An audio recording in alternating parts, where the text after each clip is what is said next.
Chapter 1. Entering the Space. Upon awakening, Wang Lin felt as though his head might explode. Indeed, staying up late might be exhilarating in the moment, but rising from bed felt akin to a funeral pyre. Yet, contemplating his work, it seemed that burning the midnight oil was an inevitability. With this thought, Wang Lin could only manage a wry smile. He reached up to massage his temples, then propped himself up. However, just as he was about to rise and tidy himself, he was taken aback by a sudden chill that enveloped him. Although his bed was not an expensive memory foam mattress, it certainly should not have felt this frigid. It was as if he were lying directly on the floor. Realizing this, Wang Lin jolted awake, sitting upright in an instant. Instead of the cramped confines of his rented room, he found himself in an utterly blank chamber. What did it mean for a room to be blank? The walls were a stark, unblemished white, creating an overwhelming sense of emptiness. Wang Lin's mind began to swirl with confusion. Wasn't he supposed to be sleeping at home? Where on earth was he? Perhaps his growing bewilderment triggered some sort of mechanism, for a cold, emotionless voice echoed throughout the white expanse. Detection confirms that the trial taker's consciousness is awake. Initiating identity selection phase. Detection indicates the trial taker meets the criteria for the second identity element, initiating second identity options. The trial taker currently has the following two options. Option 1, Reincarnator. Option 2, Lone Walker. Please make your selection within 5 minutes. Failure to do so will be considered a forfeiture of identity selection, and consequences shall be borne by the individual. Though the words entered his ears, Wang Lin felt as if he could see them before his eyes, especially the final 4 words, which glowed a sinister red, as if inscribed in blood. At that moment, his mind struggled to comprehend the situation. The terms Reincarnator and Lone Walker struck him as reminiscent of a genre of infinite flow novels. Swallowing hard, Wang Lin pondered how such a thing could possibly be real. Yet, as he surveyed his surroundings, he found his suspicions increasingly plausible. He stood up and carefully inspected the room, walking around while observing. The very existence of this space was nothing short of miraculous. There were no visible seams or edges along the walls, as though the room was a singular entity. Yet, it was impossible for a person to live in such a structure. Setting aside the issue of breathing, one had to wonder whether the building was constructed before or after a person entered it. The only conceivable explanation for such a seamless space was that a person had been placed within it during construction. Otherwise, it was unimaginable for a house to be fully formed without even a door or window. Nevertheless, Wang Lin felt no difficulty in breathing. Thus, he couldn't help but lend some credence to the mysterious voice's declarations. Standing still, he contemplated and then asked, "May I inquire how I should address you?" The response came, "This is known as the infinite space." "Then may I ask why I have been brought to this place? Why was I chosen?" After receiving a reply from the enigmatic presence, Wang Lin eagerly voiced his inner questions.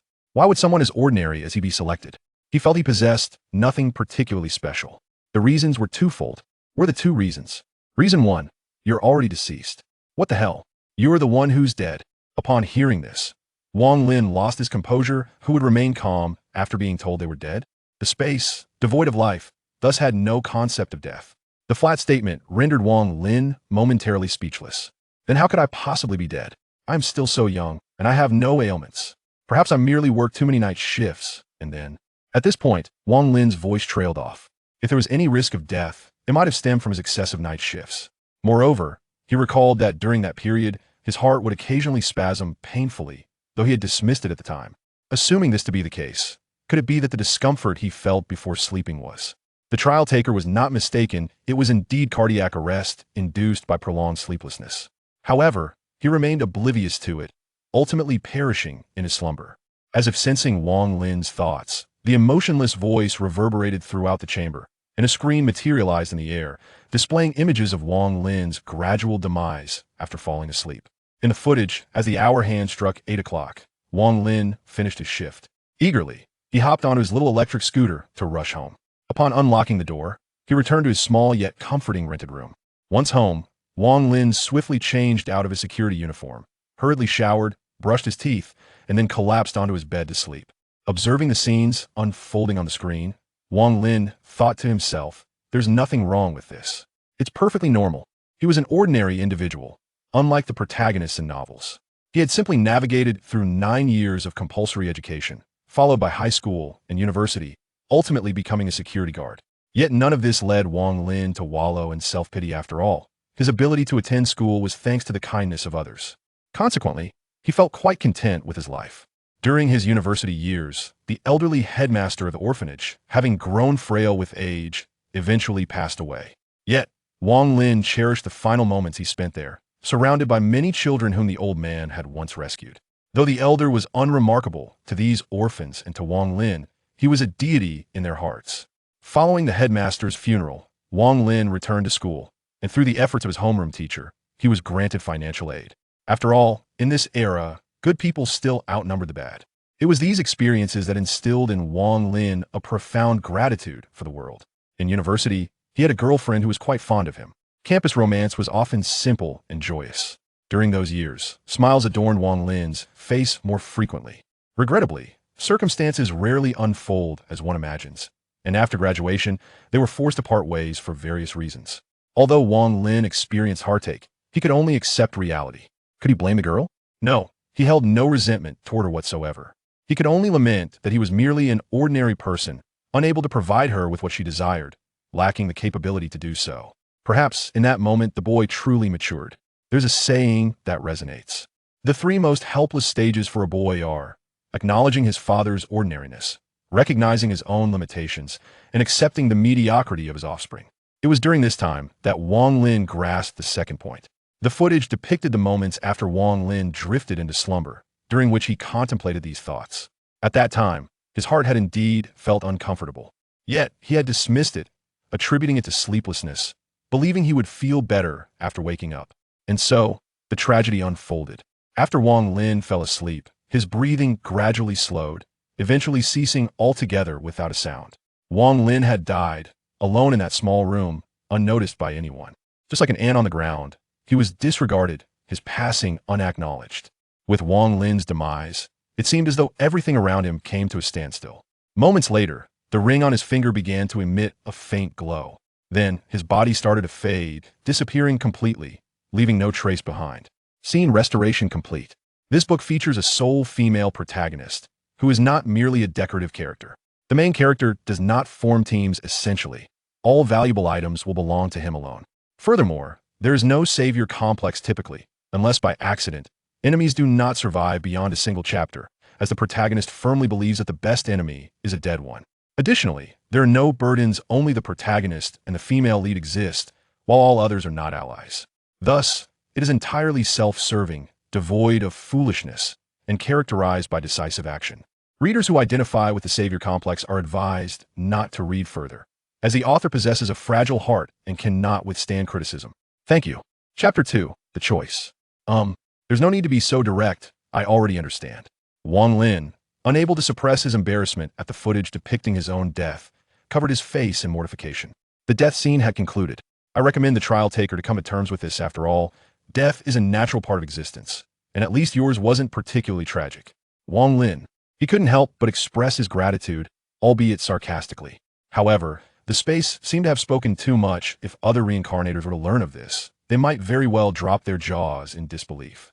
For the space was devoid of life. Akin to a robot, it would not utter a word unless prompted. Thus, it appeared that this particular instance of space was somewhat unusual. Having received a definitive answer, Wang Lin felt a sense of resignation wash over him. Oh, my astonishment. Despite appearing quite healthy in my daily life, I find myself in a dire predicament, succumbing to a cause I could scarcely have imagined. At this thought, a flurry of emotions cascades through Wang Lin's heart. What is the second reason? The space had just mentioned that I was selected for two reasons.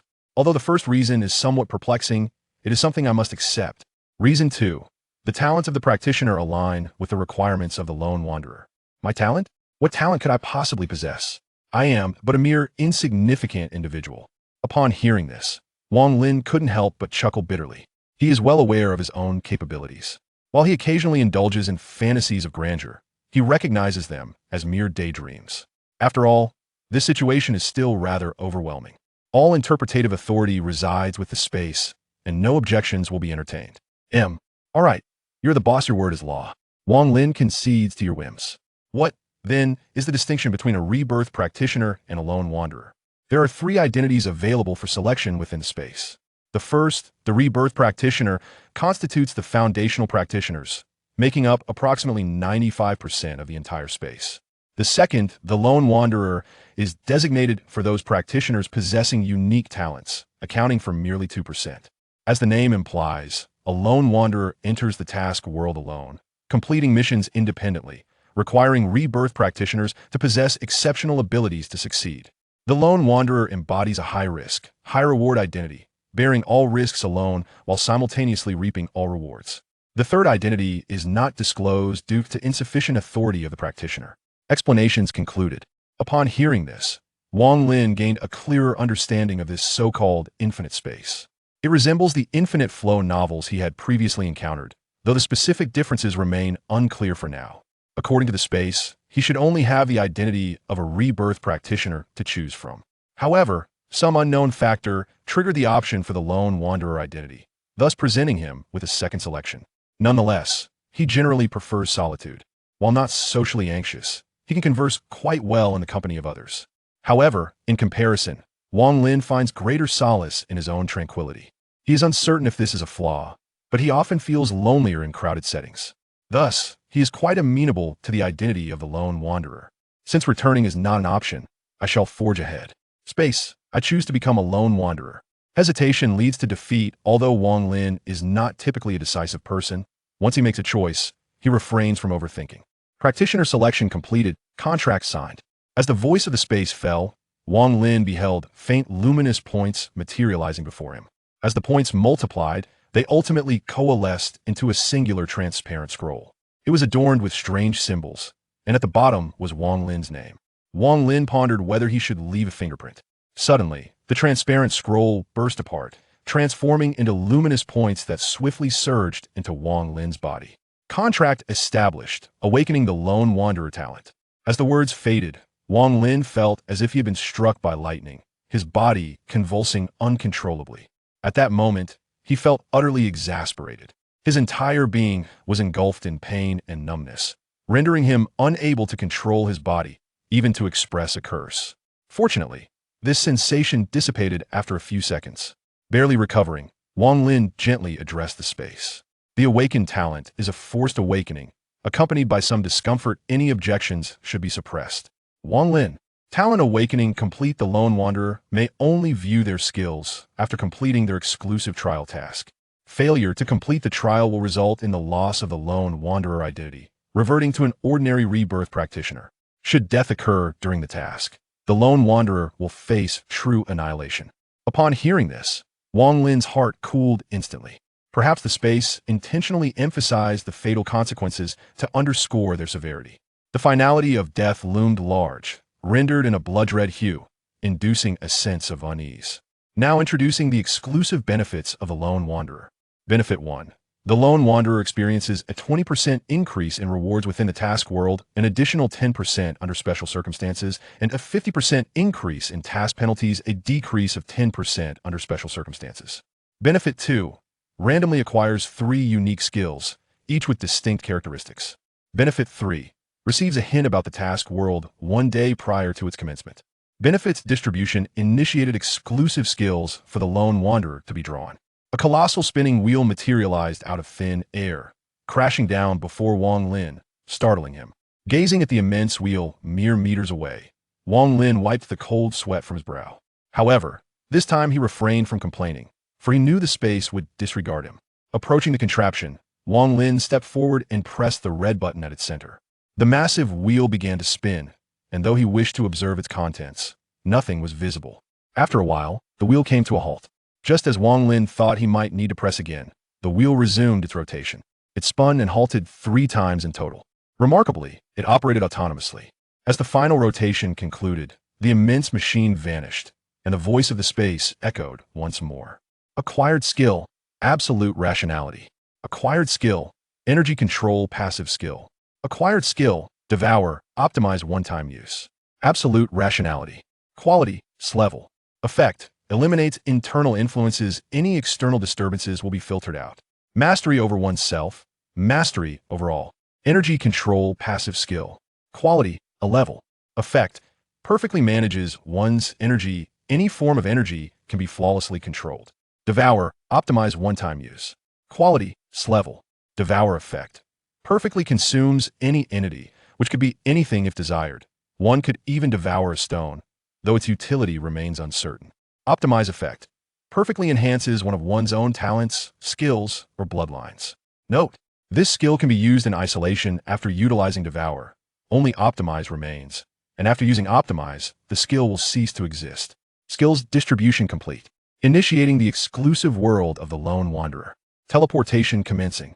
Before Wang Lin could utter a word, he felt a sudden darkness envelop him, and then he lost all sensation. Chapter 3. Entering the world of Naruto. Wang Lin felt a wave of nausea wash over him. Upon opening his eyes, he found himself in a dilapidated wooden hut, surrounded by gaping holes, with Wang Lin situated right in the center. Suppressing the queasiness, Wang Lin struggled to rise. However, after taking 2 steps, he collided with an invisible wall, causing him to stumble forward. What on earth is happening? Wang Lin felt utterly overwhelmed, questioning the necessity of such a convoluted setting.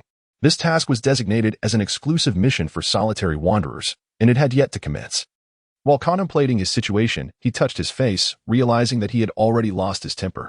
After all, his feeble arms could not possibly contend with this formidable challenge. What was this about the task starting? Now, the new benefits for solitary wanderers were being unveiled. Due to unforeseen circumstances, this trial allowed solitary wanderers to secure a loan of 15,000 spatial coins and opened an exclusive shop.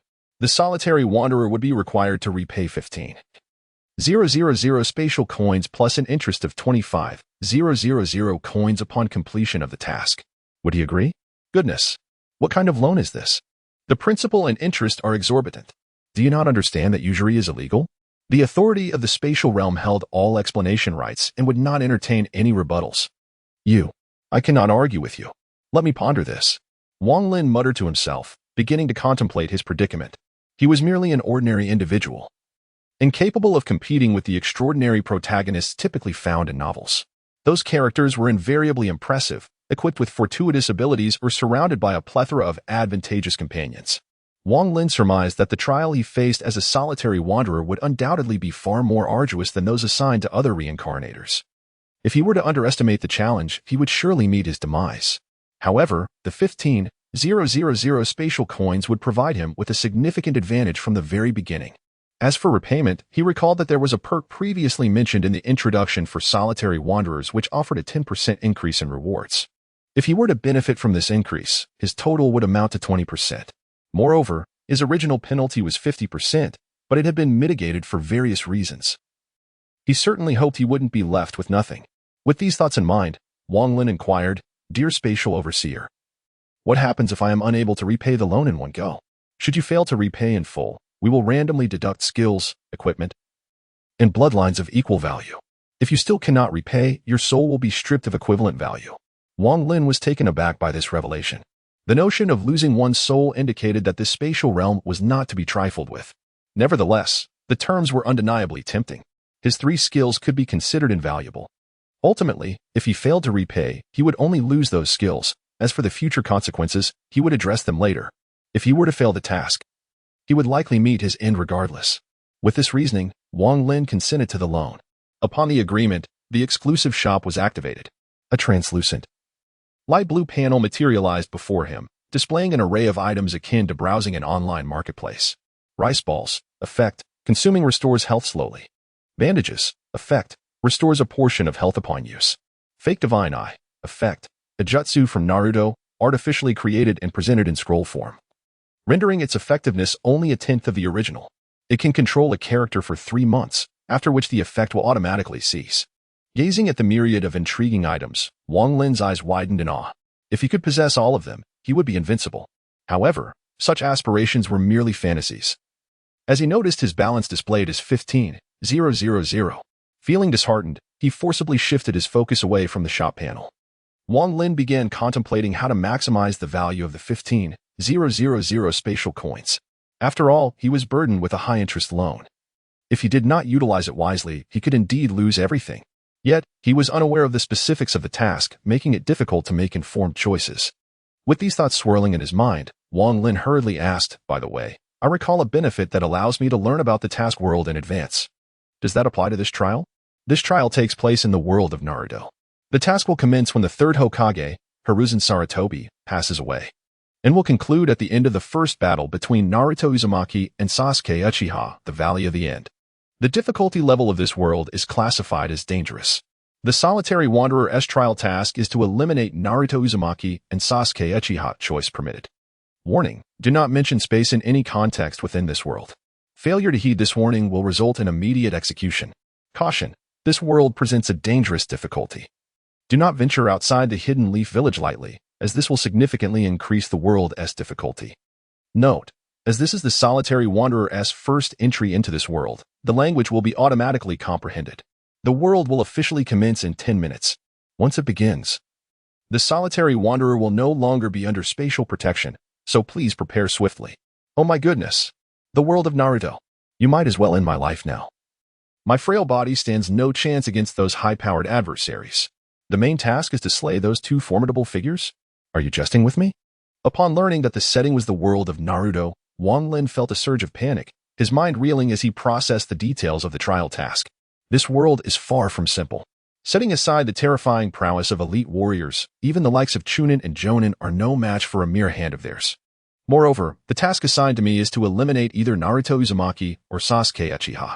Given my current state, merely charging at them would result in my head being offered up, as they would deem me too feeble. One is a Jinchuriki of the Nine Tails, and the other is a scion of the Uchiha clan. Both are formidable adversaries, yet the proposition of eliminating one of them seems implausible. How could one achieve such a feat? Would one merely charge forth to offer themselves as a sacrifice, only to be met with their laughter? Nevertheless, after lamenting the situation, Wang Lin came to understand the inherent peril of being a lone wolf. The explanation of the spatial realm indicated that the difficulty of the lone wanderer's tasks is severfold greater than that of the reincarnators. Given the ample time at hand, it is prudent to procure supplies to adequately prepare for this mission. With the awareness that the task world is set in the realm of Naruto and the main quest is unveiled, one can now make targeted purchases. However, it must be noted that during this period, there remains considerable room for maneuverability. The conclusion of this task coincides with the Battle of the Valley of the End. If Wang Lin's memory serves him correctly, both sides appeared to be utterly exhausted at that time. A skillful maneuver could indeed lead to success. Moreover, the exclusive shop boasts a plethora of diverse items. With targeted purchases and judicious use, it is entirely plausible to reap substantial rewards from this mission. After all, this world is replete with treasures. The Book of Seals, the Sharingan, would release. And those extraordinarily powerful tailed beasts, acquiring even one of these would make Wang Lin feel as if he could soar. Indeed, in the world of Naruto, one can truly fly. However, while Wang Lin was perusing the items in the exclusive shop, he stumbled upon a particular object, Bloodline Synthesis Device Single Use Effect. It allows the merging of 3 distinct yet related bloodlines into a single bloodline, optimizing it within a limited scope. Price: 5,000 spatial points. Note: usable only within the current mission world. Upon discovering the existence of such an item in the exclusive shop, Wang Lin's mind began to race with possibilities. He possessed sufficient spatial points for the exchange. With deft maneuvering, the previously mentioned treasures might not be as unattainable as they seemed. His heart swelled with desire. After all, he had once been an ordinary person with no means. Now, however, he had embarked on a distinctly different path. If he did not seize this opportunity, it would be a grave disservice to himself. This timeline occurs during the period when the 3rd Hokage has passed away, and the 5th Hokage has yet to assume office. The defensive capabilities of Konoha can be described as exceedingly feeble at this juncture. Contemplating this, Wang Lin's gaze shifted toward the other 2 items displayed on the panel. After a moment of reflection, he resolutely decided to exchange them. In an instant, Wang Lin's space points dwindled from 15,000 to a mere 3,000. With a cursory glance, he opted for a cubic space ring valued at 2,500 points. The remaining 500 points were spent on acquiring some inexpensive restorative potions. Just as the designated time concluded, as the transparent walls around him dissipated, Wang Lin felt as though the entire world had come to life in that fleeting moment. This sensation is indescribable, yet it imparts an uncanny feeling. There is no time to ponder these thoughts, for outside the wooden cabin, a cacophony of battle cries reverberates. Chapter 4. The mission commences. The outside world is filled with the echoes of combat, causing Wang Lin's pupils to constrict.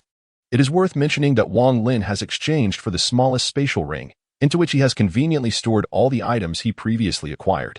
Although this ring is quite diminutive, it is entirely sufficient for holding small items. At that time, Wang Lin was utterly fascinated, as such extraordinary objects evoke immense curiosity. However, now Wang Lin cowers in the corner like a quail, trembling in fear. After all, he was merely an ordinary person before. He had never witnessed such a scene. The deafening cries of slaughter were sufficient to drive an ordinary individual from a peaceful era to the brink of madness. At this moment, Wang Lin found himself in such a state of confusion, uncertain of his next course of action.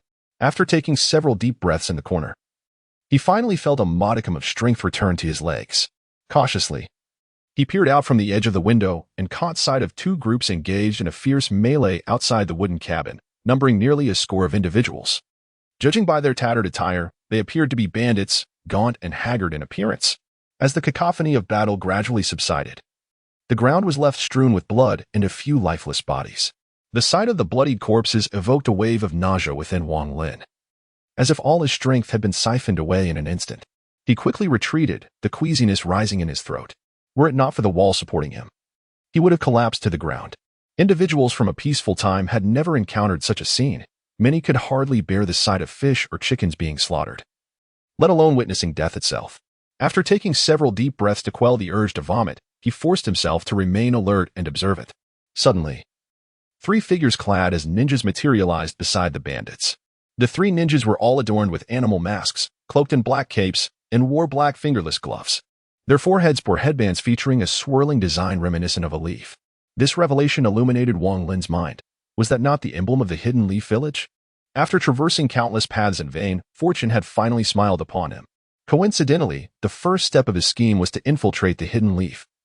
And these three leaf ninjas were the perfect stepping stones. Moreover, his plan required the involvement of a scapegoat from within the village to unfold. As the ninjas entered the fray, a gruesome slaughter commenced. Against these disorganized bandits, the ninjas dispatched them with the ease of mowing grass, leaving Wang Lin's heart in a state of tumult. At this moment, I could no longer contain myself and let it all out. The scene profoundly impacted Wang Lin, as his mindset still resided within the tranquility of peacetime.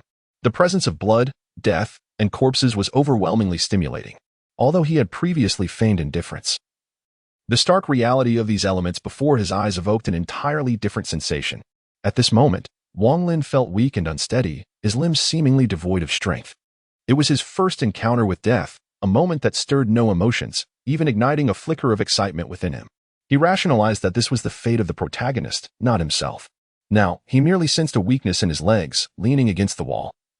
As the cacophony outside gradually diminished, after all, they were trained ninjas. It would be truly laughable if they could not handle a band of brigands. As the sounds faded completely, Wang Lin surmised that the bandits had been entirely vanquished. He contemplated rising to investigate, yet his body felt utterly drained, particularly his legs, which felt like jelly. Just as he grappled with his fatigue, the sound of footsteps approached from outside. Subsequently, the dilapidated door of the wooden hut was shoved open, only to splinter and crash to the ground, raising a cloud of dust. A Konoha ninja, cloaked in black and wearing an animal mask, entered the hut. Upon entering, he immediately spotted Wang Lin, who was slumped in a corner. "Captain, we have found a refugee. It appears he had been hiding here from the start." The first ninja called out to his comrades outside upon seeing Wang Lin, prompting two other ninjas to enter the hut. Wang Lin observed the trio before him, particularly their bloodied kunai. Despite his utmost effort to maintain composure, the weight of his breathing betrayed his inner turmoil. "Let us handle this directly. Waiting for the captain's decision is futile." One of the ninjas stepped forward slowly, eyeing the trembling Wang Lin in the corner. After a moment of contemplation, he stated, "The organization's mission must remain concealed. We must eliminate him." Hearing their words tightened Wang Lin's chest. As an ordinary individual, any action taken against him would spell his doom. It seemed his story was ending before it even began. However, upon hearing the mention of the organization, Wang Lin's mind raced into overdrive. This attire belongs either to the Umbu of Konohagakure or to the root organization of the same village. Trembling slightly, Wang Lin addressed the esteemed ninjas. "Honorable sirs, I am no vagrant. I am but a humble citizen of the Land of Fire, who has merely encountered a skirmish between bandits." As he spoke, he stealthily reached into his pocket, concealing his actions, and retrieved an object from his ring. He then presented it to the lead ninja. The object in question was a striking emerald bracelet. Emerald bracelet quality, none effect. This item can garner a certain degree of favor, for wealth and sentiment are often intertwined, and an emerald is indeed the epitome of currency. This item was exchanged by Wang Lin at an exclusive store, costing him a substantial 100 space points. The village of Konoha is notoriously insular, without entry. Future plans would be unfeasible. Thus, Wang Lin intended to utilize this item to facilitate his passage through the gates of Konoha. Though he never anticipated its relevance in this moment, the item's effects were distinctly pronounced. Upon seeing the emerald bracelet, the captain's demeanor shifted markedly. With a composed demeanor, he discreetly stowed away the bracelet, while the two ninjas behind him exhibited no reaction whatsoever. After all, the ninja system is governed by a stringent hierarchical structure. Well, since you claim to be a commoner from the land of fire, you must accompany us for verification of your identity, he stated. Moreover, due to the unique nature of this mission, a security assessment is necessary. However, rest assured, if you truly are a commoner from the land of fire, Konoha will ensure your safety. Thank you very much, sir. Wang Lin expressed his gratitude with a deep bow, feeling a sense of relief wash over him. Regardless of what lay ahead, at least for now, his life was secured. The sensation of being coerced was profoundly unsettling. Yet Wang Lin dared not betray any change in his demeanor. It is imperative to understand that a ninja's perception is not to be trifled with. With the assistance of a ninja, he managed to rise to his feet. After a brief period of recuperation, Wang Lin's legs finally regained some strength, though he still trembled uncontrollably. Upon exiting the wooden cabin, his pupils constricted sharply. Unable to contain himself any longer, he leaned against the wall and retched violently. Outside, the bandits lay sprawled on the ground, their bodies grotesquely mutilated. Some were missing arms and legs, while others had suffered such grievous injuries that only half of their heads remained, rendering the scene exceedingly gruesome. Wang Lin, who had previously been a law-abiding citizen, was utterly unprepared for such a sight, nearly expelling his innards in horror. Perhaps out of respect for the emerald bracelet, the ninja captain refrained from urging Wang Lin onward. The two team members displayed no reaction whatsoever, exhibiting commendable restraint and refraining from mocking remarks, a testament to their professionalism in the face of adversity. After a spell of vomiting, Wang Lin finally began to compose himself.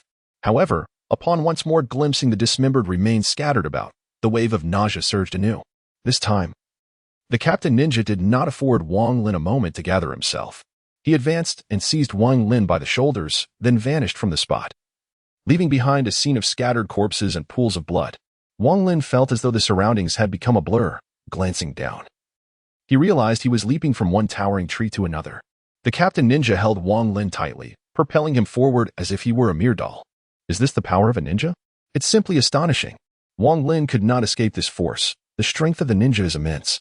However, the current turn of events aligns perfectly with his own plans.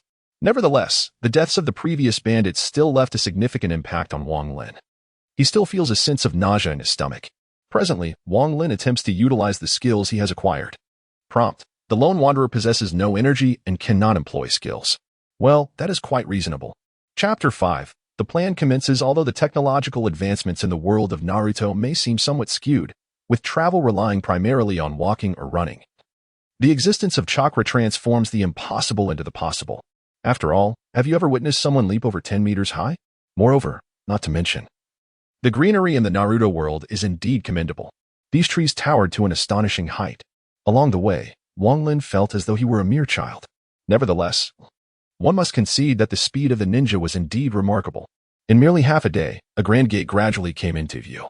Above the entrance, a large swirling pattern resembling leaves was intricately carved, unmistakably signifying the hidden leaf village. It appeared that the location from which one had descended was not far from Konoha, for such swiftness would be implausible otherwise. After all, ninjas are but human. The next step in the plan was to enter Konoha. The items Wang Lin had exchanged in his exclusive shop served as the foundation for his strategy, which revolved entirely around these few possessions. Should the plan succeed, he would be able to acquire some of the finest treasures in the world of Naruto. However, the initial task was to gain entry. Approaching the outskirts of the village, the members of the root organization chose not to use the main entrance but instead approached a concealed side. One of the ninjas stepped forward, performing hand seals, causing the space before him to ripple like the surface of water. Soon, a hidden door materialized. A ninja advanced and struck the door rhythmically with a peculiar frequency, seemingly devoid of pattern. After a brief wait, the door creaked open, revealing two ninjas clad in slightly different attire, who stepped forth. Sir, the two newcomers, also members of the root organization, respectfully addressed Wang Lin without further inquiry. They then guided the trio inside, with Wang Lin positioned centrally. One of the ninjas behind them performed a sealing technique to obscure the traces of the hidden door once everyone had entered. The Root organization, originally part of the Umbu, had, under Danzo's machinations, shifted their loyalty from the Hokage to him. Thus, the Root could be seen as Danzo's private army. As they traversed the elongated, narrow corridor, torches flickered along the walls, casting a faint glow that barely illuminated the darkness. Silence enveloped the group, and Wang Lin felt a twinge of anxiety. Nonetheless, it was evident that speaking out was ill-advised, compelling him to stifle his unease. Upon reaching the threshold of a room, the lead captain turned to Wang Lin and said, "Please rest here for a moment while I report the mission. The higher-ups will conduct a security check on you. If all is well, you shall be permitted to leave. Await further instructions." With that, he turned and departed, followed by the other two squad members. The two ninjas who had escorted them and then ushered Wang Lin into the room before exiting and locking the door behind him. Alone in the chamber, Wang Lin distinctly heard the sound of the lock clicking into place. However, having come this far, he felt no need to panic. Since arriving in this world, he felt as though he had been on a whirlwind train ride, the rapid changes overwhelming his senses. The gruesome scenes of bloodshed he had witnessed had profoundly impacted his psyche. Now, suddenly finding himself in a moment of respite, his eyelids began to grow heavy. Normally, such an environment would be conducive to wakefulness, yet fatigue overcame him, and with a bed at his disposal, he resolved to rest, regardless of the circumstances. Without further ado, Wang Lin sat on the bed and collapsed onto it, falling into slumber almost instantaneously. Meanwhile, a figure cloaked in black, donning an animal mask, traversed the dimly lit corridor.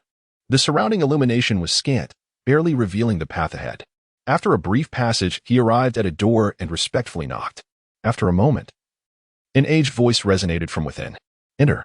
"Yes, my lord," he replied, gently pushing the door open to reveal a markedly austere room. Apart from a table and a cushion, it contained nothing else. An elder, clad in a black and white robe, sat upon the cushion. The elderly man kept his eyes tightly shut, yet curiously. Half of his head was wrapped in white bandages, leaving only one eye exposed.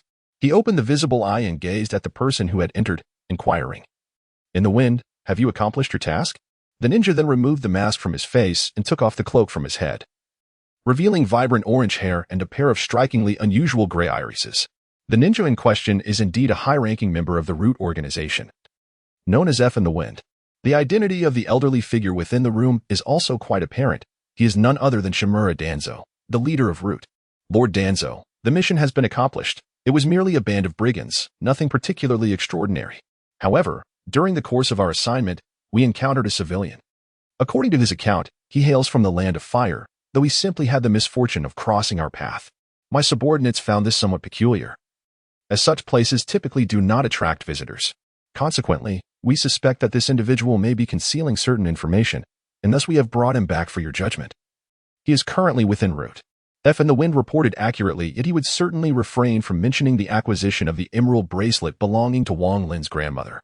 Given his suspicious movements, we cannot afford to overlook him. With the passing of the third Hokage, it is imperative that I, as the advisor to the Hokage, shoulder the responsibilities of the Hokage during these tumultuous times. The words spoken are undeniably righteous. However, the pinnacle of deceit lies in the ability to deceive oneself. If one believes their own lies, then they become truth.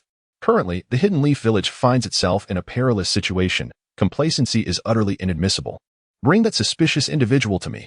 I must personally ascertain whether this person poses a threat to the village. "Yes, my lord." With that, F in the Wind turned and exited the room, making his way toward Wang Lin's location. Within the room, Danzo's singular eye radiated a sinister light, a light known as ambition. In the wake of the third Hokage's demise, Danzo seized control of various matters within the village, operating under the guise of the Hokage's advisor. The sensation of power captivated Danzo. In his eyes, the position of the third Hokage rightfully belonged to him, merely a matter of luck for Sarutobi.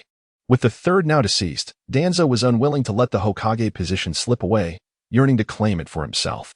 Frankly speaking, Wang Lin's identity was insignificant in the grand scheme of a Hokage's deputy. Yet, he insisted on personally addressing even this trivial matter, revealing the extent of his ambition. Just as Wang Lin was on the verge of slumber, a sudden sound of the door opening jolted him awake, causing him to sit up abruptly. F.N.Y. entered without a word, merely stating that the Lord wishes to see you before turning to leave. Reluctantly, Wang Lin followed, trailing behind F.N.Y. as he observed his surroundings. Unfortunately, his limited perspective failed to unveil any significant insights, prompting him to engage in a subtle inquiry. May I inquire which esteemed leader desires my presence? I am but a minor character. Is such a grand gesture truly necessary? Is it true that a ninja can shatter stones with their bare hands? My lord, my lord. Although Wang Lin momentarily transformed into a sycophant, it was evident that someone sought his audience, and despite his current mischief, his life remained unthreatened. However, there were limits to this situation. FNY, indifferent, presented Wang Lin with a cold shoulder. Yet, after a moment of contemplation, he remarked, the one seeking you is our future Hokage, Lord Danzo. Following this, he lapsed into silence, uttering no further words. For Wang Lin, that singular statement was sufficient. The prospect of meeting Shimura Danzo, the infamous scapegoat of Konoha, sparked intrigue. Though he was uncertain as to why the Hokage's advisor sought him, this encounter could potentially facilitate the execution of his plans, as Danzo had always been his target. In Konoha, while the Hokage appeared to be the overt leader, the reality was a tripartite power struggle. During the tenure of the third Hokage, it seemed he alone led the village. However, individuals like Danzo and Mizukage were often critical of his decisions. Ultimately, while the third's words carried weight, it was a triumph if even half of his intentions were realized. Furthermore, Wang Lin had entered the narrative during the tumultuous period following the third's demise, a time when the village's leadership was predominantly in the hands of advisors and elders, leaving the entire village in a precarious state. This environment afforded Danzo, the ambitious schemer, an opportunity to assert his desires, as his aspiration to become Hokage was not a fleeting ambition. Reflecting on this, Wang Lin instinctively touched the ring on his finger. The contents herein serve as a guarantee for the successful execution of one's plans. Although the methods employed by other reincarnators remain unknown, Wang Lin is presently engulfed in a profound sense of anxiety. What if he fails? What if these items are mere illusions? After all, the time from Wang Lin's awakening in the infinite space to his entrance into the world of Naruto has been remarkably brief. Despite having previously endured the tumult of bloodshed, he still feels a lingering sense of unreality. Chapter 6. Control. Now that he has obtained the answers he sought, Wang Lin refrains from further rambling. Following closely behind F in the breeze, he gradually makes his way towards Shimura Danzo's chamber. As he walks, Wang Lin contemplates his forthcoming strategies. His plan is to utilize an item exchanged from his exclusive shop to exert control over the upper echelons of Konoha, allowing him to operate from the shadows, plotting against the formidable bloodlines and tailed beasts of the Naruto universe. At this juncture, Shimura Danzo appears to be the most opportune target. He has also been advised against venturing into other areas, as such actions may lead to unforeseen complications. It is this very item that has inspired Wang Lin to formulate his plan. Daitianshin, pseudo, rank, none effect, a visual technique from Naruto, artificially created and presented in the form of a scroll, with an efficacy reduced to merely 1/10 of the original. It can control a target for 3 months, after which the effect automatically dissipates. Note: it requires activation on the target to exert control. Indeed, this rankless item instills in Wang Lin the confidence needed to accomplish his mission. The name of Daitianshin resonates powerfully. It is regarded as the ultimate ocular technique within Naruto, renowned as the most formidable illusion. It allows for the direct invasion of an opponent's mind, altering their will without detection. Although the appended pseudo diminishes its prestige significantly, it is still a product of the infinite space, and its effectiveness should be assured. This object initially cost Wang Lin 4,000 space coins. However, the effect it produces is indeed quite commendable. Wang Lin is perplexed as to why a pupil technique can be artificially manufactured, especially presented in the form of a scroll. Given Wang Lin's limited cognitive capacity, it is exceedingly difficult for him to comprehend such matters, so he chooses to disregard these trivial thoughts. Nevertheless, since it is in scroll form, he must devise an excuse to persuade Danzo to unveil it. After all, his identity is rather precarious, and feigning ignorance would be utterly foolish. Attempting to play clever in front of a formidable figure like Danzo is likely beyond Wang Lin's capabilities.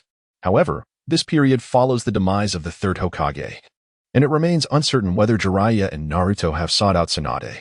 Presently, Konoha is likely quite fragmented due to the lack of leadership, resembling a disarrayed collection of sand. Considering Danzo's sinister disposition, Wang Lin speculates that he may harbor ambitions for power. If this is the case, it may provide an opportunity for Wang Lin to exploit. Wang Lin's conjecture is not without merit. After all, in Danzo's own words, the position of the third Hokage was originally intended for him. Since he failed to attain that role and the fourth Hokage was unable to seize it either, he certainly would not allow this newfound opportunity to slip away. Consequently, shortly after the third's passing, Danzo, assuming the role of Hokage's advisor, commandeered the affairs of the village, which would otherwise have posed formidable challenges for Wang Lin's plans. After walking for a while, they arrived at Danzo's chamber. Kazekage respectfully knocked on the door, and after a few minutes of waiting, an aged voice beckoned from within. "Come in." Upon hearing this, Kazekage gently pushed the door open, leading Wang Lin inside. As they entered, Wang Lin pondered why this old schemer took so long to respond. Perhaps he was engaged in unspeakable activities within. It seems the original Naruto series did not mention Danzo having a wife. This is quite the revelation. Contemplating this, he obediently followed Kazekage inside, as it would be prudent to avoid any unforeseen complications in the current circumstances. Upon entering, they beheld an elderly figure seated in the center of the room. The familiar silhouette confirmed it was indeed Danzo. After all, in the entirety of Naruto, the only character who wraps his entire head in bandages, leaving only one eye visible, must be this infamous scapegoat. However, the perception of Danzo in the anime and in reality presents subtle differences. In this moment, Danzo emanated an aura akin to a coiled serpent lurking in the shadows, poised for the perfect opportunity to strike. The chill in the air sent a shiver down Wang Lin's spine. It was likely the result of excessive ocular transplantations, overwhelming his mental energy. Upon entering the room, the wind gently closed the door behind him. He stood by the entrance like a mere backdrop, fully aware of the rigid hierarchy in the ninja world, which was even more exaggerated within the root organization. It was now Danzo's time to perform, and as a subordinate, Wang Lin understood he must not overshadow him. Standing still, he gazed at Danzo, who seemed to either be showcasing his superiority or simply meditating with his eyes closed. Neither spoke, as the first to break the silence would be deemed subordinate. However, Wang Lin thought, "You remain seated while I stand." After all, he had merely fabricated an identity as an ordinary commoner of the Land of Fire, so what was Danzo trying to portray? Yet, under the eaves, one must bow their head. Allow him to play his part. It cost him nothing. Thus, Wang Lin decided to speak first, acknowledging the role of the underdog. For no one would know. "Excuse me, are you the esteemed future Hokage of Konoha?" he said with a hint of flattery. Given Wang Lin's speculation, it seemed Danzo had begun to exert his influence over Konoha's power. Flattery transcends all boundaries. To ensure the smooth execution of his plans, this praise was essential. Indeed, flattery was universally effective. Upon hearing such compliments, Danzo felt a surge of satisfaction. "The esteemed future Hokage," he mused, the words striking a chord within him. Slowly opening his eyes, Danzo regarded Wang Lin with his murky, yet ambitious single eye. "I am not the Hokage. I merely serve as an advisor, currently overseeing Hokage affairs." Wang Lin continued, "Your wisdom and prowess are undeniable. It is certain you shall ascend to the Hokage position in the future." The more he flattered, the more he stood to gain. As long as his plan succeeded, all would be worthwhile. "Haha, you certainly know how to speak," Danzo chuckled lightly, then reined in his emotions. Konoha's hidden serpent, this concealed ability is indeed formidable. Wang Lin felt a sudden panic at Danzo's words. What if he probed deeper? What would he say? He could only play along for now. After all, Wang Lin was not a genius of unparalleled intellect. He had to adapt. "My lord, I am but a commoner from the Land of Fire, here to purchase goods in Konoha and enjoy a brief holiday. However, I encountered some bandits along the way. Had it not been for the intervention of Konoha's esteemed ninja, I might have lost my life. I am truly grateful." He said this while allowing a semblance of gratitude to show. Though Wang Lin was no thespian, he understood the basic nuances of human interaction. "You are lying." The flat statement caused Wang Lin to break into a cold sweat. His reasoning seemed solid, did it not? Surely, one could travel in the Hokage world. Otherwise, it would be most awkward. The place you mentioned is not far from Konoha, situated deep within the forest, devoid of anyone but bandits. How could a commoner find themselves in such a location? Furthermore, if you claim to be visiting Konoha, why did you not take the main road but instead appear in such a remote area? The barrage of questions left Wang Lin utterly speechless. The vexing infinite space had placed him in this predicament. He was blissfully unaware until now. This was indeed awkward. Noticing Wang Lin's prolonged silence, Danzo's eye narrowed. The atmosphere in the room grew palpably tense. The figure standing at the door, drew a short-bladed ninja knife. At Danzo's command, Wang Lin would be reduced to a lifeless corpse in an instant. Sensing the murderous intent behind him and the oppressive atmosphere within the room, Wang Lin felt like a fragile vessel adrift in a tempestuous sea, liable to capsize at any moment. Just as Danzo prepared to signal F to apprehend Wang Lin, he exhaled deeply and, with a hint of resignation, remarked, "It seems I cannot conceal the truth. No wonder you are the shadows of Konoha."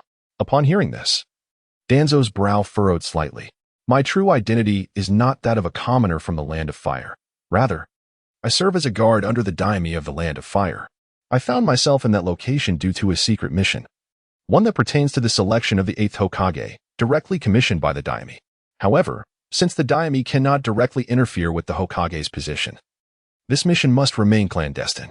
The intricacies of the Hokage world were indeed perplexing. These formidable beings, capable of wreaking havoc upon the world, are astonishingly commanded by an utterly powerless ordinary individual. Thus, Wang Lin's assertion holds considerable merit. Indeed, this notion came to Wang Lin spontaneously. He was wagering on Danzo's current yearning for the position of Hokage. As anticipated, upon hearing of the news regarding the Hokage's seat, Danzo's pupils constricted. He then instructed F and Y to stand by. After F and Y departed, Danzo rose and expressed, "It is an esteemed lord from the daimyo's residence. I sincerely apologize for the disturbance you have experienced. With the 3rd Hokage deceased, Konoha is in a precarious state. I hope you can understand. However, since you are affiliated with the daimyo's residence, do you possess any documentation to authenticate your identity?" Initially, Danzo would not have been so hasty in his trust.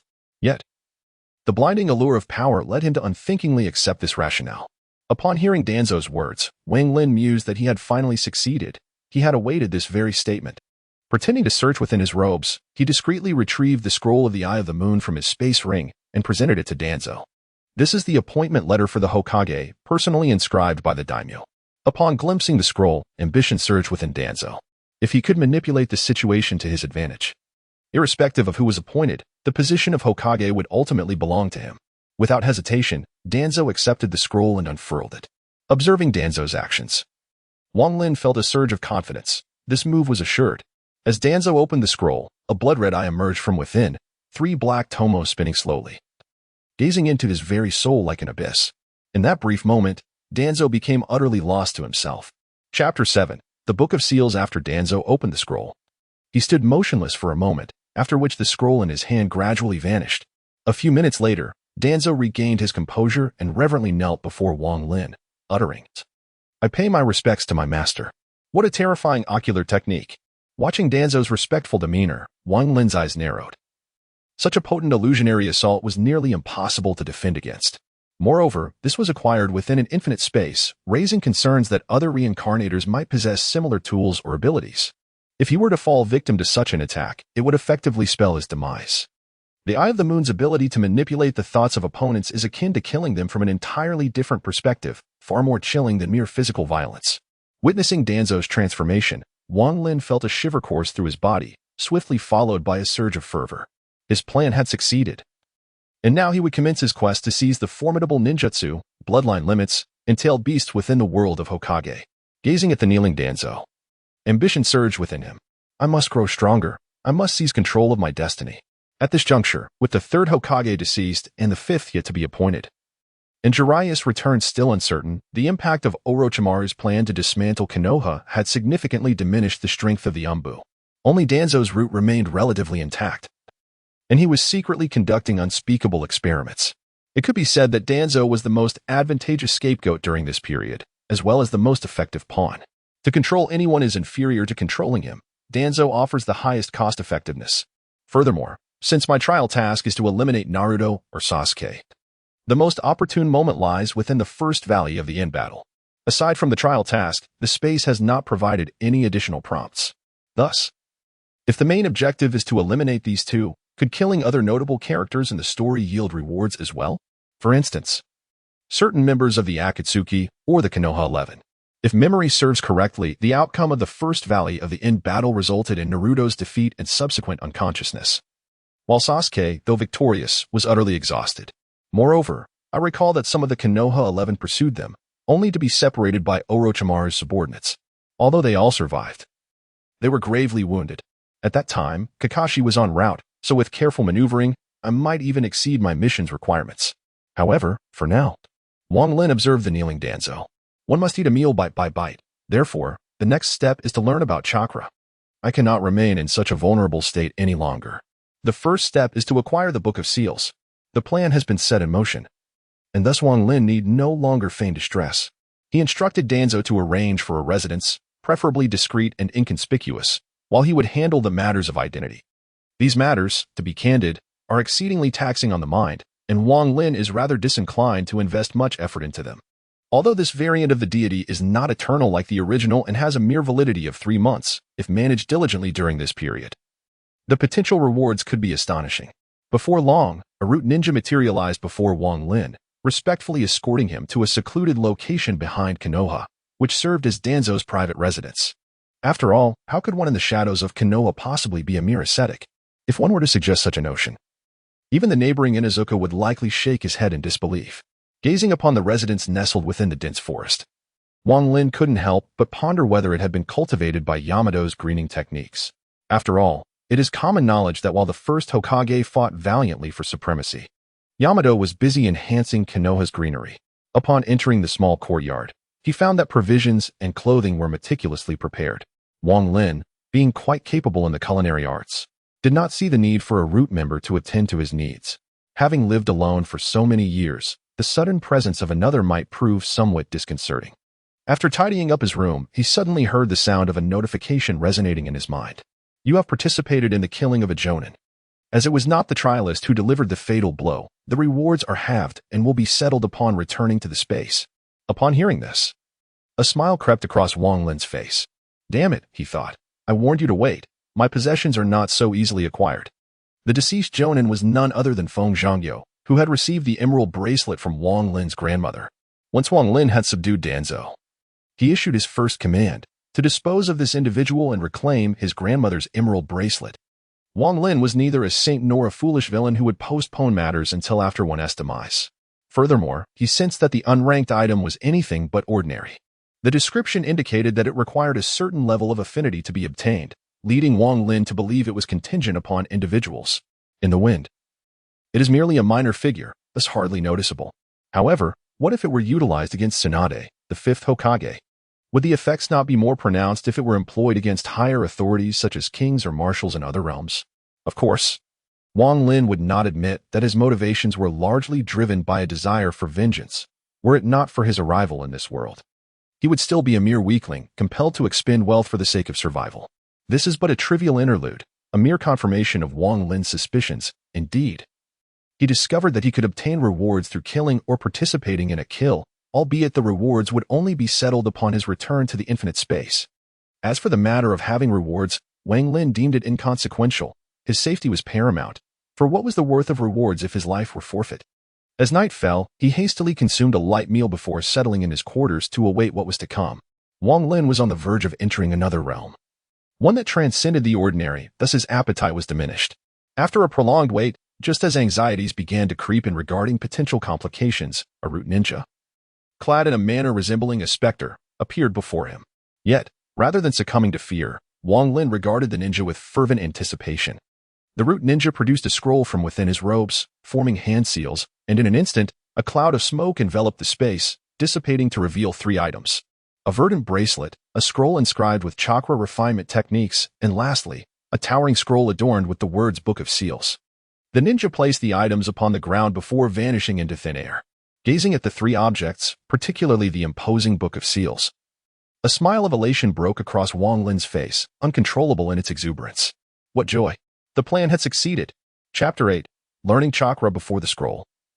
Wang Lin's joy was palpable. He had already secured the emerald bracelet, convinced that it held more significance than it appeared, and he would investigate it thoroughly upon his return to the space. Eagerly, he unrolled the Book of Seals, revealing the iconic jutsu of Naruto Uzumaki, the shadow clone technique. The tome also contained numerous renowned ninjutsu, including the reanimation jutsu, the dark technique, and the 8 gates released by the esteemed guy.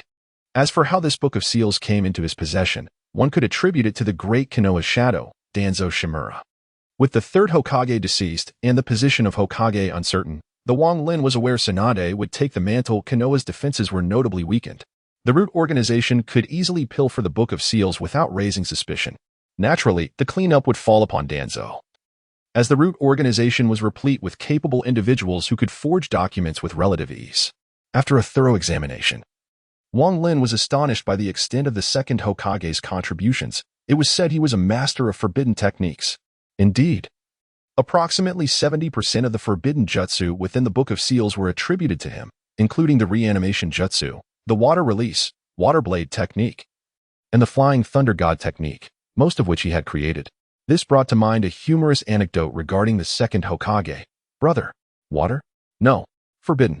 This illustrates that apart from water release, the second Hokage's repertoire was predominantly composed of forbidden techniques. He possessed but two skills, water release and forbidden techniques. Furthermore, even his water release was not ordinary. It could be likened to the sea release. And the water release forbidden techniques inscribed in the Book of Seals were all credited to Shinjutobarama. The distinction between individuals is indeed considerable. Wang Lin can encapsulate his feelings in a single word, extraordinary. His initial excitement gradually subsided after perusing the Book of Seals. And the next step was to ascertain whether he could transport this tome back with him. Should he succeed in bringing it along, he would have one less item to worry about. If not, he would have to resort to a contingency plan. With a gentle sweep of his left hand over the Book of Seals, he focused his thoughts on retrieving it into his spatial ring.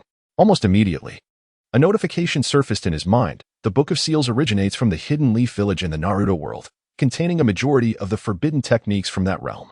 It is classified as a mission item and cannot be removed from the mission world. Indeed, the spatial realm was unlikely to allow loopholes. After all, Wang Lin did not believe he was the sole individual to have ventured into the Naruto world. If someone with even a modicum of strength sought to pilfer the Book of Seals, the overpowered techniques contained within could severely disrupt the balance. Nevertheless, policies are often met with countermeasures, and Wang Lin had long since prepared himself mentally, thus finding no cause for astonishment. He retrieved a crimson crystal orb from his ring. This was one of the items he had exchanged for at his exclusive shop. The Deception Crystal Ball, rated as ordinary, possessed the ability to invert truth and falsehood, thereby manipulating the rules of deception. It could transform mission items that could not be taken out into ones that could. Note, due to the nature of the deception, a payment of spatial currency is required to reclaim it from the infinite space, with the cost determined by the value of the item being extracted. This is Wang Lin's trump card, a rather expensive item, costing a full 3,000 space coins. However, in comparison to the value brought by the Book of Seals, Wang Lin stands to gain significantly. Holding the fraud crystal ball, he directed it at the Book of Seals, and in an instant, the crystal ball radiated a brilliant red light, which filled the entire room. Fortunately, this house was largely deserted, so such a commotion did not disturb anyone else. Moments later, the red glow dissipated, and the fraud crystal ball vanished from Wang Lin's hand. Yet, Wang Lin's attention was not on the crystal ball. Taking a step forward, he focused his thoughts on the Book of Seals, which suddenly disappeared from sight. As his consciousness entered the ring, the towering Book of Seals materialized within it. Haha, it worked. What a grand profit! Wang Lin exclaimed joyfully, reveling in his success. Having exchanged a fraud crystal ball for the Book of Seals felt like a triumph. Subsequently, a notification appeared in Wang Lin's mind, causing the smile on his face to falter. Book of Seals quality, S-rank effect, contains records of most forbidden techniques in the Naruto world. Note, due to the trialist's acquisition via the fraud crystal ball, a payment of 15,000 space coins is required upon returning to the paradise. Otherwise, the space will forcibly reclaim the item, refunding the trialist 10,000 space coins. Ah, how meticulous! Upon reviewing the required payment in his mind, Wang Lin felt a wave of annoyance. He had to pay 15,000 space coins after all. Although he anticipated a cost, it was still somewhat disheartening to be burdened by debt before even beginning. However, should he fail to pay, the space would reclaim the item while returning him 10,000 space coins. Although this sum certainly pales in comparison to the value of the Book of Seals, he still considered it a gain. Wang Lin held confidence in his ability to repay the debt and turn a substantial profit, so he viewed it as a minor inconvenience. Nevertheless, he resolved to seize the opportunity first, as the space's stipulation pertained to matters after his return. Thus, he intended to learn a few techniques beforehand. However, the prerequisite for learning was possessing chakra, so Wang Lin's gaze shifted towards another scroll. This is the chakra refinement technique that Wang Lin commanded Danzo to procure from the upper echelon of Konoha. The hierarchy within the Naruto world is undeniably pronounced. For common ninjas, achieving prominence solely through innate talent is an impossibility. After all, although the fourth Hokage hailed from humble origins, his mentor was none other than Jiraiya. one of the legendary Sannin and a cornerstone of Konoha. Furthermore, Jiraiya's own teacher was the third Hokage, who, apart from being a member of the distinguished Sarutobi clan, was also trained by the renowned second Hokage. Thus, for common ninjas to rise above, the odds are heavily stacked against them. Take, for instance, the most fundamental chakra refinement technique. Do you truly believe that what is taught in the Ninja Academy can compare to the ancestral knowledge passed down through noble clans? Consequently, from the very beginning, one is already at a disadvantage, and with each misstep, the gap widens. Talent and resources are both indispensable. Gazing at the chakra refinement technique in his hands, Wang Lin scrutinized it meticulously, for this knowledge was essential for his survival. A single miscalculation could lead to significant repercussions. After a brief period, he completed his review. The material was rather limited. However, Wang Lin refrained from commencing the refinement immediately. According to the scroll, a ninja's chakra capacity is most indicative of their talent during the first refinement. Essentially, the amount one can refine initially will define their capacity moving forward, which will gradually increase with age. Ultimately, chakra is a blend of spiritual and life energy. As one matures, both the body and mind strengthen, naturally resulting in an increase in chakra. Conversely, during one's twilight years, chakra diminishes, which explains why the young third Hokage was exceptionally powerful, yet in his later years resorted to a mutually destructive sealing technique against Orochimaru. A high-quality chakra refinement technique can significantly reduce cellular depletion while enhancing the speed and volume of chakra condensation. However, this is merely auxiliary. Possessing an advanced refinement technique does not guarantee one can rival Naruto. Nonetheless, using an inferior chakra refinement technique would certainly place one below even the average ninja. Thus, the importance of mastering a high-level chakra refinement technique cannot be overstated. After contemplating for a while, Wang Lin commenced his first chakra refinement. He began by extracting life energy from his 130 trillion cells, a monumental task that took him a full hour to complete successfully. Next, he proceeded to extract his mental energy and blend it with the life energy. Before long, he felt a refreshing surge of energy manifest in his abdomen. A most pleasurable sensation. His first refinement was a success. Wang Lin opened his eyes in exhilaration. The experience was indeed extraordinary. Yet, he did not cease his efforts. Achieving initial success merely marked the beginning, and the quantity refined during this first attempt would influence the path ahead. Thus, he continued to refine chakra, using the same methodology, until he sensed fatigue beginning to envelop his body. Extracting life energy from cells inevitably incurs some degree of cellular damage, which can only be replenished through proper nutrition. At this moment, Wang Lin found himself engulfed by an insatiable hunger, yearning to unearth food and indulge in a hearty feast. As he savored each bite, he pondered the reason why the characters in Naruto had such voracious appetites. This hunger stemmed from a cellular level, rendering it utterly unbearable. After a satisfying meal, he began to assess the quantity of his chakra. Closing his eyes, he scrutinized his chakra for a considerable time, only to open them in disappointment. It appeared that his chakra was rather limited, with the chakra mass in his dantian no larger than an adult's fist. Although he possessed A-rank skill energy control, allowing him to manipulate chakra with ease, his upper limit was clearly defined, and he could only work with what he had. Evidently, his innate talent was not exceptional. After all, he had previously been an ordinary person without any formal training, lacking the mental fortitude of ninjas who faced life and death daily. However, these shortcomings could be remedied through effort. Should his plan succeed, his potential would know no bounds. Chapter 9. The Seizure of Bloodline. Now that he had chakra, Wang Lin was eager to test its attributes. Attached to the chakra refining scroll was a piece of paper known as chakra paper, reputedly crafted from the bark of a tree that harmonized with chakra. Wang Lin speculated that this might be attributed to the Ten Tails. Perhaps it was a tree that had absorbed the chakra of the Ten Tails and survived, thus acquiring such properties. Regardless, the question was too profound to dwell upon. Chakra paper, as its name suggests, could detect the attributes of a ninja's chakra. It was known that chakra is categorized into 5 elemental types: fire, wind, lightning, water, and earth. The manifestations were as follows: fire would ignite the paper, wind would cleave it in two, lightning would crumple it, water would dampen it, and earth would shatter it. Wang Lin took a piece of chakra paper and infused it with his chakra.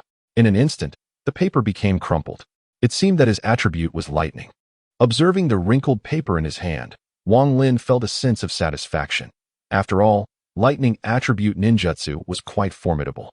For instance, Kakashi's Raikiri and Sasuke's various Chidori techniques, such as Chidori Stream and Chidori Sharp Spear, were impressive. Moreover, the Raijin Chakra mode from the Cloud Village was, in Wang Lin's eyes, the epitome of lightning ninjutsu, as the visceral sensation of striking power was the most exhilarating. Strength may be fleeting, but style is eternal. Just think of the Chidori, a dazzling spectacle of sparks and lightning. How magnificent!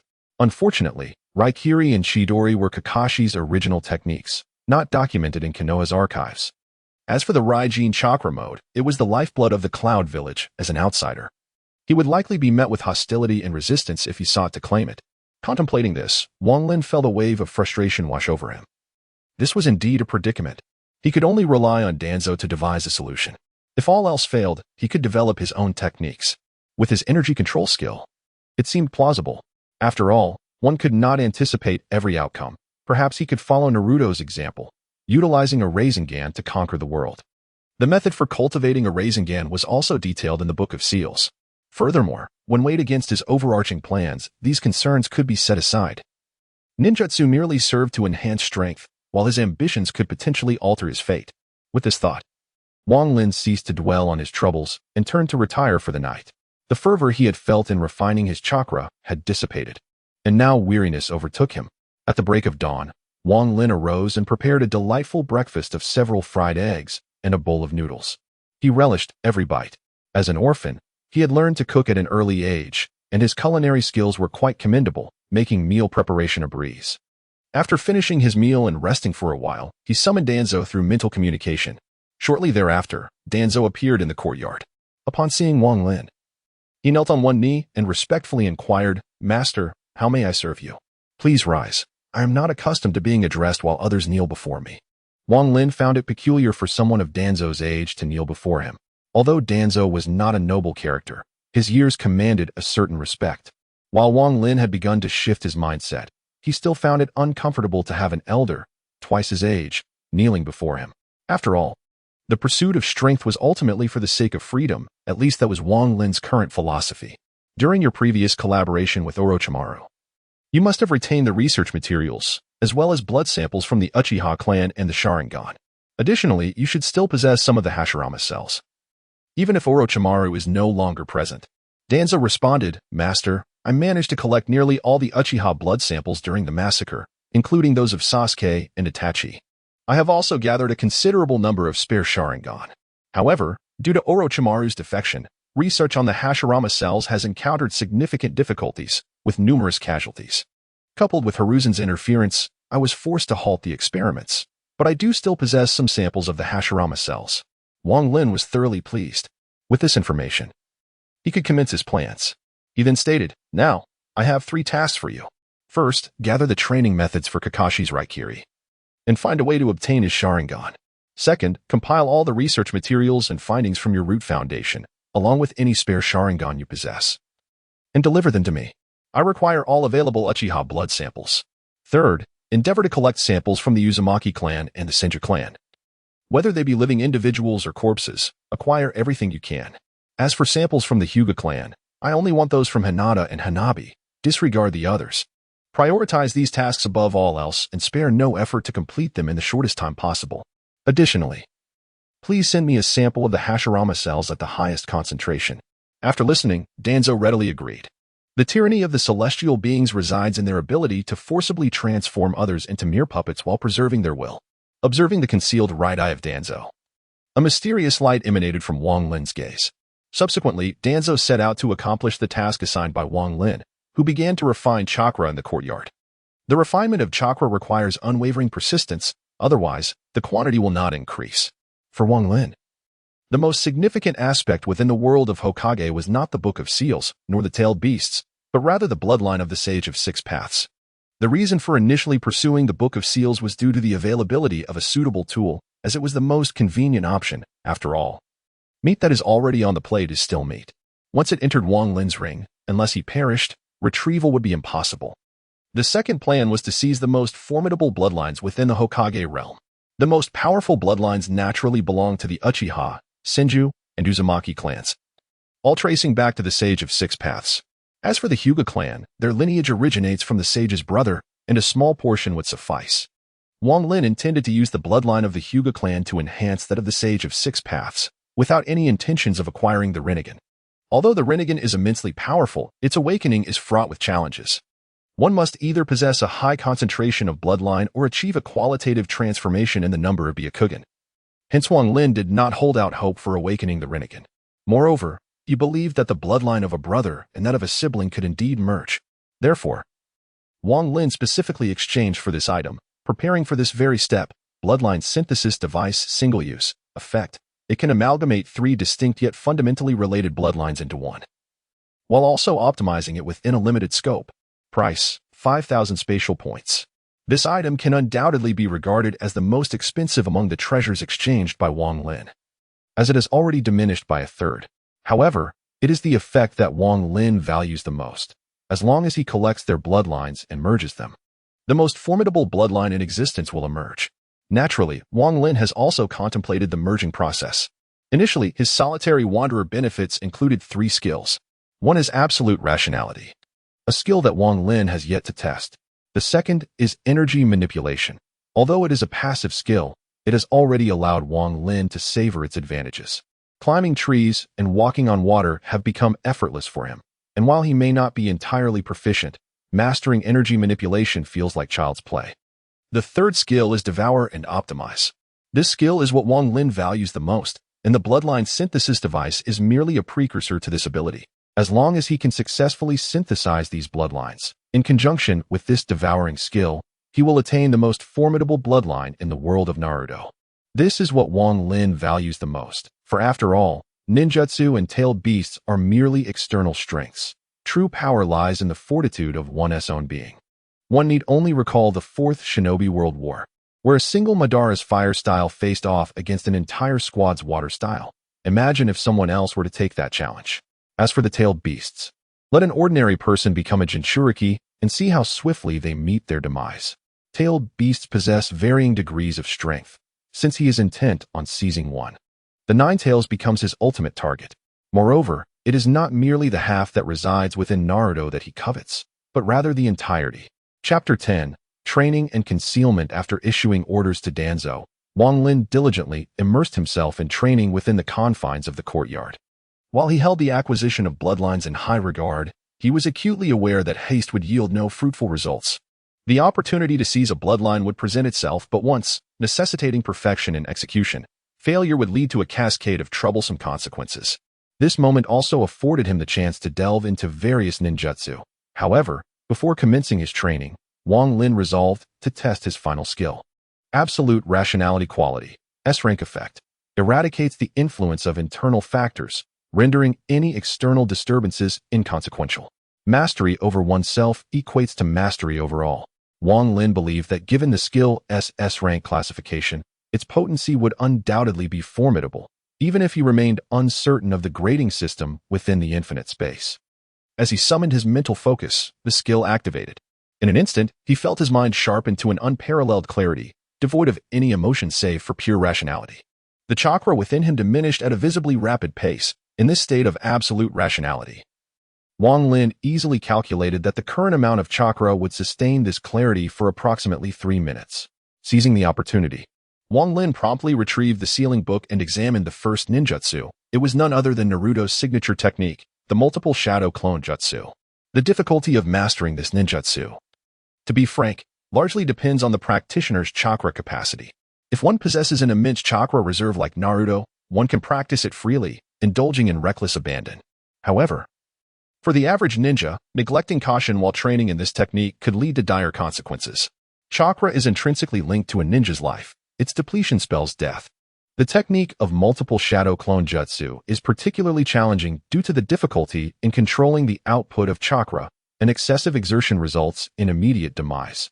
Yet, for Wang Lin, endowed with the dual mastery of energy control and absolute rationality, the challenge diminishes considerably. Within a mere 3 minutes, he perfectly grasps the technique and promptly forms the necessary hand seals.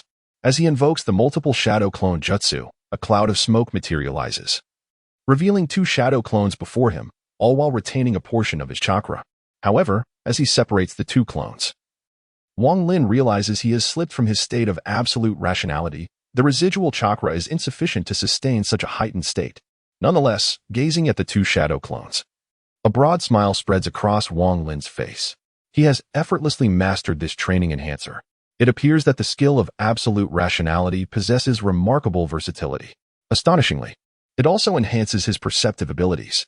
During the brief moment he was in that state, Wang Lin distinctly recalled memories long forgotten. Importantly, these memories did not vanish with the skill's cessation, indicating that the ability could further expand his cognitive faculties, rendering him even more astute. A sharp mind surpasses all. After all, a clever individual can wield the power of subtlety in the art of assassination. However, it is crucial to note that in this skill state, one is devoid of any emotions, a sensation that leaves Wang Lin somewhat uneasy. For him, a person stripped of sentiment and emotion loses their humanity.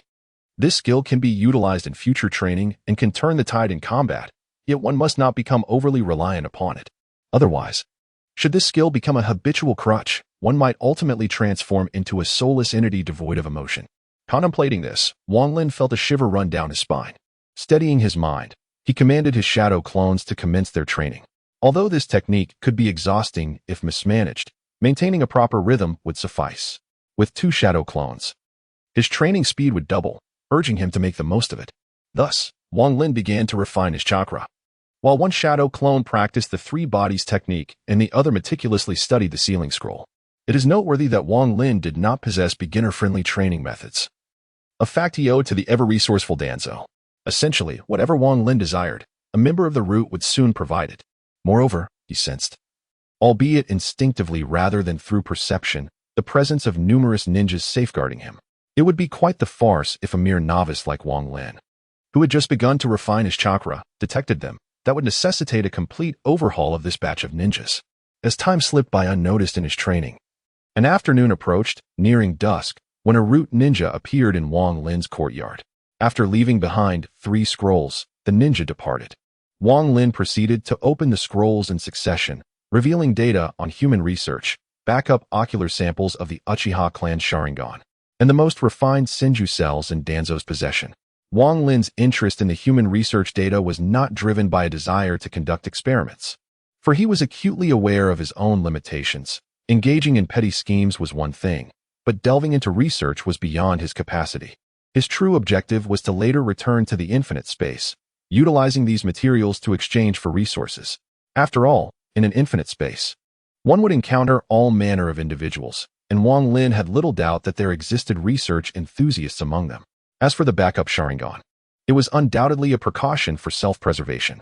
After all, should he acquire the Six Paths bloodline in the future, he could potentially unleash the full capabilities of the Manjiki Sharingan with his 3-Tomo Sharingan. The most immediate and formidable ability that came to mind was the legendary Izanagi, a power that defied the very laws of fate. This forbidden technique is, to be honest, not much of a secret. It is documented within the Book of Seals. However, mere documentation is of little use if one lacks the Uchiha bloodline or the Manjiki Sharingan to wield it. Not everyone possesses the same resources as Danzo, who had an arm entirely composed of Hashirama cells, along with 10 implanted Sharingan. To utilize such a world-altering ocular technique as if it were an ordinary skill is frankly extravagant. Although the duration may be considerably reduced, the ability to preserve one's life remains paramount. In the Uchiha clan, the 3-Tomo Sharingan represents the elite among elites, and Danzo's reserves are limited, totaling only 8. Yet, with 10 Sharingan embedded in his arm, he boasts a total of 18, allowing him to evade death 18 times if fortune favors him. As for Danzo's right eye, it is the genuine Kotoame Tsukumi, a trump card that cannot be overlooked. After thoroughly examining these items, Wang Lin decided to store them away, for the time was not yet ripe, and the necessary components were still incomplete. Thus, he could only bide his time. Consequently, Wang Lin shifted his focus towards cultivation. While uncertain if, upon returning to the space, he would be able to enhance his strength as characters do in the Infinite Flow novels he once read, he resolved to improve himself as much as possible in the present. Should he become complacent now and jeopardize his plans later, he would surely regret it profoundly. Seizing the advantage while it lasts, he understood that rapid development is the path to victory. Survive and refrain from recklessness. Indeed, victory is within reach. Chapter 11. All things prepared time slipped away quietly amidst his cultivation. During this period, Wang Lin diligently employed the technique of shadow clones, creating 2 duplicates to assist in his training. Meanwhile, he focused intently on refining his chakra, for chakra is the essence of the world of Hokage. Without an ample supply of chakra, one can only resort to utilizing jutsu in a hesitant manner, much like Kakashi. However, he preferred the notion of overwhelming firepower and precise strikes, contemplating such matters for the future. As for the other 2 clones, one remained steadfastly engaged in studying the Scroll of Seals, striving to memorize all forbidden techniques. This can be regarded as a form of insurance, considering that Wang Lin's character dictates that everything must be safeguarded, thus allowing for peace of mind. Furthermore, if one wishes to cultivate, it is imperative to be thoroughly acquainted with the content. Otherwise, a misstep during practice could lead to injuries at best, or at worst, dire consequences. After all, forbidden techniques are not comparable to other ninjutsu. A mistake could indeed prove fatal. Meanwhile, the other clone is engaged in mastering basic ninja skills such as water walking, tree climbing, shuriken throwing, and kunai tossing. Although I may not center my future endeavors around ninjutsu, acquiring these enhancements to my combat prowess is undoubtedly advantageous. During this period, Wang Lin has not only been cultivating but has also instructed the root organization to gather intelligence. Now that Danzo has become his puppet, the entire root organization operates under Danzo's orders, with everything centered around Wang Lin. The members of this root organization have been thoroughly indoctrinated. When Danzo commands them to die, they would unhesitatingly take their own lives. Thus, they are merely emotionless machines. Wang Lin yearned to ascertain the current progression of the plot to better prepare himself. According to the intelligence gathered, Jiraiya has taken Naruto to seek Tsunade, who is to assume the position of the 5th Hokage.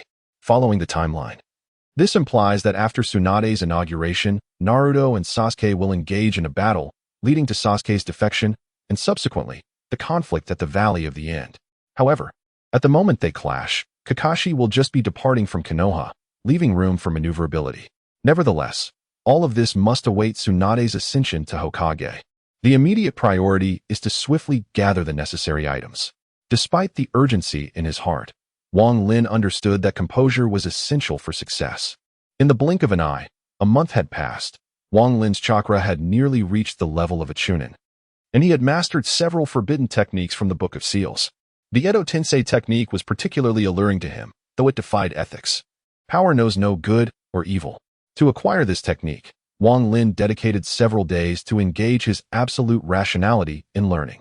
While his shadow clones refined chakra, his main body absorbed knowledge, resulting in a noticeable weight loss over those days. Fortunately, his efforts proved fruitful, as he ultimately mastered this ninjutsu and successfully summoned the deceased of the underworld, exerting perfect control over them.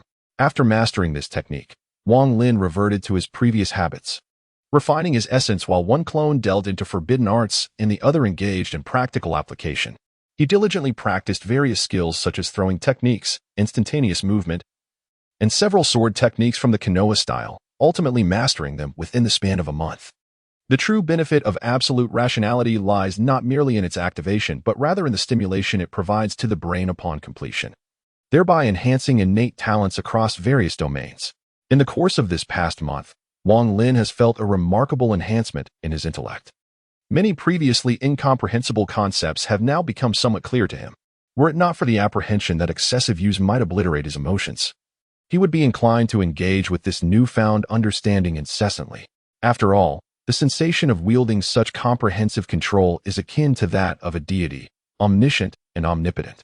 Nevertheless, Wang Lin remains acutely aware that once a person loses their humanity, they are scarcely different from the dead. At least, this is his perspective. He continues to cherish his identity as a human being. In the past month, Danzo has gradually delivered the blood and tissue samples that Wang Lin required. To Wang Lin's delight, Danzo remarkably managed to acquire Kakashi's training method for Raikiri and even provided him with a Sharingan, the pattern of which perfectly matched Kakashi's. It remains unclear what methods Danzo employed, yet it is evident that the number of root ninjas has diminished. Upon reflection, the reasons for this reduction become apparent. After all, Kakashi is famously known as the half of Hataki, often lamenting about his insufficient chakra, yet he engaged in prolonged conversations with Obito while wielding Raikiri. Thus, The acquisition of both the training method for Raikiri and the Sharingan clearly came at a significant cost. However, Wang Lin bears no psychological burden. For although he is not an inherently wicked individual, he certainly does not qualify as a virtuous one. In this era, true goodness lies solely in oneself. Especially for the solitary wanderer, destined to traverse the path of assimilating all things into one's essence. Moreover, one's roots are hardly commendable, devoid of emotion. One should not anticipate any pangs of guilt from Wang Lin, nor should the benevolent interfere. Upon acquiring the method for mastering the lightning cutter, Wang Lin promptly embarked on its cultivation. The lightning cutter, an S-rank ninjutsu, requires the practitioner to concentrate chakra within the palm, simultaneously altering its form and nature to manifest lightning release, rendering the hand akin to a sharp blade, capable of delivering a lethal strike with sufficient force to penetrate the human body. Its defining characteristic is the concentrated thrust at a singular point. The primary distinction between the lightning cutter and the Chidori lies in their auditory manifestations. One is resoundingly loud while the other is notably quiet. The Chidori is ill-suited for assassination and necessitates high-speed movement to achieve its penetrating effect, which is why the fourth Hokage deemed this technique incomplete. Conversely, the lightning cutter rectifies these shortcomings, utilizing the chakra sphere in one's hand to achieve penetration without the need for rapid movement. Thus, mastering the lightning cutter naturally leads to proficiency in the Chidori. Once the Chidori is attained, the mastery of the Chidori flow becomes merely a step away. Of course, such aspirations are delightful, yet the realization of these goals must come after acquiring the requisite skills. Wang Lin had never studied chakra form and nature transformation, but he possessed unwavering rationality. At worst, he would simply invest additional time. Consequently, he dedicated himself to mastering the lightning cutter, while his two shadow clones diligently refined their chakra to ensure the swift completion of the training. A month has elapsed now, and he had only 3 months to control Danzo. According to Wang Lin's estimation, fulfilling the task should pose no significant challenges. However, alongside task completion, Wang Lin aimed to maximize his benefits. Otherwise, his obsessive tendencies would render him tormented. While Wang Lin was engrossed in his training, samples from the Uzumaki clan were gradually being delivered, given their long-standing amicable relations with the Leaf Village. Some clan members' remains were also interred within Konoha. Wang Lin instructed the collection of all available samples from the Uzumaki clan, including that of the first Jinchuriki, Uzumaki Mido. Samples from figures such as Uzumaki Kushina and even Naruto Uzumaki were included. After all, as a Jinchuriki of the Nine Tails, Orochimaru would not overlook such invaluable research materials, ensuring that blood samples were preserved. One afternoon, while Wang Lin was contemplating how to transform the Chidori into the Chidori flow, a member of the Root organization delivered a blood sample from Hinata Hanabi along with a death god mask. Upon seeing the mask, Wang Lin realized that his plans were now meticulously laid out, awaiting only the final touch. Chapter 12. Devouring Bloodlines. The death god mask was pivotal to his ambition of obtaining the complete Nine Tails, for only half resided within Naruto, while the other half dwelled within the fourth Hokage. However, since the sealing of the Nine Tails had employed the Reaper Death Seal, acquiring the complete Nine Tails would necessitate learning to excise the Reaper's belly, thereby summoning the fourth Hokage using the Edo Tensei technique to bring him under control. Naturally, the first, second, and third Hokages would return to their original states. As for the potential impacts on future developments, Wang Lin dismissed any concerns. His task was to eliminate these obstacles. Failure to do so would equate to self-destruction, and discussions of the future could wait until it arrived. Nevertheless, the immediate priority was to seize the bloodline, as controlling the fourth Hokage without formidable power could lead to failure. Hinata Hanabi's blood was the final piece of this intricate puzzle. Having deliberated throughout the night, Wang Lin commenced his plan. As for why he chose the night for this endeavor, do not inquire. The reasons remain elusive. Perhaps the night provides a sense of security. He began by retrieving the bloodline synthesis apparatus. The apparatus before him was a device imbued with a distinctly sci-fi aesthetic. At its apex were 3 apertures designated for the introduction of blood or tissue samples, while the base bore a syringe-like structure reminiscent of those found in a biohazard scenario, with a conduit serving as a receptacle in between. Wang Lin gazed solemnly at the modest device, then proceeded to extract all the Uchiha blood and tissue samples he possessed. He meticulously placed them into the first aperture in succession, those belonging to Uchiha Sasuke, Uchiha Itachi, Uchiha Fuyue, and Uchiha Jing. Only members of the Uchiha clan possessing the coveted 3 tomo were deemed eligible for study, thus the samples preserved by Danzo were of the highest caliber. Upon depositing the last of the Uchiha samples into the bloodline synthesis apparatus, Wang Lin retrieved 2 glass vials from his ring, each containing a tissue fluid that housed a pair of Sharingan. Each eye bore distinct patterns, one adorned with a design of 3 sides, the other shaped like a 4-bladed windmill. Indeed, these Sharingan belonged to Uchiha Obito and Uchiha Shursui respectively. Danzo was aware of Obito's existence, yet he dismissed him as a mere waste of potential, devoid of any research value, thus failing to preserve any of his blood. Moreover, Obito had vanished from the scene shortly after awakening his eyes, leading Konoha to presume him dead. However, Wang Lin was cognizant of the narrative. Obito possessed one of the most overpowered ocular jutsu in the ninja world. Kamui was nothing short of divine, allowing for spatial displacement when faced with insurmountable odds, or the ability to distort space to sever an opponent's head with a mere glance, even on a hypothetical level. The prospect of utilizing such a vast space for storage was enticing. Hence, Wang Lin was resolute in his pursuit. The other Sharingan, belonging to Shursui, possessed the formidable Kodo Amatsukami. Wang Lin had already experienced the unmatched potency of this genjutsu when he compelled Danzo to extract his eye before his very eyes, without a moment's hesitation. This invincible illusion technique would prove invaluable, whether in combat or future missions. He placed both eyes into the apparatus and pressed the button beneath the aperture. The first opening gradually sealed shut, followed by a slight tremor. A stream of blood began to flow slowly through the transparent tubing towards the conduit below. Meanwhile, far away, Uchiha Obito felt a sudden pang of unease, as though something of his had been irrevocably lost. What was this sudden sensation? After thorough investigation, he found nothing amiss and reluctantly abandoned his inquiry. Although Wang Lin was uncertain as to why the tissue samples transformed into blood, this phenomenon afforded him considerable convenience. If he had been limited to only blood, where would he procure Obito's blood? Or even the blood of other Uchiha? Regrettably, he could not locate the corpse of Uchiha Madara. Otherwise, it would have undoubtedly yielded pure Uchiha blood. Nonetheless, it mattered little.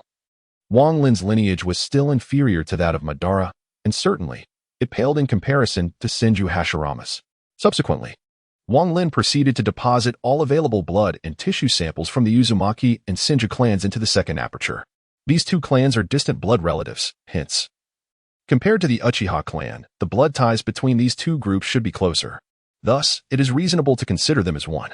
As anticipated, the 2 bloodlines exhibited no rejection and seamlessly merged together. Upon pressing the switch for the second aperture, a different type of blood began to flow slowly into the lowest conduit. This blood bore a hue of red tinged with gold, albeit the golden shade was quite faint. Finally, there was the blood sample of Hinata Hanabi, chosen due to the Hyuga clan's lineage tracing back to the brother of the Sage of Six Paths. The Uchiha, Senju, and Uzumaki clans, after all, are all descendants of the Sage of Six Paths. Therefore, Wang Lin specifically requested the blood of either Hinata Hanabi or Hinata Hyuga, purely for optimization purposes, while maintaining the primary focus on the other 3 clans. Once all operations were completed, Wang Lin gazed at the closed apertures, took a deep breath, and pressed the lowest button. Instantly, the entire apparatus began to flicker, and the 3 types of blood within the conduit began to swirl in synchrony with its rotation. Gradually, the commotion grew louder, and just as Wang Lin pondered whether it might attract attention, the machine suddenly expelled a copious amount of steam, ceasing its flickering. From the bottom of the device, a syringe was ejected, filled with a liquid that exuded a regal purple-gold hue. Wang Lin's gaze fixed upon the syringe, and his breath quickened. He hurriedly inhaled deeply, reached out, and retrieved the syringe. Immediately after it was extracted, the blood synthesis apparatus disintegrated into ashes. Indeed, it was a one-time use. Once utilized, it vanished. Wang Lin mused that the focal point now lay in the syringe before him. As he examined the syringe, a prompt materialized: Sage of Six Paths bloodline. Optimized. Description: the bloodline of the Sage of Six Paths in the Naruto universe, now rendered more perfect with the infusion of his brother's blood. Effect: there is a 50% probability of acquiring the Sage of Six Paths bloodline upon injection. Upon reviewing this enhancement, Wang Lin thought to himself, as expected, the bloodline of the Sage of Six Paths is extraordinarily powerful. The 50% signifies either a successful acquisition of the bloodline or an outright demise. Fortunately, he had contingencies in place, so he remained unperturbed. Gritting his teeth, Wang Lin contemplated his arm for an extended moment. Most individuals would hesitate to administer an injection on themselves. Ultimately, he shut his eyes and plunged the needle into his arm. Why does it hurt so much? The sharp pain of the needle piercing his arm elicited a gasp from Wang Lin. Although the pain was swift in its onset and equally quick to subside, the sensation of self-injection was undeniably peculiar. As the purple-gold liquid coursed into his body, he initially felt nothing, but soon realized his error. Wang Lin experienced a tumultuous clash of sensations, akin to being engulfed in both fire and ice. The heat surged within him, making him feel as though lava flowed through his veins, while the subsequent chill rendered him rigid, akin to countless needles piercing his flesh, invoking an unbearable agony. Damn it. Activate the Devour skill. In that fleeting moment, Wang Lin's rationality nearly succumbed to the excruciating pain. Gritting his teeth in endurance, he invoked his Devour skill. And then he lost consciousness. In the aftermath of his fainting, a radiant glow enveloped Wang Lin's body as an inexplicable force surged around him. The turbulent Six Paths bloodline within him, akin to a child encountering a parent, suddenly became docile, and under the influence of this mysterious energy, was flawlessly absorbed by Wang Lin. As the bloodline assimilated, his body began to manifest numerous black substances, a nauseating odor permeating the room. However, in his unconscious state, Wang Lin remained oblivious to this development. Chapter 13. Resilience. Although Wang Lin was in a state of unconsciousness, he felt as if he were in free fall. His body experienced a sensation of weightlessness, with alternating waves of cold and hot winds buffeting him. Like leaves caught in a tempest, he swayed left and right. Just as he feared he might be lost to this state, the entirety of his consciousness began to churn. A glimmer of light appeared within the boundless darkness, gradually magnifying in his vision. Wang Lin gasped, abruptly sitting up from the ground. Before he could comprehend what had transpired, a nauseating scent assaulted his senses, causing his complexion to shift dramatically. Ugh! What is that smell? Ugh! After a bout of dry heaving, he was unable to suppress his urge to vomit. It took him a while to recover, yet the foul odor lingered, reddening his face in discomfort.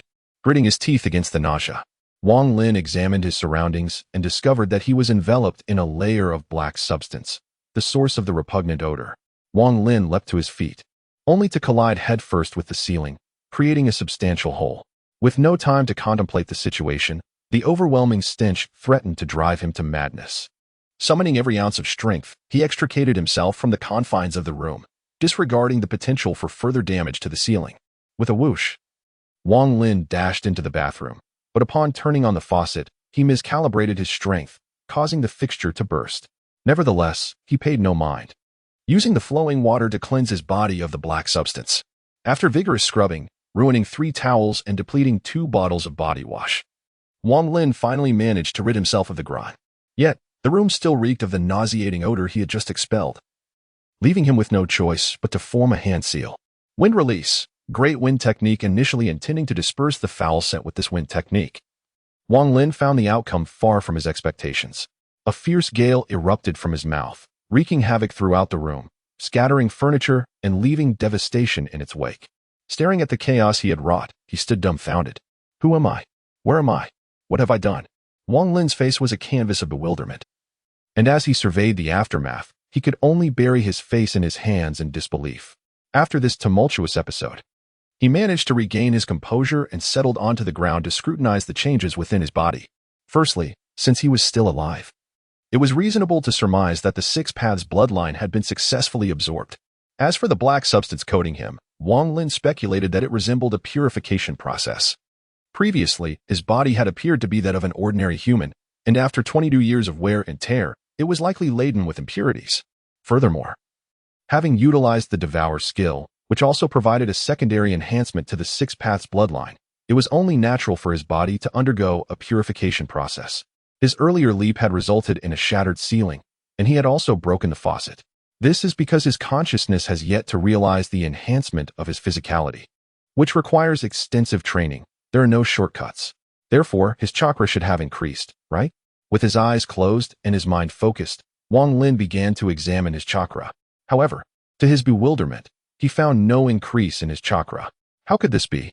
The Senju clan and the Uzumaki clan possess such formidable chakra. How could he not experience even the slightest change?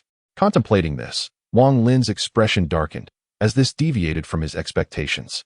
His intention was to seize the bloodline to acquire the sage body and the sage eyes. Now, with no change in his chakra, had his plan failed? No. That was impossible. His expression grew increasingly frenzied. For this moment, he had meticulously plotted and even incurred substantial debt. Now, to be faced with such a conclusion, who could accept that? Yet, gazing upon the chaotic scene before him, Wang Lin felt something was amiss. A mere wind technique could not have such exaggerated effects. Could it be that he had overlooked something? Upon reflection, although his chakra quantity had not increased, might the quality have improved? After all, those novels often spoke of compressing energy to achieve greater strength. Could it be that his chakra quantity had not diminished, but rather its quality had enhanced? With this thought, Wang Lin steadied his mind and quickly made his way outside the courtyard.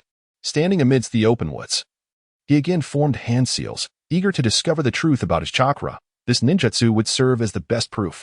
Shadow clone technique. As the smoke dissipated, the surrounding scene left Wang Lin momentarily stunned. In the narrative, when Naruto first employed the shadow clone technique, he instantly produced hundreds of clones. This time, Wang Lin's clones filled the entire forest, at least 10,000 in number. Remarkably, his chakra had only diminished by about 1/10.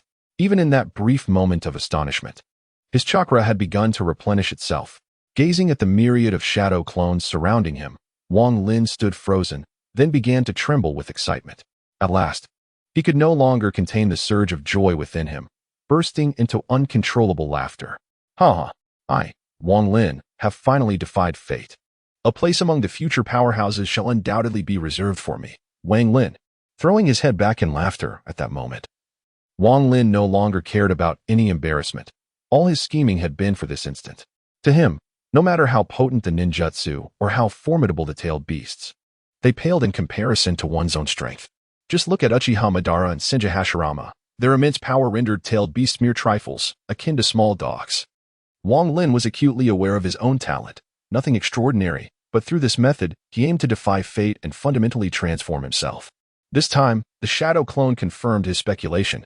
Although the quantity of his chakra had not changed significantly, its quality had surpassed anything he had previously experienced by leaps and bounds. Furthermore, Wang Lin sensed that this was not his ultimate limit. As time progressed, his chakra would undoubtedly continue to increase. This is a sensation that Wang Lin himself cannot comprehend. Sitting cross-legged on the ground, Wang Lin commenced the process of refining his chakra. Upon this refinement, Wang Lin came to a profound understanding.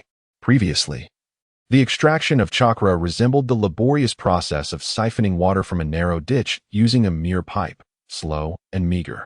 Now, the extraction of chakra felt akin to drawing water directly from the vast ocean, with the pipe transformed into a multitude of pumps working in unison.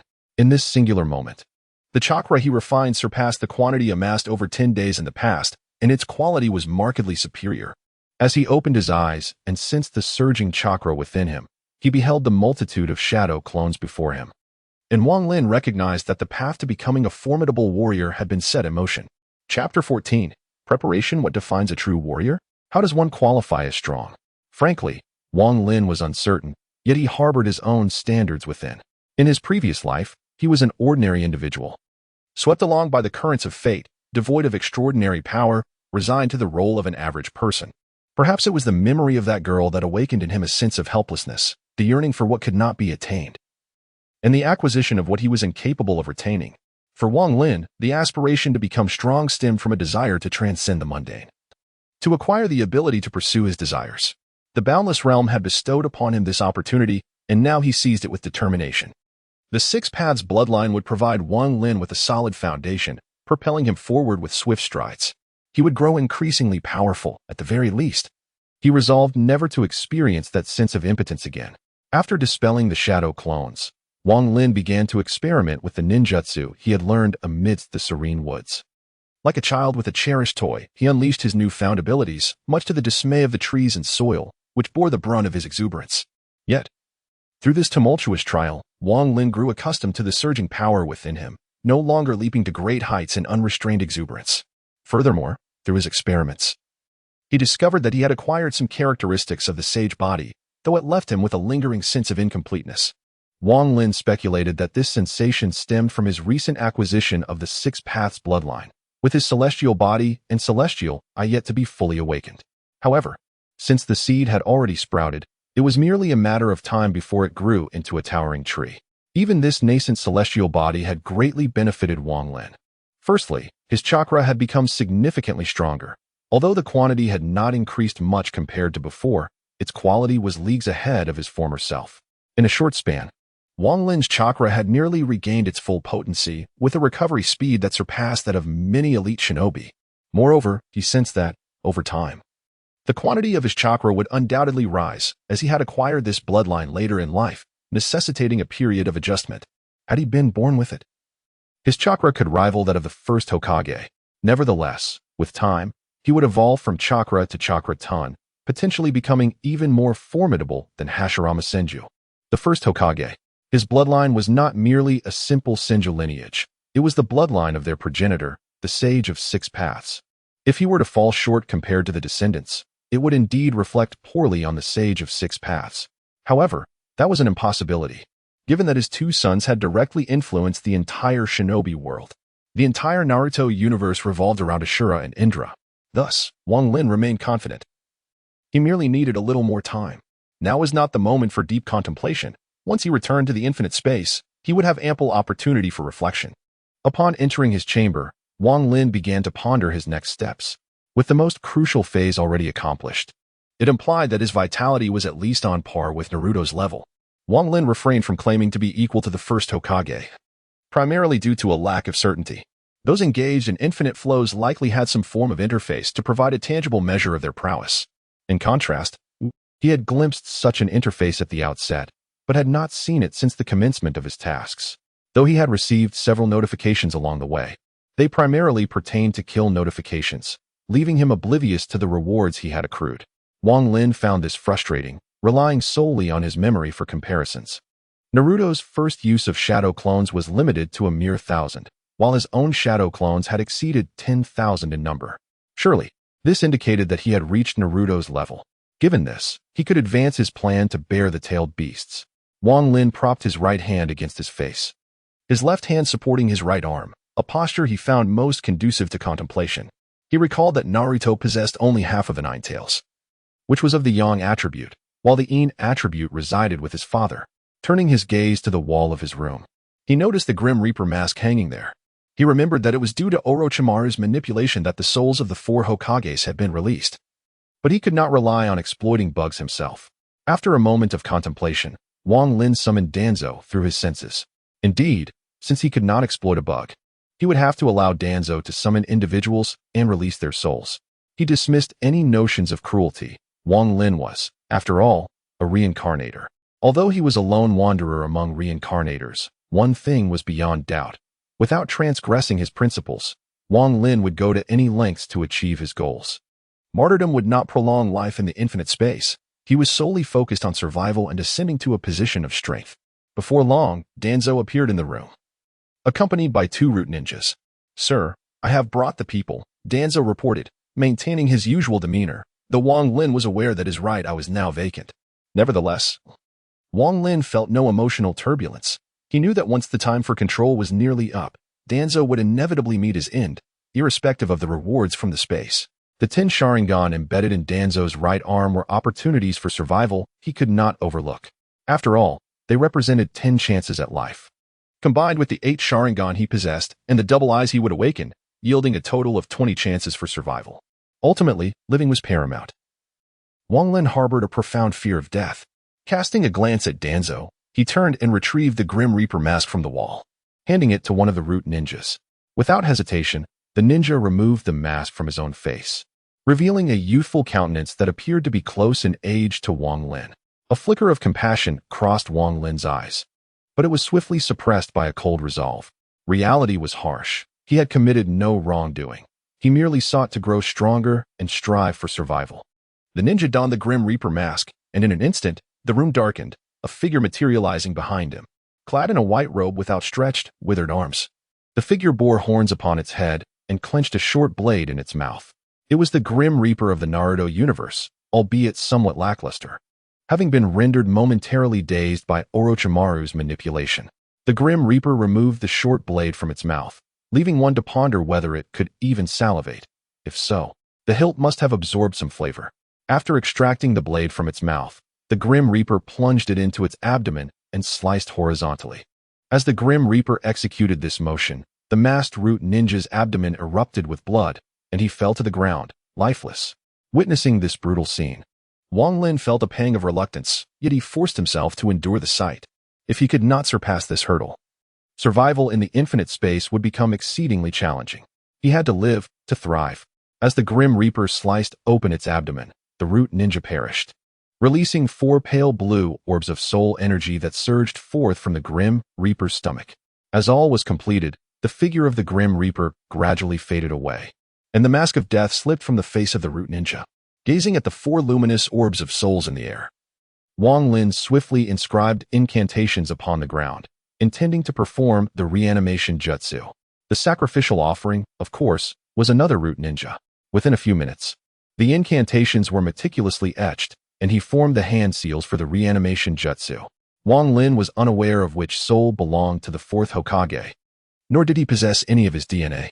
However, as the souls had just been released, he could experiment one by one. Knowing that as long as the reanimation jutsu was not fully enacted, the sacrificial offering would remain unharmed. With a clap of his hands against the ground, the first soul appeared to be drawn toward the ninja at the center of the incantation. Amidst the wails, a figure clad in crimson armor gradually materialized, entangled in the earth. Oh no, the first one is actually the 1st Hokage. I must dispel this quickly.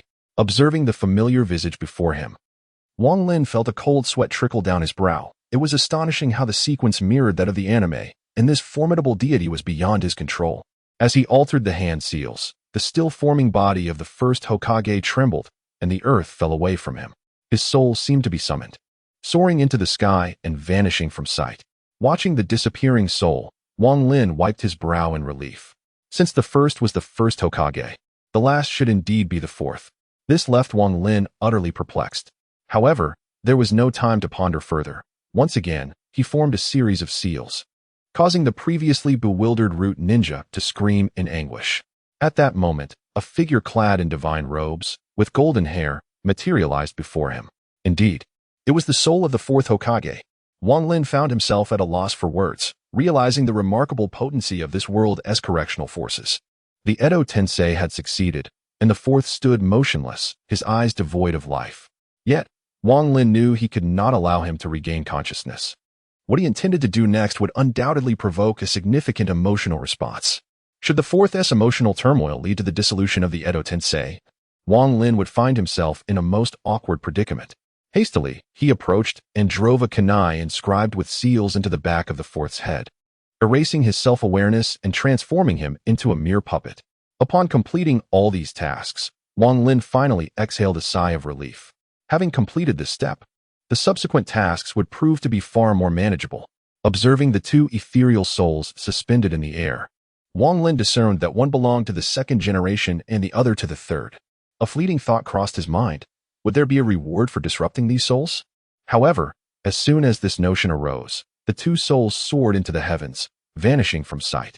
Well, he had no genuine desire to engage in such malevolent acts. Watching the disappearing souls, a wry smile crept upon Wang Lin's face. Chapter 15. Waiting with the souls having taken flight, Wang Lin found himself powerless to intervene. Given his current prowess, it would be nothing short of a delusion to think he could retain the 2nd and 3rd generation souls.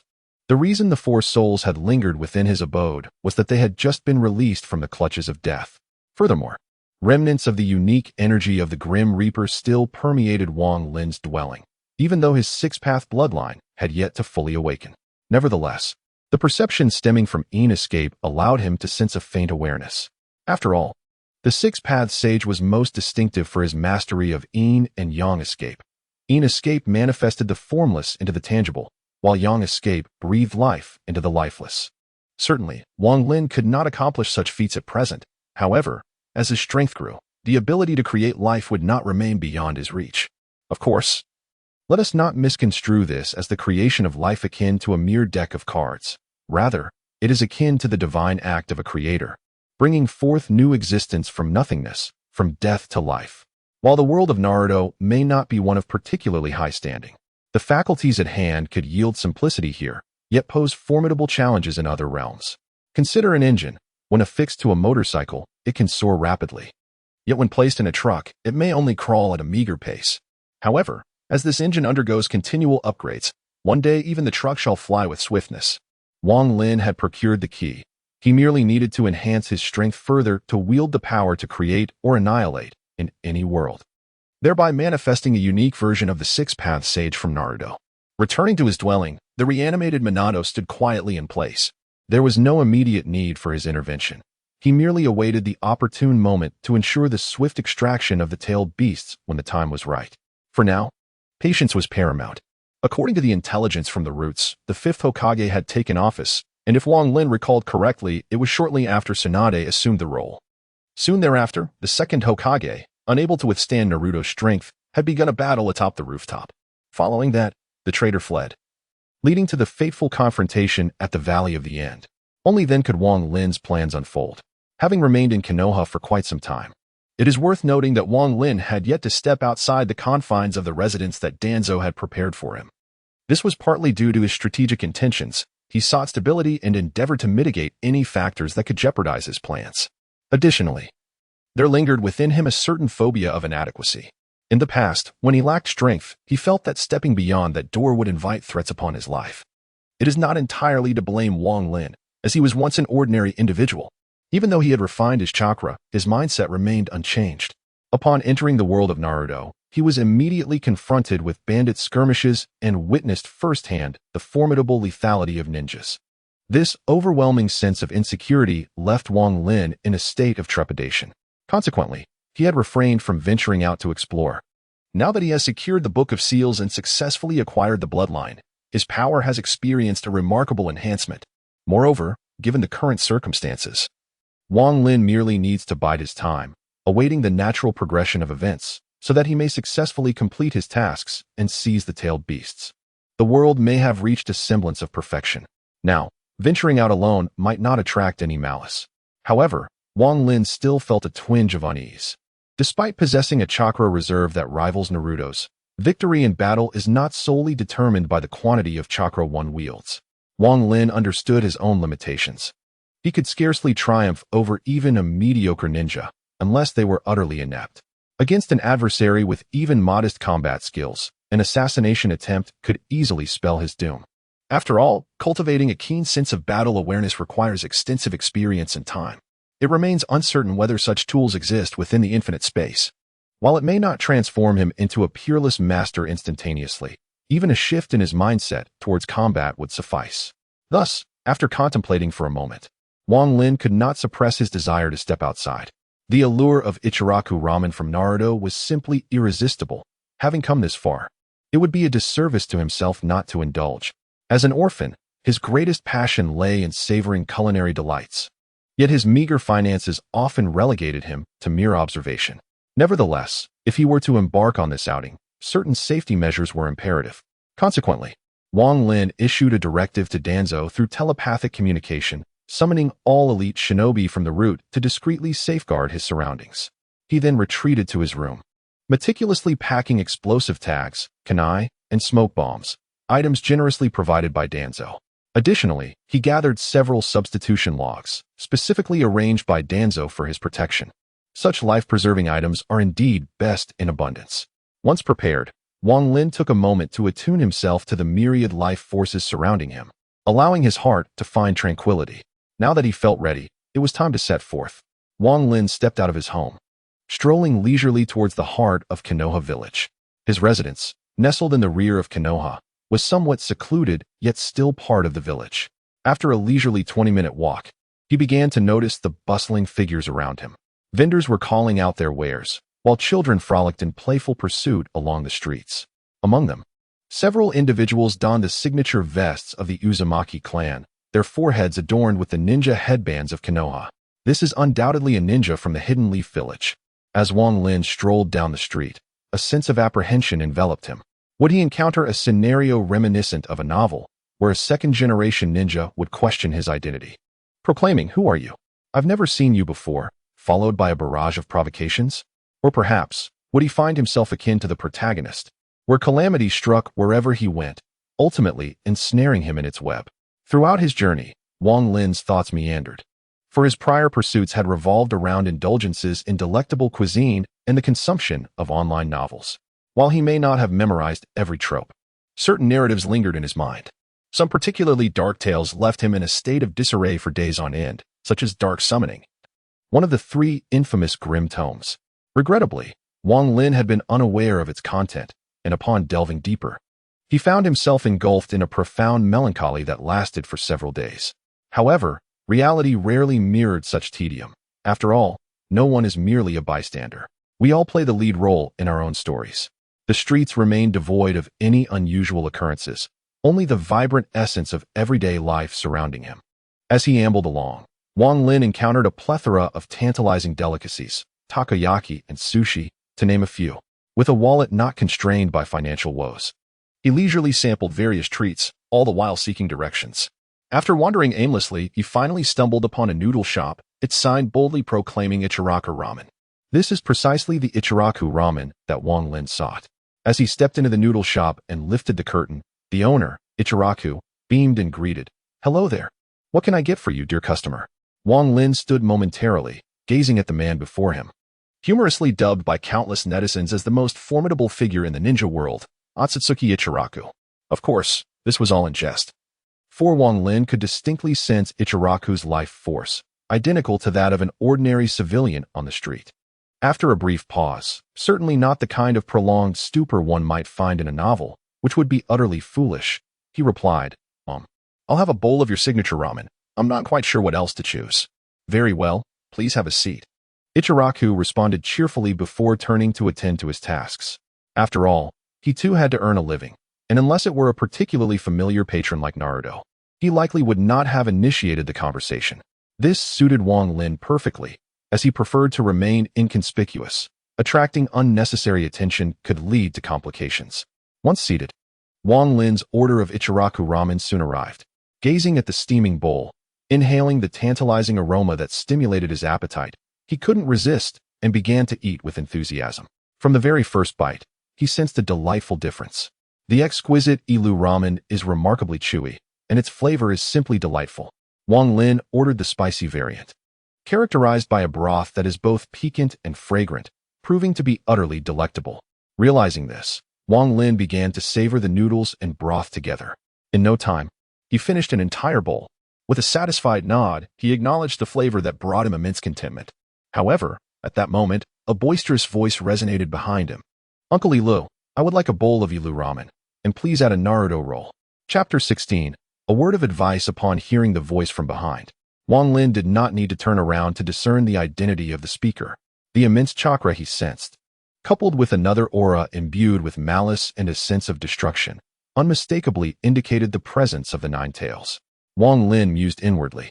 Merely an ordinary Nine Tails possesses such vast chakra. One can only imagine the magnitude if it were the entirety of it. This also solidified Wang Lin's determination to seize the complete Nine Tails. It was not a matter of good or evil. Just as Wang Lin contemplated these thoughts, the curtain behind him was lifted, and a figure burst in with a boisterous demeanor, as if returning home, settling beside Wang Lin. It was Naruto. Upon closer inspection, he resembled his animated counterpart, clad in bright orange attire, adorned with a large whirlpool emblem on his back, and his striking golden hair caught the eye. "Oh, Naruto is back." Just a moment, Wang Lin thought, a smile blossoming on his face upon seeing the familiar figure. Naruto's life could be said to have unfolded largely within the confines of Ichiraku ramen. It would be more accurate to say that Naruto's parents had dined at the ramen shop. Naruto and his wife had enjoyed meals there, and even in the future, his son would be brought to savor the same noodles. Naruto's mentor, Kakashi, was a close friend of Uchiha Bido. In the entire world of Naruto, Ichiraku ramen served as a connective thread, intertwining countless lives. So who exactly was Ichiraku?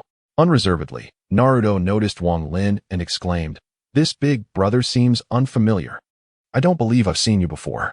Hearing Naruto's inquiry, Wang Lin smiled gently and replied, I've only recently arrived in Konoha. You must be Uzumaki Naruto, right?" "Wow, you actually know me?" Naruto exclaimed, his innocence shining through, as he naively believed his fame had already spread widely. "Of course. Your reputation is quite remarkable," Wang Lin responded with a smile. After a moment of contemplation, Wang Lin continued, "Naruto, If you happen to encounter a white-haired old pervert, could you please relay a message for me? While eagerly awaiting his meal, Naruto replied, a white-haired old pervert. Are you referring to the pervy sage? Indeed, I know him. Though he may not recognize me, Wang Lin chuckled. Please tell him, when the wandering dragon returns to the sea does not welcome Jiraiya. Yet, when the dragon returns, a slug awaits him. Do not disappoint. With that, he waved goodbye to Ichiraku, leaving behind a sum of money, enough to cover Naruto's meals for about 2 weeks. Puzzled by Wang Lin's seemingly nonsensical words, Naruto found himself momentarily bewildered. After all, one would presume he had some intellect. As Wang Lin strolled through the streets, he reflected on the events following the Naruto saga. The relationship between Jiraiya and Tsunade was indeed tear-jerking. Thus, Wang Lin felt compelled to speak up, though whether he could alter the forthcoming narrative was uncertain. After all, following the battle at the Valley of the End, not only would Naruto perish, but Sasuke would as well. It remained unclear if Jiraiya would still venture to Amigakure. However, in life, some actions are undertaken not solely for their outcomes, but rather for the desire to act itself. Wang Lin felt it necessary to offer a reminder, and thus he spoke.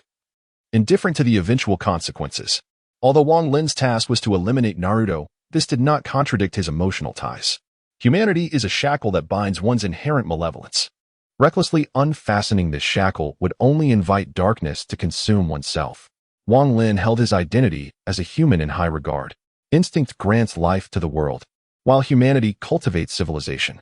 Thoughtlessly discarding one's humanity, as exemplified by Orochimaru, leads to dire consequences. Wang Lin refrained from judging Orochimaru's actions, acknowledging that each individual possesses their own choices. However, he could not fathom becoming like Orochimaru, devoid of boundaries in the pursuit of power and immortality. Thus, Wang Lin established his principles to grow stronger while preserving his humanity. As he walked along the street, familiar faces came into view, Ino with her golden locks, and Sakura with her pink hair. Many other recognizable figures were present, likely gathered for the inauguration ceremony of the 5th Hokage. In this case, the time of Sasuke's defection is likely imminent. Wang Lin recalls that it occurred shortly after Tsunade assumed her position. It was only a few days later that he betrayed the village. Furthermore, during that period, in an effort to maintain Konoha's formidable exterior, Tsunade dispatched all Jonin and above on various missions. Consequently, when Sasuke defected, the pursuit force was limited to the younger ninjas of Konoha. They managed to gather the intelligence they sought while also indulging in the culinary delights they desired. This journey has largely concluded, and Wang Lin meandered leisurely towards his humble abode. Along the way, he encountered many renowned individuals. However, none of these encounters resembled the absurd plots found in mindless novels. After all, with such a vast village like Konoha bustling with countless inhabitants each day, there are far too many unfamiliar faces to meet. If he were to come across a stranger at every turn, it would be utterly exhausting. Moreover, it was evident that these individuals possessed sound minds, leaving Wang Lin bewildered as to how those nonsensical stories continued to unfold. The protagonists in those tales can never seem to tolerate their surroundings, and an assassination attempt or ambush is a must upon stepping outside, lest the protagonist's status remain unacknowledged. Dining out invariably leads to a wealthy heir mocking them, only to be met with a spectacular display of retaliation. Please, not every affluent individual is devoid of decency. The majority are, in fact, quite respectable. It is simply a handful of imbeciles that the protagonists encounter. Having read such novels, Wang Lin found himself rather disheartened. Strolling along the forest path and reflecting on the day's events, a smile crept upon his face. The ramen at Yale was delectable, Ino's beauty was captivating, and Tsunade's attire was impeccably white. However, he ultimately recognized himself as a mere passerby, and in the context of this world, he might very well be considered an intruder. Wang Lin speculated that upon his departure, the entire world would likely reset, reverting to the narrative he was familiar with. With the multitude of reincarnators inhabiting the infinite realm, he found it hard to believe that he was the sole visitor to the world of Naruto. His actions had indeed altered the trajectory of the Naruto narrative. If there were no reset, he could scarcely fathom what would transpire thereafter. Of course, this was merely Wang Lin's conjecture, for he was but a transient presence at present. Should the world undergo excessive resets, would the original inhabitants not eventually perceive this anomaly? Might they, at some pivotal moment, eliminate a reincarnator, thereby escaping the cycle of infinite reincarnation? Nevertheless, such matters no longer concerned Wang Lin. Contemplating these thoughts was merely a way to indulge in fanciful musings. Currently, he was too weak. In the future, once he had grown stronger, he could explore these enigmas to satisfy his curiosity. For now, it was best to diligently complete his tasks. Upon returning home, Wang Lin commenced his unwavering training regimen. However, this time, he did not employ 2 shadow clones. Through relentless experimentation, he had finally discovered the maximum burden his current strength could endure. Creating 5 clones for high-intensity training over a single day was the extent of his capabilities. After all, he had yet to fully awaken his 6 paths bloodline and was merely enjoying the passive enhancements it provided. 5 clones could recuperate overnight, exceeding that would result in noticeable fatigue the following day. With 3 additional clones, he could further develop his ninjutsu. His main body would focus on refining chakra. 1 clone would delve into the forbidden techniques of the sealing scroll. Another would explore the derivatives of the lightning cutter, particularly those associated with the second Hokage. 1 clone would practice the Rasengan. Although lacking a training method, he could only rely on the memories of techniques he had learned. Another clone would continue to hone the body flicker technique and throwing techniques. Lastly, he would study swordsmanship, as these skills would undoubtedly enhance his physical prowess. Should he encounter any form of anti-magic, Wang Lin would be prepared to vanquish his adversary with a swift blade. His aspirations bore some resemblance to a certain character from an amusement park, endowed with passive abilities, where basic attacks served as ultimate techniques. However, he was somewhat distinct, as his basic attacks could be complemented by the Susanoo and the Great Buddha. Isn't he quite alluring? Thus, regarding such formidable prowess, Wang Lin felt both envy and desire. However, his stay in the world of Naruto was fleeting, and his own abilities were rather lackluster. Otherwise, he would have stormed the Cloud Village to seize their lightning release chakra mode training method. Yet, given his current strength, it was better to refrain. He didn't want to end up like a certain reckless individual, sacrificing himself due to overconfidence while his teammates desperately tried to save him. Therefore, he resolved to bide his time and develop cautiously, believing victory would eventually be theirs. Time flowed gently under Wang Lin's meticulous arrangements. One day, a message arrived from a root ninja. Uchiha Sasuke has defected. Chapter 17. Prepared and ready. Sasuke Uchiha had indeed betrayed them. Sitting in his room, refining chakra, Wang Lin opened his eyes. Simultaneously, all shadow clones dissipated, and a flood of memories surged into his mind. A slight throbbing ensued, but Wang Lin's expression remained unchanged, as he had grown accustomed to such sensations over time, and today he had devoted the entire day to training. After a brief moment of adjustment, he returned to normal. Finally, he has defected. If he hadn't done so soon, I might have wondered if my presence had altered the storyline. Upon learning of Sasuke's betrayal, Wang Lin breathed a sigh of relief. The final phase of his plan revolved around Sasuke's defection. Had he delayed further, Wang Lin's window to manipulate Danzo would have closed. In such a case, he would have been compelled to eliminate Danzo prematurely to safeguard the integrity of his plan. The members of Root were unwaveringly loyal to Danzo, and his own presence had been concealed behind the scenes. Although he could command the Root members, Danzo's death would naturally dissolve the jutsu binding them. The outcome of such an event remained uncertain. Furthermore, Wang Lin desperately required the fodder from Root to assist him in executing his plans, particularly for sealing techniques. Undertaking these tasks alone was daunting, and time was not on his side. He was uncertain whether he would be transported back to the void after eliminating either Sasuke or Naruto. Thus, he needed to extract the 9 tails, seal it within himself, and then remove Sasuke's Sharingan before ultimately ending his life. This was Wang Lin's inaugural experience with a mission in the infinite void, and he lacked the requisite expertise. Thus he endeavored to calculate every possible outcome. Wang Lin possessed a hint of obsessive-compulsive tendencies, striving for perfection. Otherwise, the discomfort would be unbearable. Dear esteemed readers, you must also find this unsettling. Thus, to summarize, upon arriving at the Hokage's office, Tsunade occupied the Hokage's chair. Upon receiving news of Sasuke's defection, her expression darkened significantly. In an effort to project that Konoha had not weakened due to the third Hokage's demise, and to showcase the village's strength, Tsunade had issued orders to deploy all Jonin and higher-ranked ninja on missions immediately upon assuming her role. Coincidentally, Sasuke chose this moment to defect, leaving the village in a state of vulnerability and uncertainty regarding who to send in pursuit. Moreover, according to intelligence, Sasuke had defected to Orochimaru, which altered the situation entirely. Tsunade Baba. Before he even arrived, his voice echoed in Tsunade's ears. Only Naruto dared to address her in such a manner. However, Tsunade had no time to ponder Naruto's nickname, for he promptly declared his intent to retrieve Sasuke. Eventually, Tsunade acquiesced, sending Neji, Choji, Kiba, Shikamaru, and Naruto to pursue Sasuke and bring him back. In a corner of the Hokage's office, the diminutive and inconspicuous Kyuubi quietly lurked. Meanwhile, within the base of the Root organization, a member of the Yamanaka clan was conveying Tsunade's recent orders. Seated nearby were Wang Lin and Danzo. After listening to the report, Wang Lin felt a sense of inevitability. The storyline remained unchanged, and the advantage was his. After a moment's contemplation, he addressed Danzo, "Gather all members of Root and follow me." He then proceeded down the corridor, intent on orchestrating a grand scheme.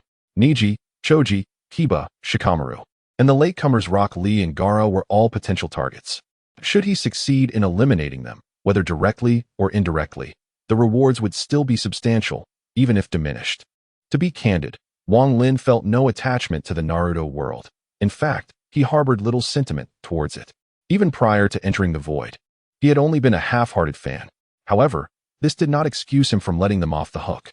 He bore no grudge against them, yet he recognized them as mere stepping stones on his path to power. Let it be clear, he abhorred the notion that one must be a fervent admirer of Naruto to be considered a genuine fan. To him, that was simply foolishness. You are you, and others are others. There is no need to blindly idolize and fawn over them. Wang Lin, devoid of any semblance of foolishness, asserts his unwavering stance. He refuses to be a sycophant, enjoying anime purely as a form of escapism, detached from personal relevance. However, when matters intersect with his own existence, he becomes resolute. Unless driven by principled convictions, he believes that anyone who obstructs his path shall face dire consequences. While Wang Lin would never resort to the brutal tactics of tyrants, slaughtering innocents to bolster his prowess, he equally dismisses the notion of being overly compassionate, as such restraint would be untenable. This kind of foolishness may be found elsewhere, but it is ineffective with Wang Lin. Danzo followed closely behind, exiting Konoha through the secret entrance of the Root. Upon arriving at this familiar place, Wang Lin couldn't help but reflect. It was from this very spot that he had first entered Konoha, marking the beginning of his journey. Simultaneously, it was also from here that he would depart, signifying that his time in this world was nearing its conclusion. With a resolute mind, Wang Lin ceased his contemplation and proceeded towards the Valley of the End. Though it was termed as walking, the speed at which a ninja traverses is remarkable. Ever since Sasuke's defection, Wang Lin had instructed the Root members to follow closely, ensuring there would be no slip-ups. Sasuke remained hidden within the forest, and the battle at the Valley of the End was still some time away, so there was no need for Wang Lin to rush. The journey was relatively relaxed, with Danzo trailing behind him. To maximize the utility of the Root organization, Wang Lin had exerted considerable effort. Danzo's indoctrination efforts had indeed been quite effective. Even if the narrative had taken a different turn and he were to perish, the Root would continue to uphold his will, remaining in the shadows of the ninja world. Wang Lin could only admire such political maneuvering. Throughout the journey, Wang Lin not only hastened towards his destination, but also laid plans for the future. He continuously dispatched members of the Root, each entrusted with a singular task, to collect the heads of the fallen after the battles of the young ones concluded. Ideally, if they could incapacitate and bring back the defeated, that would be optimal. If not, a swift execution would suffice. Although the rewards would be halved, it was certainly better than none. Meanwhile, he, along with Danzo and the sealing ninja of the Root, awaited the outcome at the Valley of the End. Once the two combatants had finished their clash, he would emerge to reap the rewards. Wang Lin was acutely aware of his own capabilities. After all, without undergoing the trials of blood and fire, facing off against these formidable warriors would pose a significant risk. Thus, adopting the role of a cunning strategist was the wisest course of action. Though Wang Lin hurried towards the Valley of the End, he was still swifter than Sasuke. After all, Sasuke was being pursued by Naruto and his companions, and Wang Lin had also dispatched individuals to create diversions, ensuring he would arrive first. This famed battle in the world of shinobi was one he wished to witness firsthand. Upon reaching the Valley of the End, Wang Lin, accompanied by Danzo and the sealing ninja, sought out a vantage point with a clear view, preparing to witness the unfolding drama. Meanwhile, Shikamaru led his pursuit team through the towering trees, leaping with agility. During their journey, he meticulously analyzed the situation at hand. Although Shikamaru appeared lethargic, once he focused, his brilliant mind operated at an extraordinary pace. From his deductions, he surmised that Sasuke's defection was not a simple matter. Despite Konoha having dispatched the majority of its forces on missions, it did not mean that the village was devoid of defensive capabilities. It was improbable for a mere genin like Sasuke to escape undetected, especially considering the information provided by the Hokage indicated that Sasuke had fled to seek Orochimaru. Thus, the path ahead would likely not be smooth. Contemplating this, Shikamaru's expression remained stoic. As the team leader, he knew that if he displayed panic, it would destabilize the entire squad. As the narrative unfolded, the Sound Ninja Quartet arrived to obstruct their path, prompting Shikamaru's team to split and intercept them, leaving only Naruto to continue the pursuit. Unbeknownst to them, hidden at each battleground were several elite ninja from the route, lying in wait. Their strength was such that the mid-ranking ninjas could never detect the elite of the route, who were far from ordinary. These shinobi had been secretly trained by Danzo to serve as his loyal assassins, living solely for the mission. Silent and poised, they resembled venomous serpents, waiting for the moment to strike decisively. Naruto, pursuing Sasuke alone, was repeatedly reminded by a voice within him to trust in his comrades, resolving to bring Sasuke back, even if he had to break his limbs. Upon reaching the Valley of the End, he immediately spotted a figure, Sasuke. Yet, the aura emanating from him felt alien, cold, and dark. As Sasuke slowly turned, Naruto was taken aback. His form was covered in ominous black markings, and one of his eyes bore an eerie transformation. Regardless, a flicker of determination ignited within Naruto. No matter how much Sasuke had changed, he was resolute in bringing him back. Sasuke, why did you betray us? The overwhelming power coursing through Sasuke was intoxicating, a strength unattainable within the confines of the village. This power captivated him. As long as he could continue to grow stronger, eliminating that man would be a trivial task. Thus, when faced with the choice between friendship and strength, Sasuke unhesitatingly opted for the latter. Naruto, you will never understand. The so-called friendship and bonds you speak of are merely obstacles in my pursuit of power. I am determined to kill that man, and anyone who stands in my way, including you, shall be eradicated without hesitation. Upon hearing these words, even Naruto's limited intellect recognized the futility of trying to sway Sasuke. After all, in the realm of ninjas, the greatest forces are not bloodlines, but rather the prowess of words and deception. Therefore, action must be taken.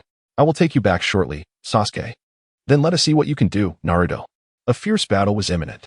Meanwhile, Wang Lin, who quietly observed from a distance, held a different perspective. To be candid, if it were not for the influence of gender, it is likely that Naruto would have been retitled as the tale of the Hokage's pursuit of his beloved. The overwhelming camaraderie filled Wang Lin with goosebumps. If a scuffle is to ensue, why the excessive chatter?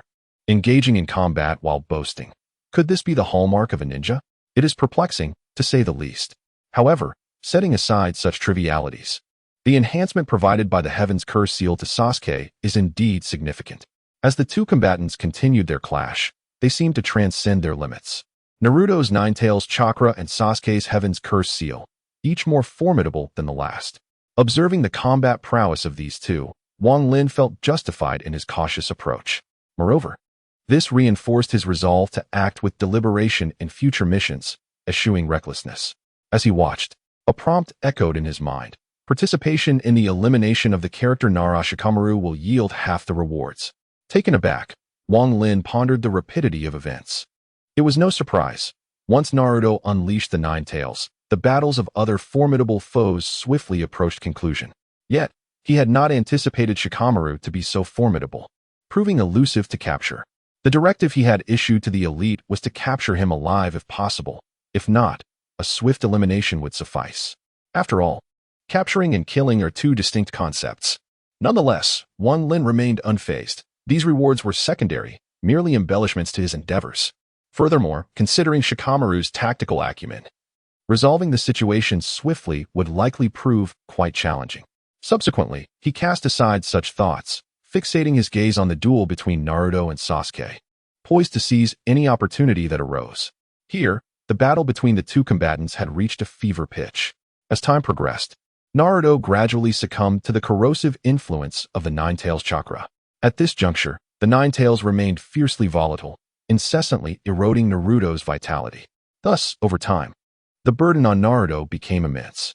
Meanwhile, Sasuke, akin to the unfolding narrative, resolved to deliver the final blow. The cursed seal erupted fully, transforming him dramatically. His hair turned a shade of gray, his nose morphed into a black cross shape, and his eyes adopted a black backdrop with the three tomo slowly rotating. Previously, Sasuke possessed two tomo, but the intensity of his emotions catalyzed their evolution into three. Additionally, due to the transformation of the cursed seal, two peculiar wings resembling duck feet extended from his back, giving him an oddly striking appearance. Nevertheless, the aura surrounding him and the chakra he emanated signified a profound leap in his power. As Sasuke formed his hand seals, the Chidori in his left hand, now imbued with natural energy, transformed into a darkened form, its potency significantly enhanced. Naruto, with one hand rendered immobile, was still in a tailed beast state. His consciousness slightly compromised. He gathered chakra with one hand, forming a Rasengan that blazed with incandescent heat, augmented by the Nine Tails chakra. Both fighters completed their charge, surging toward one another with explosive momentum. At the moment of contact between the Rasengan and the Chidori, it felt as if the entirety of the Valley of the End had frozen in time. Subsequently, a black energy sphere formed around the two, centered on their clash. As this sphere expanded, it reached a critical point before erupting violently. A flash of white light illuminated the scene, prompting Wang Lin to instinctively shut his eyes. In that moment of darkness, he pondered the dire fate he would have faced had he been caught unprepared amidst such overwhelming power. Two mere genin engaging in a cataclysmic battle rendered the world around them in chaos. Indeed, in the realm of Naruto, it is the genin one must never underestimate. The shockwave generated by the energy was so potent that it caused the waterfall to momentarily cease its flow. After a brief interval, the water resumed its descent. Sensing the tumult had subsided, Wang Lin hastily opened his eyes. The sight before him rendered him momentarily speechless. Beneath the statues of Senju Hashirama and Uchiha Madara lay a scene of utter devastation, with the surrounding stone walls marred by numerous craters. The devastation was astonishing. However, glancing at the two figures nearby, Wang Lin had no time to ponder further. Much like in his memories, Sasuke had collapsed to the ground due to excessive exhaustion, while Naruto lay unconscious. The plan commenced. Observing that the moment was ripe, Wang Lin commanded, and Danzo, accompanied by the sealing ninjas, swiftly moved towards Naruto and Sasuke. Sasuke, gazing at the unconscious Naruto, felt a surge of emotion within him. In an instant, a chilling sensation prickled at his heart. With no time to think, he attempted to rise and evade, but his chakra had been depleted, leaving him utterly fatigued. He could only roll to the side. Yet, he was still a step too slow, as a kunai embedded itself in his arm. Raising his head, he beheld a young man clad in black. An elderly figure swathed in bandages, and a ninja donning an animal mask before him. Just as he was about to speak, an overwhelming weakness coursed through his arm. The kunai was poisoned. The thought barely registered in his mind before he succumbed and fell into darkness. With Sasuke now unconscious, Wang Lin felt a weight lift from his heart. Indeed, to ensure the success of his scheme, he had resorted to poison. As long as it wasn't fatal in an instant, it sufficed. After all, Sasuke was destined to die in the end. He then instructed Danzo and the sealing ninjas to carry the two incapacitated figures and hasten towards the predetermined location. Chapter 19. A sudden change carrying Sasuke and Naruto towards the designated site. Wang Lin, for added precaution, had Danzo administer a substantial dose of anesthetic to Naruto. Whether it would prove fatal was of no concern to Wang Lin. All that mattered was that Naruto perished at his hands in the end. Given Naruto's resilience, he would not succumb immediately. They traveled at a breakneck pace, the destination not far off, and soon they arrived. At the site, several ninjas were already present, alongside a few familiar faces lying nearby, Niji, Kiba, and Choji. As for Lee and Gaara, their whereabouts remained unknown. Nevertheless, even in the event of failure, eliminating Gaara, the one-tailed Jinchuriki, would prove a formidable challenge. A tinge of regret lingered, yet, as Wang Lin contemplated, a delightful revelation ignited a smile upon his face. Participation in the elimination of plot character Gaara will yield a halved reward. Participation in the elimination of plot character Rock Lee will yield a halved reward. What a delightful surprise. Wang Lin had initially believed the endeavor was futile, as Gaara and Lee were together, and with Gaara being a Jinchuriki, the prospect of vanquishing him seemed nightmarish. Even though Kagaya had depleted much of his power, once the tailed beast rampaged, slaying him would be an impossibility. Thus, this unexpected boon was indeed a stroke of fortune. No sooner had the announcement echoed in his mind than Wang Lin sensed a surge of violent chakra emerging in the distance. It bore the suffocating stillness of the desert, indicating that Shikaku had broken free from its Jinchuriki constraints and was wreaking havoc. However, this was of no consequence to Wang Lin. Suddenly, a figure marred with fissures appeared. Golden hair revealed his identity, Hashirama Senju, reanimated. Wang Lin had previously instructed him to await here, ensuring the swift extraction of the Nine Tails. He swiftly commanded Hashirama to extract the Nine Tails from Naruto. Fortunately, Hashirama's will had been erased, leaving only the basic combat instincts intact. Hashirama commenced the hand seals and pressed his palms against Naruto. Red chakra flowed from Naruto into Hashirama's form, and tendrils of red tails began to detach from Naruto's body. As the extraction progressed, Naruto's complexion grew pale. However, given the vitality of the Uzumaki clan, he would not perish in the immediate aftermath of the extraction. And this window of opportunity was precisely what Wang Lin required. He ordered the root ninjas to extract Sasuke's eyes while he approached Niji and the others. Drawing a kunai, he swiftly severed their necks. Elimination of plot character Niji Hyuga. Reward to be issued post-trial. Elimination of plot character Kiba Inuzuka. Reward to be issued post-trial. Elimination of plot character Choji Akimichi. Reward to be issued post-trial. As he surveyed the lifeless forms of his adversaries, Wang Lin felt no particular sentiment.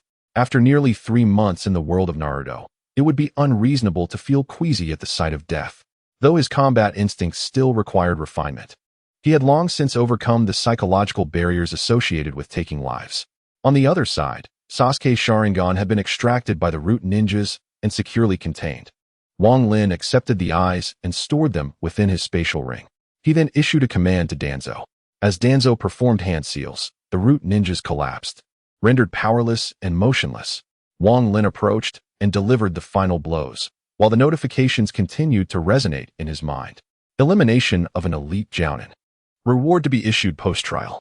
Elimination of an elite Jounin. Reward to be issued post-trial. Elimination of an elite Jounin. Reward to be issued post-trial.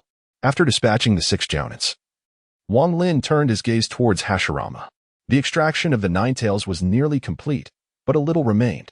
Thus, Wang Lin withdrew a kunai from his spatial ring and advanced to sever Danzo's right arm. The severed limb fell, devoid of blood, its skin pale and resembling that of a tree. This prosthetic limb was cultivated using Hashirama's cells, with 10 Sharingan eyes transplanted upon it, one by one.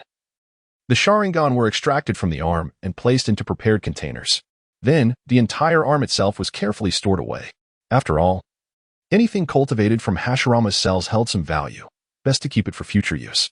Yet even as Wang Lin severed Danzo's right arm, the man showed no reaction whatsoever, as though the limb had never belonged to him in the first place. Staring at the motionless Danzo before him, Wang Lin couldn't help but marvel once more at the sheer effectiveness of Kodo Amatsukami. With a swift motion, he cleaved Danzo's head from his shoulders. The moment Danzo's head hit the ground, a notification echoed in Wang Lin's mind. Due to the controlled target's death, the effects of Kodo Amatsukami, false, had dissipated. Successfully eliminated key storyline character Shimura Danzo. Rewards will be distributed upon completion of the trial mission. With that matter settled, the extraction of the Nine Tails from the reanimated Minato had also concluded. Even without focused perception, Wang Lin could sense the overwhelming, malevolent chakra radiating from Minato's body, a presence steeped in malice and violence. Observing Sasuke, now bereft of his eyes, and Naruto, whose life force had dwindled to a mere flicker, Wang Lin wasted no further time. He commanded the reanimated Minato to seal the Nine Tails within himself. Minato's hands moved in a rapid succession of hand seals, culminating in a final, decisive motion as he pressed his palm against Wang Lin's abdomen. A trigram sealing style. Wang Lin had instructed Minato to employ the strongest sealing technique at his disposal, and the 4th Hokage had chosen the very same method he had once used to seal the Nine Tails. As the beast chakra gradually transferred into Wang Lin's body, an immense surge of energy erupted within him, scorching, searing, twisting his features into a grimace of pain. Damn, this hurts. Not only was the chakra unbearably hot, but it was also ferociously violent, its savage essence relentlessly battering against Wang Lin's consciousness. He had no choice but to counter it with his own chakra. suppressing the beast's rage. Fortunately, Wang Lin possessed the bloodline of the Sage of Six Paths, though not fully awakened. Its purity surpassed even that of the sage himself, refined further by the genetic enhancements inherited from the sage's younger brother. A minor advantage, perhaps, but more than sufficient. Coupled with the chakra he had painstakingly refined over the past 3 months, Wang Lin had just enough strength to keep the Nine Tails in check. As time passed, the sealing was completed without further incident. Thanks to the unique nature of Wang Lin's chakra, subduing the beast proved far easier than anticipated. Feeling the vast reservoir of power now residing within him, Wang Lin let out a breathless, triumphant laugh, his face still pale from the ordeal. Ha! Finally, I've succeeded. I did it. The Scroll of Seals, the Sharingan, would release, and now the Nine Tails, I've claimed them all. His laughter rang toward the heavens, his joy beyond words. This time, I have profited immensely, and soon I shall eliminate both Naruto and Sasuke. The rewards for my mission will undoubtedly be substantial. After regaining my composure and gazing at the lifeless form of Minato before me, I contemplated the idea of employing the reanimation jutsu. After all, it would be rather grotesque to slay his son in front of him. I am not one to indulge in such twisted psychopathy. As Minato's soul ascended, I picked up a nearby ninja blade and approached the fallen figures of Naruto and Sasuke, reflecting on the two bodies lying helplessly before me. I was engulfed in a whirlwind of thoughts. Though we bore no enmity towards one another, the harsh reality persists. Survival of the fittest is an immutable truth. Thus, they must perish. A flash of steel cleaved through the air, the blade slicing with a mournful wail. With a swift motion, I severed Sasuke's head, blood gushing forth, staining the earth crimson. One of the prominent figures in the world of Hokage, Uchiha Sasuke, met his end in this nameless location, dying without a sound. Simultaneously, the notification of my mission's advancement resounded in my mind. You have slain the child of destiny, Uchiha Sasuke. As a result of your actions, the Lone Wanderer trial mission has been completed. World difficulty, level 5. Mission difficulty, level 5. The identity of the Lone Wanderer is officially unlocked, and the next mission commences. The trial mission is complete. The Lone Wanderer shall return to the infinite space in 30 seconds. As I absorbed the details of my achievement, I hastily advanced and decapitated Naruto with a single stroke. It was executed with the same swiftness, precision, and ferocity. His head rolled away. You have killed the plot character, Uzumaki Naruto. Rewards will be granted upon return to the infinite space. Due to the Lone Wanderer exceeding the trial mission requirements, the rewards have been significantly enhanced. Warning! Warning! Due to the Lone Wanderer's slaying of 2 children of destiny, the will of the realm has gone into a frenzy. As a consequence of this interference, the Lone Wanderer will return to the infinite space in 10 seconds. What? I exclaimed, astonished by the revelation. Yet, as the ominous notification echoed, the sky above me darkened instantaneously. Thunder rumbled ominously, and an overwhelming sense of peril enveloped my heart. I could die. This is a warning from the immortal being to Wang Lin, as the thunderbolt in the sky has targeted him. What on earth is happening? Why is this occurring? The countdown begins. 5, 4, 3, damn it. Time is running out. With just 2 seconds remaining, the impending strike of thunder looms ominously above. 2, 1, a deafening clap of thunder instantly rends the sky, striking down towards Wang Lin below. There is no time for contemplation. Wang Lin can only concentrate all his chakra at the surface of his body. The chakra of the Nine Tails, unrestrained by Wang Lin's control, erupts violently. However, just as the Nine Tails chakra manifests above Wang Lin, the descending thunderbolt finds its mark. In an instant, the combined defenses of the Nine Tails chakra and Wang Lin's own chakra are effortlessly cleaved apart, and the bolt strikes his body. Simultaneously, the sound of an enhancement resonates in Wang Lin's mind. The countdown concludes, and he is returned to the void. Instantly, Wang Lin, now charred from the thunder's assault, vanishes from the spot. The storm clouds above seem to pause momentarily, as if in confusion, before erupting into chaos, unleashing indiscriminate bolts of lightning that reduce the forest to desolation. The bodies of Naruto, Sasuke, and others are swallowed by the thunderous fury. Chapter 20, A Blessing in Disguise in a Sealed Chamber. A figure materializes in midair before crashing heavily onto the ground, producing a resounding thud. The figure, entirely charred, bore wounds that gaped and bled, while tiny bolts of lightning danced erratically across its form. Only the slight tremor of its silhouette indicated that life still lingered within. Amidst the violent tempest of electricity surrounding it, this scorched figure began to emanate a radiant glow, as if something had been awakened within. The injured body commenced its restoration at a visibly rapid pace. However, just as the flesh began to mend, a sudden, delicate bolt of lightning erupted within its very sinews. Bang! The body, which had only just begun to heal, was once again drenched in crimson. The figure before us is Wang Lin. Although he ultimately succeeded in returning to his realm, he was struck by a bolt of lightning from the will of the world originating from the Naruto universe. The swiftness of the lightning left little room for evasion, especially as it was the world's will that had intervened directly. Generally speaking, reincarnators seldom provoke the will of the world, as the infinite space restrains its power. As long as a reincarnator does not engage in excessively outrageous acts, such as obliterating an entire world, the will of the world would not risk annihilation at the hands of the infinite space merely to eliminate a minor reincarnator. However, Wang Lin's audacious maneuvers truly astonished the spectators. Essentially, he had extracted every ounce of potential from the Naruto world. Not only were the two children of destiny lost, but most of the principal characters perished, and he even managed to seize the Nine Tails. The Nine Tails possesses at least half of the chakra of the Ten Tails. As the lore suggests, the Sage of Six Paths divided the chakra. One tail received a portion, the Nine Tails received a portion, and so forth.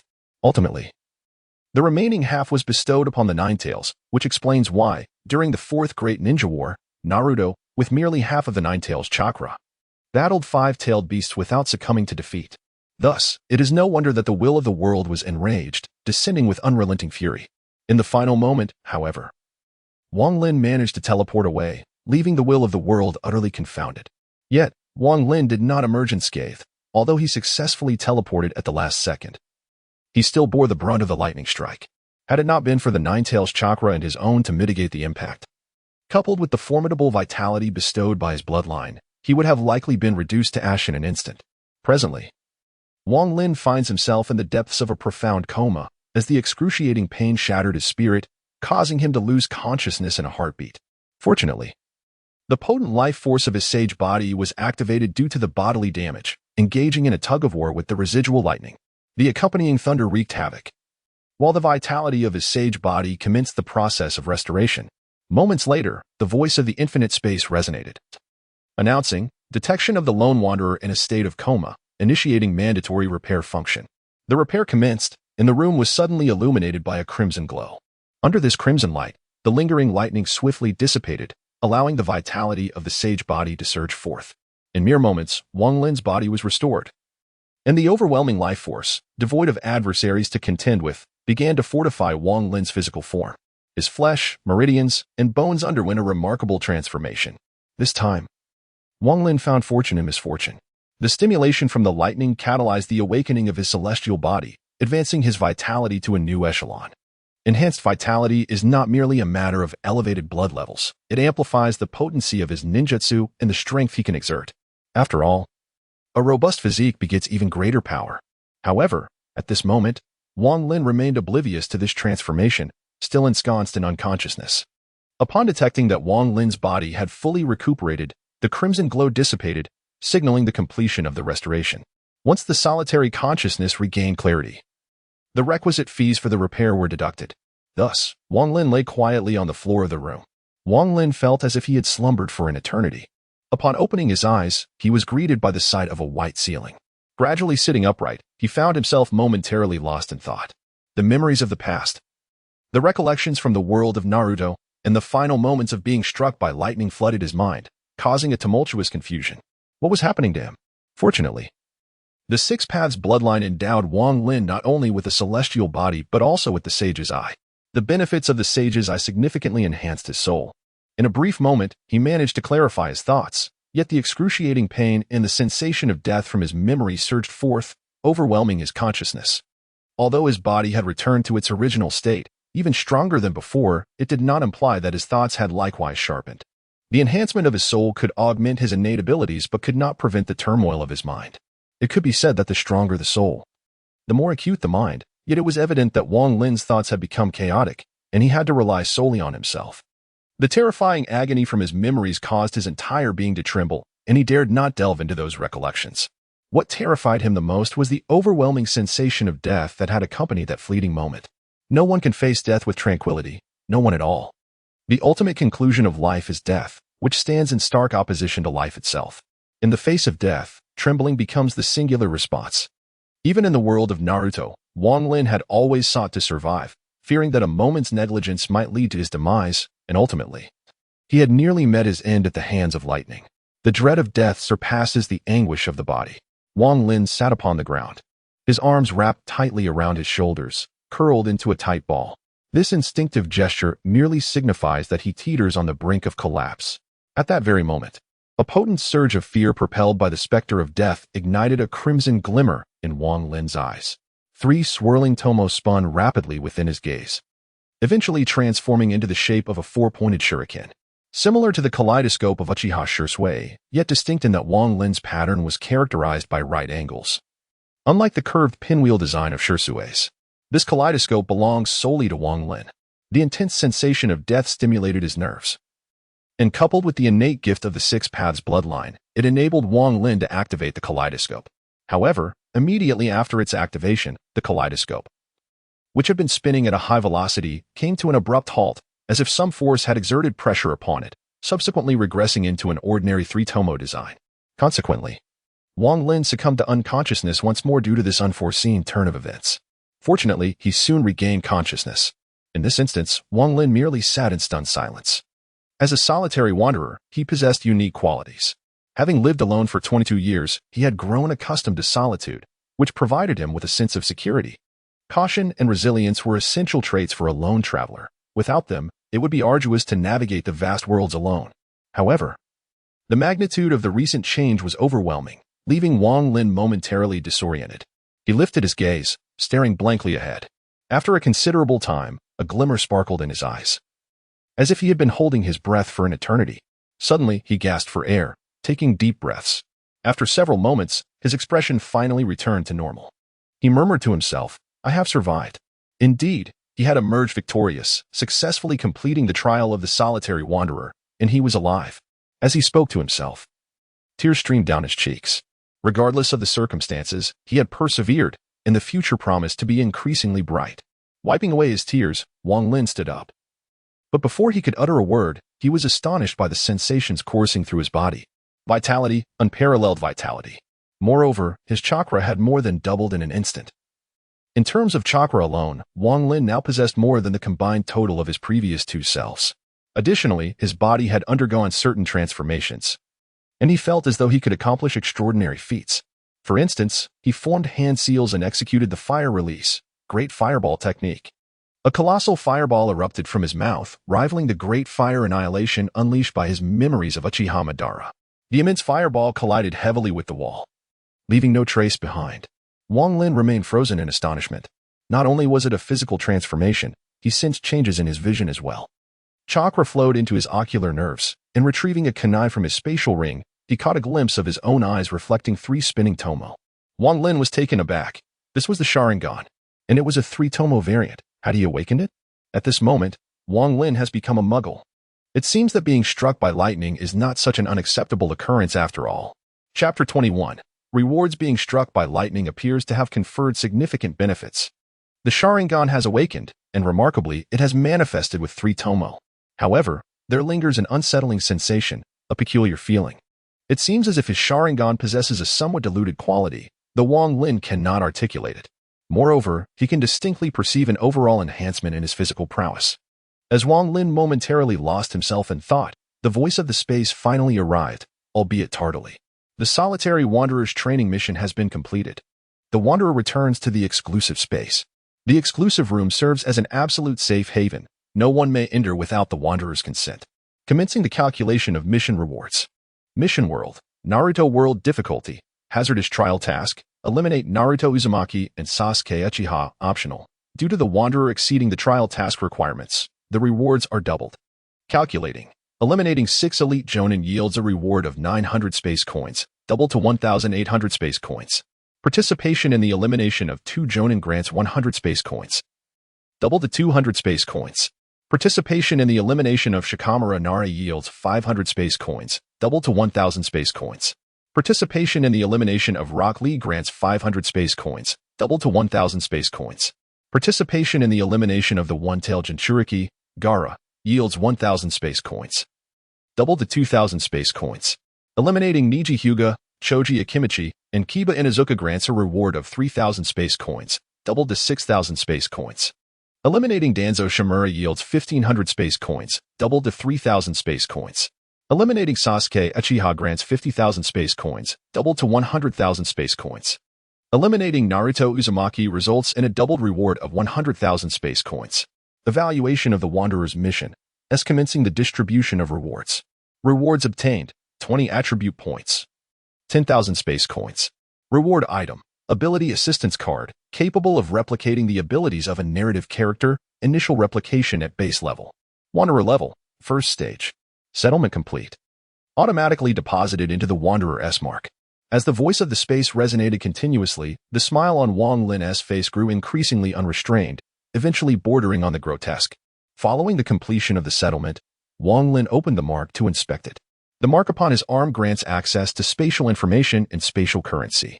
Wang Lin's solitary trial was only unlocked upon completion, a fact he had previously been unaware of. However, one aspect that irked him was the inclusion of a storage space function within the mark. Having exchanged for a spatial ring, he felt it rendered that effort somewhat futile. Why had it not been activated sooner, leaving him with something of no further use? It was quite vexing. Nevertheless, upon learning that his task's completion level was rated as S, he found a modicum of solace within himself. Although he was unsure how this grading system was determined, the designation of S certainly sounded exceptional.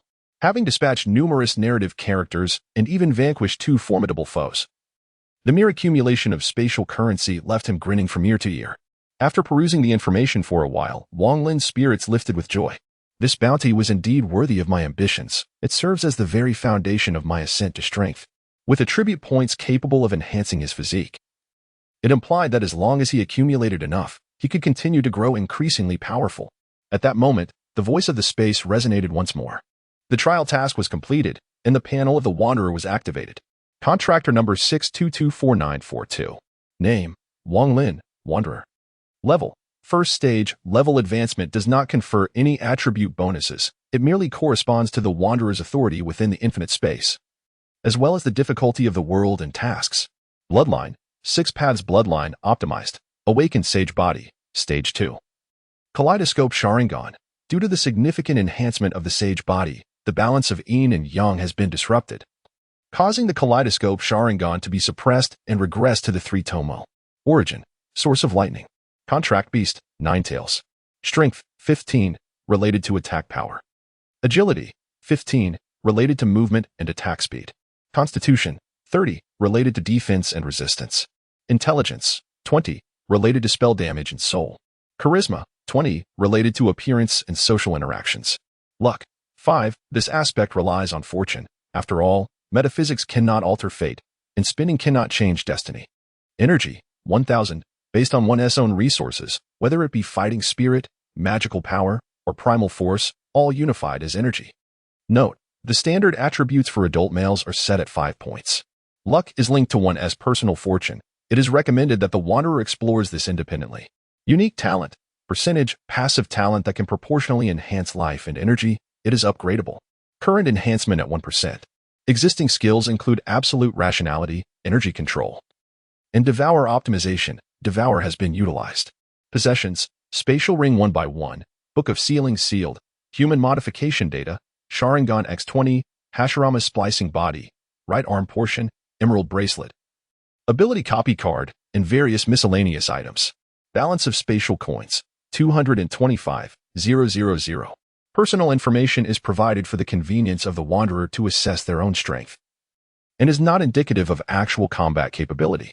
The Wanderer is advised not to act recklessly due to high attributes. All mortals face death, but one should endeavor to avoid a tragic demise.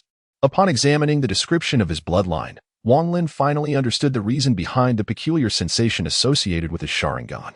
However, he was perplexed by the notion of the source. The source of lightning? Could it possibly be a consequence of being struck by lightning? He felt no connection to any such source. Moreover, Wang Lin was most bewildered by his Sharingan. In the original narrative, Hashirama's cells were deemed a universal remedy, and acquiring the Kaleidoscope Sharingan meant there was no fear of blindness. Why then was his Sharingan suppressed?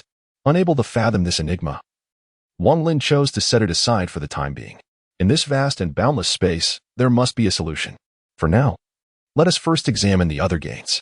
Just as Wang Lin was delightfully inspecting his acquisitions, the voice of the space resonated once more. Detection of the solo traveler's space currency balance reveals it is sufficient to repay the loan, automatically deducting 15,000 for the loan and an additional 25,000 in interest. The Book of Seals requires 15,000 space currency for unsealing. Shall it be unsealed? Wang Lin's smile abruptly froze. Darn it, he had completely forgotten about this. He had lost a third of his wealth before he even had the chance to warm it up. His heart bled. Yet he could not afford to relinquish the Book of Seals. With tears in his eyes, he had no choice but to acquiesce. 15,000 space currency was deducted, and the Book of Seals was unsealed. Book of Seals quality, S-class effect, chronicles the majority of forbidden techniques from the world of Naruto. This time, there were no additional prompts. However, Wang Lin had inadvertently discovered a bug in the infinite space, having already mastered several forbidden techniques within the Naruto world. Nonetheless, the Book of Seals contained numerous forbidden arts, and it was implausible for Wang Lin, no matter how formidable, to master them all in just a few months. Moreover, some of these forbidden techniques could be sold. Of course, the more perverse techniques were to be avoided. Selling them could result in them being turned against him. Upon detecting the presence of the Nine Tails from the Naruto world within the Lone Wanderer, two options emerged for selection. Option 1. Erase consciousness, transforming into the most primal energy, which would result in the loss of recovery ability and eventual disappearance after use. Option 2. Erase memories and reconstruct intelligence, requiring a payment of 50,000 space coins.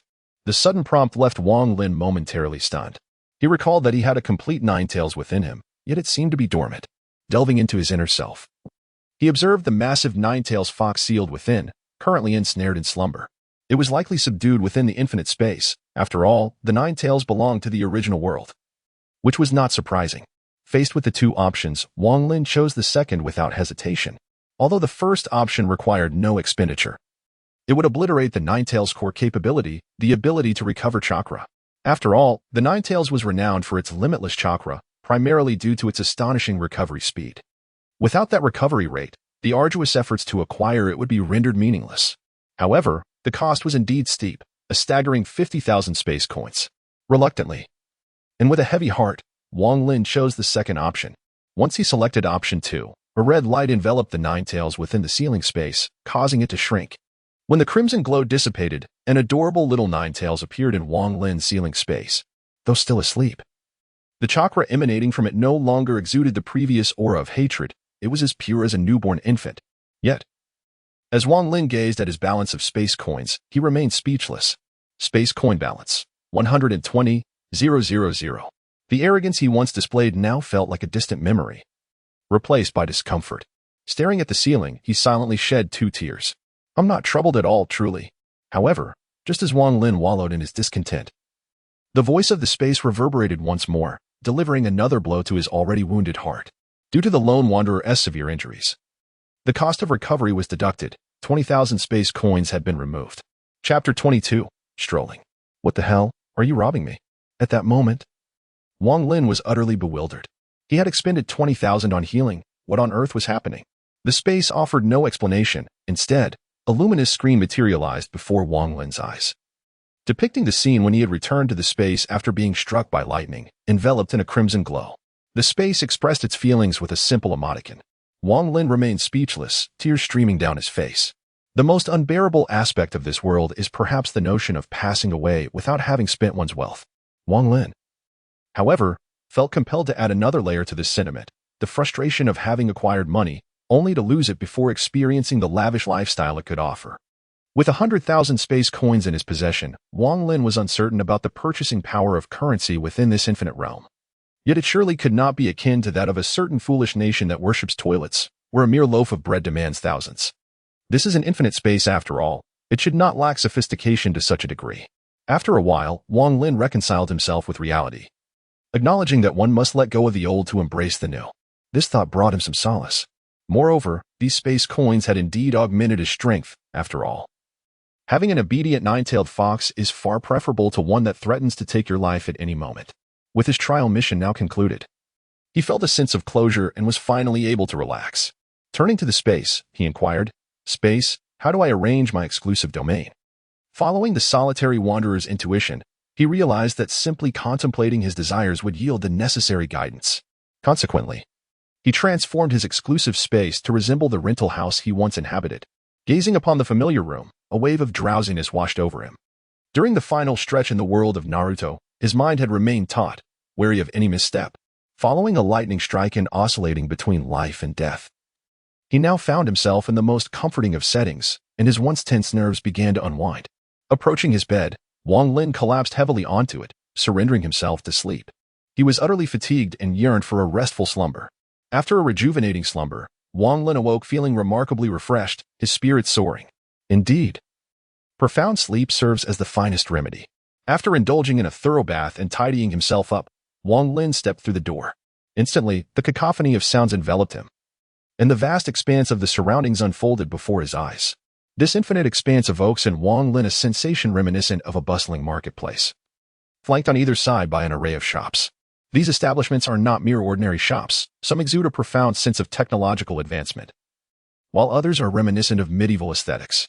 There are even a few that appear to undulate gently, akin to a creature inhaling and exhaling. The shops formed several streets, bustling with a diverse array of individuals. Some donned armor, with swords sheathed at their sides, while others, adorned in the garb of mages, wielded staffs in hand. A profound sense of incongruity washed over Wang Lin. Have you ever witnessed a conversation between a being resembling a primitive man and one clad entirely in armor, deeply engrossed in discourse? It felt to Wang Lin akin to a melting pot of existence, a cacophony of everything imaginable. Meandering down the street, he took his time, observing the surroundings. Glancing upwards, he noticed the sky seemed to be enveloped by a veil of energy, obscuring the view beyond. As he ambled along, he stumbled upon a makeshift market, where numerous individuals sat cross-legged on the ground, blankets spread before them. Upon these blankets lay an array of items, each being hawked with fervor. Do not miss out. D-grade firearms for just 200 space coins. For a mere 100 space coins, you can open a mystery box with no upper limit. Life potions for sale at 100 space coins. 100 coins won't lead you astray. 100 coins won't leave you empty-handed. The voices echoed, reminiscent of a flea market from his former world. At that moment, Wang Lin recognized his need to gather information to better understand the infinite space. As curiosity began to stir within him. Hey, you there, reincarnator. Wait a moment.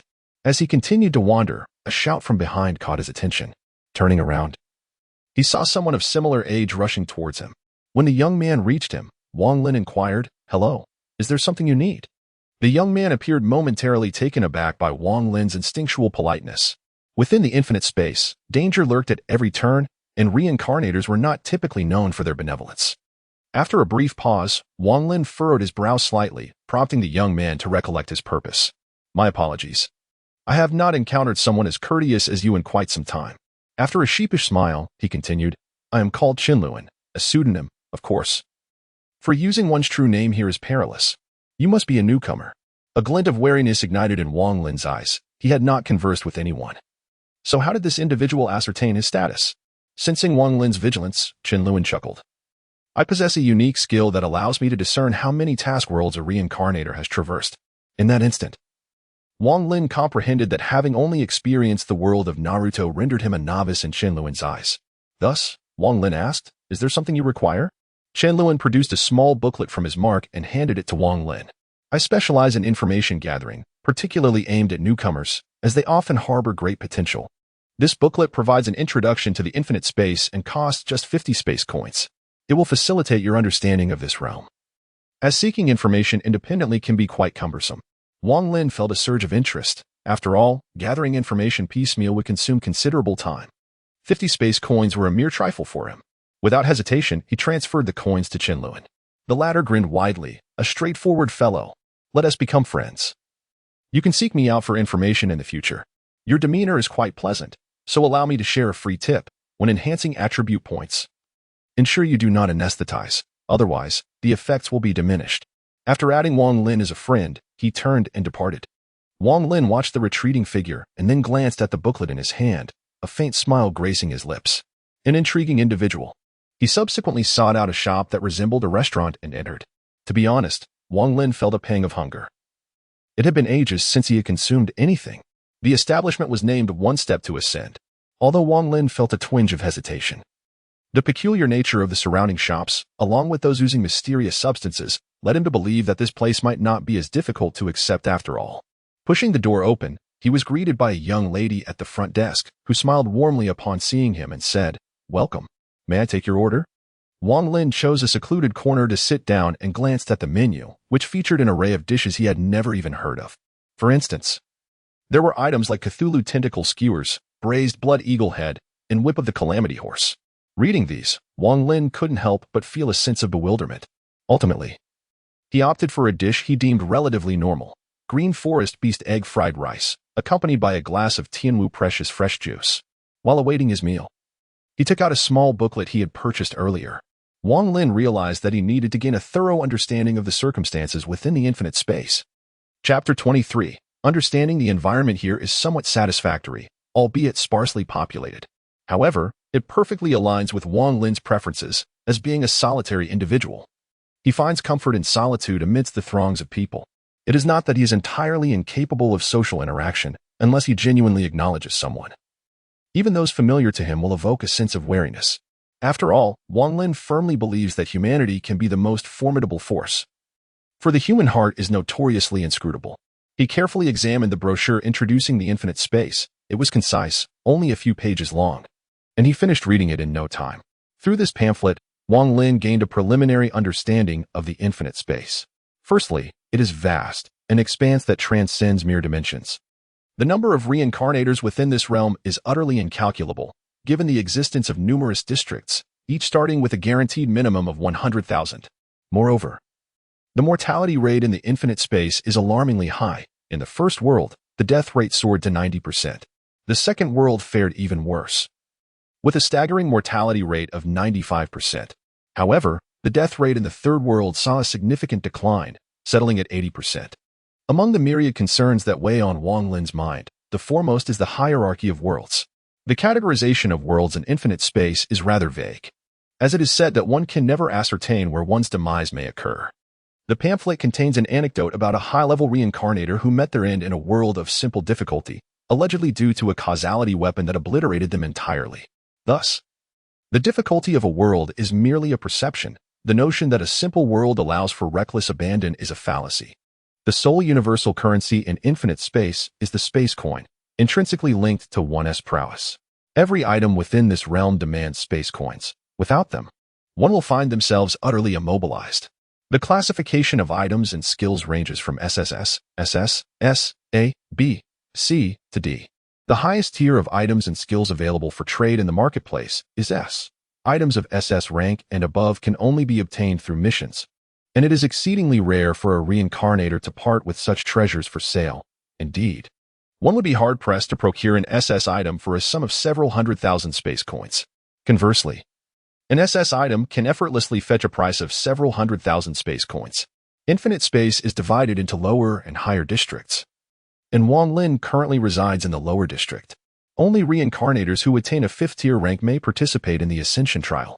Success in this endeavor grants access to the higher district, while failure, well, that is a different story altogether. Wang Lin's initial encounter with the street was on Commercial Street, a bustling thoroughfare established by countless service providers. These individuals, having endured the brutal trials of 3 task worlds, relinquished their identities as reincarnators.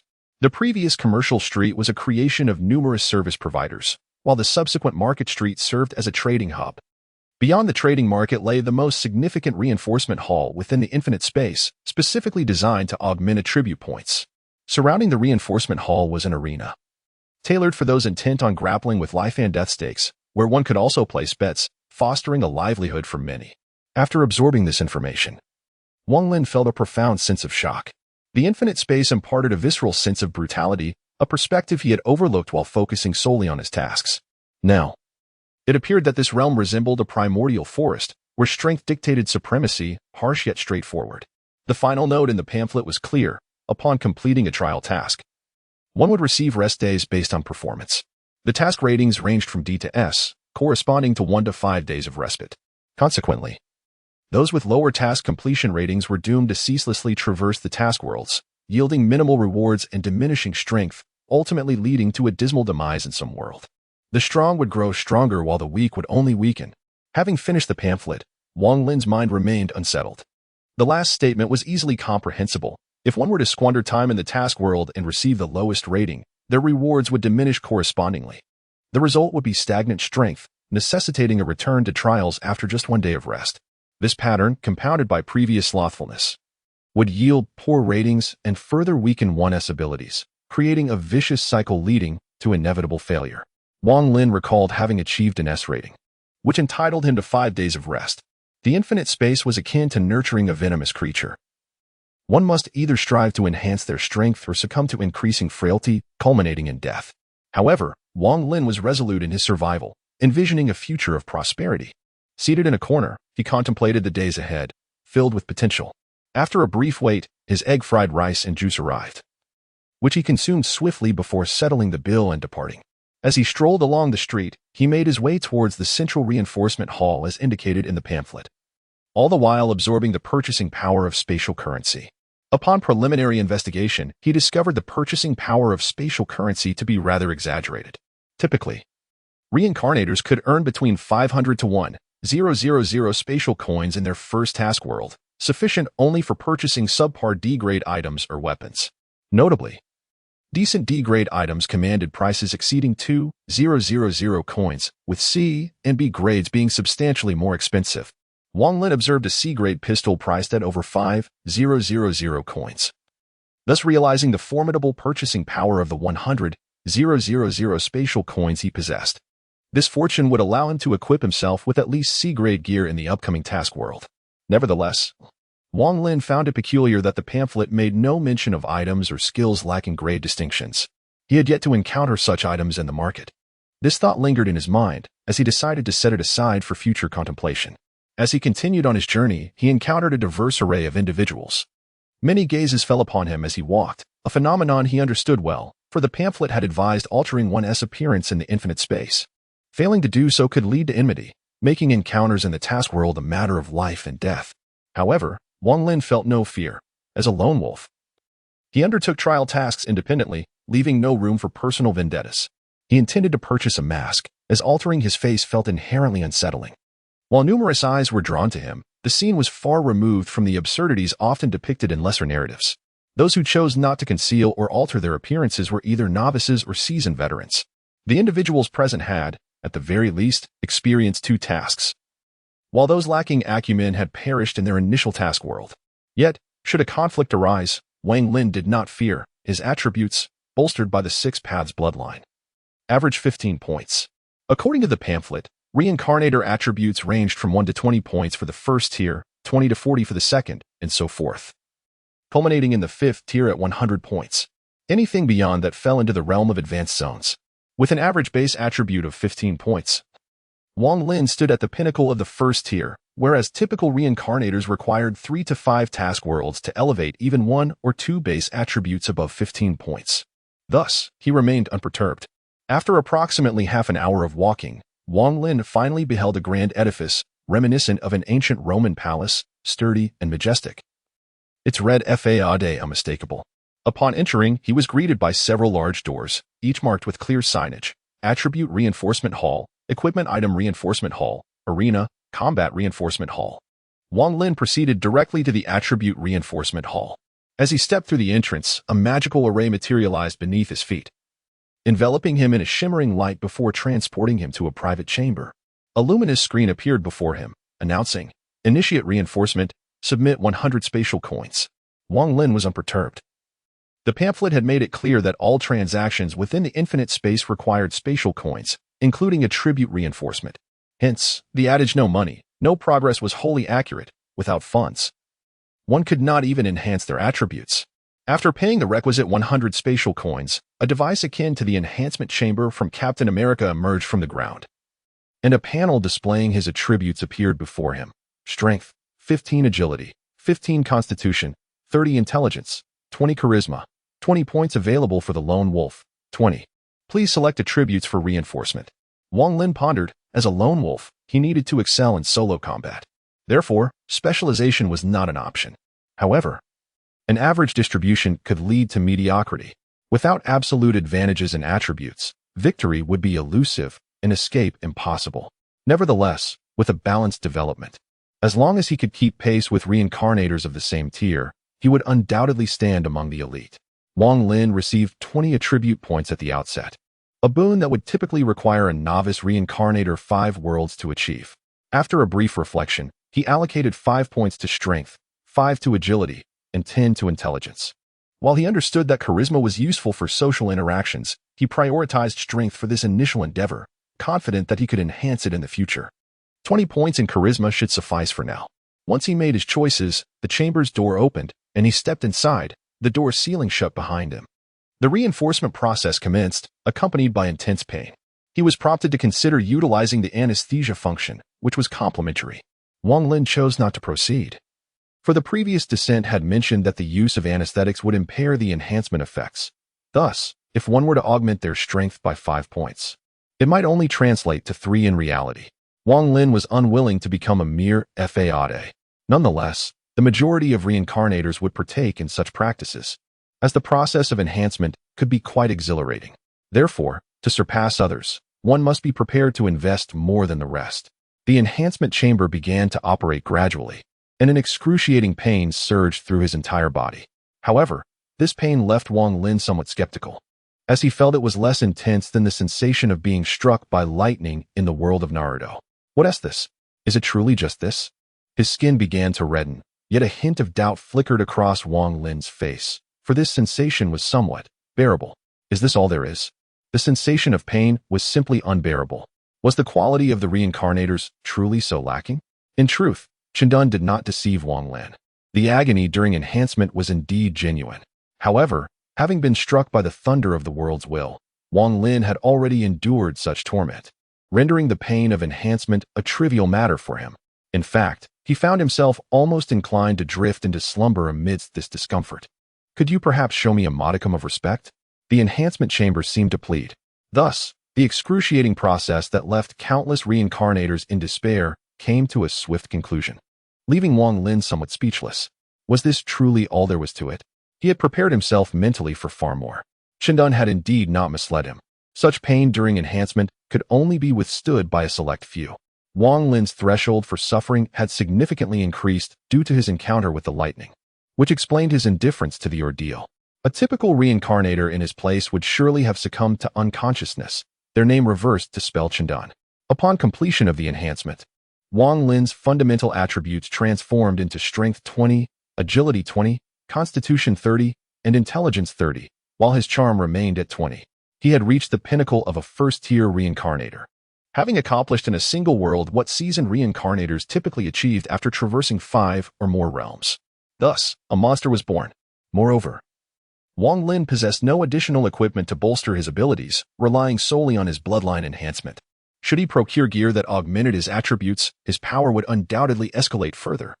In his first world, no equipment was lost. Otherwise, given Wang Lin's actions in the realm of Naruto, he would have surely acquired several B-rank items. However, Wang Lin now sensed an awkwardness returning to his gait. This sensation was familiar to Wang Lin, for he had experienced a similar circumstance after seizing the Six Paths bloodline. Thus, he remained composed. The combat enhancement hall was specifically designed for such situations. Without hesitation, Wang Lin turned and entered the combat enhancement hall. Welcome, Lone Wanderer, to the combat enhancement hall. Please select a training mode, instruction mode, or combat mode. Wang Lin opted for instruction mode, as he had never engaged in proper combat. He had always lurked in the shadows. Please select an instruction level. Before him appeared 4 options: basic instruction, intermediate instruction, advanced instruction, and observation instruction. The first 3 options displayed their respective prices. Basic instruction cost 100 paradise coins per hour, intermediate instruction cost 1,000 paradise coins per hour, and advanced instruction cost 10,000 paradise coins per hour. The final option, observation instruction, required a unique item known as the General's Order instead of space coins. Wang Lin was perplexed. What on earth was a General's Order? Fortunately, the infinite space provided an explanation. The General's Order was a crystallization of a powerful individual's memories, allowing one to observe their entire life through the corresponding order. However, the General's Order could only be obtained by completing certain tasks, the details of which Wang Lin was unaware. Each time he engaged in observation instruction, he could randomly acquire one ability from the observed individual. Hence, the effectiveness of observation instruction varied greatly. For the strong, it was overwhelmingly beneficial, while for the weak, it could be detrimental. However, Wang Lin reasoned that if something could become the target of a general's order task, it likely possessed considerable strength. Yet, he chose not to dwell on this matter at present, for such opportunities were rare and unsuitable pairings could lead to complications. After all, one could not allow a wizard to observe a warrior's general's order, could they?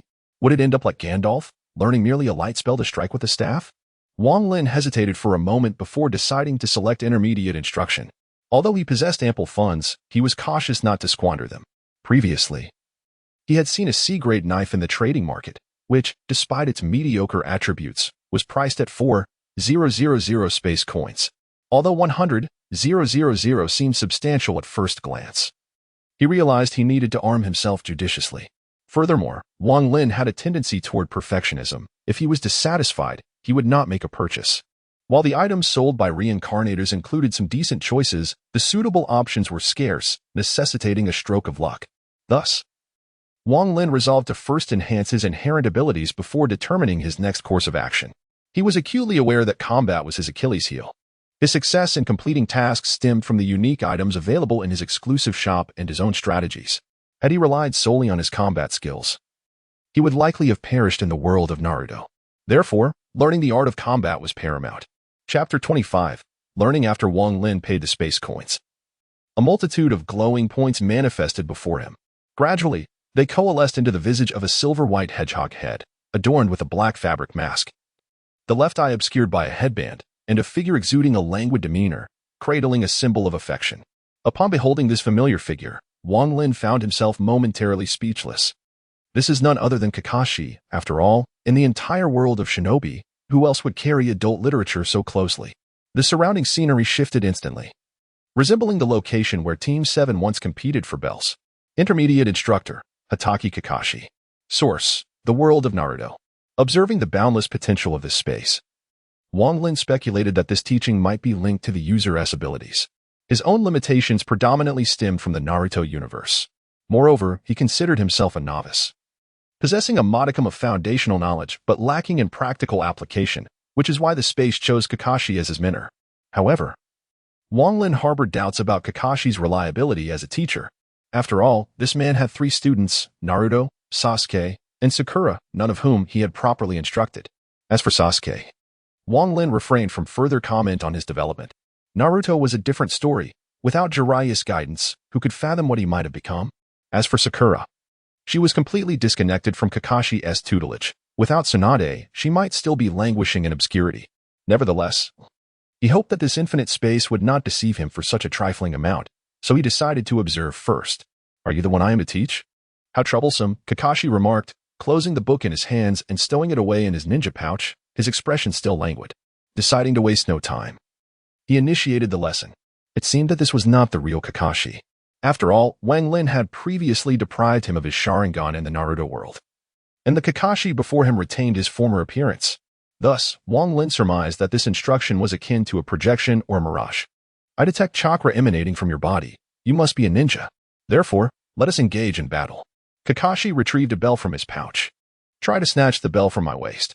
This will allow me to gauge your abilities and facilitate our subsequent training. The challenge of seizing the bell was familiar to Wang Lin. He recognized it as Kakashi's method of teaching, which perfectly aligned with his own intentions since targeted remedies yield the best results. Without further ado, Wang Lin sprang into action, swiftly creating distance between himself and Kakashi. In midair, he performed a series of hand seals. The moment he landed, a massive fireball erupted from his mouth. Fire style, great fireball technique. The enormous fireball, significantly larger than a standard one, hurtled towards Kakashi, resulting in a tremendous explosion at his location. Just as Wang Lin believed the fireball had found its mark, a voice emerged from behind him, with a kunai pressed against his waist. Yet, in an instant, the figure behind him transformed into a bolt of lightning, striking Kakashi. However, at the moment Wang Lin's lightning clone made contact, Kakashi instantaneously morphed into a piece of wood, remaining unmoved. In their initial clash, neither side gained the upper hand. Wang Lin's true self concealed himself in the nearby thicket. Given his nature, he certainly preferred to endure rather than confront directly. His vast chakra was a source of confidence. Yet life was singular and precious. As Wang Lin surveyed his surroundings, a flurry of feathers descended around him. Gazing at the cascading feathers, Wang Lin's pupils constricted as he recognized the technique. Without time to ponder, he formed seals, preparing to break through the genjutsu. The chakra of the nine tails surged within him, shattering the illusion, yet it left him momentarily disoriented. In that fleeting moment of confusion, a kunai was pressed against his neck, rendering his body rigid. Not bad, but merely adequate, Kakashi remarked as he emerged from his hiding place. Wang Lin felt a twinge of frustration. Although he was aware of the vast disparity between himself and Kakashi, he hadn't anticipated his swift defeat. Wang Lin's strengths lay in his immense chakra and the formidable vitality inherited from the Sage of Six Paths. To put it differently, he was akin to a child wielding an arsenal of weapons, while Kakashi was an adult with only a sniper rifle. Wang Lin could blanket the forest with his jutsu, while Kakashi could deliver a lethal blow in a single strike. Your great fireball surprised me. A C-rank jutsu in your hands is almost akin to a B-rank. However, you were too naive. Although you initially fought with caution using clones, you panicked when ensnared in a genjutsu, forgetting your status as a jinchuriki, leading to your downfall. Kakashi incisively pointed out Wang Lin's most significant flaw, his lack of combat understanding, merely skimming the surface of knowledge. Wang Lin listened intently. Acknowledging one's weaknesses is not disgraceful, and it is certainly preferable to facing mortality later on. Your talent is commendable, yet your foundation is lacking. You must accumulate combat experience. There are no shortcuts to mastery. With that, Kakashi initiated a second wave of attacks, and this time, Wang Lin acutely sensed the ominous aura emanating from him. The chilling sensation enveloping Wang Lin rendered him immobile, remaining rooted in place until a kunai pressed against his throat, snapping him back to reality. What was that? Why was I unable to move? Wang Lin gazed at Kakashi, confusion etched on his face. The discomfort was palpable. Yet that very sensation had paralyzed him. Kakashi, seated calmly on the ground, spoke in a measured tone. What you just experienced was killing intent, in simpler terms. An aura of menace. You must understand that in any battle, one must possess the resolve to eliminate the opponent. I recognize that the concept of a ninja may seem confining to you. Hence I shall refrain from indoctrinating you in the traditional ways of a ninja. What you need to grasp is this. Once you ascertain that your adversary is indeed your enemy, hesitate not to unleash everything within you to vanquish them. Otherwise, masquerading as a pig to devour the tiger will ultimately lead to your demise as a mere pig. Kakashi's words left a profound impression on Wang Lin, for he had witnessed countless antagonists in anime and novels meet their end through excessive verbosity. Wang Lin had no desire to play the villain, nor did he wish to be outmaneuvered. Kakashi rose to his feet and addressed Wang Lin. The verbal instruction concludes here. We shall now embark on practical training. Real combat is the finest teacher. Thus, Wang Lin and Kakashi engaged in relentless battles within the confines of the forest. With each skirmish, Wang Lin transitioned from initial awkwardness to growing proficiency. He even recalled his Sharingan and the Nine Tails. For Kakashi had previously stated that one must exhaust every resource in pursuit of victory. Consequently, he fought with increasing fervor, utilizing ninjutsu, kunai, and ninja blades without reservation. All for the sake of ultimate triumph, for victory equated to survival. As their battles progressed, Wang Lin's skills became ever more adept. The combinations of ninjutsu, the application of hidden weapons, and the sporadic use of ninja blades by Kakashi enriched Wang Lin's experience immensely. Indeed, the most exhilarating aspect remained the act of wielding a blade against an opponent. Alternatively, the sheer thrill of overwhelming firepower, with its chaotic bombardment, stoked the flames of his excitement. Chapter 26, Combat. An hour swiftly elapsed. As time drew to a close, Kakashi vanished, and the surrounding environment reverted to the combat enhancement hall. However, Wang Lin felt as if that hour had been a remarkable investment. Above all, he had gained invaluable proficiency in combat. For the past hour, Wang Lin and Kakashi have engaged in battle at least 100 times, with Wang Lin invariably on the losing side. However, he has grown increasingly adept in combat. Initially, his approach relied solely on instinct, lacking any semblance of strategy. There were moments when he was unable to employ jutsu he had previously mastered, paralyzed by a blank mind. The most striking example was the Sharingan. Wang Lin completely forgot he possessed it. After several bouts, upon seeing Kakashi activate his Sharingan, Wang Lin was reminded of his own. Yet, upon activating his Sharingan, he found himself at a loss once more. The overwhelming dynamic visual acuity and the enhancements brought by the Sharingan left him bewildered.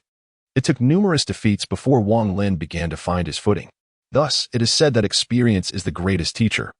Wang Lin now felt capable of vanquishing his former self within a minute. After a brief period of contemplation, Wang Lin chose to seek further instruction, once again from Kakashi. for he was still in a phase of absorbing knowledge, and it would be unwise to change mentors abruptly. Unable to select a specific instructor, he activated the solo traveler's privilege to choose the duration of his tutelage. It seemed there were indeed advantages to being a solo traveler, and a faint smile graced Wang Lin's lips. 5 hours. The fee was deducted, and the instruction commenced. Soon, Kakashi's figure appeared before Wang Lin, the surroundings unchanged from before. Kakashi merely nodded upon seeing Wang Lin, who was somewhat surprised to realize that the summoned figures retained their prior memories during continued instruction. This was beneficial, as it spared precious time. Thus began another round of rigorous training. Despite Wang Lin's newfound combat experience, he was still outmatched by Kakashi, an elite among elites, and endured a thorough beating. Yet, akin to a video game, as the defeats accumulated, Wang Lin gradually began to retaliate.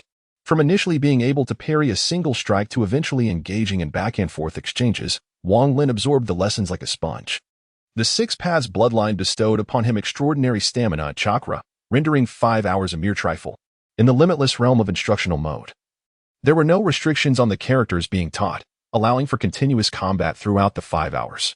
As the final 5 minutes approached, Kakashi called for a halt and elucidated Wang Lin's shortcomings during the encounters. Wang Lin listened attentively, eager to learn. When the time was up, Kakashi remarked, "I must say, your talent is exceptional," before gradually fading from view. Wang Lin then took time to reflect on his previous inadequacies. Learning is not merely about acquiring knowledge. One must also engage in self-reflection to progress further. After a long while, Wang Lin finally rose, stretching his body. He then began to refine his chakra, and moments later, his eyes widened in astonishment. Having been engrossed in combat, he had not had the opportunity to assess the changes within him. Now, after a mere slight refinement of chakra, he discovered a significant increase. Moreover, the uncomfortable sensation had vanished. Indeed, battle is the most effective means of enhancing one's strength. The sensation of becoming stronger captivated Wang Lin. To live, and then to grow even more formidable, he resolved to engage in genuine combat, for his previous encounter with Kakashi had primarily served to enhance his experience. Only through the crucible of blood and fire could he achieve true transcendence. In the space, he selected the battle mode. This mode consumed 100 space coins per minute. The decision to pay was his own. As the battle mode activated, the enemy would arrive on the battlefield in 5 seconds. Crush them, Wang Lin thought to himself, feeling an uncanny familiarity with this situation. As the 5 seconds elapsed, the surroundings transformed into the forest Wang Lin knew best, and puppets with glowing red eyes emerged. In battle mode, combat would only cease upon the death of the fighter or depletion of space coins. The puppets initiated their assault, unleashing a barrage of shuriken, kunai, and other projectiles toward Wang Lin. He had no choice but to evade. The sheer number of puppets was overwhelming, and they appeared to possess ninja-like attributes. It seemed that this combat mode adapted to the user's abilities. As Wang Lin continued to dodge, several puppets sprang from the trees, striking down upon him with force. He drew his blade to parry, the sharp clatter of metal ringing in the air, and utilized the momentum to create distance from his foes. In midair, he formed hand seals and unleashed the fire release, great fireball technique.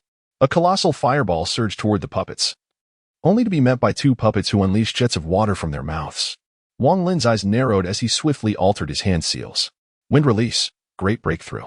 The flames rode the currents of wind, enlarging the already massive fireball, which overwhelmed the 2 water dragons and reduced several puppets to ash. Yet, new puppets continued to materialize around him.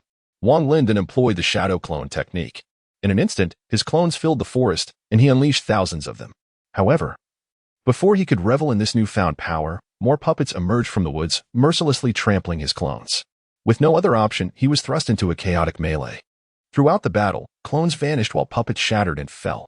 Wood splintered and smoke billowed. This brutal conflict significantly enhanced Wang Lin's prowess. After enduring for half an hour, he could no longer hold out. His chakra was depleted. Even the chakra of the Nine Tails surged forth but was cut short as a puppet struck from behind, severing his head. Instantaneously, Wang Lin found himself back in the combat enhancement hall. He touched his neck. The phantom pain from the strike had caught him off guard. The sensation was vivid, albeit unpleasant. Having previously experienced the feeling of death from a lightning strike, this time, he did not react as strongly. It was not that Wang Lin was unafraid of death. No one could maintain a tranquil heart in the face of mortality. Rather, it was about the stance one takes when confronting death. In just half an hour, Wang Lin spent 3,000 space coins, yet he felt it was worth the investment. He no longer resembled the inexperienced novice he once was. If he were to return to the world of Naruto, he believed he could single-handedly defeat Naruto. Moreover, this time his gains were substantial, having unexpectedly acquired two passive skills. Energy enhancement passive, effect, influenced by the percentage of innate skills, primarily based on one's own energy. With a percentage increase. Current enhancement, 1. Sword mastery passive, effect, increases proficiency with sword-type weapons, augmenting attack power. Current attack power enhancement, 1. These two phenomena were observed by Wang Lin only after the completion of the practical training in the limitless space. Although he could not recall the means through which he comprehended them, he acknowledged that having them was certainly better than not. Moreover, influenced by his unique talent. All enhancements were expressed as percentages. The nature of these percentages dictated that the stronger one became, the greater the enhancements received, which only intensified in the later stages. Thus, Wang Lin found himself quite content with this development. Currently, he faced no issues regarding combat. However, he noted that the consumption of spatial currency was rather substantial. Presently, he possessed approximately 90,000 units of spatial currency, necessitating a purchase of equipment to prepare for the challenges that lay ahead. Chapter 27. Seeking clarity before making any purchases. Wang Lin sought to resolve a lingering question. He had previously inquired of Kakashi why his Mangeki Sharingan was suppressed, yet Kakashi was unable to provide a satisfactory answer. After all, he was not a member of the Uchiha clan, and his Mangeki was not his own. Consequently, he was ill-equipped to respond. Wang Lin had previously opted to summon Kakashi for guidance, invoking his unique permissions as a wanderer. Thus, he resolved to conduct a designated summoning specifically for advanced instruction. Given that his lineage had been optimized to embody the Six Paths bloodline, there existed only one individual capable of imparting the necessary knowledge, the Sage of Six Paths. He alone could elucidate Wang Lin's uncertainties. Activating the Wanderer permissions, the designated instruction commenced in the realm of the Naruto universe, specifically with the Sage of Six Paths. As the surroundings transformed into a sacred hall, a meditation mat appeared before Wang Lin, upon which a figure sat in serene contemplation. This figure bore two horns upon its head, adorned with a necklace of 6 Magatama beads. His eyes shimmered in a violet hue, etched with undulating patterns, the unmistakable Rinnegan. Upon his forehead rested a crimson mark, the very emblem of the Sage of Six Paths seated cross-legged upon a meditation cushion. The sage gazed at Wang Lin and spoke. Within you flows blood akin to mine, nay, a lineage even mightier than my own. Moreover, I sense the turbulence of unanswered questions within your heart. Voice your inquiries, and I shall provide the enlightenment you seek. Without hesitation, for profound guidance seldom comes without cost. Wang Lin posed his question. I wish to understand why my Mangeki is being suppressed. I was under the impression that Yang release should nurture the Sharingan, not restrain it. This is the conundrum that Wang Lin failed to comprehend.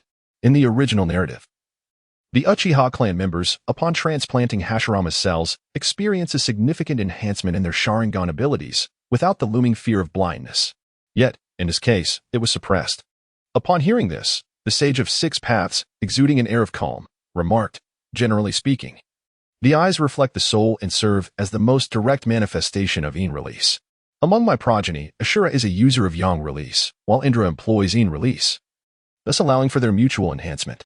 Given their similar strengths and their separation, they have each developed into distinct entities that can bolster one another. However, you are different. Your bloodline purity exceeds mine, resulting in an initial equilibrium of Yin and Yang energies within you. If all goes as anticipated, these energies will undergo a complete transformation while maintaining balance, granting you mastery over the power of reincarnation. Your current predicament lies in your Yang release, what you refer to as Sage mode, being excessively potent, which consequently suppresses your Yin energy. The imbalance of Yin and Yang is what has led to the suppression of your eyes. Therefore, you must seek alternative methods to amplify your Yin energy or your spirit, to restore the equilibrium. Upon hearing this, Wang Lin experienced a moment of clarity. The suppression of his kaleidoscope Sharingan stemmed from the overwhelming strength of Sage mode. Moreover, according to the Sage of Six Paths, the reason the Sharingan can be nourished by Yang release is that the two have long since diverged, each existing independently as Uchiha and Senju, allowing for mutual enhancement. In contrast, his own abilities had essentially merged into one entity, with one side suddenly gaining immense power. It instinctively suppressed the other, hence the limitation of his Sharingan to 3 tomo. Wang Lin contemplated this revelation, realizing the truth. The Sage of Six Paths also provided a solution to enhance his spirit, thereby achieving a balance of Yin and Yang. Furthermore, the sage indicated that without attaining this balance, the unlocking of the Rinnegan would be unattainable. Thus, his immediate task was to find ways to strengthen his spirit. Subsequently, Wang Lin sought the wisdom of the Sage of Six Paths regarding various yin and yang techniques, for this being was the progenitor of chakra, akin to a venerable ancestor. An hour swiftly elapsed. Just before the sage vanished, he posed a question. "Young man, what do you believe power is? And what constitutes peace?" Wang Lin pondered for a moment before responding. "I do not know what power truly is, nor can I define peace. I only understand that peace without the underpinning of power is but an illusion. Similarly, wielding power without the aim of fostering peace is merely an act of showcasing one's dominance.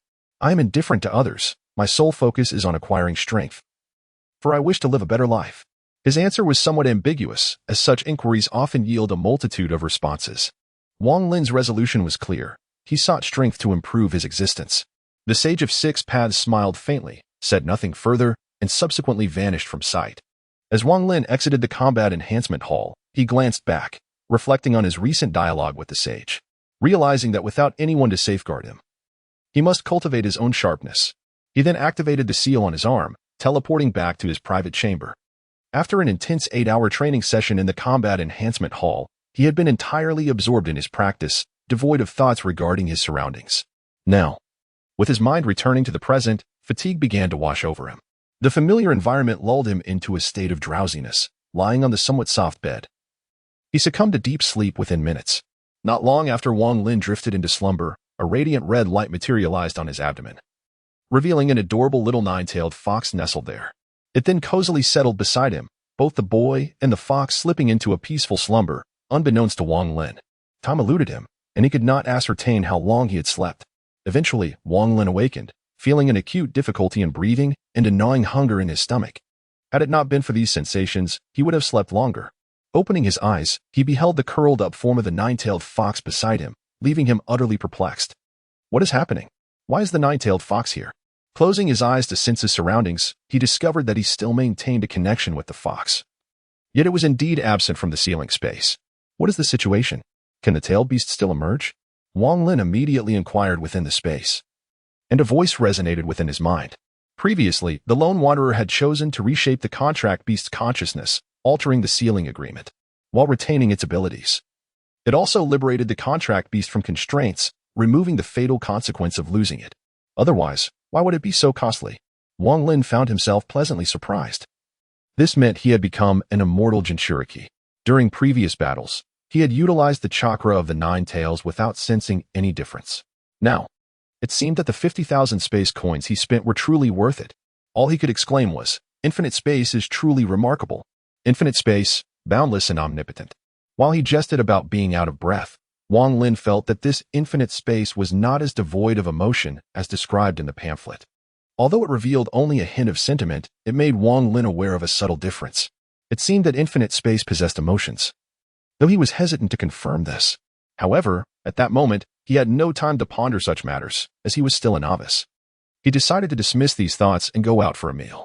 Observing the nine tails still in slumber, he chose not to disturb it. After all, the tailed beast was merely a conscious mass of chakra, requiring no sustenance. Moreover, his contract with the nine tails allowed him to harness its power at will, which was exceedingly convenient.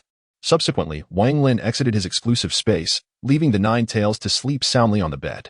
Chapter 28. Shopping. Emerging from his exclusive space, Wang Lin headed straight towards the commercial street. This time, Wang Lin resolved to seek out a proper restaurant, for the previous ones had been nothing short of alarming.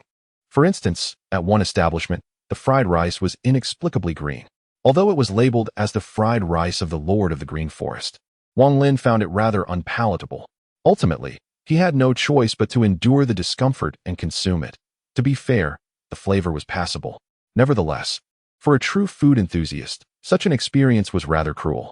Thus, Wang Lin was determined to find a restaurant that met his standards, at the very least, devoid of any more green fried rice. After wandering through the commercial street for half an hour, Wang Lin's eyes were opened to a myriad of culinary curiosities. He encountered pills that claimed to stave off hunger for an entire day, and a remarkably high-tech eatery that intriguingly sold fuel. Strikingly, patrons could consume it just as one would refuel a car. There were also dishes that Wang Lin had never even contemplated, leaving him astounded and enlightened. Eventually, Wang Lin arrived at a restaurant whose name promised normalcy, golden abundance. Upon entering, he sighed with relief. The decor was unremarkable, reminiscent of the humble eateries of his memories. The proprietor was a man whose accent revealed his origins from the Sichuan-Chongqing region, which was fortuitous, as Wang Lin hailed from the same area and had a particular fondness for spicy food. Finally, he savored a delightful meal, and without hesitation, he generously handed the owner 10 space coins as he exited the establishment. Dining in the infinite space required expenditure, yet the prices were exceedingly reasonable. Typically, a hearty meal could be had for merely 5 space coins. Wang Lin, due to his practice of chakra, consumed food at a greater rate, necessitating double the usual amount. At this moment, Wang Lin, having indulged in a sumptuous meal, strolled leisurely down the street, observing the ebb and flow of passers-by as he made his way towards the trading market. The shops established by service providers on the commercial street constituted only a minor fraction. The majority revolved around the trading market. In the realm of infinite space, the concept of exchange was non-existent, relying solely on transactions among reincarnators.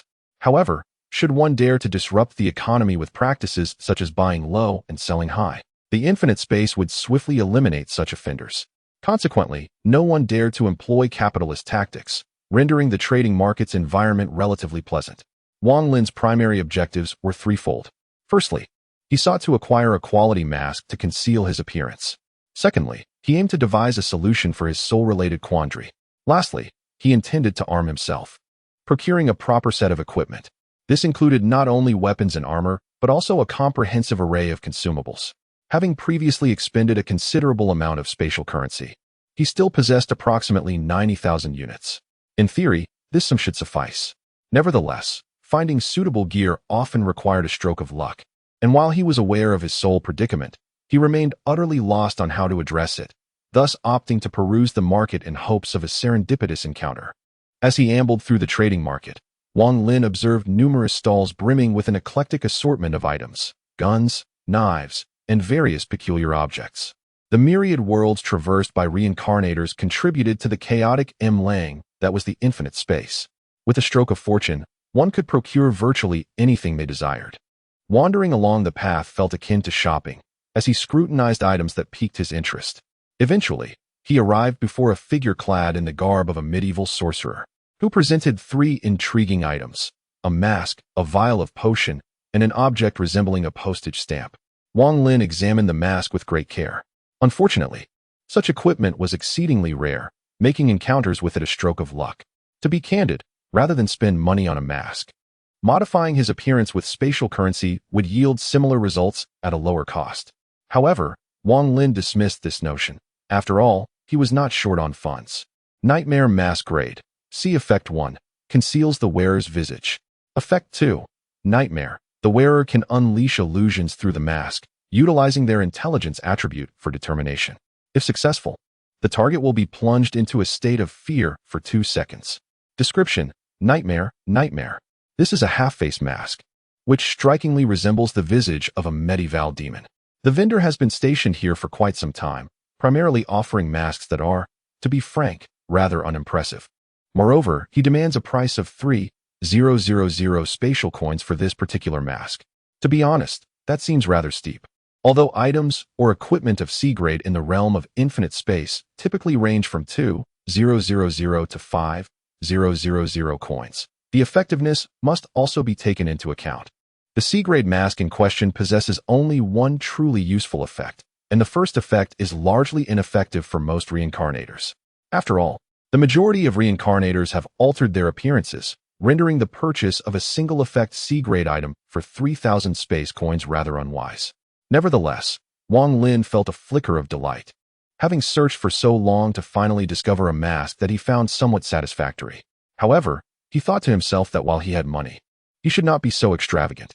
"Friend, may I call you that? Ghostfire, how much for the mask?" 3,000 space coins, but I can offer a slight discount." Upon hearing this, Wang Lin chuckled, realizing that the seller was aware of the mask's low demand, yet was reluctant to part with a C-grade item. "Let us make a deal. I am sincerely interested, but to be frank, your asking price is excessively inflated. How about 1,200?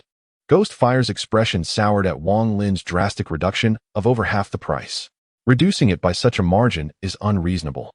It's a C-grade item and should be valued at no less than 2,500. Wang Lin smiled slyly, responding, while it may be a C-grade item, it only holds one effective quality, and I am primarily interested in that second effect. The fact that it has remained unsold for so long speaks volumes about its marketability. Let us both make concessions. How does 1,500 sound? Wang Lin increased his offer slightly, confident in his ability to negotiate. Upon hearing 1,500, Ghostfire's eyes flickered with uncertainty, but he still held firm at 2,500. He understood the mask's lack of demand, yet he felt reluctant to accept such a low price for a C-grade item.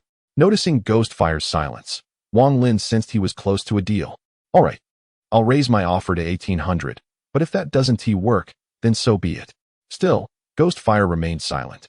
With a light chuckle, Wang Lin turned to leave. Just as he took a few steps away, a voice called out from behind. Wait, I'll sell it to you for 1,800.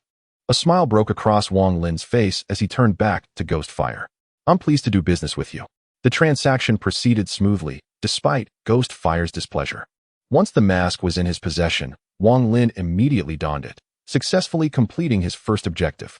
His spirits lifted as he finally accomplished something. Although Ghostfire's mood was not ideal, he accepted the reality. Those who wander in infinite spaces must possess a certain level of resilience, lest they be crushed by adversity. In high spirits, Wang Lin then examined the other two items on Ghostfire's stall. One potion was named the Witch's Elixir. Its effect? Quite straightforward. It transformed males into females while females remained unchanged, although the user would gain magical powers.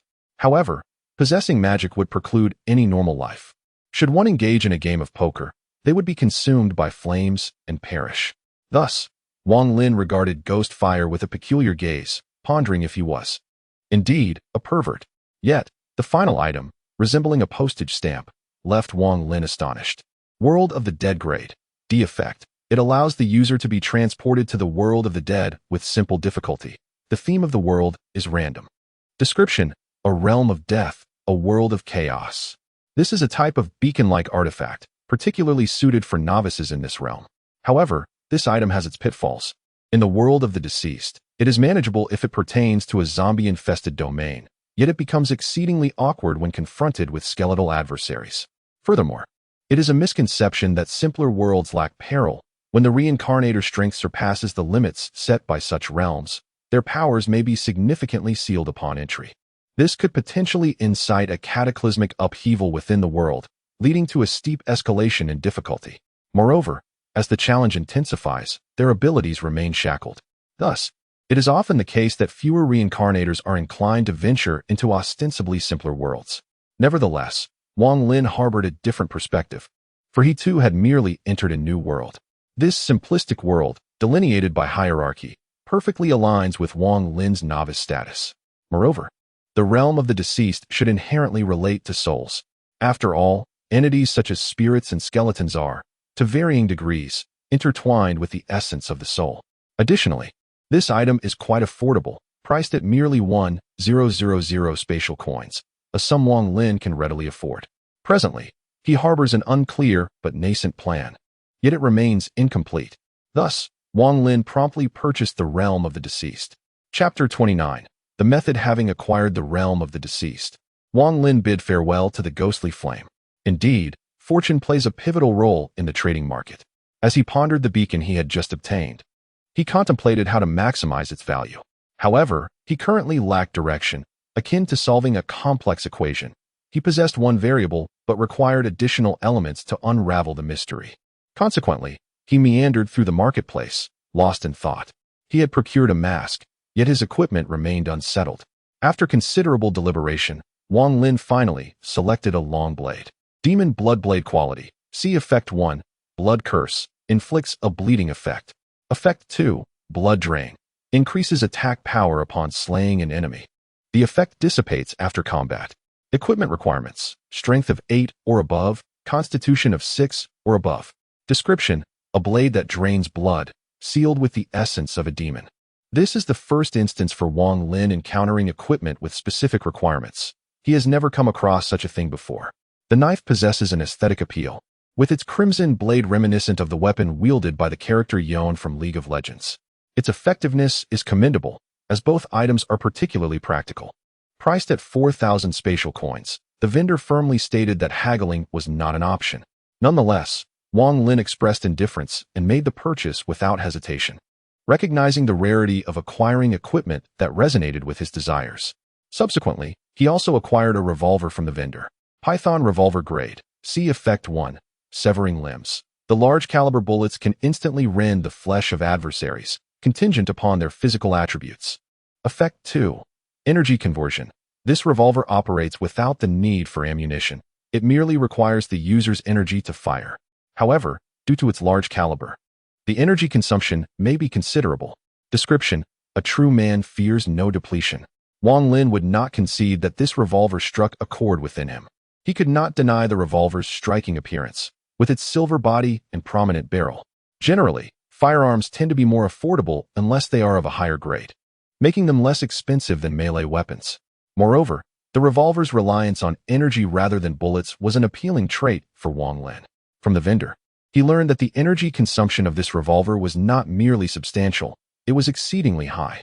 However, considering that novices often lack energy, and seasoned reincarnators do not require weapons of this caliber, Wang Lin confidently negotiated, ultimately acquiring the Python revolver for 2,500 coins. While others fretted over energy consumption, Wang Lin remained unfazed. Setting aside his celestial physique's abundance, even the chakra from his 9 tails was more than sufficient for his indulgence. Therefore, this equipment was particularly well suited to him. With his weaponry settled, Wang Lin found himself unable to locate suitable armor. Most options were either heavy armor or full plate, which did not align with his solitary nature as a wanderer. He also sought footwear and rings, yet assembling such items in a short span seemed improbable. Leaving it to chance, Wang Lin continued to explore the market.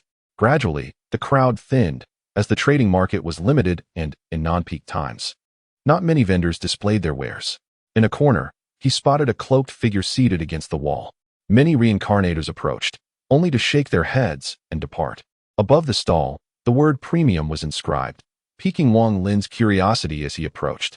Upon closer inspection, he found that the stall indeed lived up to its name, featuring a collection of exclusively B-grade items. It was no wonder that most reincarnators merely glanced before moving on. The minimum price was 8,000 reincarnation coins. Furthermore, the cloaked vendor did not entertain negotiations, almost exclaiming, "Buy it if you want. If not, leave." Wang Lin began to peruse the items on display: dark staff, phantom sphere, cry of the blood raven. There were indeed many valuable items, yet none suited his needs. Just as he was about to turn away, his eyes caught sight of 2 particular items, instantly sharpening his focus. Grave of the deceased, single use, grade, B effect. Once placed, it can collect corpses, converting them into undead, which can then be shattered to yield soul fragments. Description: this is the grave of the deceased, a resting place for souls. Soul fragment synthesis card grade, none effect. Allows for the combination of soul fragments into soul crystals, significantly enhancing soul strength. Note: the quality of the soul crystal is contingent upon the quantity of fragments. Description: more fragments yield better results. This marked Wang Lin's first encounter with an item devoid of rank, aside from his cherished emerald bracelet. Through the introduction of this artifact, he comprehended that it possessed no limits. The more soul fragments one amassed, the higher the quality of the synthesized soul crystal. The synergy between the graveyard of the deceased and this soul fragment synthesis card was simply exquisite. Furthermore, Wang Lin happened to possess a beacon from the realm of the departed, ensuring that even in a world of biohazards, he need not fret about the scarcity of soul fragments. Wang Lin is determined to acquire these 2 items. Upon examining the price, I found that the 2 artifacts are sold together, not separately. It seems that this cloaked figure understands that the combination of these 2 items is indeed optimal. Together, they amount to a total of 30,000 spatial coins. Calculating the total, it amounts to approximately 15,000, which is exceedingly high for B-grade items. Nevertheless, Wang Lin did not hesitate and made the purchase without delay. After all, these 2 items were perfectly suited to his needs, and he required them to address his spiritual dilemmas. Wang Lin's acquisition also astonished the figure in the black robe. For anyone capable of producing 30,000 space coins in a single transaction is certainly no ordinary individual. This instantly piqued the interest of the cloaked figure. "How shall I address you?" Wang Lin pondered for a moment, realizing he had yet to adopt an alias. Using his true name, Wang Lin, felt rather unwise. "I'm called Yi Lin. May I inquire your name?" The raven, came the reply. The figure cloaked in black is known as the Crow, a merchant of considerable repute. However, one must possess a certain level of prowess to engage in commerce within the boundless realms. Otherwise, they would have long been devoured. "Let us become friends," he suggested, observing the evident strength in his new acquaintance. "Should you require any items or equipment in the future, do not hesitate to reach out to me. While my prices may be somewhat elevated, I assure you will acquire the most satisfactory goods with utmost expedience. After all, it is said that one cannot put a price on what truly pleases the heart." The crow's laughter sent a shiver down Wang Lin's spine. Yet he decided to accept the friend request, for there was truth in the merchant's words. A higher price was inconsequential, provided he could obtain the equipment or items he desired most. With this thought in mind, Wang Lin spoke up, "I am in need of some equipment and items. Do you have any stock available?" Upon hearing this, the crow chuckled, sensing the potential wealth of his new patron. He promptly set his stall to an unattended mode. This particular model necessitates a payment of 100 spatial coins per hour, a sum that even the less affluent reincarnators find hard to part with. Subsequently, I led Wang Lin to a modest dwelling, where I proceeded to unveil the items contained within my mark. "These are all I possess at present. Should you require additional items, I can procure them for you, though a deposit will be necessary. Let us assess the options first." Wang Lin then began to peruse the inventory of the crow merchant. True to his commercial nature, Wang Lin discovered several A-grade pieces among the crow's stock. However, none of these were to his liking. After some time, he stumbled upon an intriguing item: contract of affiliation, spirit version rank, no rank effect, allows the signing of a contract with a narrative character possessing base attributes inferior to one's own, subsequently permitting entry into the infinite space. Description: contract, established. Yet another item devoid of rank. At that moment, Wang Lin could no longer contain his curiosity and inquired, "What precisely does this unranked item signify?" In response, the crow chuckled, "That information comes at a price, 500 spatial coins. Thank you for your patronage." Wang Lin rolled his eyes in exasperation. Such a cunning merchant. However, he had no time to dwell on the 500 spatial coins, promptly transferring the amount to the crow. Instantly, Wang Lin noted the crow's excitement intensify. "Ah, a most generous customer. The unranked item is exceedingly rare within the infinite space, yet it is also a peculiar entity. Ultimately, the efficacy of such items hinges on their application and the individual wielding them. These items bear no upper or lower limits, leading to a scenario where the powerful thrive while the weak perish, heavily reliant on fortune. For instance, with the spirit contract, if one's attributes are sufficiently robust, one could forge a pact even with the Deathwing. Conversely, should one's attributes fall short, the most one could hope for is a mere slime. However, with a stroke of luck, one might even contract a young dragon, thus reflecting the importance of personal strategy.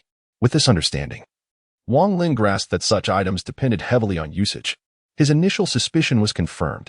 These items possess both high ceilings and deep floors in terms of potential. Thus, he inquired directly, "What is the price of this contract of affiliation, spirit version?" "Ah, esteemed guest, it is a fixed price of 20,000 spatial coins." Without hesitation, Wang Lin completed the purchase. The crow had asserted that unranked items are a rarity, though the price may appear steep. The benefits derived from effective use would undoubtedly surpass the initial investment. Thereafter, Wang Lin continued to sift through the crow's inventory in search of his desired items. Ultimately, he selected 3. Boots of Grace rank, C-grade effect 1.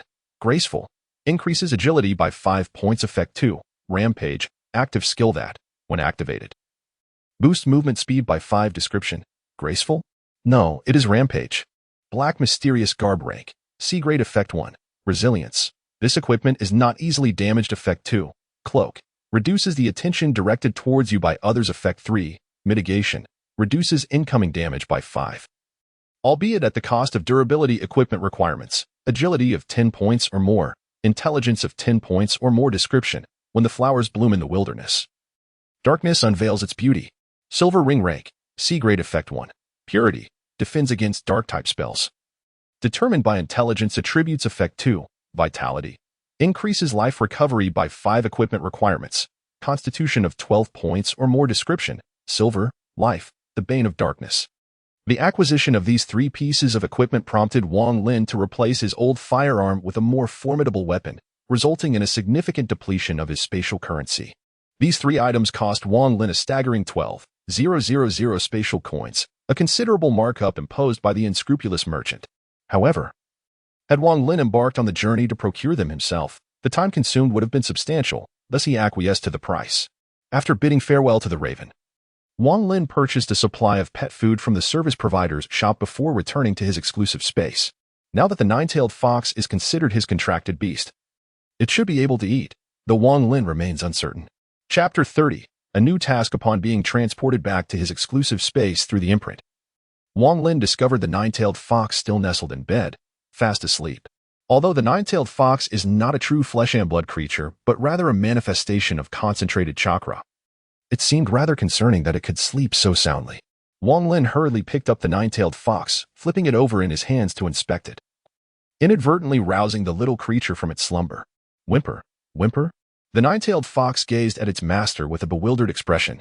Indeed, the infinite space had effectively restructured the fox's consciousness, erasing its memories. Otherwise, given the fox's former temperament, the likelihood of it inadvertently causing Wang Lin's demise would have been considerable. Upon hearing the fox's call, Wang Lin found himself at a loss. This sound seems amiss. The image of the nine-tails I hold in my memory does not resonate with this. Is this the Wang creature? Nevertheless, gazing into the eyes of the nine-tails, which exude purity and warmth, Wang Lin comes to a profound realization. The nine-tails of your belong to the Hokage, to Naruto. Yet now, this nine-tails is solely Wang Lin's, his very own. With this thought, Wang Lin gently strokes the nine-tails' head and softly proclaims, from now on, it shall be just the 2 of us, nine-tails. Please take good care of me. Sensing the tenderness within Wang Lin's heart, the nine-tails emits a sweet, endearing sound, responding, of course, my master. Through their bond, Wang Lin perceives the deeper meaning woven into the nine-tails' voice. This arrangement is quite satisfactory, as it resolves the communication issues. Truly, it is a boundless realm, filled with thoughtfulness. Subsequently, Wang Lin placed the nine-tailed fox on the ground and retrieved the pet food he had purchased from the imprint. Indeed, upon seeing the bag of pet food, the nine-tailed fox's eyes widened in delight, emitting a series of adorable whimpers. Although Wang Lin had mentally prepared himself for this moment, the sound of those whimpers still felt somewhat incongruous. Why did this nine-tailed fox resemble a cat so closely? Alas, in his previous life, he had longed to keep a cat, yet opportunities had eluded him. One could argue that he was now, in a sense, nurturing a feline companion. Foxes are akin to cats, are they not? Wang Lin remained uncertain, yet regardless of the classification, there was no harm in caring for such a creature. After all, who could resist a fluffy, powerful little fox that whimsically chirps in a delightful manner? Watching the nine-tailed fox relish its meal, Wang Lin couldn't help but think of King Zhou. What an unjust fate he had. With the interlude behind him, Wang Lin embraced a leisurely existence akin to a languid fish. According to his task evaluation, he was entitled to 5 days of respite within this infinite space. Based on prior notifications, he had already spent approximately 2 days here. He procured a timer and set a countdown for 72 hours, for it was prudent to maintain a sense of time. Before embarking on his next mission, he planned to acquire some supplies. As a solitary wanderer, he had the privilege of knowing the nature of the world a day prior to the commencement of his task. He possessed a beacon for the world of the deceased, indicating that his next venture would take him into that realm. Coupled with the few items he had purchased, Wang Lin's mind began to conjure a plan, one that might address his soul's quandaries and even enhance his Sharingan further. However, this endeavor would require time for refinement. With that thought, Wang Lin settled at the table, ready to jot down his ideas and sketch out his vision. This is Wang Lin's habit, after all. His principle is to plan before taking action. Wang Lin firmly believes that as long as he does not act recklessly, danger will remain distant. Those who act impulsively often find themselves in dire situations. As time progressed, Wang Lin first completed his plan, then engaged in a series of mental simulations with absolute rationality. Although the plan posed no issues, Wang Lin's understanding of these worlds remained insufficient. In his previous life, consumed by work, he regarded such pursuits as mere pastimes, hardly paying attention to matters that seemed unrelated to him. However, the circumstances have changed. These anime, movies, and novels now pertain to his very existence and fortunes. Had it not been for his familiarity with the plot of Naruto, Wang Lin might not have been able to seize every opportunity. After all, experiencing a world fraught with peril requires one to seize opportunities to ensure a bountiful return. Otherwise, given Wang Lin's character, he would likely become ensnared in anguish. Subsequently, He procured a computer within the infinite space and began indulging in his favorite shows, savoring cola and fried chicken. Yet this time, Wang Lin was not merely watching. He aimed to memorize the plot and glean useful information. For instance, in One Piece, he sought knowledge about the 3 types of haki, renowned swords, and the devil fruits. In the Avengers, he focused on the Infinity Stones, artificial intelligence, and legendary artifacts. In Resident Evil, he aimed to understand the T-virus and G-virus. Wang Lin intended to acquire everything whenever the opportunity arose. All of it would be his. The days spent binge-watching were leisurely. Yet sitting in front of the computer all day was another matter. After finishing one show, he would immediately switch to another, regardless of his preferences. Wang Lin was uncertain if others could endure such a routine, but he found it increasingly difficult to remain still. Nevertheless, for the sake of his own life, he persevered through the viewing. Binge-watching was a joyful endeavor, yet Wang Lin wore a troubled expression, feeling quite miserable. Beside him, the Ninetales observed his mundane master with bemusement, then began to engage in gaming. Indeed, the Ninetales were more dexterous than fingers. After Wang Lin gifted it a gaming console, the Ninetales transformed into a gaming enthusiast. Day by day, it reveled in gaming, surpassing Wang Lin's skills, which left him feeling rather defeated. To think he could not outplay a mere fox. Time passed in this cheerful atmosphere until, at a certain moment, a notification resonated within the room. Task countdown, 24 hours. Benefits for solitary wanderers activated. Task world for solitary wanderers. Higurashi when they cry. Upon hearing this name, Wang Lin's expression shifted dramatically. This anime, which Wang Lin has watched, is utterly chaotic, filled with various bizarre and even somewhat terrifying elements. This type of world is the most perilous, for its oppressive force is exceedingly formidable. The likelihood of failure is immensely high. The realms characterized by stringent rules possess the highest mortality rates within infinite spaces. Even perilous worlds like that of One Piece or Hunter x Hunter pale in comparison to the terror of these rule-bound realms. In the former, one might still struggle for survival, whereas in the latter, one remains oblivious to the manner of their demise. For instance, one might simply chuckle in the restroom, only to subsequently lose their essence and meet an untimely end. Such realms instill dread in countless reincarnators, particularly those with inexplicably peculiar power systems. For instance, the derivative worlds akin to the melancholy of Haruhi, Suzumiya, or death is here. Fortunately, in the next moment, the elevation of space allowed Wang Lin to exhale in relief. It was detected that the lone wanderer possessed a world beacon, and the mission world was modified to High School of the Dead.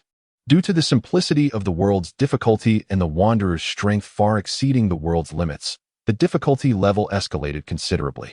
To ensure equilibrium, the wanderer's power would be suppressed.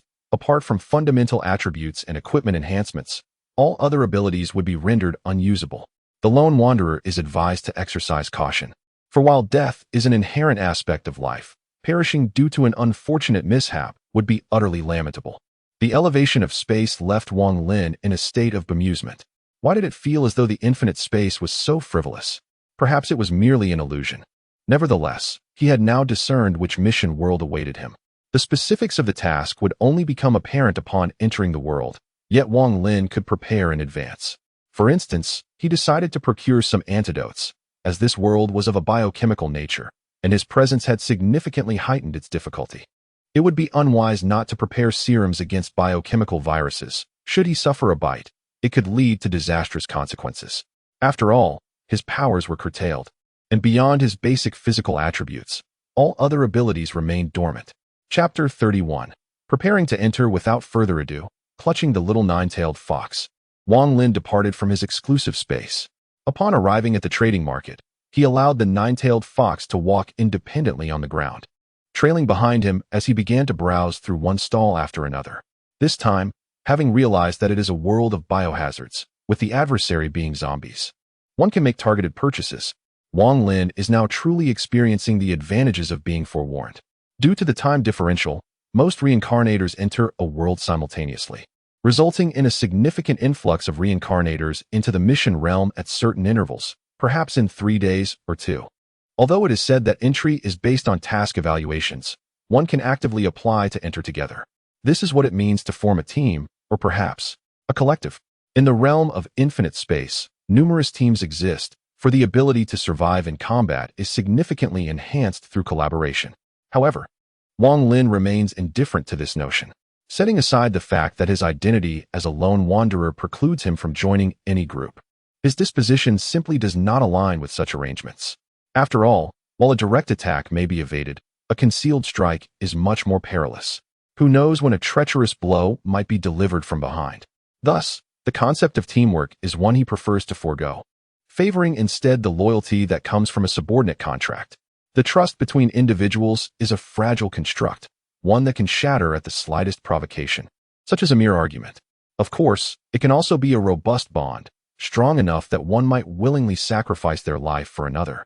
Regrettably, this is not a scenario applicable to Wang Lin, who does not place his hopes in the ethereal nature of trust. He firmly believes that it is better for enemies to lose their lives, ideally lying motionless upon the ground. As he journeyed forth, Wang Lin procured several restorative items. Nanotechnology healing robot grade, D effect. When placed upon the body, it absorbs energy to automatically mend wounds, with the rate of recovery dependent on the severity of the injury, governed by energy consumption. Description: this device is quite effective, though those who have used it may have experienced some disillusionment. This little object meets Wang Lin's requirements. Wang Lin is never lacking in energy, although his powers are suppressed in the world of the apocalypse. However, suppression does not equate to disappearance. Wang Lin has also inquired about the infinite space. In the realm of the apocalypse, Wang Lin is unable to utilize ninjutsu, and supernatural abilities are rendered ineffective. Yet this does not imply their complete absence. His Python revolver remains operational, and the passive effects of the demon bloodblade continue to exist, albeit significantly diminished. Nevertheless, this is already sufficient. This automaton possesses the remarkable ability to absorb its own energy, namely chakra, facilitating the healing of its wounds. However, this process demands an immense amount of energy, which is why it is classified as a D-grade item. Nevertheless, such a device, characterized by its energy consumption, perfectly aligns with Wang Lin's requirements, for he is not lacking in energy. Although the recovery capabilities of the celestial body are formidable, it is prudent to have an additional safeguard. After all, when it comes to life-preserving items, one can never be too cautious. Wang Lin also procured another item, a universal biochemical virus serum. Grade C. Effect: it halts the encroachment of biochemical viruses, preventing the occurrence of zombification. Description: without this substance, you may revive, but the appearance might be rather unappealing. Wang Lin is wary of whether his celestial body can withstand the virus, primarily due to the lack of precedence. Should he falter, it would be catastrophic. The total cost for these two items amounted to 3,000 space coins, a mere trifle. However, Wang Lin felt it insufficient and decided to purchase a few more items. Once again, the sentiment remains. One can never be overly cautious when it comes to preserving life. After perusing the market, he acquired some restorative supplies. Life potion. Grade D. Effect: instantly restores 10 of health. Description: this item is of limited utility, merely ensuring you can oscillate between life and death. Apple juice. Grade C. Effect: restores 20 of health within 10 seconds. Description: perhaps you might consider trying it. Who knows? Another bottle could come in handy? Wang Lin purchased 10 bottles in one go. The infinite space is no mere game. It does not operate on the premise of life points. The introduction merely provides a rough estimate, and should one adhere strictly to its guidelines, one might find themselves in a rather dire predicament. However, there exists a rather nebulous threshold, when life points dip below 5%. A reincarnator is essentially on the brink of perdition. It is this ambiguous delineation that renders Wang Lin uneasy. To reiterate, ensuring one's survival is paramount. 10 bottles, 5 of each type, totaling 500 space coins. Wang Lin still possessed approximately 14,000. Thus, in his inaugural trial mission, Wang Lin reaped substantial rewards, far exceeding what any reincarnator could hope to earn, around 200,000 space coins, during their first endeavor. Furthermore, one mustn't forget that Wang Lin had repaid debts and incurred deductions due to the Nine Tails and the Tome of Sealing. Even so, he still had over 200,000 coins at his disposal, allowing him to be fully equipped. It is unlikely for an average reincarnator to achieve such a level of preparedness without enduring numerous worlds unscathed, all while receiving the highest accolades, and without expending a single coin. Thus, swift steps lead to swift progress. Having completed most of his procurement, Wang Lin continued to stroll through the marketplace. He sought a particular item, one that would secure his invincibility. After an extensive search, he found nothing that met his expectations, and reluctantly activated his mark to contact that unscrupulous merchant. Calling. Gagaga, it seems my affluent knight Lin is encountering difficulties. How may I assist you? Cease your nauseating banter. I require a reconnaissance item. Do you have any in stock? Gagaga, please hold for a moment. Then silence enveloped the conversation. Wang Lin, unperturbed, continued to browse while awaiting news from the merchant. If fortune favored him, a slight savings would be welcomed, for that merchant was insufferable. Unfortunately, luck did not smile upon Wang Lin. After searching for quite some time without success, he returned to his exclusive space to await the merchant's message. After a while, the mark finally relayed news. Gagaga, my friend, I have several items that meet your requirements. Take a look. Subsequently, information on 3 items was transmitted. Eye of Reconnaissance rank. B Effect 1. When placed at a location, it scouts an area within a kilometer, generating visual imagery in the user's mind for 1 minute with a cooldown of 30 seconds. Effect 2. Allows the user to gauge the approximate strength of a creature within a kilometer. The assessment is based on intelligence, and failure to succeed will result in detection. Description. Essential for any adventurer. Many a mid-laner has perished for lack of foresight. Eagle's Eye rank. C Effect. Summons a falcon to scout an area with a radius of 500 meters, allowing the user to utilize the eagle's perspective. Description. A requisite for berserkers. How else could they unleash their fury? Scanning Lens rank. B Effect. Once activated, it can scan the surrounding environment. Invisibility and stealth will be rendered ineffective. It can be reused, with each activation lasting 2 minutes and a cooldown of 30 seconds. Description red? No, I prefer it to be blue. These 3 items are reconnaissance tools procured for Wang Lin by Raven, including 2 B-grade artifacts, which clearly demonstrates Raven's considerable prowess. After contemplating for a moment, Wang Lin resolved to purchase the Eye of Reconnaissance, primarily due to its impressive 1-kilometer range and the ability to assess the general strength of others. This effectively prevents any potential mishaps. Subsequently, Wang Lin transferred 10,000 spatial coins to Crow, acquiring the Reconnaissance Eye. Now, Wang Lin is left with only 4,000 spatial coins, which he intends to save for unforeseen circumstances. He is now poised and ready, eagerly awaiting the commencement of the mission. Chapter 32. The gentle yet forceful man with everything in place. Wang Lin finds that there is little else to prepare. The primary considerations have been addressed, and with a bit of time remaining, he may add further thoughts as they arise. In this instance, Wang Lin had previously watched the drama while following the storyline. This Academy apocalypse is truly a paradise for LSN, and the female protagonist is nothing short of boundless as the ocean. However, the level of martial prowess in this world is exceedingly low, which explains why the infinite space suppresses Wang Lin's power. Otherwise, with Wang Lin's original strength, he would dominate upon entry. It is indeed curious that this world has not been ruined by Wang Lin. Thus, amidst a blend of ennui and anticipation, the mission finally commenced. The lone traveler would enter the task realm of school apocalypse in 10 minutes. A jolt of realization surged through Wang Lin's mind. Subsequently, the Ninetales returned to Wang Lin's body for convenience. He then made his way to the trading market, as many others would likely embark on new missions at this juncture. As expected, the trading market buzzed with activity, throngs of individuals meandering through the streets, acquiring necessary items. Wang Lin's advantage lay in his ample time to procure what he needed, unlike those frantic souls flitting about like headless chickens. Even though some possessed sharper wits, time was limited, and they might barely manage to purchase restorative potions.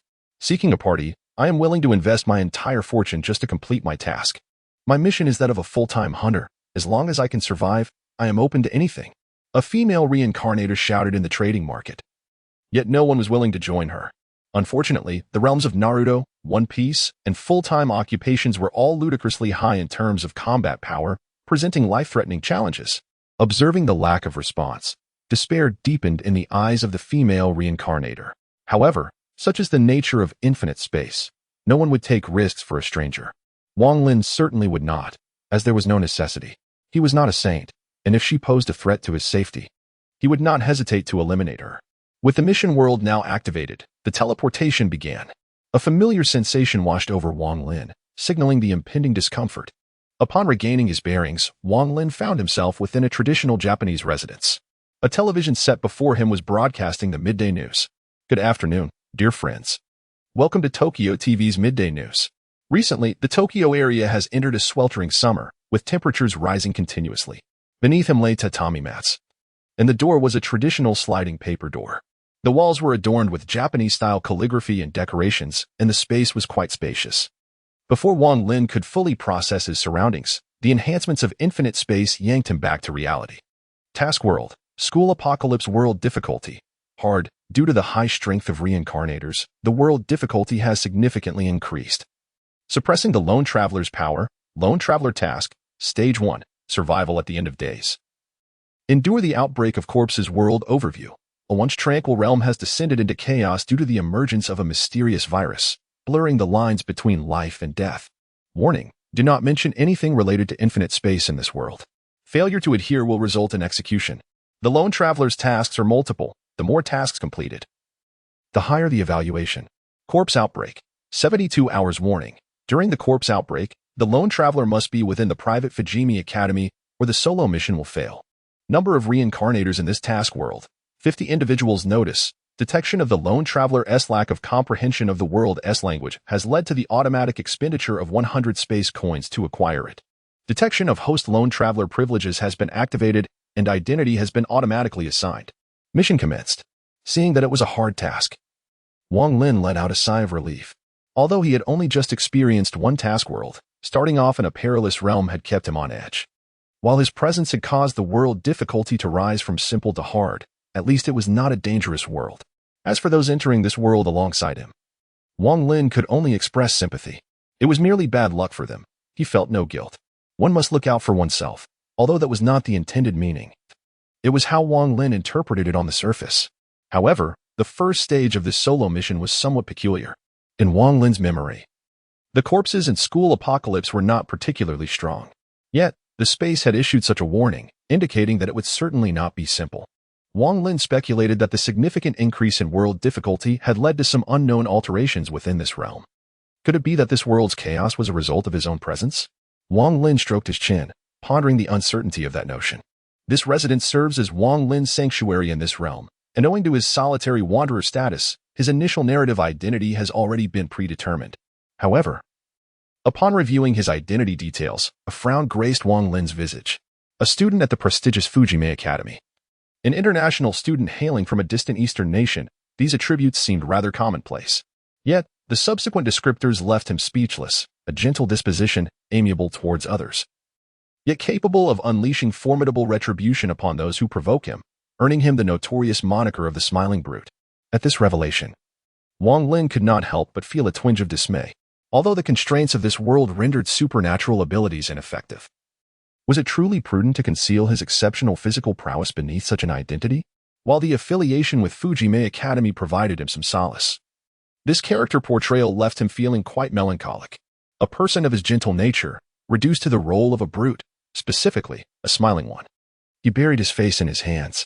Nevertheless, a countdown echoed in his mind, reminding him that he had only 3 days to prepare. For now, Wang Lin recognized the necessity of familiarizing himself with his surroundings, as his own plans held paramount importance. Moreover, today was Sunday, with classes commencing only tomorrow. Having graduated several years prior, he had scarcely enjoyed a moment of reprieve in the boundless expanse of existence. Now, the prospect of returning to school felt oddly exhilarating. After surveying his dwelling, which he found to be quite spacious, he remained uncertain about its geographical context. With a brief tidying up, Wang Lin made his exit.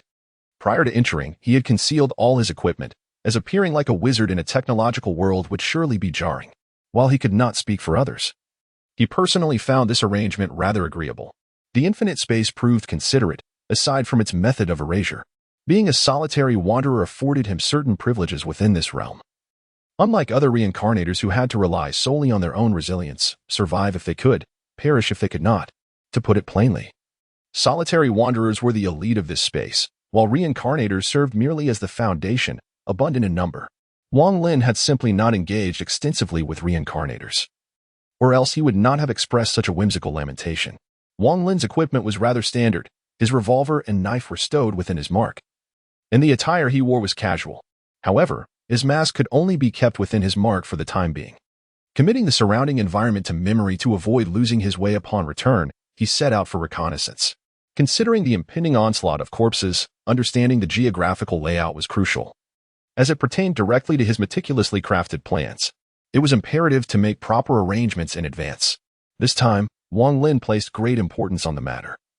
If executed properly, the eternal kaleidoscope should pose no problem. The only awkward limitation was that he had to adhere to the storyline. But it mattered little, he could simply wield his blade and charge ahead. Chapter 33, City Center. Upon stepping outside, Wang Lin immediately noticed his name displayed in this world. It was customary in the land of the rising sun to affix the name of the head of the household at the entrance, and as an international student, Wang Lin was no exception.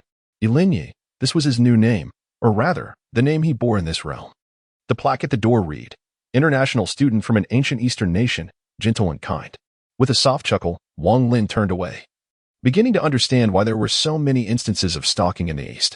The blatant display of personal information was remarkably unsafe. However, Wang Lin remained unconcerned. After all, he was male, possessing the highest combat prowess in this world. Should the need arise, he would not hesitate to dig a grave in the backyard. Boarding the bus, Wang Lin was uncertain of his destination, but thought it best to observe for now. In this world, there exists no computers. Only telephones reminiscent of the bulky devices from the 1990s. Thus, Wang Lin finds himself unable to obtain information promptly through the internet and must venture out to explore personally. The internet is indeed a marvel, allowing for swift access to knowledge. Fortunately, maps are still available in this world. Spotting a location resembling a shopping mall, Wang Lin decides to disembark there. Shopping malls typically house book vendors, and he speculates that maps might be found within. He wonders whether there exist maps that extend beyond the confines of his designated task realm. After all, his mission is situated within the urban sprawl of Tokyo. But what lies beyond its borders? However, such musings remain mere thoughts, as the difficulty of the world has already escalated significantly due to his own actions. Should he tempt fate further, he risks plunging into perilous challenges that could lead to disastrous consequences. Therefore, he resolves to maintain a prudent approach. Upon entering the shopping mall, Wang Lin searches for his objective and ultimately acquires a city map amidst some public graffiti. He then settles in a resting area to thoroughly examine the map. It is quite detailed, divided into 3 major districts, each housing populations exceeding 10 million. The distribution of these areas is irregular, yet the population density is remarkably high. Only a few bus routes connect the 3 districts. Wang Lin's residence in this world is located in District C, situated in the lower right corner. According to the map, the prestigious Fujimi Academy is just a few corners away from his home. He makes a mental note of this. As he must attend school the following day, getting lost would be rather embarrassing. With time pressing, he resolves to explore the vicinity of his residence. Wang Lin recalls a future where vast hordes of zombies may roam, capable of overwhelming all of Tokyo in a matter of days, transforming millions into the undead. In this scenario, had his powers not been suppressed, Wang Lin could have unleashed his tailed beast transformation to obliterate the map in an instant, easily completing his objective and erasing the entire city. However, under the current constraints, no supernatural abilities are permitted, not even the activation of Wang Lin's Sharingan. Consequently, he must resort to the means of an ordinary person to survive, while contemplating how to fulfill his mission and execute his plans.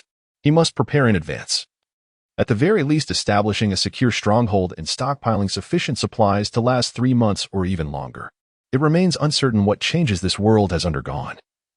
Wang Lin speculates that the wretched corpses from the original story might not be as docile as they once appeared.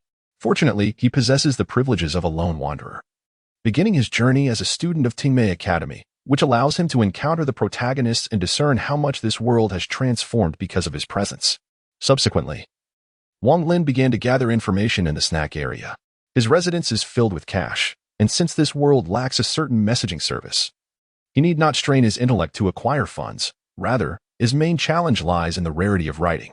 As he traverses the snack area, Wang Lin indulged in a variety of delicacies, his extraordinary physique rendering such morsels mere trifles. This made Wang Lin sigh internally. He was still unprepared and had forgotten that his appetite had increased. Next time, he must ensure to stock food and water in the imprint, as well as items like bombs, toolkits, blankets, and clothing. In his preoccupation with preparing recovery supplies, he had neglected these essentials, which left him feeling quite vexed. The space within the imprint was limitless. With sufficient funds, one could hoard an infinite amount of supplies. However, the downside was that if one were to be killed, The assailant would be quite pleased, for the infinite space contained a world of slaughter. Slaying reincarnators could yield slaughter imprints, randomly acquiring the belongings of the slain. The more supplies one hoarded, the greater the bounty for others. However, if one insisted on stockpiling shampoo and undergarments, that was another matter entirely. Items from the task world could only be stored in the imprint if they received space certification. This was another source of Wang Lin's frustration. Wang Lin had hoped to travel freely where he wished, but now he could only center his activities around his home, as transporting purchased goods was cumbersome. Consequently, he refrained from perusing shops and headed straight to the grain and oil district, where he sought out the manager to procure a substantial supply of goods. However, upon seeing Wang Lin's youthful appearance, they initially disregarded him. At 22, he appeared quite young, which made his status as a student somewhat plausible. Nonetheless, Wang Lin did not wish to dwell on this. He simply tossed cash onto the counter, prompting an immediate change in attitude from the manager. He subsequently purchased 3 months' worth of food and drinking water, along with blankets and clothing. Wang Lin was determined to live comfortably. After all, why endure hardship when he had the means? He also acquired 2 low-noise diesel generators. Although their efficiency was low in this era, a quantity would suffice. For the scientifically inclined, no objections, please. He also bought flashlights, batteries, and snacks. Anything that could be purchased was obtained. Regarding finances, Wang Lin had ample cash in his home, and there was a term called a deposit.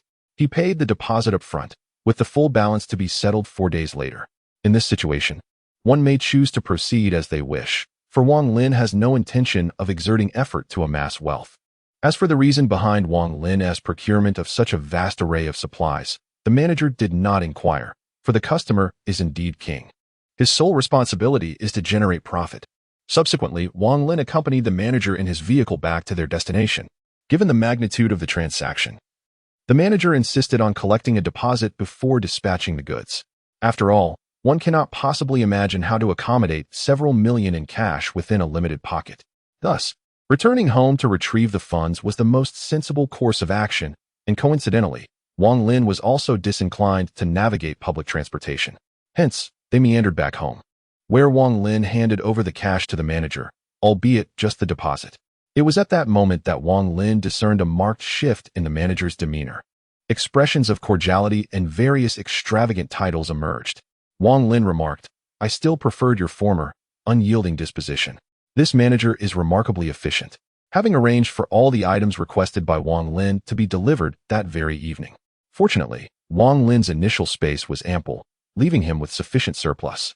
Subsequently, as per his plan, Wang Lin stated that the remaining balance would be settled in 4 days, considering that this world lacks certain payment systems, and the circulation of cash requires time. This also provided significant convenience for Wang Lin, who then engaged in casual conversation with the manager. As Wang Lin had surmised, anyone who could attain the position of manager in this era had, to some extent, encountered the underworld forces. After parting with a modest sum of money, the manager divulged to Wang Lin the existence of the underground trading market in Area C, commonly referred to as the black market. This black market is overseen by the Yakuza faction known as the Tengu Gang from District C. Although Wang Lin finds the name rather nonsensical, it gives him the impression that he has suddenly stepped into the realm of urban fiction. Chapter 34, The Missing Persons. This power remains quite renowned in Area C, collecting protection fees, with some enterprises flourishing remarkably. However, Wang Lin exhibits indifference. His physical prowess has reached a superhuman level, rendering him nearly invulnerable unless struck directly by high-caliber firearms. Standard handguns pose no threat to him. Indeed, possessing such robust constitution is commendable. Subsequently, Wang Lin gleaned the entrance to the black market from the manager alongside the location of the police station. Casual conversation ensued, as acquiring information is always advantageous, particularly since transporting goods necessitates time. Yet, one piece of information heightened Wang Lin's vigilance. The manager revealed that several individuals had gone missing in recent days. There were even rumors of people who ventured out at night and never returned, their remains discovered in a grotesquely dismembered state, as if devoured by some creature. The manager, sensing the gravity of the matter, refrained from elaborating further, especially with nightfall approaching and his need to drive home. Ultimately, he too harbors fear, leading to a palpable dampening of their conversation. Nonetheless, Wang Lin's contemplation diverged. It appears a troubling pattern is emerging. and while the original narrative hinted only at corpses, the manager's words suggest the involvement of other beings, thus instilling a sense of caution within Wang Lin. Whether the manager's claims bear truth or not, this world is undeniably complex. As the loading of supplies concluded, Wang Lin cheerfully assured the manager that he would call later, though whether anyone would answer is beyond his concern. After the manager departed with his associates, Wang Lin rummaged through his wardrobe, retrieving a black hoodie with a hood and extracting his nightmare mask. He secured the revolver at his waist, concealed beneath his clothing, and proceeded toward the location of the black market. Wang Lin sought to procure certain items. Although his funds are currently insufficient, some acquisitions do not require personal expenditure. At this juncture, around 8 o'clock in the evening, Wang Lin walked alone through the streets. Recent incidents of disappearances had rendered what should have been a bustling nightlife into a desolate thoroughfare. Tokyo's streets are not particularly clean, and the lighting leaves much to be desired. Wang Lin's attire prompts passers-by to hastily retreat from his vicinity, as his appearance evokes an air of intimidation, especially amidst ongoing missing persons cases. However, Wang Lin is unperturbed. Solitude is preferable, as it ensures he remains undisturbed. Wandering through the streets, he gradually found himself in an area devoid of towering buildings, characterized instead by low, narrow alleyways. This is Sunju Street in District C, the slum area of the district. Poverty-stricken neighborhoods exist everywhere, and Sunju Street epitomizes the squalor of District C.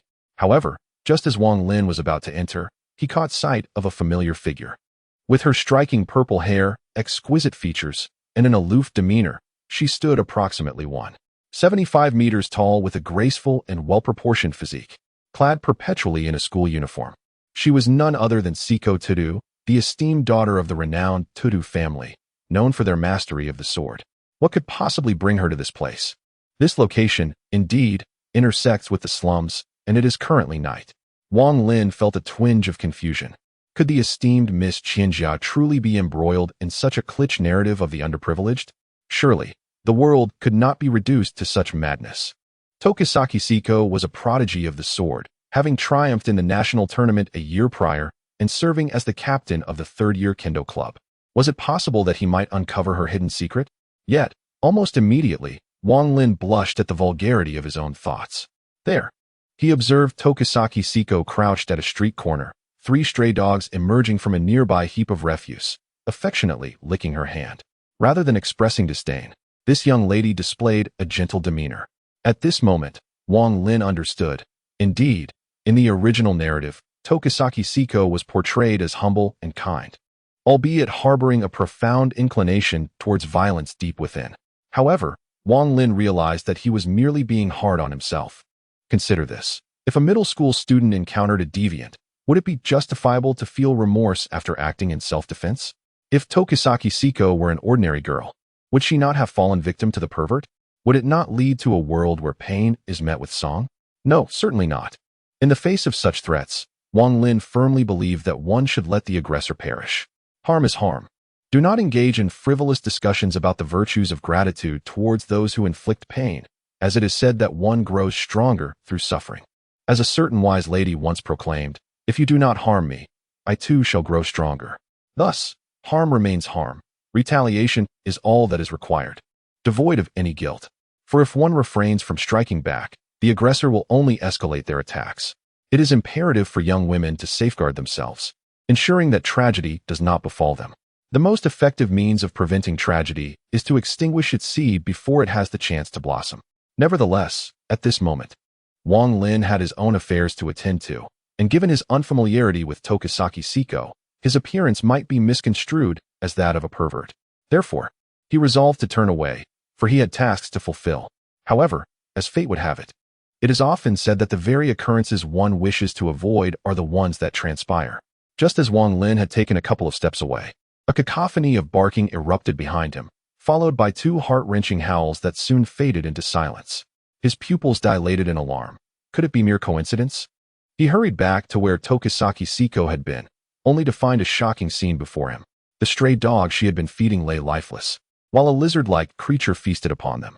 Tokisaki Siko, meanwhile, leaned against a nearby wall, her wooden sword shattered into 2 pieces. She clutched her left arm, which bore no visible blood, suggesting that she had been thrown against the wall, injuring her right arm. The beautiful young woman gazed in terror at the reptilian entity before her. Wang Lin felt a surge of recognition. This creature was unmistakably a licker. However, this particular licker was somewhat different, adorned with a skin resembling that of a lizard. As it devoured its prey, its coloration shifted, hinting at a chameleon-like ability, although one might ponder whether chameleons are classified as lizards. Wang Lin's thoughts wandered momentarily, but the urgency of the situation brought him back to reality. Mission activated. Eliminate difficulty level. Easy description. Kill the speed mutant hint. The mutant is one of the reasons for the chaos in this world reward. Increased affection level with Tokisaki Seiko. This is a side quest, and the reward is merely an increase in favorability, which leaves Wang Lin somewhat speechless.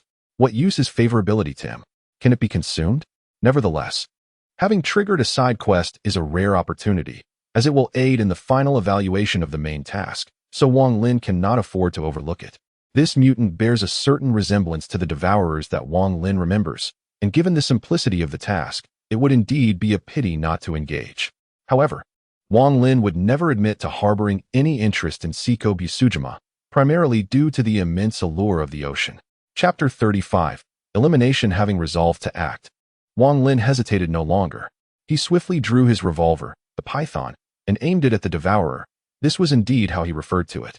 The speed of this mutant's movements was rather unsettling. With a single shot, he obliterated the devourer's forelimb, the thunderous gunfire reverberating around him.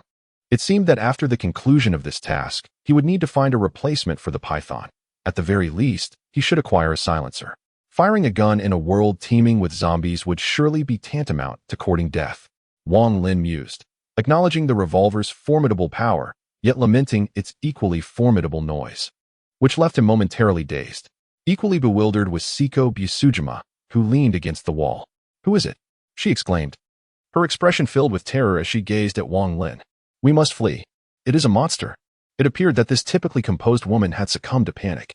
Meanwhile, the devourer vanished within mere moments. However, Wang Lin's heightened senses informed him that it had not truly departed but was merely concealing itself. He holstered the revolver, recognizing that its loud report was ill-suited for the current situation. Fortunately, being in a slum meant that very few people were present, thus his shot did not incite chaos. Drawing the demon blood blade from his mark, he approached Seiko Busujima, observing her visibly weakened right arm and discerning immediately that it was fractured. Despite her prowess, Seiko was ultimately constrained by the limitations of this world, which stifled such talents. Indeed, she was a prodigy, and Wang Lin distinctly felt her mental strength was formidable. In the realms of martial arts or fantasy, this would be considered a manifestation of one's mental state. For ordinary individuals, lower-tier worlds provided a semblance of protection. But for these geniuses, such limitations were shackles that hindered their advancement. A lower world was akin to binding these talents with chains. However, once those chains were broken, their strength would surge with remarkable speed. This is precisely why reincarnators rapidly enhance their prowess. They are unshackled by the constraints of the world, as long as they dare to strive. Extracting a healing bandage from the mark, he carefully wrapped it around the right arm of Seiko, concealing it within his pocket. For Wang Lin still had to maintain a semblance of normalcy in his life over the next few days. After all, producing an object out of thin air would appear rather unusual. As Wang Lin tended to his own wounds, Seiko's heart was struck with profound impact. Wang Lin emanated an alluring fragrance, not that of perfume, but rather the fresh scent of a clean young man. Furthermore, his aura exuded the essence of a formidable warrior, and he wielded a blade. Unbeknownst to Wang Lin, his presence was imbued with considerable intensity, a consequence of his elevated state of existence, which naturally amplified his aura. The essence of a predator within the food chain had begun to manifest, though Wang Lin remained oblivious to this transformation. For Seiko, this allure was utterly irresistible. In an environment where even the most skilled could be felled with a single blow, she continuously practiced the art of the sword. In a nation where life was relatively comfortable, the profound knowledge of swords and blades was beyond the grasp of their underdeveloped minds, rendering their understanding nebulous. Thus, it was Wang Lin's formidable presence that captivated Seiko most profoundly. She had never felt such pressure, even in the presence of her sword-master father or other great swordsmen. She sensed that in a confrontation with him, she might be defeated in no more than 3 moves. Nevertheless, her years of sword practice had instilled within her a fierce competitive spirit and unwavering confidence. Deep within her, A demon yearned for a worthy adversary, thirsting for the thrill of combat and the taste of blood. This inner demon tempted her to challenge Wang Lin. If I could vanquish him, I would undoubtedly attain immense satisfaction. No, I must not think this way. I must cease these thoughts or else. If Wang Lin were to discern her thoughts, he would simply remark, "Sister, your persona is crumbling." As Wang Lin completed his bandaging and raised his gaze, he was met with the sight of Siko's flushed face, her eyes shimmering with an inexplicable light. What is with that gaze? It feels as though it could devour me whole. Wang Lin found himself perplexed. Yet now was not the time for such musings. Tending to Siko Deduce's wounds was merely a ruse to lure the devourer into revealing itself, to entice it into an attack. Indeed, that prickling sensation on his back signaled to Wang Lin that the creature had not departed, waiting for the opportune moment to strike with lethal precision. However, this was reminiscent of the devourers Wang Lin recalled, equally insidious and cunning. He helped Siko Deduce to her feet and remarked, "A girl wandering outside at this hour to feed dogs. What can one say? Fortunately, I happened upon you. Otherwise, you would have met a dire fate. Allow me to escort you home. Your arm seems to be fractured. With a couple of days of rest, you shall recover." With that, he supported Siko Deduce as they made their way back, and it seemed the girl sensed something amiss, remaining silent as they walked together in quiet contemplation. At this moment, the liquor could no longer contain its impatience, especially after Wang Lin had severed one of its forelimbs with a single shot. The liquor harbored a deep-seated grudge. As it observed the two about to depart, it could wait no longer and dashed forth from the shadows, targeting the vulnerable spot on Wang Lin's back. However, Wang Lin had been anticipating this very moment. With his Sharingan sealed, he had no recourse. Otherwise, upon activation, he would incinerate the creature with a fiery breath. Gently pushing aside the nearby Siko Tagakushi, he gripped the demon blood blade in his left hand, pivoting to deflect the impending strike. The clash of blade against claw resonated like the sound of metal striking metal. With an unsuccessful strike, the liquor swiftly retreated from Wang Lin's reach.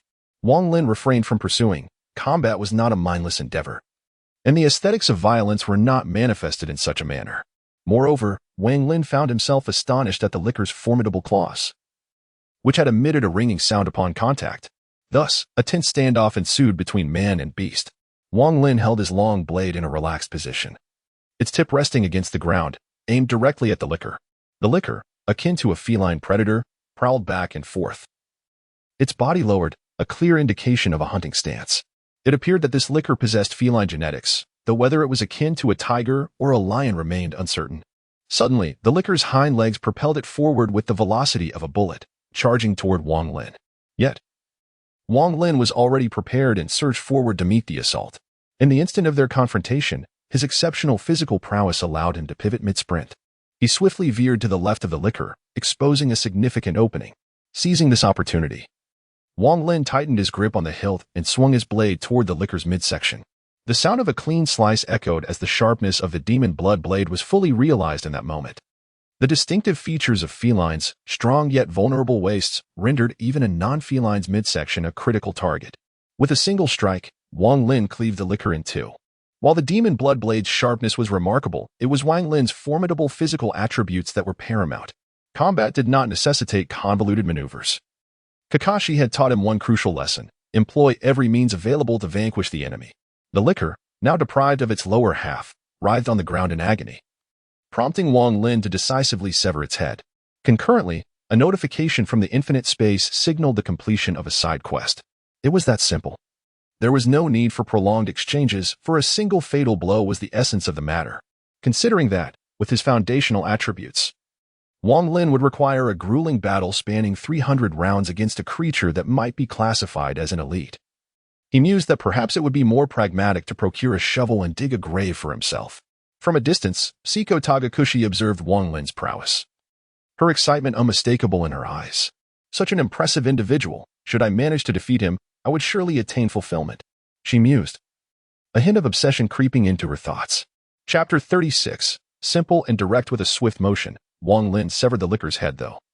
Perhaps it would be more accurate to refer to it as a lizard's head. The creature's brain was not exposed like that in a horror film, but rather enveloped in skin reminiscent of a reptilian head. After Wang Lin severed its head, the body began to decay rapidly, ultimately dissolving into a pool of blood. Was he to destroy the corpse to prevent the sample from leaking? Wang Lin pondered, realizing that this world had indeed changed. In the original narrative, The corpses posed no real threat to him. Aside from their sheer numbers, they were devoid of menace. However, a sense of unease crept over him. If the corpses had been enhanced, it could spell true danger. Yet for now, the outbreak had not occurred. All remained uncertain. Better to remain still than to act rashly. The immediate priority was to gather supplies to confront the inevitable onslaught of the undead as depicted in the original storyline. Rather than waste precious thoughts on aimless speculation, it was far more prudent to prepare for the impending catastrophe. With a flick of his wrist, he dispelled the blood from his blade, refusing to allow such repulsive residue to linger.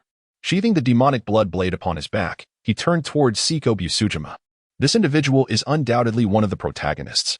Although he bears no relation to Wang Lin, having rescued her, he feels compelled to see it through to the end. Either one saves or refrains from saving. It is as simple as that. He assisted Seiko Suji to her feet and inquired, "Where is your home?" "I shall escort you back." Observing Wang Lin, who bore a blade on his back, Seiko's complexion grew increasingly flushed, though veiled by the night. Wang Lin remained oblivious. "Just a few more turns ahead," she indicated. "Then let us proceed." As he supported her, a silence enveloped them, punctuated only by Wang Lin's occasional glances. It was unavoidable. The physique of women in this world was simply enchanting. Seiko noticed his gaze, but, unlike other women, she exhibited no shyness, rather, a hint of pride. Sensing her awareness, Wang Lin attempted to ease the awkwardness by checking the time. It's already 9:30. It feels like no time has passed. His composure shattered upon realizing that when he had set out, it was not even 8 o'clock. He had a mission to fulfill. If he did not enter the black market by 10, he would be barred from entry. Wang Lin was not fearful of being denied access, but rather of being unable to locate the place. In desperation, he swept Seiko into his arms. "Ah, what is happening?" she exclaimed, bewildered by the sudden shift. Yet, she remained unperturbed, for throughout their journey, Wang Lin had merely gazed, without crossing any boundaries. Seiko could not fathom that such a powerful individual would be able to suppress his desires. She was mistaken. Wang Lin's only aim was to deliver her home swiftly and then hasten to the black market. "How far is your home?" he inquired. Just turn left ahead and continue straight," she replied. "All right, hold on tight." With that, he instructed her before propelling himself forward, and in an instant, they were off. Seiko barely had time to process the change before they were soaring at high speed.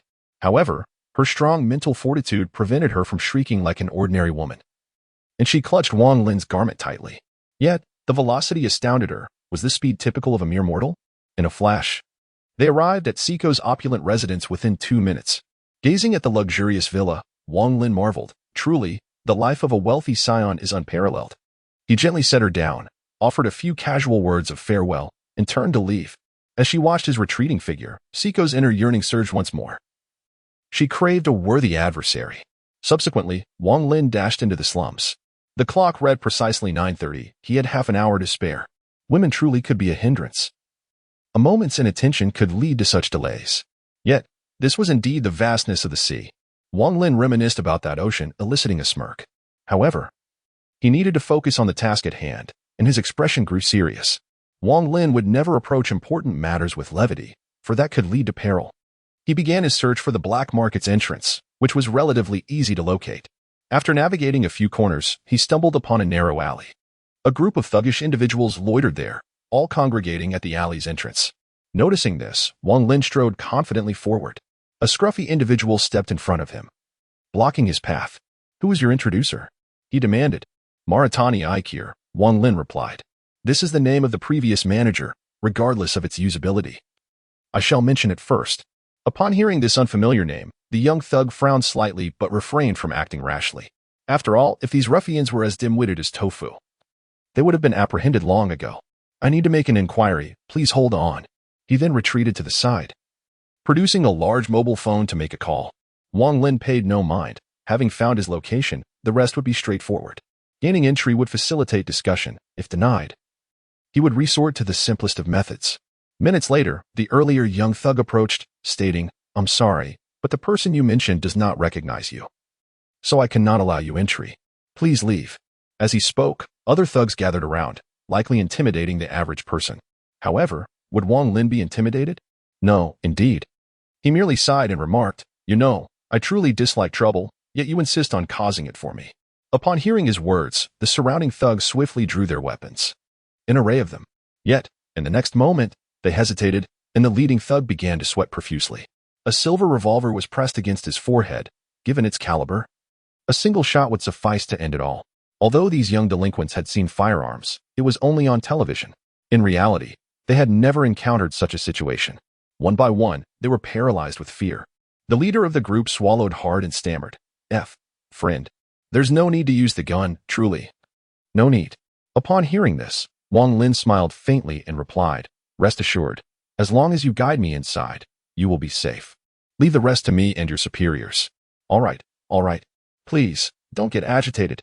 Ultimately, this individual did not hold a high position, and the sensation of being threatened with a gun nearly frightened him into submission. Subsequently, Wang Lin lowered his weapon, signaling him to lead the way. However, the surrounding thugs dared not intervene. Any wrong move could spell disaster for them. Aware of Wang Lin's formidable presence, the leader turned and led Wang Lin into the narrow alleyway. The alley had been considerably cleaned, leading to a large warehouse that appeared to have been abandoned for quite some time. Squeezing through a small opening, one arrived at the entrance of the warehouse. Shortly thereafter, the young rogue pressed a few buttons, causing a staircase to descend. Following him, they ascended to the second floor of the warehouse. Inside, a multitude of individuals sat and stood. Through the gaps, Wang Lin could discern a crowd below, resembling vendors at a market, though silence enveloped them. As an unfamiliar figure approached, the members of the underworld brandished their knives, eyeing Wang Lin with caution. The leader of the group stepped forward and inquired, Who are you? Boss, this guy is armed. Upon hearing that Wang Lin possessed a firearm, the surrounding individuals tensed with unease. The underworld organization exists solely within the Seed District, and in fact is confined to the small area of Wang Lin. It does not possess a particularly formidable influence. While firearms are present, they are scarce.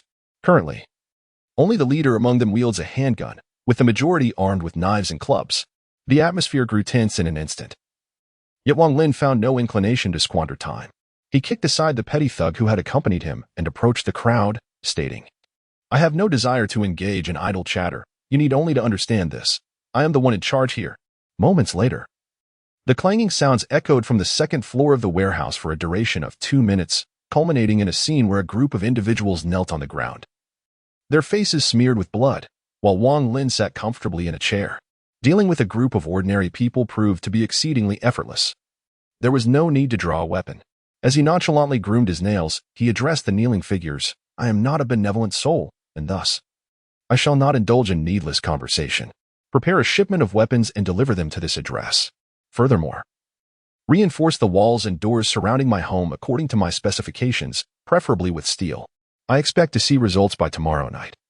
Failure to comply will result in your heads being prepared for relocation. He then disclosed the location of his residence, revealing a lack of fear regarding potential retaliation from these individuals, as he was prepared to eliminate any who dared to challenge him. Approaching the visibly intimidated leader, Wang Lin provocatively remarked, Feel free to test the consequences of defying me. You are most welcome. With that, he departed from the premises. After Wang Lin's exit, the remaining individuals remained kneeling, paralyzed by fear. The leader's expression was one of sheer terror. Had they been mere mortals, he might have sought revenge. However, have you ever encountered someone who cannot be felled by bullets? Earlier, Wang Lin had brandished his small handgun and shot himself, the bullet simply falling away, shattering any notions of retaliation within the leader's mind. In Japan, there exists a reverence for strength, often bordering on superstition, and this incident left the group in a state of shock. As long as they adhered to Wang Lin's demands, the subsequent events would be inconsequential. After all, in 2 days, the corpses would rise, and should these individuals dare to trouble Wang Lin again, he would be astonished. Chapter 37. Attending school. The situation was thus straightforward, at least for the moment. Wang Lin was not one to act without reason, yet he found no need to expend mental energy on trivial matters. In the absence of strength, one must rely on intellect merely to survive. When one possesses overwhelming power, there is no necessity for subterfuge. Wang Lin found it bothersome. If one must ponder and deliberate even when confronting ordinary adversaries, then what purpose does Wang Lin's strength serve? Though Wang Lin had once been an ordinary individual, his very desire to transcend that status was the impetus for his pursuit of strength. Ancestors had devoted millennia to elevate humanity to the pinnacle of the food chain. Yet now some would dare to suggest a shift in perspective. If that is the case, then one ought to embrace the life of a beast. Such a transition would be much more direct. Upon entering this world, Wang Lin felt a sense of ease, a stark contrast to his previous existence, where fear loomed large at every turn, lest he inadvertently provoke an unknown powerhouse into obliterating him. In this world, Wang Lin has yet to perceive the presence of any entity that could pose a threat to his life. Although much of his power has been suppressed, his innate strength remains evident. He meandered home, took a refreshing shower, and then retired to bed.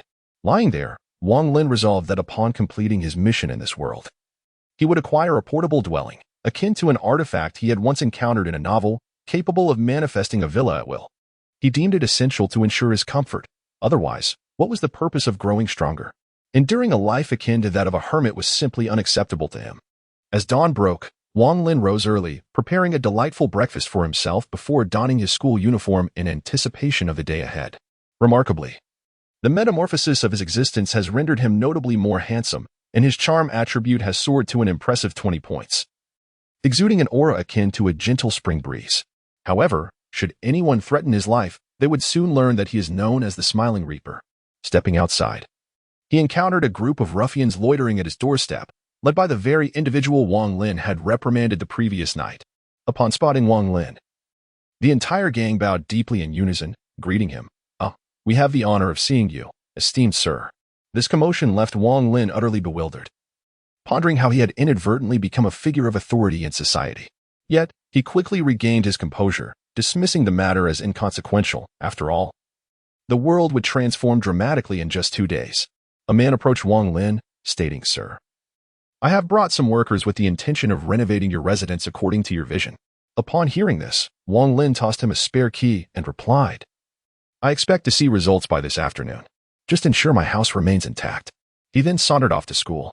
Once Wang Lin departed, the man rallied the workers to commence their tasks.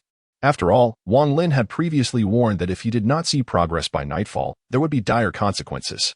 Having witnessed Wang Lin's extraordinary prowess, the man dared not dismiss his words. Preserving one's life took precedence. As Wang Lin made his way to school, he encountered numerous students dressed similarly to himself. Groups of female students congregated, their animated chatter echoing with vitality. Upon noticing Wang Lin, their eyes sparkled with admiration. "Wow, is he the international student from the East?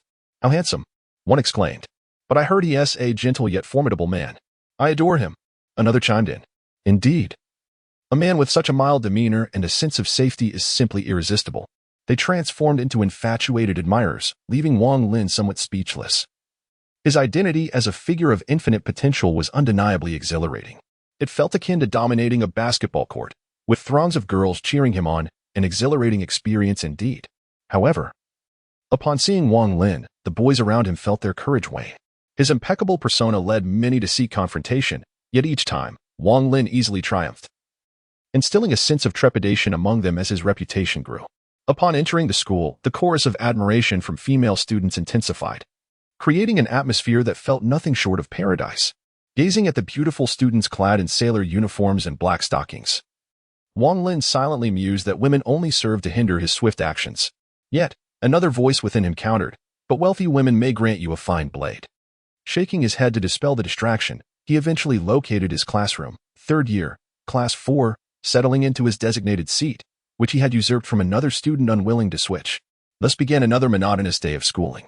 During class, Wang Lin's mind wandered, yet the teacher paid no heed. After all, it was Wang Lin, a veritable academic prodigy, whose perfect scores were merely a reflection of the exam's limited grading scale. Therefore, it was not uncommon for him to zone out, and the teacher would remain indifferent, even if he were to engage in more overt distractions. However, boredom soon enveloped him. Had it been one of his previous courses, he might have taken a renewed interest in studying. But the subjects offered in this Eastern Academy did not captivate him, leading the morning to pass in tedium. At noon, after a hasty meal, Wang Lin decided to visit the Kendo Club, motivated by the desire to see the aftermath of his earlier intervention for Seiko Tokido. Primarily, he wished to escape the drudgery of sitting idly for the entire afternoon. A little practice against lesser opponents would be quite enjoyable. The thought amused him, akin to engaging in a game of hack and slash. Upon arriving at the club, he discovered a gathering of students, with Seiko Tokido, her hair a striking shade of purple. At the forefront, 2 factions stood in opposition, the atmosphere charged with tension. Intrigued, Wang Lin found a small bench, ready to observe the unfolding drama, almost wishing for a bag of sunflower seeds to enhance the experience. The confrontation was palpable. The Kendo Club wielded wooden swords while the opposing faction brandished long rifles, signaling a clash between blade and gun. Wang Lin noticed that Siko's right arm appeared weakened, hinting at an injury that had yet to heal, compelling her to wield her sword with her left hand. The leader of the firearms club addressed Siko, Tokido-san. We believe our club should represent the school at this year's Youth Weapon Championship. Wang Lin found this proclamation rather absurd. What even was a Youth Weapon Championship? Siko, however, merely smiled, replying, "Do you truly think that's possible? The qualifications have already been determined. Your late arrival bears no significance. The Kendo Club has represented the school in 3 competitions. Surely it is time for others to take their turn. Moreover, it seems your arm is injured, and with the competition approaching, it would be prudent to concede your spot." Upon hearing this, the members behind the firearms club leader began to jeer, causing Siko's expression to darken. After a moment of taunting, the firearms club leader proposed, "Let us settle this with a match. If I win, you relinquish your spot. How about it?" Siko's frustration boiled over. Her injured arm rendered her unable to fight effectively, particularly since it was her dominant right arm. Though she could still wield her sword with her left, the lack of familiarity would severely hinder her capability. "Oh, are you afraid?" the leader taunted. "If that is the case, perhaps you should simply concede. It would be quite embarrassing to lose in the competition, wouldn't it?" Haha.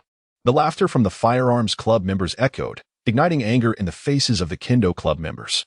One male member of the Kendo Club could no longer endure the ridicule and retorted, "We'll fight.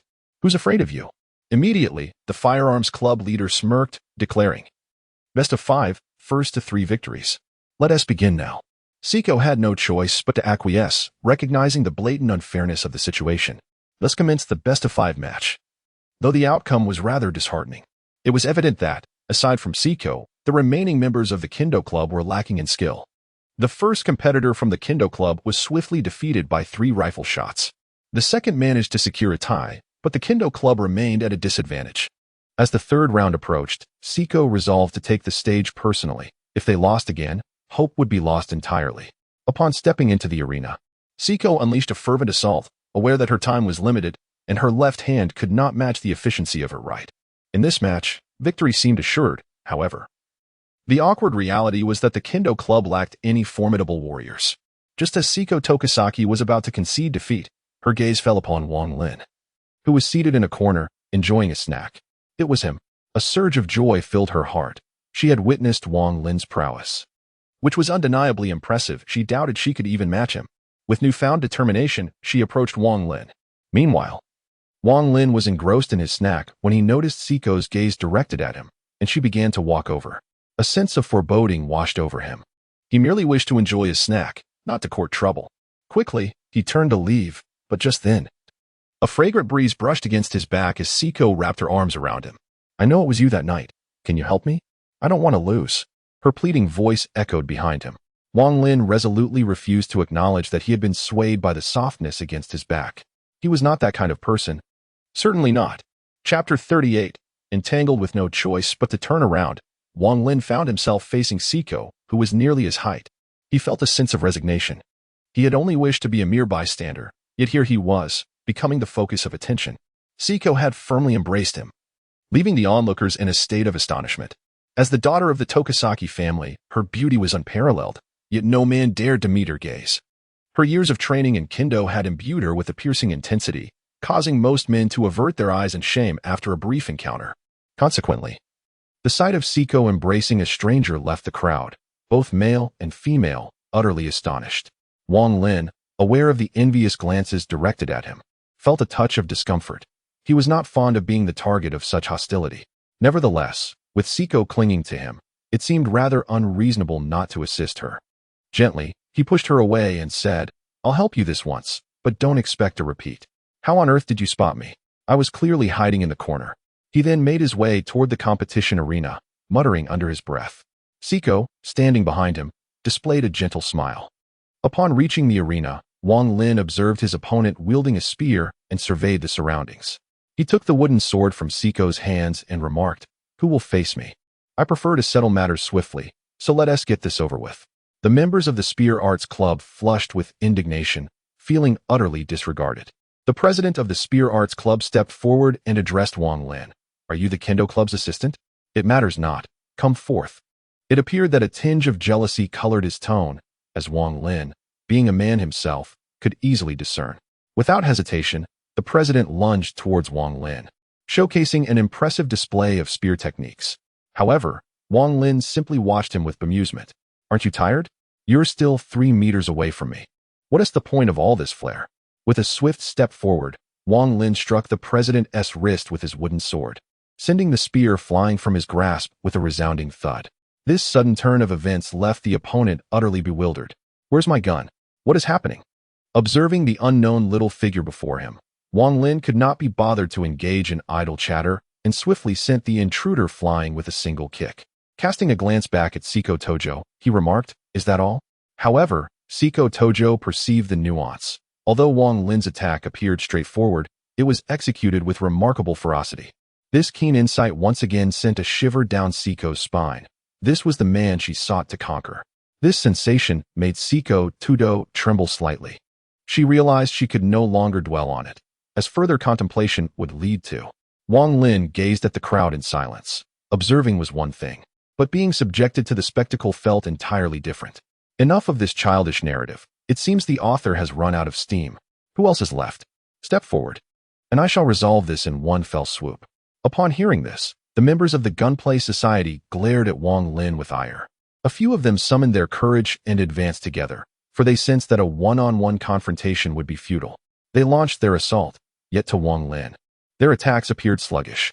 With effortless grace, he evaded all their strikes, wielding his wooden sword with nonchalance. In mere moments, they lay sprawled on the ground, writhing in pain. Well then, the qualifications now belong to the Kendo Society.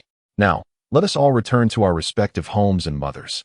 Day after day, instead of focusing on their studies, they indulge in these trivialities. How tiresome. He then approached a nearby scarecrow, a practice dummy employed by the Kendo Society for honing their skills. "Watch closely. I shall demonstrate but once." Upon hearing this, Seiko Tojo concentrated intently on Wang Lin, for she understood he was addressing her. Wang Lin slightly bent his body, sheathed his sword, and in the blink of an eye, drew it forth. With a resounding rip, the scarecrow was severed cleanly in two. How is this possible? It appears he wields a wooden sword. This cannot be. This action left the crowd utterly astonished, for the wooden blade wielded by Wang Lin should, in theory, be incapable of cleaving the scarecrow in twain. However, Seiko Tojo perceived a remarkable difference. As the wooden sword made contact with the scarecrow, it had already begun to rend apart. A formidable force manifested as a blade of wind severed the scarecrow. Tossing the wooden sword to Seiko Tojo, Wang Lin stepped out of the club. In actuality, he had just executed the Konoha-style swordsmanship. Although it lacked the enhancement of chakra, the inherent power of his technique remained formidable.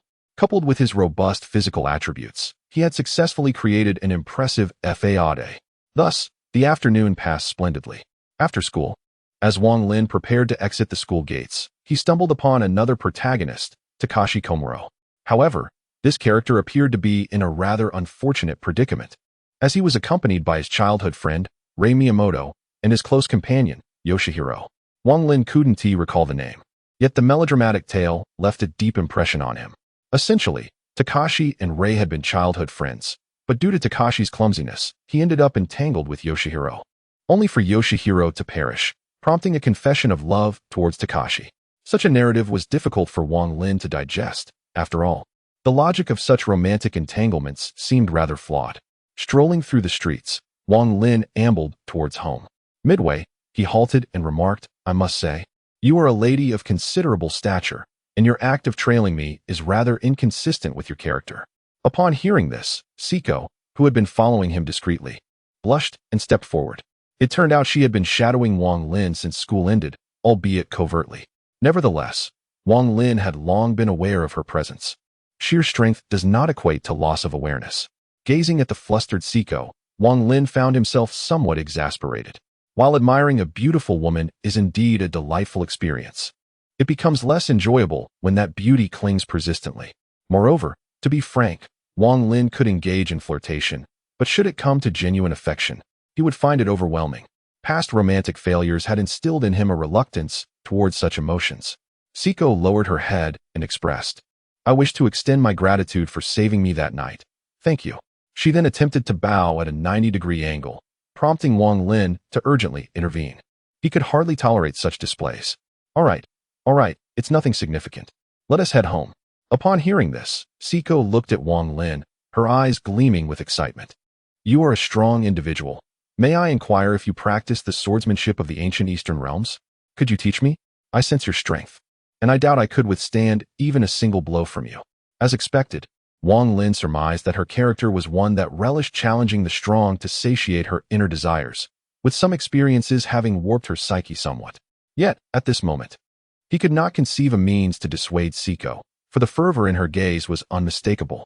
Shall you come to my home as a guest? Wang Lin proposed. At this invitation, Siko's face lit up with joy. I would be delighted.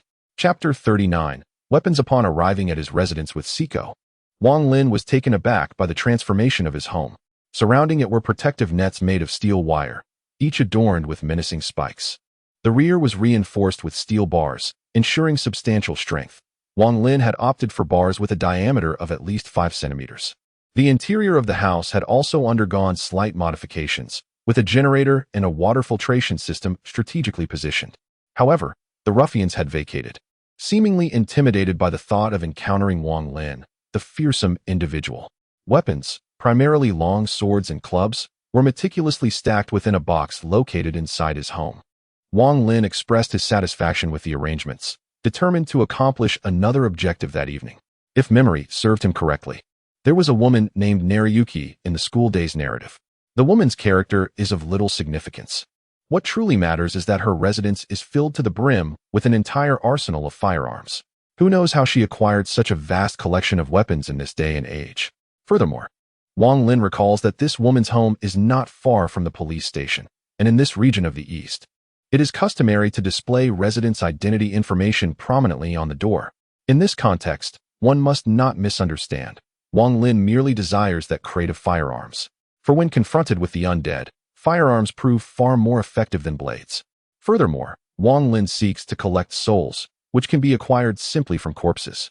The graveyard will automatically gather the bodies, transforming them into spirits, which are subsequently converted into fragments of the soul. The optimal location for this necropolis is undeniably the city center, where the passage of time only serves to increase the number of corpses. Wang Lin also has a solitary quest to undertake. What could be more gratifying than fulfilling his mission while simultaneously collecting bodies to transform their souls? As he opened the door, he ushered in Siko Doku, who, upon observing Wang Lin's rather peculiar abode, refrained from asking too many questions. Her refined upbringing instilled in her an understanding of what inquiries were appropriate and which were not. Were it not for the yearning in her heart, she would never dream of behaving so impertinently.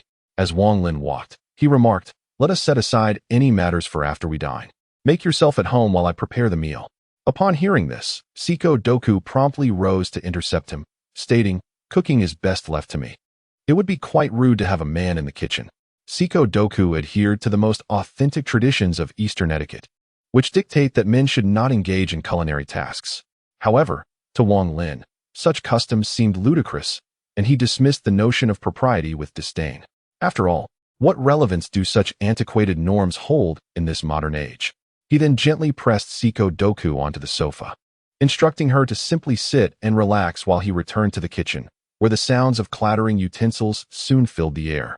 As she watched him busily engaged in his culinary endeavors, an inexplicable emotion welled up within her. For Siko, she harbored a deep-seated admiration for men who defy convention. This stems from her slightly distorted psyche and the upbringing she received since childhood. On one hand, she strictly adheres to these rules, while on the other, she yearns for someone who could disregard them entirely. Having been steeped in traditional education from a young age, Yako Bushido embodies all the virtues of a Yamato Nadeshiko, yet possesses the distinctive mindset of a warrior's daughter. As a woman, she could become the most exemplary supportive partner, but as a swordsman, she also harbors the desire to vanquish her foes. This presents a profound contradiction, one that causes her immense torment, compounded by a past encounter with a deviant, during which she shattered his bones with a wooden sword. She alone bears the knowledge that the wretch had been pleading for mercy on the ground. Yet, with an expression of exhilaration, she continued to strike him relentlessly until nearly all of his bones lay broken. In the throes of her assault, she experienced a peculiar joy and exhilaration. This filled her with profound panic. The fierce clash between her nature and humanity left her deeply insecure, as she perceived herself to be a monster, a creature of inner brutality, compounded by the burdensome halos that encircled her, only intensified her sense of monstrosity. She yearned for a worthy adversary and sought liberation from within. The arrival of Wang Lin illuminated a different path for Siko to do. The man exudes strength and defies convention. With this thought, Siko Tokisaki felt her cheeks flush once more. Wang Lin's culinary skills were beyond reproach. In no time, he prepared 3 dishes and a soup, inviting Siko Tokisaki to dine. As she beheld the spread, a mysterious glimmer sparkled in her eyes. This man possesses the ability to cook. After finishing the meal, Siko Tokisaki took the initiative to tidy up without prompting Wang Lin, who relished the opportunity for leisure. Once everything was in order, she knelt before him, her expression solemn, and stated, "Please engage with me in combat." Observing the resolute look upon her face, Wang Lin understood that there was no escaping this challenge. He had no choice but to accept. In the courtyard, the two stood poised with their blades. Wang Lin remained relaxed, gazing at Siko Tokisaki, while she was taut with tension. To her, Wang Lin appeared riddled with vulnerabilities, yet this very perception instilled in her a hesitance to strike. After a moment of uncertainty, she gritted her teeth and launched a full frontal assault on Wang Lin. To an ordinary observer, her strikes were as swift as lightning, but to Wang Lin, they unfolded with an almost languid slowness. A few deft sidesteps allowed him to evade her attacks entirely, after which Siko Tokisaki intensified her onslaught. She unleashed a flurry of strikes, dozens in number, yet Wang Lin effortlessly dodged each one, even managing to graze her neck multiple times with his wooden sword as he evaded. This revelation made her realize that, in the struggle for life and death, she had already perished several times. Ultimately, Siko Tokido resolved to bet everything, sheathed her blade, and lowered her body.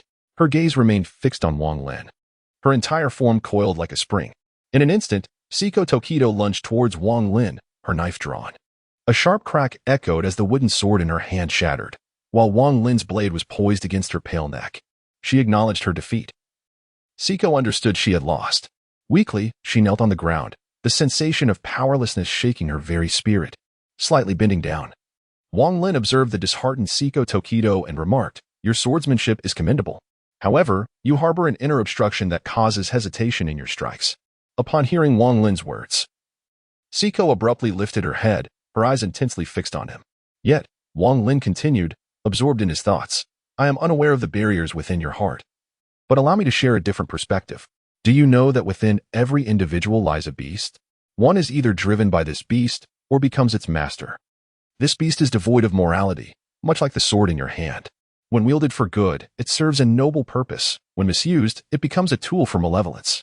The distinction between good and evil is for you to discern, but one thing is certain. Strengthening oneself is a means of self-protection, and mastering the sword is also for safeguarding oneself. In times when no one is there to shield you, it is wise to possess a degree of sharpness. Even if this sharpness wounds others, it is far better than inflicting harm upon oneself. Do you understand?" As Wang Lin's words resonated within her, tears streamed from Siko Tokido's eyes, and she could no longer contain her emotions, collapsing into Wang Lin's embrace, weeping. This left Wang Lin bewildered. What is happening? Chapter 40, Arrangements. At this moment, Wang Lin found himself at a loss. He merely felt that uttering such words was rather fitting, yet the subsequent developments seemed somewhat amiss. Nevertheless, feeling the softness in his arms and hearing the sobs beside his ear, Wang Lin could only hold her close. After all, he had just triumphed over her, and he had to maintain the faade, even if it meant shedding tears. Yet, one could not deny the situation was oddly captivating. Siko Tokido wept in Wang Lin's embrace, as if she sought to release all the emotions that had been bottled up within her.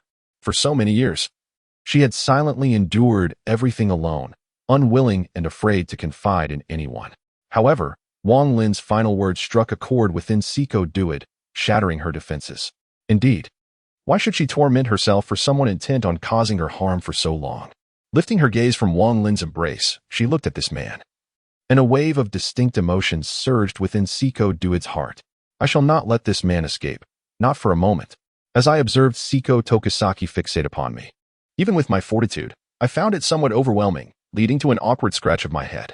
Subsequently, I helped her rise from the ground and stated, "Well, our swordsmanship sparring has concluded. There is only so much I can impart to you.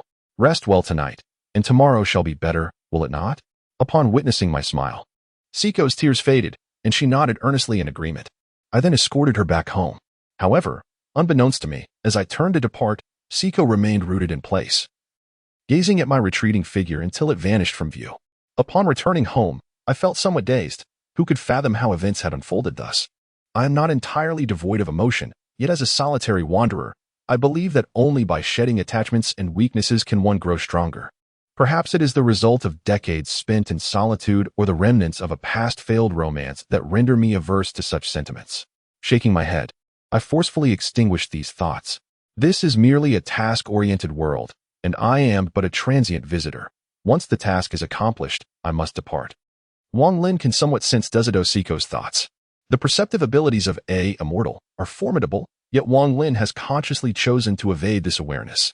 To entertain the idea of accepting her, even hypothetically, would only lead to yet another inevitable separation upon the task's completion. A separation akin to a chasm between heaven and humanity. After all, it has been an eternity since Wang Lin last ventured into such an elementary realm. And who can say if Desido Seiko will still be present upon his next return? Enough of these ponderings.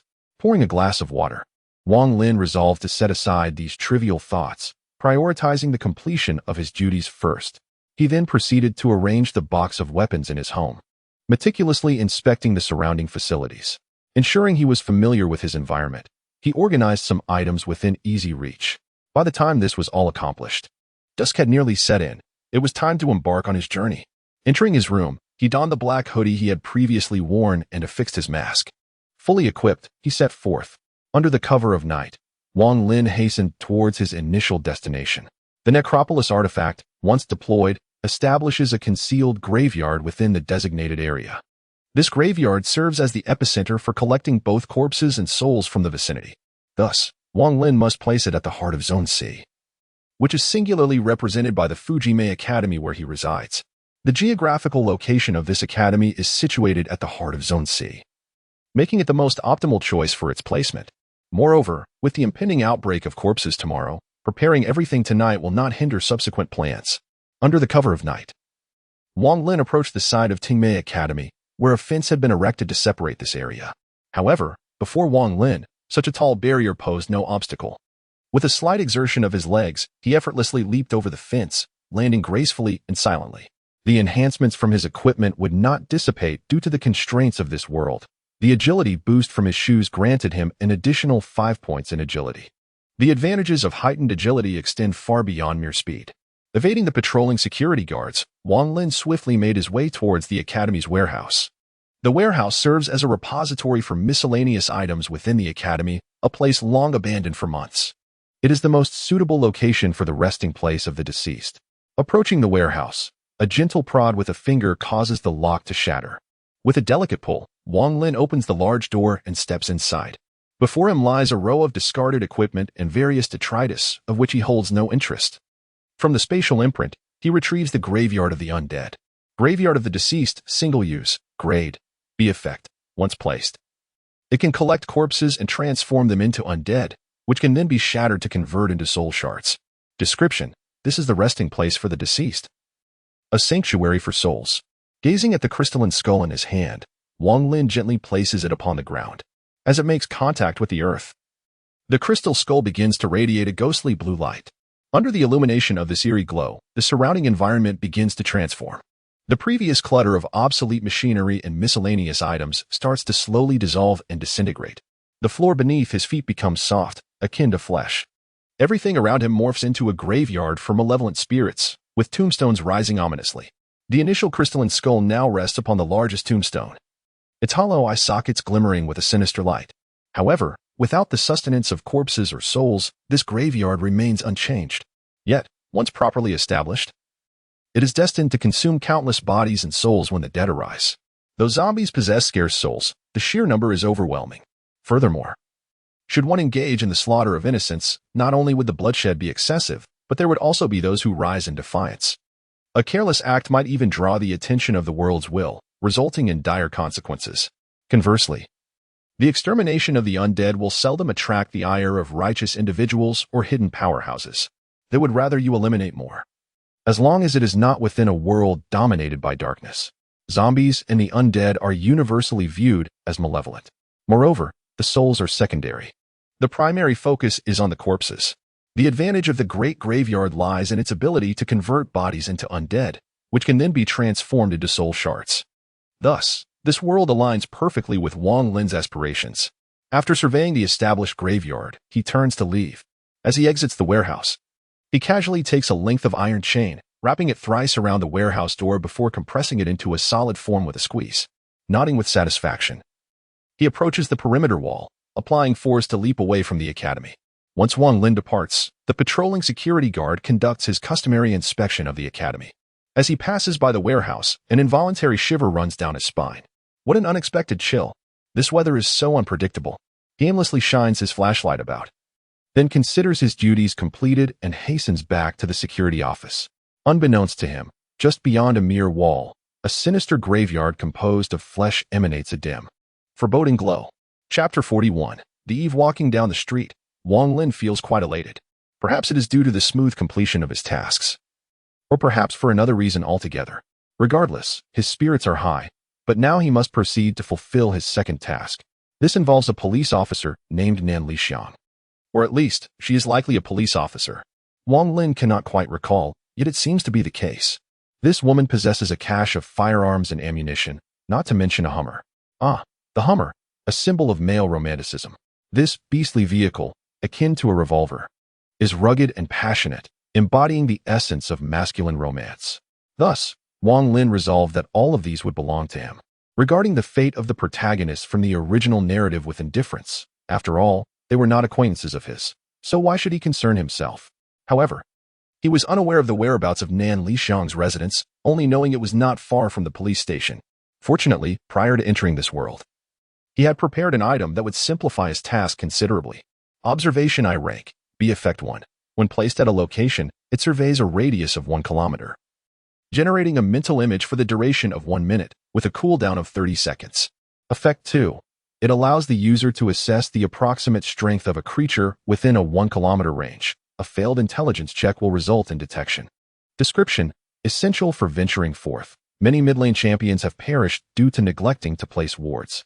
This artifact bestowed a sense of assurance upon Wang Lin. Otherwise, relying solely on his own efforts to search one by one would likely be futile, even amid a surge of corpses.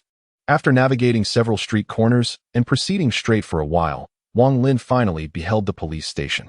The station operates around the clock. Thus he must remain at a prudent distance. Drawing unnecessary attention could severely impede the progress of his mission. After scouting several locations, he ultimately settled on a corner.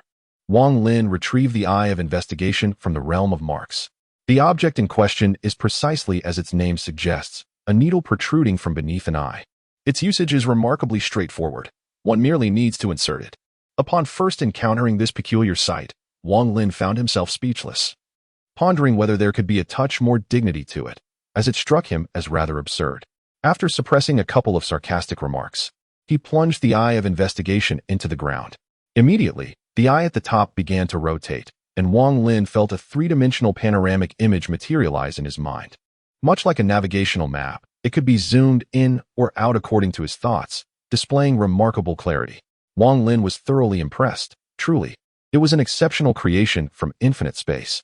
He then zoomed into the nearest view and began his search. The name Aweo Ryanosuk piqued his interest. Audi Takuya, he mused. How much did that advertisement cost? I could easily triple that with my Benz. Shang Chuang Liba, he chuckled. This truly reflects the quaintness of daily life. This gentleman's husband must be quite unfortunate. As he perused the array of eccentric names, Wang Lin struggled to contain his amusement. After all, they were professionals, trained to hold their composure unless utterly unable to do so. Just as he was on the verge of bursting into laughter, the target finally appeared, Nanri Kaori's residence. It seemed he had arrived at the right place. After meticulously reviewing the route in his mind, he withdrew the Eye of Investigation. In its cooldown state, the eye was depicted as closed, a vivid representation. Stowing it away in his mark space, Wang Lin proceeded towards Nanri Kaori's home. It was not far. Just 2 corners away, and corroborating the information gleaned from the anime, it was indeed in close proximity to the police station. Upon reaching a villa that rivaled his own in size, he glanced at the nameplate by the entrance, Nanri Kaori, confirming his suspicion. Wang Lin circled the house and noted the absence of lights within. It appeared the owner was not at home. With a powerful leap, he effortlessly gained entry. Standing before the door, he twisted the doorknob with force, and with a decisive click, the lock gave way. In that era, there were no sophisticated anti-theft doors or fingerprint locks, thus facilitating Wang Lin's intrusion. Once inside, he observed the interior was remarkably minimalist. Ascending to the second floor, he spotted a large chest, roughly human-sized, though unfortunately locked. Consequently, he began rummaging through drawers, reasoning that the key would likely be found within the house. Indeed, he soon discovered the chest key tucked away in a drawer. Upon unlocking the chest, he was greeted with a sight that confirmed his expectations. It was filled with firearms, sniper rifles, assault rifles, carbines, and handguns in abundance. The bottom of the chest was stocked with various types of ammunition, all in ample supply. Wang Lin was quite pleased, though the absence of the Hummer was a slight disappointment. It appeared Nanri Kaori had taken the vehicle out, rather than leaving it at home, much to his chagrin. The Hummer from the anime was amphibious, and Wang Lin couldn't help but feel a pang of envy. However, since fate had denied him this opportunity, he resigned himself to the situation. After locking the chest once more, he contemplated carrying the contents back with him. The weight posed no challenge for Wang Lin. However, he felt compelled to search further. A woman with such a penchant for weaponry should not be limited to firearms. As anticipated, he discovered 2 katana swords and a small bird knife, all sharp and ready for use, hidden beneath the bed. Ultimately, there was little else to find. Wang Lin then secured the swords to the cabinet and, with the cabinet on his back, leapt through the front door. He dashed towards his home, resembling a thief who had stolen a dog, wearing an inexplicable grin. Under the cover of night, he attracted no attention along the way, successfully transporting the entire cabinet of weapons back to his residence without incident. Whether Nen Lixiang would later notice the theft was of no concern to Wang Lin. After positioning the weapon cabinet appropriately and placing the 2 katanas beneath his bed, he felt a deep sense of satisfaction before heading off to bathe. Tonight had been fruitful. It was time for rest. The next morning, Wang Lin had already prepared a backpack filled with high-calorie provisions and some clothing. With less than 8 hours remaining until the impending corpse explosion, he calculated it would likely be around midday. This is indeed a matter of survival in the face of impending doom. It would be remiss not to take precautions. After some contemplation, I grasped a handgun accompanied by an assortment of ammunition, affixing a silencer to the weapon. The cacophony produced by a revolver is far too pronounced. A single shot would likely resonate throughout the entire school. Engaging in such reckless behavior amidst a horde of the undead would be tantamount to courting death. Though Wang Lin possessed formidable physical attributes, he could not contend with the overwhelming numbers of the deceased. A single bite could inflict considerable pain, if not fatality. Moreover, it has been quite some time since I entered this realm, yet not a single reincarnator has been encountered. What could be the reason for this? As Wang Lin busied himself with preparations, he pondered the situation. It has been a considerable duration since my arrival in this world, and the initial mission brief indicated the presence of 50 individuals. Yet, as the outbreak looms, I have yet to encounter a single one. Just as Wang Lin readied himself for the impending surge of the undead, in another location, the police precinct was abuzz with urgency. Officer, you must believe us. The apocalypse is merely 8 hours away. Please, trust me. In the interrogation room of the precinct, a disheveled middle-aged man found himself restrained to a chair, facing 2 officers who were conducting the questioning. The man was speaking in a state of utter hysteria to the 2 police officers before him. There are more than 10 others like this. Not all reincarnators are fortunate enough to begin their journey, as Wang Lin did. Those who enter this realm are either newly inducted into the infinite space or have undergone a cycle in one world. Many of them are bewildered, among 50 reincarnators. Aside from the adept Wang Lin, only 5 have experienced a mission world. The rest are merely the recently selected. Furthermore, upon arriving in this world, apart from language, they possess no identification, resulting in their arrest by the authorities. All are confined within the police precinct. The 5 individuals who have experienced a mission world are somewhat better prepared than the others. Those fortunate enough to evade capture now roam aimlessly, lacking any identity. Among them are those with ruthless hearts, who infiltrate establishments, eliminate all occupants, and seize the properties, each preparing for the impending chaos of corpses. Thus, Wang Lin has not encountered another reincarnator for quite some time, with the closest occurrence likely being last night. Moreover, the most unfortunate aspect for these reincarnators is that, due to Wang Lin's presence, the difficulty level of their world has significantly escalated. Consequently, the number of reincarnators who will ultimately return to the infinite space remains uncertain. Chapter 42. The outbreak. Upon entering the infinite space, whether voluntarily or forcibly, one's head is metaphorically placed on the line. Hence, it is a paradise for the strong and a hell for the weak. After tidying up his belongings, Wang Lin thoroughly inspected the contents of his room. Everything that needed to be stored had been secured, and all essentials were in place. After casting a meticulous glance around, Wang Lin closed the door and set off towards the school. By the next time he returns home, it is anticipated that the world will have undergone a profound transformation. Along the way, numerous students continue to gather in groups, heading to school as they always do, carefree and oblivious. They remain unaware that in just 8 hours, their world is destined to change drastically, plunging them into a struggle for survival. Such carefree days will never return. Wang Lin gazed outward. Yet his heart was filled with a different sentiment. Do these worlds truly exist, or are they akin to virtual games? Are reincarnators akin to players, with the storyline advancing only to be archived and restarted? However, such thoughts briefly flickered through Wang Lin's mind before he extinguished them. He was but a mere splash in the vast ocean, and pondering such matters was overly pessimistic at this juncture. Once he had cultivated his strength, he could endeavor to uncover the truth. For now, he should focus on surviving. Steadying his thoughts, Wang Lin proceeded towards the classroom. As he pushed open the door, several classmates cast curious glances in his direction. The smile of this notorious violent individual, who usually attends school empty-handed, seems to have undergone a remarkable transformation today. To everyone's astonishment, he is actually carrying a backpack to class, albeit one that appears somewhat oversized and bulging. However, due to the formidable reputation of Wang Lin's violent persona, none dare to approach him with inquiries. For Wang Lin, this was undoubtedly the best course of action, preventing any unforeseen complications later on. Upon reaching his designated spot, Wang Lin placed his backpack beside him and began to contemplate. The narrative seemed to have commenced with a riot erupting at the school gate, signaling the rapid outbreak of this virus, leaving the government unable to respond in time. Now, Wang Lin was apprehensive that his presence might significantly escalate the difficulty of the world, potentially transforming what should have been mere corpses into something akin to the terrifying zombies from Train to Busan. Should the situation resemble that of Train to Busan, it would indeed become quite awkward. Those creatures, akin to superheroes, would be manageable in small numbers, but if they multiplied, Wang Lin would have to navigate with great caution. Currently, he could not decipher the implications and could only await future developments. Thus, throughout the morning's classes, Wang Lin felt as if time had slowed to a crawl. After what seemed like an eternity, he finally reached noon, with merely 2 hours remaining until the impending outbreak. The 2-hour period marks the midday recess at Tingmei Academy, during which most students bring their own lunches, referred to as bento in the Eastern vernacular. They then take their midday respite within the classroom. Seizing this opportunity, Wang Lin ascended to the rooftop of the teaching building. This location offers the most splendid view, allowing one to observe any unforeseen events at a glance. Wang Lin carries a backpack, prepared to confront any unexpected situations.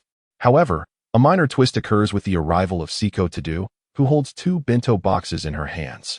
After the events of yesterday, Siko's heart is no longer troubled by past matters. Moreover, following Wang Lin's recent actions, her fondness for him has soared to extraordinary heights.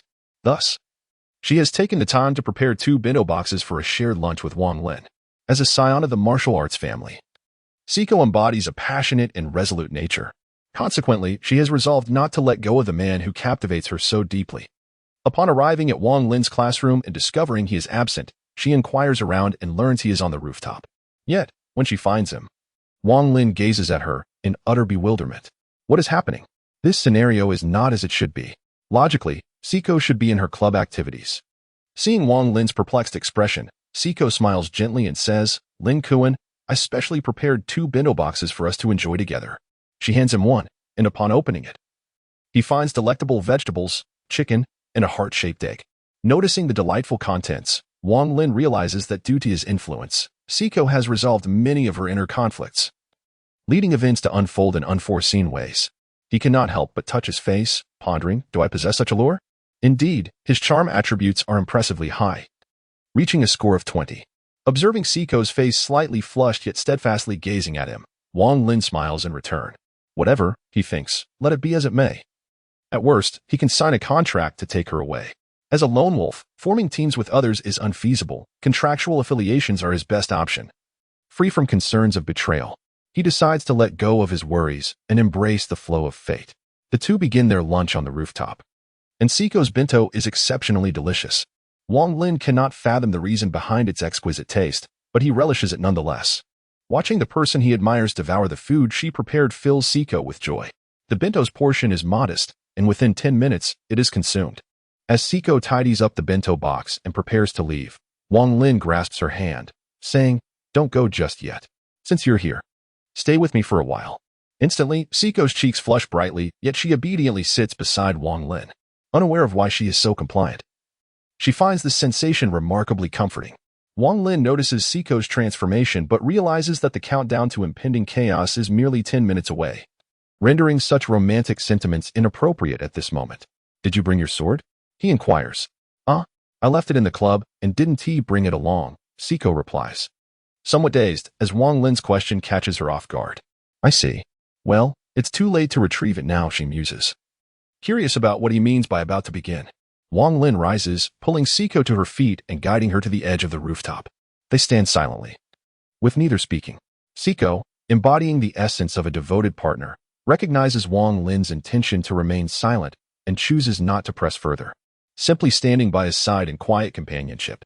As the countdown in Wang Lin's mind reaches its final 5 seconds, he suddenly remarks, "Let us take a moment to enjoy the view. This world is about to change dramatically." Before Seiko can process his words, a commotion erupts at the school gate. A disheveled office worker, with a vacant expression, collides with the school's imposing iron gate, producing a loud clang. Several teachers rush over, and a security guard hastily emerges from the security room, shouting, "What is going on? This is a school, don't you know? Stop immediately." However, the office worker pays no heed, continuing to batter against the gate. Witnessing the arrival of authority figures, the security guard fears for his job, his anger igniting. "Why must this lunatic choose my shift to act out, risking my paycheck?" The guard seizes the office worker by the collar, growling, "You fool. Can't you hear me telling you to stop?" In response, the office worker bites down hard on the guard's hand, breaking the skin and sending blood spraying everywhere, instantly extinguishing the guard's fury. If anyone were to glance behind the office worker, they would see that his back is hollow. He is, in fact, a corpse, a mere animated shell of what once was. The security guard had never encountered such a scene before, especially not involving his own hand. The pain caused him to collapse to the ground, wailing in agony. The leader standing behind him, eager to assert his authority, was left utterly bewildered by the sudden turn of events. A nearby teacher rushed forward to provide assistance, but within those brief moments, the security guard began to convulse on the ground, ultimately transforming into a lifeless corpse that lunged at the approaching teacher. Wang Lin, witnessing the chaos at the school gate, turned to the somewhat dazed Seiko Dujima and remarked, "I told you, the world is about to change. Indeed, I am not adept at crafting emotional narratives. But for the sake of plot progression, I have resorted to this drastic turn. I sincerely apologize and implore you not to abandon this tale. Thank you." Additionally, dear readers, if there are any specific props or weapons you wish to see, please feel free to leave your suggestions in the comments. The author will read and appreciate every comment. I also humbly request a wave of positive reviews. Thank you all. Chapter 43. Opening Seiko Dejima's mind was a blank slate. The rooftop was not far from the school's entrance, and being a martial artist, her vision was sharper than most. Thus, she witnessed the security guard being bitten and then turning to bite others. The scene spiraled out of control in an instant. Yet, rather than fear, Seiko felt an exhilarating thrill at the sight of bloodshed. She craved violence and conflict, which was why she had managed to fight her way out in the original narrative. The circumstances were no different now. The upheaval had simply occurred too swiftly for her to process. By the time she regained her composure, she noticed Wang Lin had turned to gather his backpack. He retrieved a handgun from within, meticulously checking the number of bullets in the magazine. This is the real world. There is no such notion as the Desert Eagle Shura increasing magazine capacity. At this moment, Seiko Doku felt that the aura of mystery surrounding Wang Lin grew even more profound. Why is this man so composed? Coupled with Wang Lin's earlier remarks, Seiko Tojo arrives at a conclusion. Wang Lin must have foreseen an impending disruption. However, she refrains from probing further. A wise woman knows what inquiries are appropriate and which are best left unasked. After hesitating briefly, Wang Lin secures the handgun and retrieves the demon blood blade from the imprint space. Yet, in Seiko Tojo's eyes, the scene unfolds differently. Wang Lin reaches into thin air, and a long, blood-red blade materializes in his hand. "You may use it for now, but do remember to return it," he says, a hint of reluctance in his voice. For this is the first time he has taken something from his own possession. The demon blood blade had yet to be wielded to its full potential. However, Wang Lin understood that the combat prowess of Seiko Busujima, armed or unarmed, was vastly different. As she took the blade from Wang Lin's hands, observing his reluctant expression, Seiko recognized the extraordinary nature of the weapon. Once in her grasp, its exceptional quality became even more apparent. Yet, there was no time for contemplation, as the door to the rooftop was suddenly burst open by a lifeless corpse. With a steely gaze, Seiko instantly shifted into a combat stance. The demon blood blade slicing through the air like a streak of crimson lightning towards the corpse behind Wang Lin. She felt as if the blade glided through flesh as effortlessly as a hot knife through butter, decapitating the undead without the slightest resistance. Coming to her senses, she found herself at a loss, staring at Wang Lin. The corpse had been behind him, and her instinctive reaction had been to draw her weapon. Now, a wave of panic surged through her mind. Would he despise her for revealing this side of herself? As these thoughts swirled in her mind, Wang Lin approached and gently patted her head. Seiko, still visibly shaken, looked at herself in disbelief. Wang Lin, puzzled, inquired, "What's wrong? Did slaying a mere corpse frighten you?" That shouldn't be the case. He recalled Seiko's fervent desire for battle and bloodshed. Something felt amiss. Observing Wang Lin's bewilderment, Seiko paused, then broke into a smile, concealing the tumult within her heart. At that moment, she resolved to protect Wang Lin, ensuring that no harm would come to his back. No danger could be allowed. Satisfied that Seiko was unharmed, Wang Lin had little time to ponder further. The air was filled with the cacophony of screams and the haunting growls of the undead echoing throughout the academy. The outbreak of the undead indeed manifested with alarming swiftness, just as described in the original narrative. Retrieving the garments he had prepared that morning from his backpack, Wang Lin swiftly wrapped them around Seiko's arms and calves. Having watched numerous apocalyptic films, he was aware that supporting characters often fell victim to bites, typically in these very areas. Wang Lin himself was unconcerned, equipped with a serum. But Seiko was merely an ordinary human. A bite could incapacitate her before the serum could take effect. Thus, precaution was paramount. Seiko gazed at Wang Lin, her eyes filled with unspoken emotions as he secured her protective gear, though he remained oblivious to her gaze. Once prepared, Wang Lin addressed Seiko. "We must head to the club area, as it is only during club activities after school that many gather there. The current population density poses too great a risk. Stay close to me." Seiko nodded in agreement, and together they descended the stairway to the rooftop. As they made their way down the stairs, they encountered numerous students' corpses sprawled across the ground, some being devoured by one or two of the undead. Both Wang Lin and Seiko maintained their composure. One was seasoned in bloodshed while the other yearned for it, so they exhibited no signs of horror. Along the way, they faced several attacks from the undead, all of which were swiftly dispatched by Seiko's blade. With each slain corpse, Seiko sensed the extraordinary prowess of the blade in her hand. After each kill, a warm surge coursed through her, replenishing her vitality. Moreover, when faced with multiple foes, she found that the more she struck, the more fluid her movements became, as if the blade itself were growing stronger. This, of course, pertains to the equipment effect of the Demon Blood Blade. Demon Blood Blade Grade. See Effect 1, Blood Curse, inflicts a bleeding effect. Effect 2, Bloodthirst, increases attack power upon defeating an enemy, dissipating after the battle concludes. Equipment requirements. Strength above 8 points. Constitution above 6 points. Description: a sword that drinks blood, sealing away a demon. Although the first effect may not manifest, as a single strike suffices, the second effect is displayed in all its glory. Moreover, it possesses a hidden capability for someone like Wang Lin, who boasts high attributes. The meager recovery it offers is negligible. However, for Seiko Jima, an ordinary individual, it holds significant value. This amount of recovery was sufficient for her to regain a significant portion of her strength. Wang Lin had not anticipated such a situation initially. He had simply thought that providing her with a knife would be beneficial, as he had no other blades on his person. By a twist of fate, this peculiar circumstance came to be. Along the journey, the fervor in the girl's eyes grew ever more intense. The exhilaration of slaughter and the thrill of battle deeply captivated her, granting her a newfound purpose to safeguard Wang Lin's back, thus alleviating her sense of emptiness. Along their journey, many were lost and disoriented, and Wang Lin inevitably encountered the protagonists from the original narrative. However, with Seiko Busujima absent, their combat prowess diminished significantly, leaving them pursued by a horde of corpses, ultimately cornered in a classroom. Seizing the moment, Wang Lin observed that these undead were indeed more formidable than those depicted in the original tale.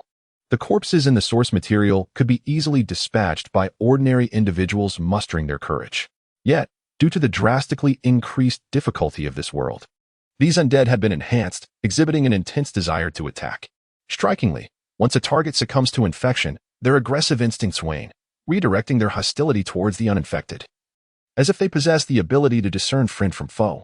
Moreover, they did not weaken due to the infection. Rather, their strength and speed became more pronounced, unhindered by subconscious control. The reason Seiko could so effortlessly cleave through the corpses was largely attributed to the demonic blood blade she wielded. After all, it was a C-class weapon, and it would be absurd if it couldn't even sever a corpse. As for others, Wang Lin witnessed a towering student swing a stick at a corpse's head, only for the undead to seize the weapon. The realization of their predicament hit hard. In a mere moment, the entire school fell into chaos. Fortunately, the corpse's lack of vision remained unchanged. Otherwise, Wang Lin's plans would have been thwarted. Instead, they possessed an acute sense of hearing, as even the slightest sound could attract a swarm of them. Some faculty members, sensing the dire situation, attempted to escape in vehicles. However, in their panic, the mere press of a horn summoned hundreds of corpses, akin to ravenous hounds, which pounced upon the car, dismantling it with brutal force. The midday sun shone warmly, yet the desolate campus felt suffocatingly cold. Unbeknownst to many, some untransformed corpses lurking near the warehouse silently vanished, leaving behind only blood-soaked ground. The entire warehouse transformed, radiating an aura that froze the souls of the living. Chapter 44, Departure. The necropolis, absorbing vast amounts of negative energy from death and wandering souls, thrummed with life, as numerous student corpses near the warehouse contributed to the growing unrest, awakening a slumbering malevolence. With the accumulation of bodies and spirits, the warehouse swiftly metamorphosed, spreading its influence to other areas. Wang Lin initially envisioned converting the entirety of Fujimi Academy into a necropolis, expanding its reach to other regions. Those who believed that a necropolis could only convert the dead were woefully misguided. Amid the mounting corpses, skeletons and specters of lowly undead began to rise from their graves. With the safety of the necropolis ensured, countless soul fragments transformed, although Wang Lin remained oblivious to this. He was preoccupied with hastening towards the academy's rear entrance, where the school bus from the original storyline awaited. As the undead surged, Wang Lin was deemed to be in the company of Seiko Busujima, one of the protagonists, thereby lifting previous restrictions. Thus, he aimed to return to his residence without delay. The onset of the apocalypse heralded chaos. The true terror lay not in the undead, but in humanity itself. Wang Lin observed many revealing their basest instincts amidst the turmoil. The act of pushing classmates toward the undead for personal survival was mere childish play. Passing by a classroom, he heard the muffled sobs of a woman, instantly comprehending the horrors transpiring within. However, Wang Lin was no savior. He had no obligation to rescue the world. One could only lament their misfortune. This teaching building comprised 3 floors, and upon reaching the ground level, countless individuals fled, pursued by the undead. Should they be caught, the outcome would be grim. With Seiko by his side, they cautiously navigated towards the rear exit. The overwhelming numbers of the undead meant that only those actively pursuing the living were a threat, while the others feasted upon remains scattered on the ground. Wang Lin noticed a corpse that, after consuming a considerable amount of flesh, began to undergo a transformation, growing wings or morphing into a grotesque form, even resembling a creature with countless tentacles. It became evident that the virus had evolved, necessitating caution moving forward. Wang Lin's earlier suspicions were confirmed. The initial corpses were undoubtedly the weakest. As time elapsed and they consumed more flesh, the situation would inevitably spiral out of control. Stealthily maneuvering, he occasionally fired bullets to eliminate the undead obstructing his path, everything progressing smoothly. Yet, inevitably, a few dimwits emerged to impede him, such as the current nuisance. Yuta Iwashima, once the most notorious delinquent at Fujimi Academy, found his status diminished after Wang Lin's arrival and subsequent confrontation. Though Wang Lin had not physically assaulted him, circumstances had shifted his standing dramatically. Nonetheless, years of brawling instilled a combative spirit in Iwashima, emboldening him to wield weapons against the undead during the outbreak. After dispatching one, he sought refuge in a nearby alcove, Upon spotting Wang Lin and the stunning Siko trailing behind him, a surge of malevolence coursed through him. How dare this foreign student possess such a beautiful woman in the midst of the apocalypse? His inner darkness contorted his expression as he impulsively hurled a soda can out the window of his hiding place. As the can soared through the air, Wang Lin sensed the impending danger. His heightened awareness was not to be underestimated. However, he could only watch as the can struck the ground with a resounding clatter, unable to intercept it amidst the throng of bodies. The moment the sound echoed, the surrounding undead converged upon Wang Lin. Damn it, don't let me catch you. Although unaware of the identity of his assailant, he was acutely aware that someone had orchestrated this ambush. Through his malicious perception, Wang Lin discerned a palpable wave of hostility emanating from the alcove ahead. Yet, with the undead closing in, he had no choice but to fight back. His formidable physical attributes ensured that every shot found its mark. The current corpses were no match for his bullets. Beside him, Siko wielded her demonic blood blade, skillfully dispatching the advancing undead. However, the ground floor was level, and the noise generated by the undead attracted even more of them. After emptying a magazine, Wang Lin retrieved a new one from his pocket and turned to the bloodied Siko.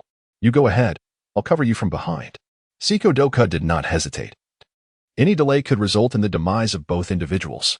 Without a moment's pause, she charged forward, carving a path with swift precision. Several heads fell as her blade struck true. Wang Lin followed closely behind, ensuring that no corpses trailed in their wake. As they passed by a partition, Wang Lin fired a shot that shattered the door lock, and then discharged a few more rounds to obliterate the connecting bolts. In an instant, the door collapsed, revealing the figure of Yuta Ikezawa within.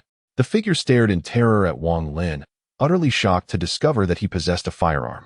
Casting a glance at Yamada Yuta within, Wang Lin offered him a faint smile before firing a shot into his leg. Blood gushed forth as Yamada collapsed to the ground, clutching his thigh and wailing in agony. Ah, Ilinyi, you shall not escape unscathed.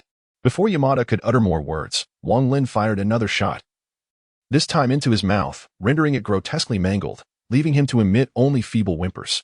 The corpses surging from behind, drawn by the scent of blood, lunged towards Yamada Yuta. The whimpers transformed into shrieks of despair, yet Wang Lin displayed no change in demeanor as he turned to make his way towards Siko Jad. He would spare none who sought his demise, for he believed that debts of vengeance must be settled promptly. As he traversed the path, Wang Lin's magazine once again ran dry, and he fished out the last remaining clip. A sense of urgency gripped him. It was unfathomable that this fool could expend so many bullets. They had yet to reach the school bus, cursed be their fate. However, the events had unfolded, and he could do naught but hasten towards the rear exit. At last, amidst the struggle, Wang Lin and Siko Jad finally spotted a bus. Wang Lin's eyes brightened with hope as he turned and shattered a nearby classroom window with a gunshot. The sound attracted a multitude of corpses, significantly alleviating their pressure. Upon reaching the school bus, Wang Lin was astonished to find it occupied by a considerable number of individuals. Yet there was no time for contemplation as he began to pound on the door. The bus driver promptly opened it, allowing Wang Lin and Siko Jad to board. Once inside, he noticed, alongside the bus driver, a bespectacled man who exuded an air of refinement. Wang Lin recognized him, Koichi Wisteria, a hypocrite in every sense. However, he had no desire to engage with him now, for upon his entry, a horde of corpses began to emerge from the academic building, each exhibiting alarming adaptations. Capable of running, Wang Lin felt a wave of unease wash over him. The evolution of these undead was occurring at an alarming rate. He urged the bus driver to accelerate, yet Koichi Wisteria interjected, "We cannot leave just yet. Numerous students are rushing toward the bus." His expression was one of moral righteousness as he addressed Wang Lin, clearly having assumed a leadership role among the passengers. Nevertheless, Wang Lin paid him no heed, insisting once more that the driver start the engine. "Do you not comprehend my words?" Koichi attempted to protest, but Wang Lin pressed the barrel of his gun against the man's temple. "Should you utter another word, I shall blow your head off." The threat silenced Koichi, who recognized the seriousness of the situation. He had initially contemplated using his authority as a teacher to seize the weapon, but the gravity of the moment quelled any such thoughts. Siko Jad stood silently beside Wang Lin, prepared to strike should he decide to eliminate the man. The driver, witnessing the escalation, trembled and pressed the accelerator to the floor. The bus surged forward like a wild beast, barreling toward the rear exit. A thunderous crash reverberated throughout the campus, drawing countless corpses, yet Wang Lin and his companions had already escaped the grounds. As they sped away, Wang Lin directed the driver toward his home. The driver complied eagerly, motivated more by the destination than by the presence of the firearm. I assure you, trust me. Chapter 45. Arrival. The driver pushed the accelerator to its limits, transforming the bus into a vehicle reminiscent of a racing car. Koichi Wisteria, now reluctant to speak, remained silent. Wang Lin focused intently on guiding the driver's route, permitting Siko Jade to take charge of the situation. She unsheathed her demonic blade, resting it against his throat. Initially, he intended to employ some verbal finesse, but as he uttered a single syllable, the blade sliced through his clothing. Fortunately, he was spared injury. Had the blade drawn blood, the consequences would have been dire. Their journey was fraught with challenges, as the undead pursued them relentlessly, drawn by the commotion. The outbreak had occurred during midday, when the streets were still bustling with people. This has resulted in a considerable number of abandoned vehicles strewn across the road. Furthermore, some have transformed into lifeless forms while driving, leading to unfortunate accidents. After navigating several intersections, he found them obstructed by the wreckage of cars. In certain areas, even school buses were rendered immovable. Wang Lin felt a surge of agitation within him as he realized that the first phase of this solitary mission had exceeded his expectations. In such a short span, these corpses had morphed into the formidable super zombies etched in his memory, each one capable of running and jumping, endowed with remarkable speed and strength. Although Wang Lin could dispatch them with a single strike, the situation was far from what he had anticipated. How long has it been? It must have been less than half an hour since leaving the school. Continuing down this path, one could hardly speak of their own plans. Even the tasks released in this space might face unforeseen mishaps. A sense of anxiety naturally began to brew within. Once more commanding the driver to turn, Wang Lin's gaze fell upon a colossal figure.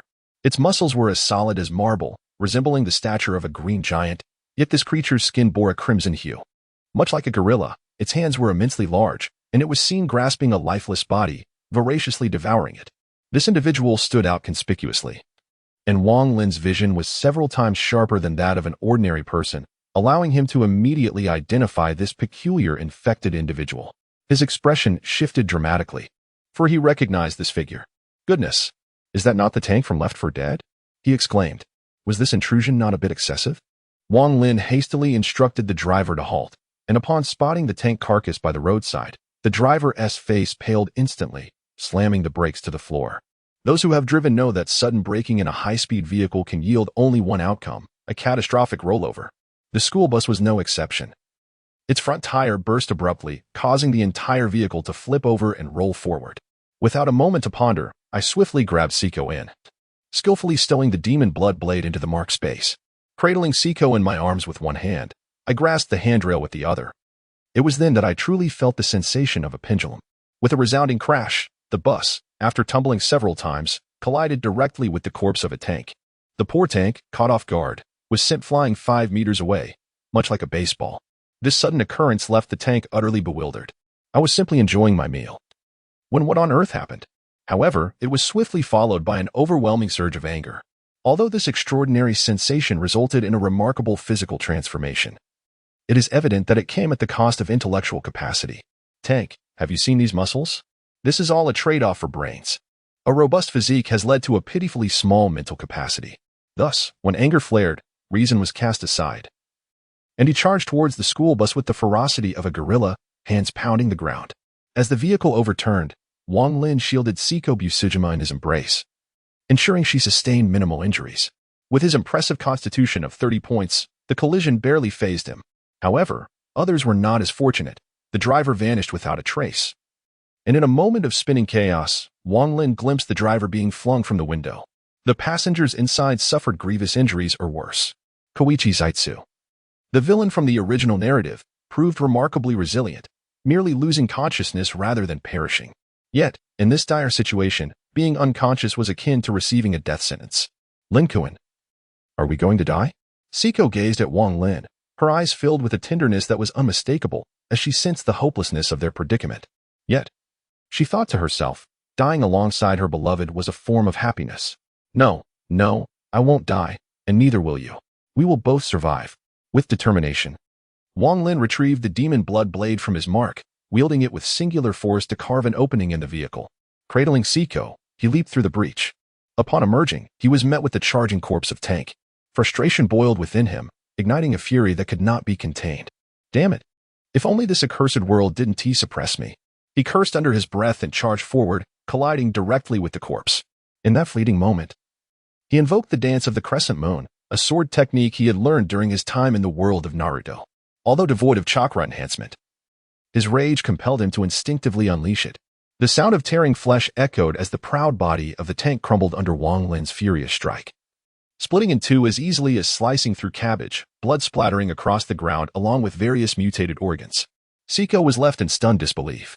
Upon seeing the oncoming tank, she had already resigned herself to the conclusion that they were outmatched, realizing that unless she resorted to trickery, victory was unattainable.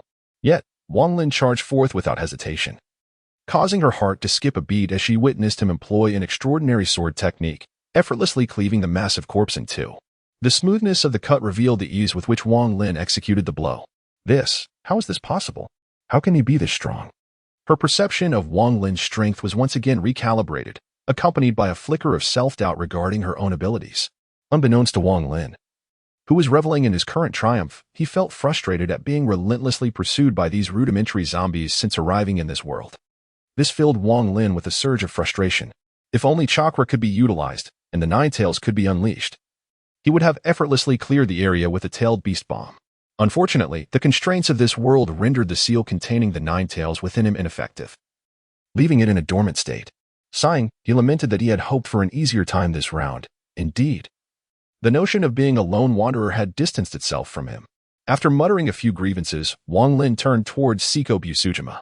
Observing her somewhat dazed expression, he felt puzzled and touched his forehead, noting that he was not feverish. This touch jolted her back to reality, primarily due to the startling nature of Wang Lin's gesture, which had led Siko to experience a rare moment of self-doubt regarding her own abilities. However, at this moment, Wang Lin was too preoccupied to concern himself with her thoughts. All he yearned for was to return home, as this journey had proven quite exhausting. He handed the demon blood blade to Siko and drew his handgun. After a brief orientation, he began to lead Siko onward. As for the individuals inside the school bus, he felt no inclination to rescue them. Just as Wang Lin and Siko had walked a mere 10 meters, the bus suddenly erupted in flames. Moments later, it exploded with a resounding roar, sealing the fates of everyone inside. Wang Lin observed the scene with indifference. After all, Koichi Wisteria was not a virtuous person, and his demise was inconsequential. However, the commotion undoubtedly attracted numerous undead. Promptly, he urged Siko to leave the area hastily. Throughout their escape, Siko remained silent, as though burdened by unspoken thoughts. Her swordsmanship grew increasingly aggressive, often disregarding the risk of being bitten. After dispatching one undead, she executed a vertical slash aimed at another's head. Surprisingly, the blade did not cleave the head in two but became lodged within it. Consequently, another undead lunged at her, leaving her no choice but to use her left hand to brace against its head to prevent being bitten. In that moment, she found herself in a perilous predicament. Bang!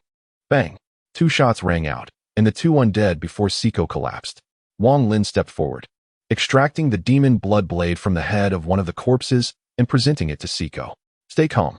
A swordsman who loses composure ceases to be a swordsman. Staring at the blade in Wang Lin's hand, Siko's emotions began to stabilize. She softly acknowledged him, and together, they resumed their coordinated efforts once more. This time, there were no unforeseen events. Aside from the corpses, there were no other peculiar infected beings along the way. After half an hour of walking, Wang Lin finally beheld his uniquely charming abode. A few shots dispatched the corpses at the entrance, and he retrieved his key to unlock the grand door. Once Siko was inside, he firmly shut the door behind them. Observing the howling corpses outside, Wang Lin let out a sigh of relief. Damn, next time I enter such a suppressive world, I must be thoroughly prepared. It was infuriating. Chapter 46, Respite at Last, Home. Wang Lin, deeply rooted in the mindset of a citizen from the Celestial Empire, always felt a sense of security stemming from having a place to call his own. Thus, upon returning to his residence, the tension that had gripped him began to ease.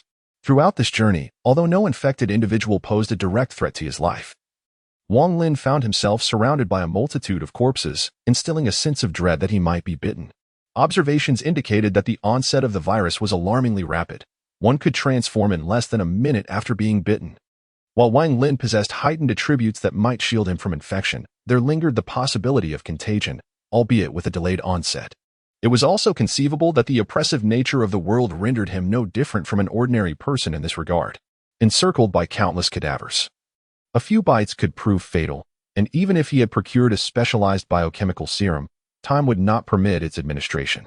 Thus, this journey left Wang Lin anxious and restless. If only he could wield chakra, a simple fire technique would suffice to resolve the predicament without such complications. Alas, this remained a mere hypothetical. Upon returning indoors, he beheld a room filled with survival equipment, a diesel generator, and water purification devices, which left Seiko Busujima utterly astonished. Turning to face the man, she reaffirmed her suspicions. Wang Lin was acutely aware of the apocalypse. He understood it all too well, even to the minutest detail. However, fatigue weighed heavily on his mind, leaving him disinclined to engage in further discourse. "Let us put away the knife, freshen up, and dine," he suggested, retreating to his room to disrobe and wash.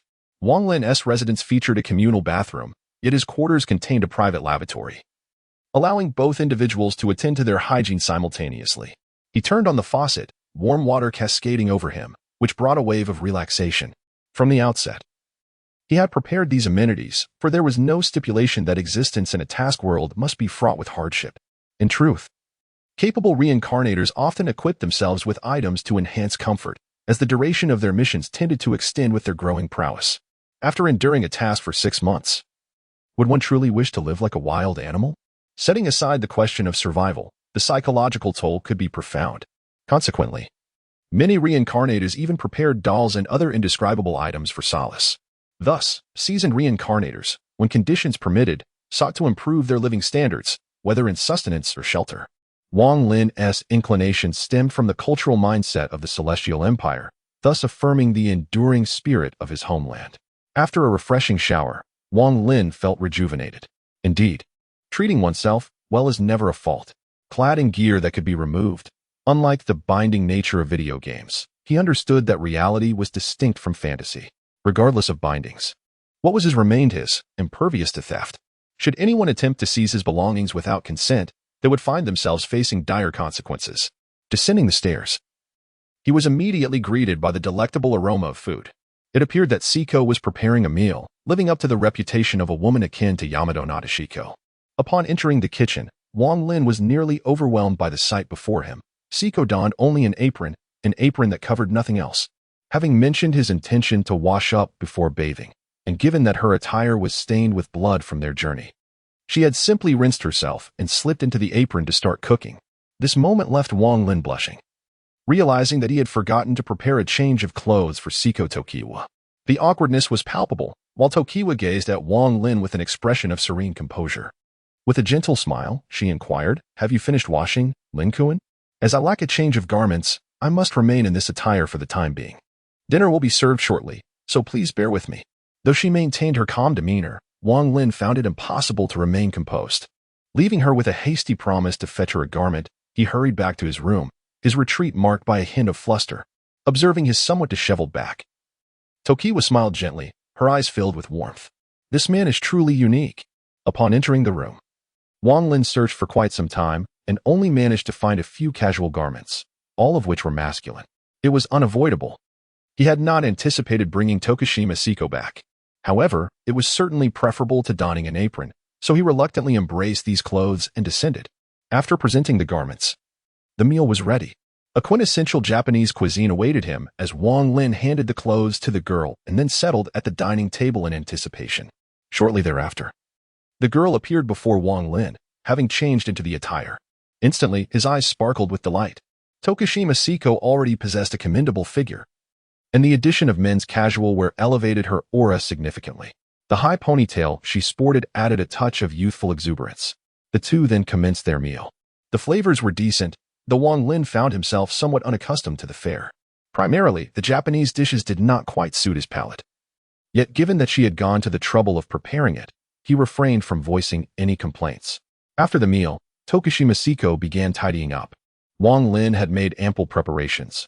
Barring unforeseen circumstances, the provisions were sufficient for both him and the girl to comfortably sustain themselves for 3 months. He settled onto the sofa as, at that moment, the spatial prompt chimed in. Lone Wanderer Quest, Phase 1, Survive the Zombie Outbreak Quest Status. Completed? Wang Lin mused, stroking his chin as he glanced outside at the darkening sky. At some point, dusk had stealthily enveloped the surroundings. It seemed that surviving the zombie outbreak referred to enduring until nightfall while remaining in a state of safety. Lone Wanderer Quest. Phase 2. Investigate the causes of world decay. Quest description. This world is beyond salvation. Thus, the infinite space has resolved to merge it with other realms. However, the festering wounds have seeped like poison into the heart. Quest hint. This world harbors numerous anomalies that should not exist. Perhaps this is a clue. Gazing at the second phase of the Lone Wanderer Quest, Wang Lin felt a sense of bewilderment. What on earth? The causes of world decay? And the infinite space intends to merge this world with others? It appeared his conjecture was indeed accurate. Upon the completion of the reincarnator's task, this world would undergo a reset. Moreover, it was evident that this world contained many entities that ought not to be present, such as the lickers and tank zombies. These are all mutations found in Resident Evil and Left 4 Dead, which should not exist in High School of the Dead. Wang Lin's thoughts are currently scattered. Does the presence of lick creatures imply the existence of Umbrella Corporation? If Umbrella exists, does that suggest the presence of the T-virus? And if the T-virus is present, does that mean he might have the potential to acquire telekinesis? This phenomenon represents a prominent power system within the realm of infinite space, with Hunter x Hunter standing as its most distinguished representative. As for Wang Lin, he pondered for quite some time about the valuable items within Left 4 Dead. Yet he could not conceive of anything noteworthy. It would be absurd to seek out a few shotguns, as they serve little purpose. Nevertheless, recognizing that there are indeed treasures to be had, he resolved that they would ultimately belong to him. Thus, it became imperative for him to devise a meticulous plan. Regardless of whether it aligns with his expectations, at the very least, establishing a strategy is essential. Wang Lin sensed that the potential rewards in this world could be extraordinary. Previously, his sole intention was to harvest souls from the Grand Cemetery, but now, given the ensuing changes, he deemed it vital to strategize regarding the coveted items. After all, the array of entities within Resident Evil is vast and overwhelming. The T-virus offers a chance to acquire psychic abilities, while the G-virus boasts the formidable capacity for limitless evolution. With the plethora of viruses in Resident Evil, most are incredibly perilous. Yet, with Wang Lin's infinite space, a modest sacrifice could yield these viruses as his most significant gain. Chapter 47. A moment of rest. Wang Lin sat on the sofa, contemplating the subsequent steps. Meanwhile, Seiko Busujima was washing the dishes, her mind in a tumultuous state. She could not help but recall the image of Wang Lin cleaving through a tank's carcass with a single stroke. This is something that no ordinary person could possibly accomplish. Not even one's own father. This has already surpassed the limits of an ordinary individual. With his own capabilities, does he truly have the right to stand behind this man? Wang Lin also sensed something amiss, as the girl from the toxic island had been washing dishes for half an hour. What could be the matter? He stood up and walked towards the kitchen. What met his eyes was the girl standing dazedly in place, holding a bowl, completely motionless. He waved his hand in front of her eyes, which finally snapped her back to reality. I apologize. I lost my train of thought, Lin Kuan.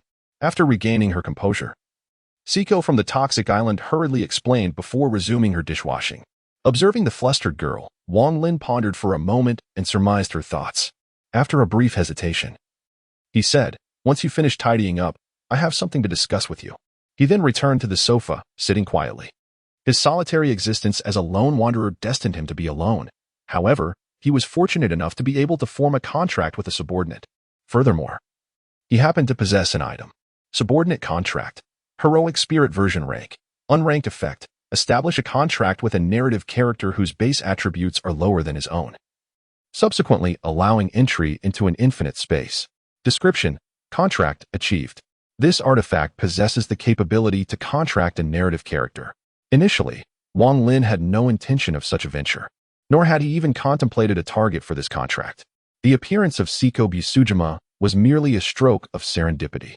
After all, it is often preferable to seek someone one admires rather than someone who admires oneself. Additionally, in terms of sheer potential, Seiko Busujima undoubtedly holds considerable promise. She harbors a fervent desire for battle, complemented by her exceptional character. Wang Lin deemed it a splendid choice to contract her as his subordinate, accompanying him through boundless realms. However, this entirely hinges upon her willingness. If she were to refuse, he could not forge the contract. Once he had tidied up, she approached Wang Lin. Gazing at him in silence, Wang Lin returned her gaze, observing the determination and confusion reflected in her eyes. I am not from this world. The moment those words escaped his lips, Seiko Busujima was momentarily taken aback. as such a statement defied logic.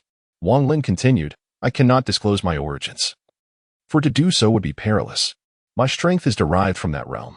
If you choose to stand by my side, I shall unveil to you an extraordinary panorama. This choice must come from you. Otherwise, I cannot lead you away.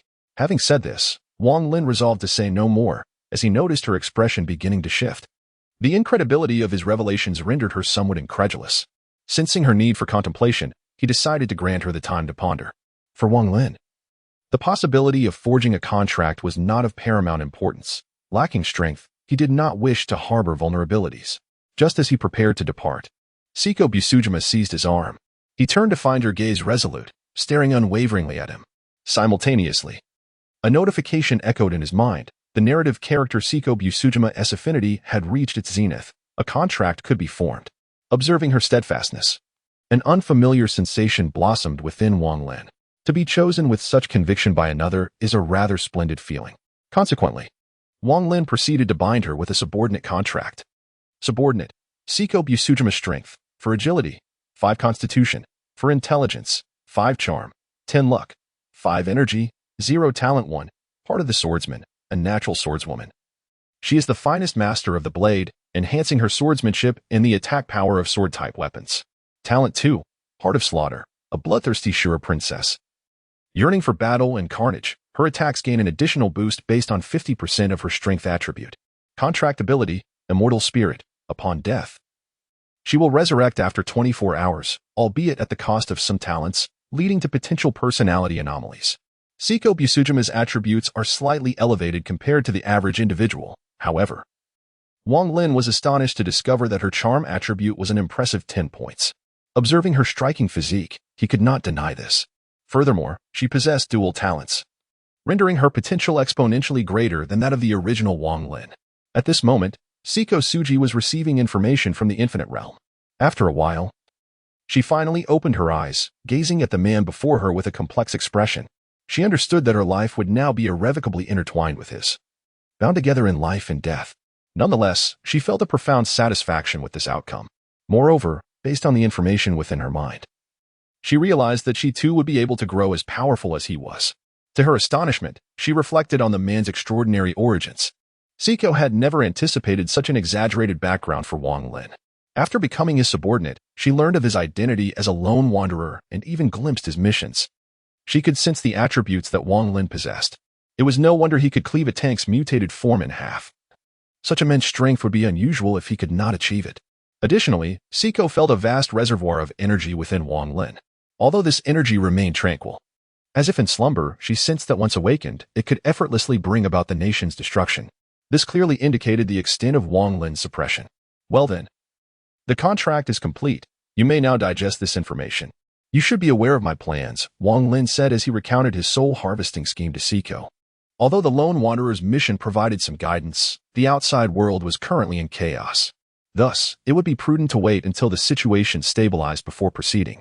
Get some rest. There will be many battles ahead, and I won't lend you that knife just yet. Once we return to the realm, I shall procure a fine blade for you. The demon blood blade, in Seiko's hands, was merely a notably sharp knife. Yet, in Wang Lin's grasp, it transformed into an unparalleled weapon. Therefore, he decided to give her the katana he had acquired earlier, promising to find her a superior weapon upon their return to the infinite realm. At this moment, the spatial ring that Wang Lin had placed in the corner of the marked space finally re-emerged into the light, primarily due to the existence of the marked space. Every time Seiko Dadu wished to retrieve an item, Wang Lin's consent was imperative. This aspect is exceedingly inhumane. Could it not be possible to establish a feature that remembers one's selections? Consequently, Wang Lin, weary of repeatedly granting consent, directly bestowed the spatial ring upon the child. Upon returning to the spatial realm, it is also possible to enhance and expand the internal dimensions. At last, this contraption has proven to be useful, justifying the initial expenditure of 500 space coins for its acquisition. The child who received the space ring resembles a little girl who has just acquired a new toy, constantly inserting and withdrawing the katana with unbridled enthusiasm. This spectacle elicited a chuckle from Wang Lin, who selectively chose to forget that he too had exhibited such behavior upon first obtaining the ring. Thus, a day passed seamlessly. Chapter 48. Activity subsequently. The two individuals indulged in a lifestyle that would leave any survivor envious. Every meal featured meat, each dish distinct from the last. Moreover, Wang Lin occasionally savored refreshing beverages, relishing the experience. Following the signing of the contract, Seiko Busujima became increasingly indifferent to her attire on one particular evening. She even appeared in Wang Lin's room wrapped merely in a towel. As for the details that followed, they are best left to the imagination. Their relationship blossomed, and fortunately. As a daughter of a samurai family, Seiko proved to be a supportive partner. She adeptly managed their domestic affairs while consistently engaging in swordsmanship training. Meanwhile, Wang Lin often found himself perched at the second-floor window, wielding the sniper rifle he had borrowed from the Nanjia household, picking off targets with precision. This is not mere boredom, but rather a reflection of spatial cues. The solitary wanderer has attained a profound understanding of the passive skill, firearm mastery. Firearm mastery, passive, level 3 effect, enhances proficiency with firearm-type weapons, augmenting their damage output by 3%. It was only after returning home that Wang Lin made this discovery. The enhancement of one's spatial awareness typically does not manifest in precarious situations. Any lapse in focus during combat could lead to a dire demise. Thus, the alert sound only resonated when Wang Lin found himself in a state of safety. He was uncertain as to when he had attained proficiency in firearms. And to make matters more intriguing, at a level 3 capacity, it is likely that throughout his journey, Wang Lin had dispatched numerous corpses with his pistol, which led to this newfound insight. Now, whenever he has a moment to spare, he takes pleasure in sniping the corpses with a sniper rifle. This not only hones his skill proficiency but also serves as a thrilling indulgence. After all, wielding a sniper rifle or a revolver, both formidable calibers, is nothing short of romantic. Caliber symbolizes justice, and range embodies truth. In recent days, Wang Lin has indulged himself thoroughly. Instead, his proficiency with firearms has ascended to level 5. Meanwhile, Poison Island Seiko has also been diligently honing her swordsmanship. Following their pact and that fateful night of darkness, their bond has grown exceedingly intimate. Naturally, Wang Lin has imparted the Konoha-style sword technique to her. He also shared the method of chakra refinement. However, whether due to the constraints of this world or other factors, she is utterly incapable of refining chakra. This has extinguished Wang Lin's hope of exploiting a potential loophole. After all, in the original Naruto storyline, Orochimaru, despite having his hands sealed by the third Hokage, was able to utilize Kabuto's chakra to perform summoning techniques. Wang Lin had entertained the notion that if she could refine chakra, he might also be able to borrow it, thereby simplifying their tasks considerably. This also reflects the current vulnerability of Wang Lin. Had he chosen the path of physical attributes, he would not fear suppression.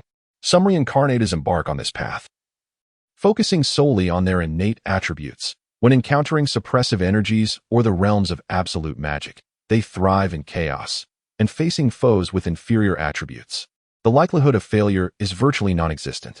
Unlike mages who rely on their own energies, any misstep in their process can lead to frequent setbacks. In the boundless realms, mages and cultivators possess formidable offensive capabilities, yet they are also the most prone to failure. Sometimes, a simple magic suppression can neutralize a portion of mages, while an effective confinement can render a cultivator powerless. Thus, Wang Lin intends to pursue both paths concurrently. Otherwise, specializing in one could lead to a dire fate should he encounter such situations. The world has awakened Wang Lin to many realizations. Having lost the Nine Tails and his own chakra, he is left with only his innate attributes and his inherent strength. However, aside from his elevated attributes, Wang Lin possesses a meager array of abilities, most of which rely heavily on chakra for execution. Consequently, this situation leaves him feeling quite frustrated. Perhaps his desire to use a sniper rifle to eliminate the undead is partly an outlet for his pent-up emotions. 3 days have elapsed, and the external undead have gradually settled into a semblance of calm. Yet, Wang Lin remains devoid of any leads. The prospect of improvement seems exceedingly remote, and he is not a trained professional. Thus, he has resolved to venture out today in search of clues. Moreover, with no time constraints on the mission, he might as well treat it as a survival exercise in a post-apocalyptic scenario. Given enough time, he is confident that the rats lurking in the sewers will eventually emerge. After all, wasn't Umbrella and Resident Evil intent on seizing control of the world amid the apocalypse? Thus, he shall wait for them to surface. If he can capture even one individual connected to the situation, he could unravel the mystery from there. Indeed, there are scant clues, and the narrative has significantly diverged. Wang Lin finds himself utterly perplexed. Reluctantly, he decides to search the vicinity.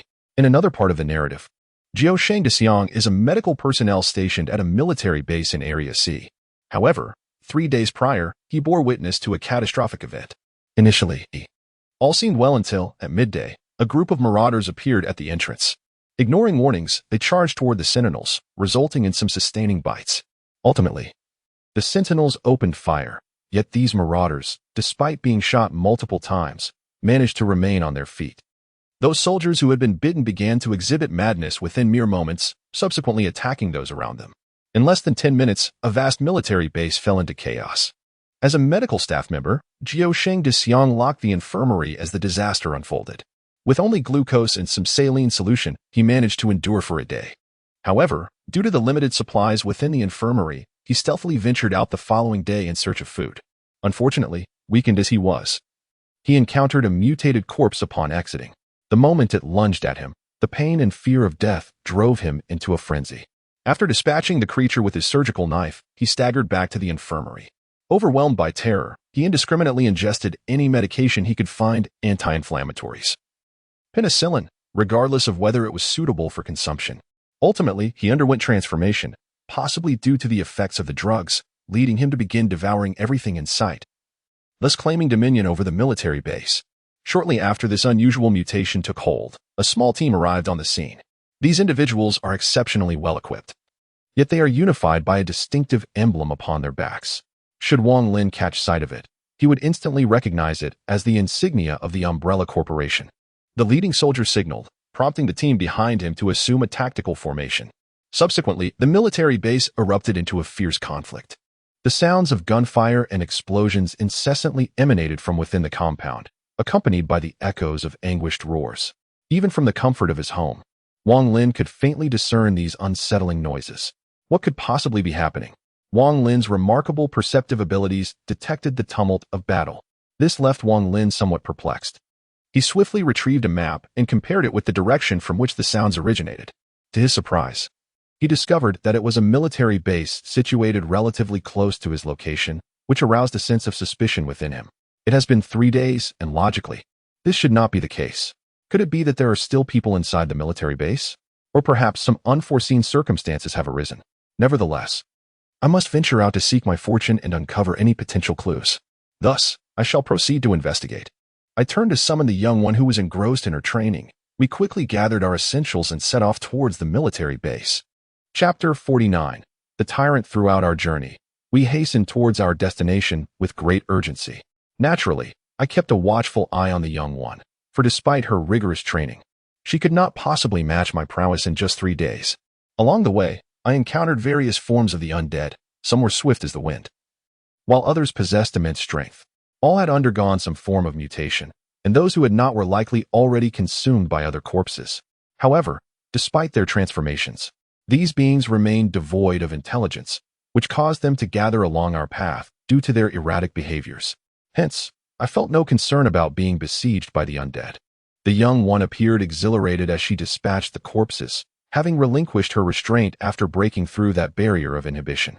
With my teachings in the Konoha-style swordsmanship and the centuries-old techniques of the Tokushima clan, which are rooted in the authentic warrior-esque swordplay designed for the battlefield, she, a natural swordswoman, managed to fuse the two styles, creating her own unique form of swordsmanship. As we journeyed, she honed her skills amidst the relentless onslaught of the undead. I was more than willing to accompany her, for she is dear to me, and the stronger she becomes, the better it is for both of us. I have begun to formulate a vision for her path, contemplating a singular sword style akin to that of a certain renowned swordsman, a pure, unadulterated blade. Since she favors the sword, we shall focus on cold weaponry, transforming her into a lethal instrument for vanquishing foes. Thus, her attributes will become crucial as her stats rise. I shall equip her with various passive skills, such as armor penetration and fury, or perhaps bestow upon her a multitude of aura-related abilities, much like an elderly warrior, whose skills, aside from healing, are all close combat-oriented. In that scenario, she would cleave through enemies while I provide support from behind. Our journey took less than 10 minutes, and upon reaching the entrance of the military base, we could hear the sounds of roaring emanating from within. Exchanging a glance with the young one, I boldly stepped inside, with her following closely to ensure that no undead creature would unexpectedly emerge behind me. Alas, she still possesses the attributes of an ordinary person. and a mere brush with danger could prove fatal. Though endowed with heroic traits, a single death could diminish her abilities and drastically alter her demeanor. I could not bear to see my gentle young one transformed in such a manner. As we proceeded, I remained vigilant, sensing an overwhelmingly potent life force within the military base. This aura was chaotic and devoid of reason. This made Wang Lin somewhat vigilant. The transformations in this world have been profound, and Wang Lin no longer possesses the initial confidence of commanding the situation. He gradually approaches the palpable life force, witnessing numerous corpses along the way, including several soldiers. It appears that the outbreak of the virus has led to the downfall of this military base. As he strolls past the watchtower, Wang Lin gently pushes open the back door of an armory. His instincts tell him that the ferocious life force resides within this armory. The door creaks open, and Wang Lin peers inside. There, seated cross-legged on the ground, is a giant towering just over 2 meters. Beside him lie several bodies. Their conditions harrowing, some resembling flattened pancakes, while others are grotesquely severed in two. The giant stood with its back turned to Wang Lin. Its head bowed as it emitted a series of low murmurs. As for what it was engaged in, glancing at the surrounding corpses, Wang Lin could surmise the grim reality. His gaze gradually swept around the scene. He had no intention of provoking this colossal being, primarily because doing so is unnecessary. His own mission remained shrouded in uncertainty, leaving him little energy to concern himself with these aberrations. However, upon spotting a corpse severed in two, Wang Lin's pupils constricted in alarm. The body remained remarkably preserved, albeit relatively so. With its back turned upwards, it revealed the emblematic symbol on its rear. What a coincidence, my friend. This time, we must collaborate. Upon seeing the umbrella emblem, Wang Lin understood that this battle was inevitable. To his astonishment, there existed individuals operating under a protective umbrella. Might there be valuable information concealed within these corpses? Such revelations were already sufficient to compel Wang Lin to embark on a perilous venture. After all, he had previously been utterly perplexed, but now, with a sliver of clues, he was not inclined to relinquish his pursuit. Subsequently, after whispering a few words to the lad beside him, Wang Lin retrieved the demon blood blade from his marked space. With a decisive kick, he shattered the back door, allowing the lad to seize the opportunity to slip inside and conceal himself behind some crates. The thunderous noise roused the colossal figure, and as the giant turned its gaze upon Wang Lin, he couldn't help but think, what on earth is this? Indeed, this was none other than the notorious tyrant from the realm of Biohazard, albeit without the signature leather coat. This particular tyrant bore a resemblance to the infamous Reaper tyrant from the same franchise. Strangely, while its left hand appeared normal, the right had morphed into an enormous claw. Yet, even the ordinary left hand dwarfed Wang Lin's head as it clutched a leg, feasting upon it with a visage smeared in blood. Upon noticing Wang Lin's entrance, the tyrant let out a furious roar, hurling the severed thigh in his direction. Wang Lin deftly sidestepped, causing the limb to collide with the wall, erupting into a mist of crimson. With another roar, the tyrant, seated moments before, gradually rose to its towering height of over 2 meters, exuding an oppressive aura. Locking eyes with Wang Lin, the tyrant sensed that devouring him could facilitate its evolution to an even more formidable state. This is the essence of biology, an incessant evolution. With another fierce roar, the tyrant charged towards Wang Lin. The swiftness of the moment astonished Wang Lin, as it became evident that the agility attribute had reached no less than 12 points. Without hesitation, he brandished his weapon to deflect the tyrant's claw that was aimed at him, the collision between his blade and the demon blood blade producing a surprisingly crisp metallic sound. With a forceful impact, Wang Lin retreated several steps, dissipating the immense power behind the strike. In this confrontation, he sensed that the creature's strength attribute was at least equal to his own. Meanwhile, the young one discreetly planted a large eyeball into the ground. The eye of detection activated, transmitting the surrounding scenery within 1,000 meters directly into Wang Lin's mind. However, at this moment, Wang Lin was not concerned with the environment. He sought to examine the attributes of the tyrant. With a successful intelligence check, the target's attributes were revealed before him. Tyrant, evolving strength, 18 agility, 13 constitution, 15 intelligence, 0, 5 charisma, 0 skill, evolution, an endless evolution. As long as the energy sustains, it will possess infinite possibilities. Adapting to needs. Description, an unparalleled killing machine.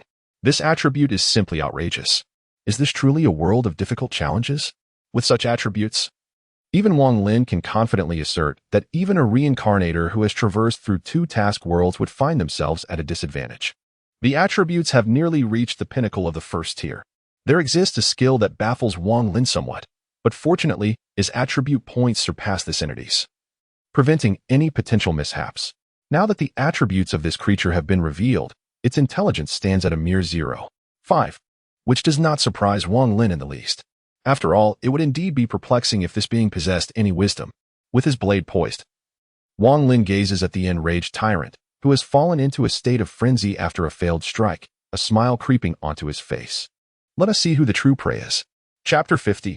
Hard steel. Observing the tyrant from a distance, Wang Lin grins widely. The previous encounter has instilled a sense of confidence within him.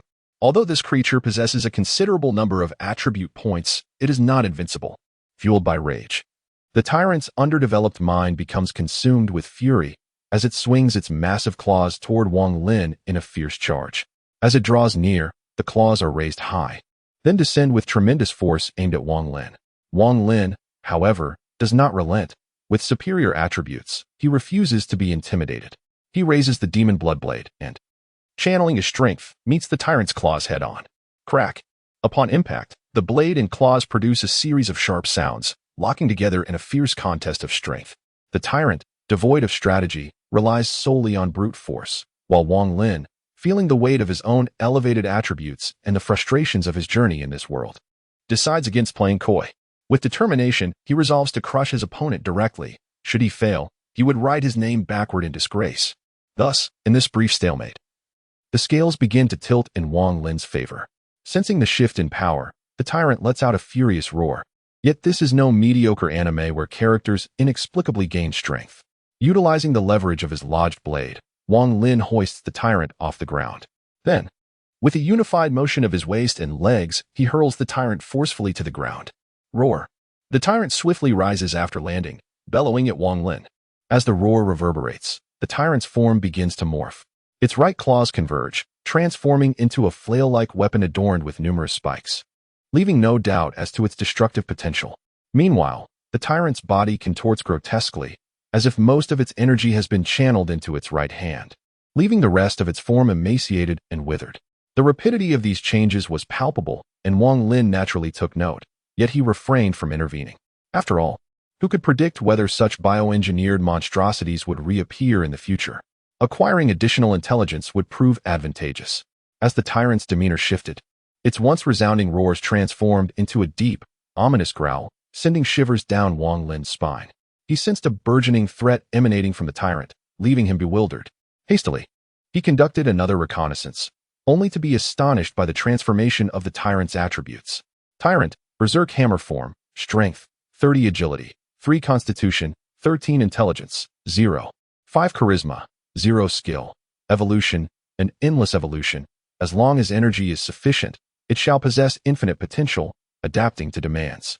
Description, an unparalleled killing machine. Having perceived its own inadequacy and power, it has converted all attributes into sheer strength.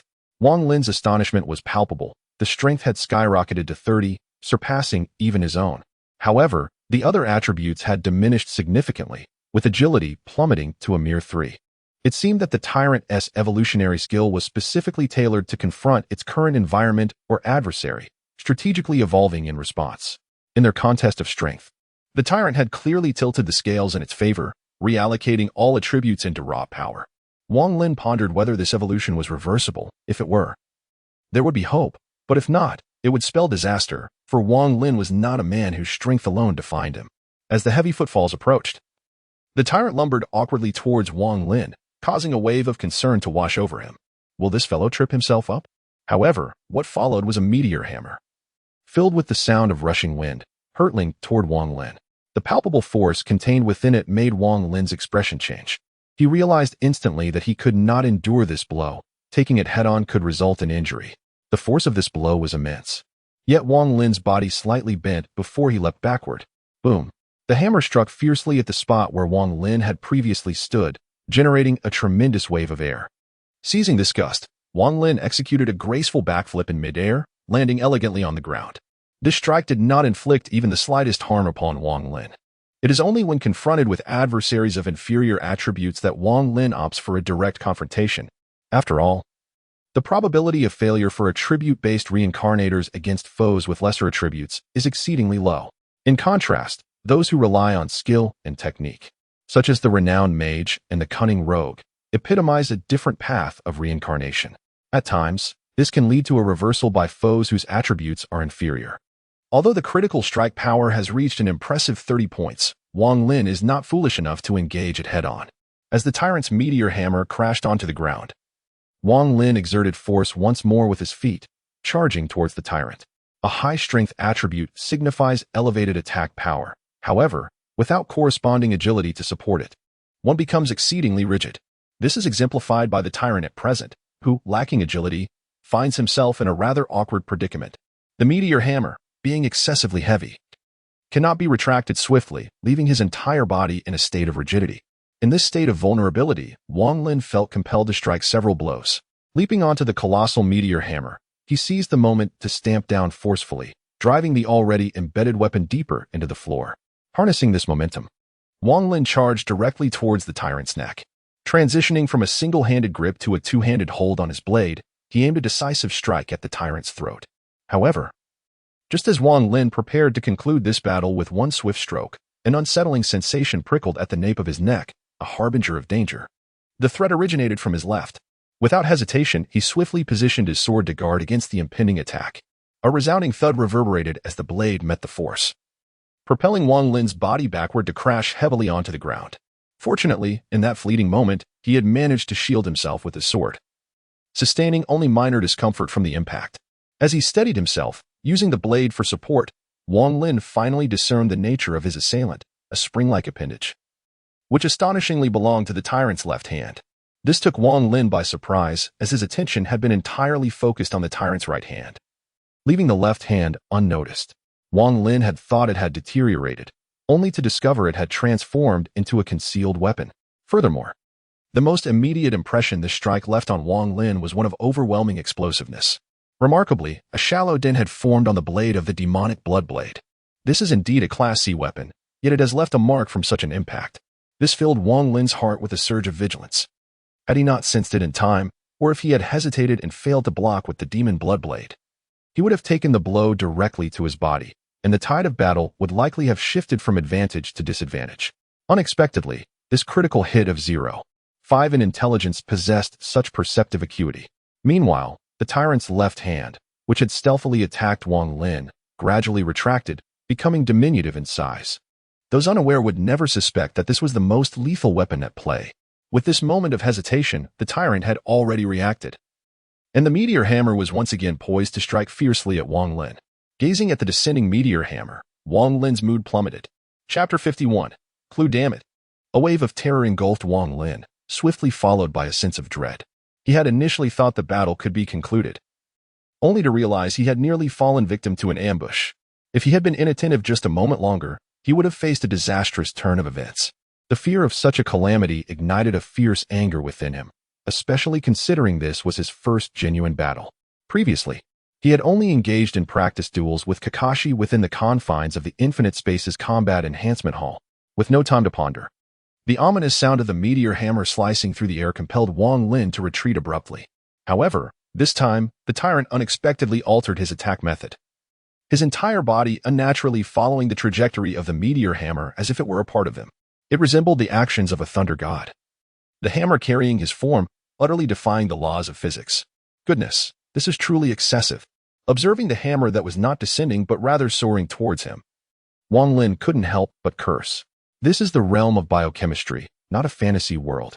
Fortunately, Wang Lin quickly realized this, and with the tips of his toes, he forcefully struck down upon the meteor hammer, skillfully evading the sharp spikes, propelling himself once more into the air. Subsequently, this force diverged directly from the tyrant. However, just as his back turned to the tyrant, a sense of imminent danger surged once again, this time from behind. Yet, suspended in midair, Wang Lin found himself unable to turn and defend. He could only twist his body, rotating the blood blade in his right hand, positioning it defensively behind him. This time, Wang Lin found himself in a rather uncomfortable predicament. In a hurried attempt to defend himself, coupled with the awkwardness of a backhanded maneuver, he felt a tremendous impact strike his back. His face paled as a mouthful of blood surged forth, propelling his body through the air. After the second collision, he could no longer contain himself and spewed forth another torrent of blood, causing the demon blood blade to be flung away. His body crashed heavily against the wall. In a nearby corner, the expression of Seiko Tokushima shifted dramatically. While Wang Lin engaged in combat with the tyrant, she had been discreetly gathering intelligence on the Umbrella Corporation, collecting electronic devices from the corpses along with various documents, anything of potential value. However, upon witnessing Wang Lin's injury, her composure shattered, and she rushed to his side, cradling him in her arms. Lin Jun. Lin Jun. Her voice trembled with a hint of tears, shaken by the sight of blood spilling from him. Fortunately, Wang Lin had prepared adequately, and during the pain, he retrieved a vial of medicine from his spatial imprint. Life Potion Rank, D effect. Instantly restores 10% of health description. This potion is of little significance, merely ensuring one can oscillate between life and death in a precarious dance. This is a restorative elixir that Wang Lin had prepared in advance. Upon biting open the cap, he consumed it in one swift motion. After ingesting the potion, his complexion instantly transformed, becoming vibrant and rosy. The percentages associated with such items are rather intriguing, particularly since Wang Lin's innate talent also provides a percentage-based enhancement, further amplifying the effects of this restorative concoction. Previously, he was fortunate enough to have his equipment absorb some of the impact. The equipment, known as the Black Mysterious Garb, is classified as Grade C, with a durability of 109. Its effects include 1. Resilience. This gear is not easily damaged.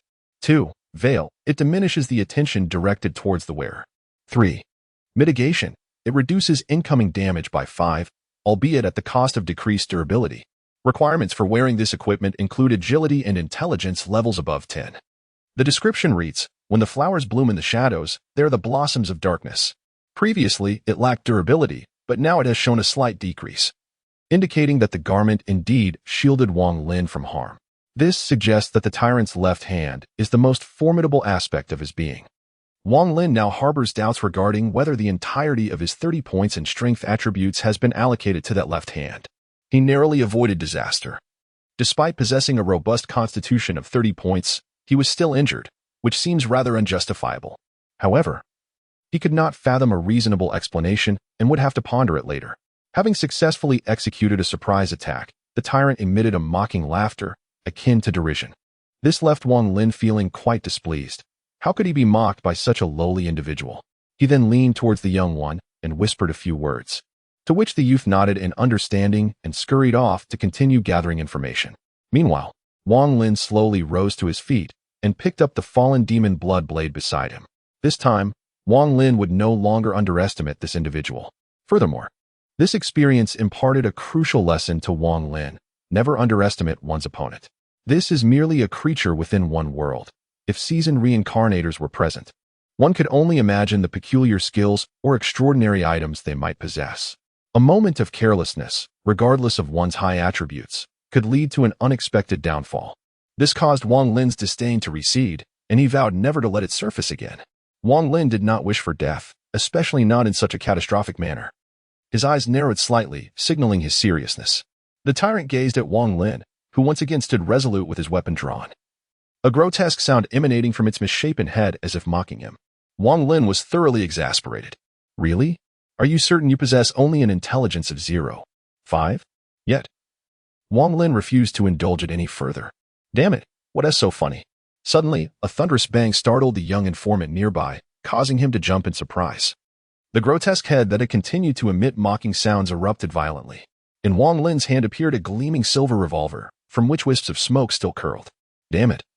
Times have changed, you fool, Wang Lin growled fiercely. Previously, he had hesitated to utilize the Python revolver due to his youthful bravado. After all, the thrill of a knife-to-knife confrontation ignited a fiery passion. However, as this fervor subsided, Wang Lin resolved to eliminate the tyrant as swiftly as possible. Furthermore, with the creature audaciously taunting him, Wang Lin was no longer inclined to show restraint. He dismissed any concerns about attracting unwanted attention. His priority was to conclude the battle quickly and return to gather information. A gunshot rang out once again. But this time Wang Lin did not aim for the tyrant's head. Instead, he targeted its left arm, and in an instant, the limb was obliterated. A testament to the revolver's formidable effect. Python revolver, grade C, effect 1, limb severance. Large caliber bullets can instantly shred an enemy's body, contingent on their physical attributes. Effect 2. Energy conversion. This revolver does not require ammunition. It merely needs the user's energy to fire. However, due to its large caliber, energy consumption may be considerable. Description: a true man fears not the cost. With the severing attribute of the revolver and Wang Lin's superior physique, he was confident that even a minor limb could not withstand his might. Having dealt with the immediate threat, Wang Lin holstered the revolver and dashed toward the tyrant.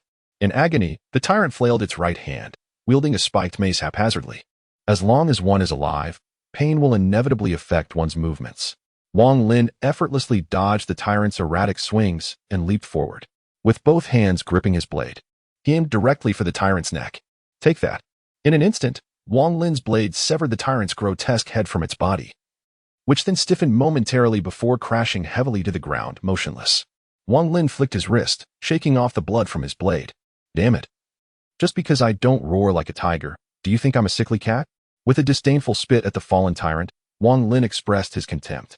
This individual dares to mock himself, yet he seems oblivious to the correct way of writing the word death. Well, it appears that this creature with an intellect of merely 0.5 genuinely lacks such knowledge. The battle concluded with Wang Lin's victory. The tyrant failed to comprehend a fundamental truth. My dear sir, the times have changed. Chapter 52, The Escapist. Gazing upon the fallen body of the tyrant, Wang Lin exhaled deeply. This battle imparted a unique sensation to Wang Lin. Unlike the fixed attacks and defenses found in games, this combat was dynamic and multifaceted. The interplay of skills, mindset, and fortune significantly influenced the outcome. One could never ascertain what hidden tactics the enemy might possess. Indeed, the only truly formidable foe is one that has perished. Once the tyrant fell, luminous orbs began to coalesce above, gradually forming a treasure chest. Wang Lin was not surprised, for the earlier pamphlet had indicated that the initial quest world would not yield any items. Subsequent quest worlds, however, would reward participants with treasure chests upon defeating foes or completing side quests. The quality of the treasure chest was akin to that of the items it contained. High-quality chests typically yielded excellent equipment. Nevertheless, this was Wang Lin's first encounter with the treasure chest, and he observed it with a hint of curiosity. The chest exuded an ancient wooden essence, adorned with peculiar patterns that evoked a sense of mystery. However, it was evidently not the appropriate moment to open it. After a fleeting glance, Wang Lin stowed the chest away and proceeded to sever the tyrant's right arm with a single stroke. The right arm was exceptionally sturdy, leading Wang Lin to believe it could serve as a valuable material. Indeed, upon inspection, the spatial prompt chimed. Detected. C-grade material. Tyrant's right arm grade. See description. The hammer-shaped tyrant's right arm is remarkably durable and could potentially be fashioned into a formidable hammer. As expected, it was indeed a C-grade material. Regrettably, the left arm had been obliterated by a bullet from the Python revolver. Had it remained intact, Wang Lin surmised that it too would have been at least C-grade, perhaps even of superior quality, considering it had left marks on the equally C-grade demon bloodblade. Such feats are difficult to fathom without being C-grade. He stored the tyrant's right arm away, planning to assess its market value upon returning to the space. The girl had also gathered a substantial amount of information, although collecting data was no easy feat, especially with some corpses shattering upon impact. Approaching her, he noted she was in the process of extracting information from the last body. After a brief search, he discovered a tablet-like device embedded in the chest of the corpse, only to find it required a fingerprint for access. However, given the deceased state, this posed little challenge. He swiftly severed the hand and utilized the fingerprint to unlock the device. Just as he gained access, the outside of the warehouse was suddenly filled with the guttural howls of the undead. Soon, several corpses ambled into view. Likely drawn by the commotion from his battle with the tyrant, he decided to investigate further upon his return. He instructed the girl to store the severed hand along with the tablet in her spatial ring. Though she expressed some disdain, she complied, recognizing the intelligence it represented.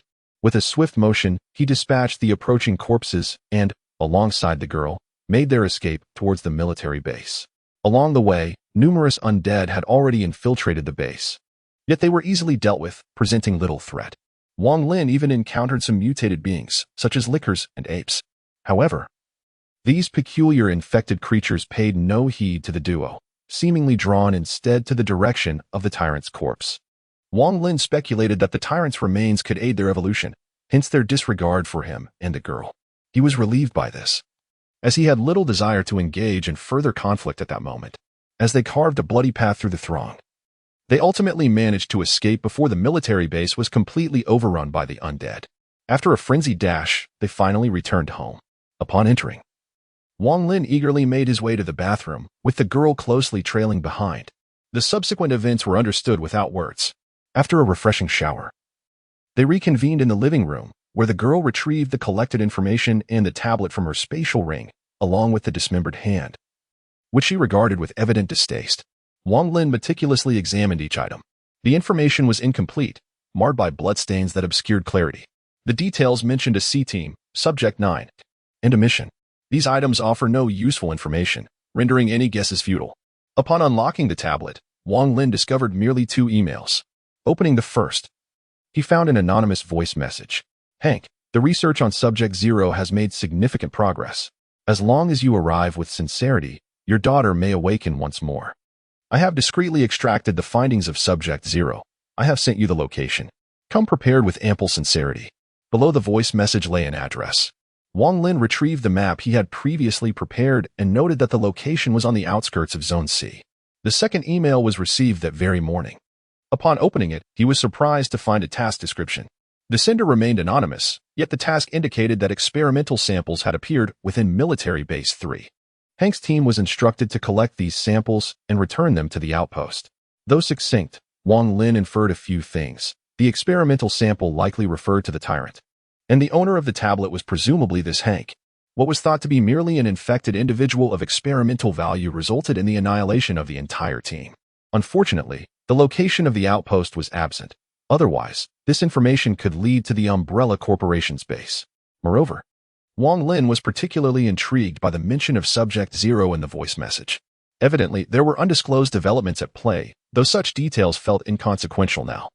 Wang Lin had found his direction. He would head to the outskirts of Zone C in search of the individual who sent the voice message. Since this person managed to extract the findings of Subject 0, they were undoubtedly an insider within Umbrella. Considering the timeline, this event aligned with the outbreak of corpses 3 days prior. In this light, the likelihood of this individual surviving appears to be quite substantial. As long as this person can be located, one could then proceed to the Umbrella Corporation's headquarters, thereby fulfilling the mission at hand. In this world, Wang Lin truly feels averse to remaining. The suppression he endures is profoundly distressing.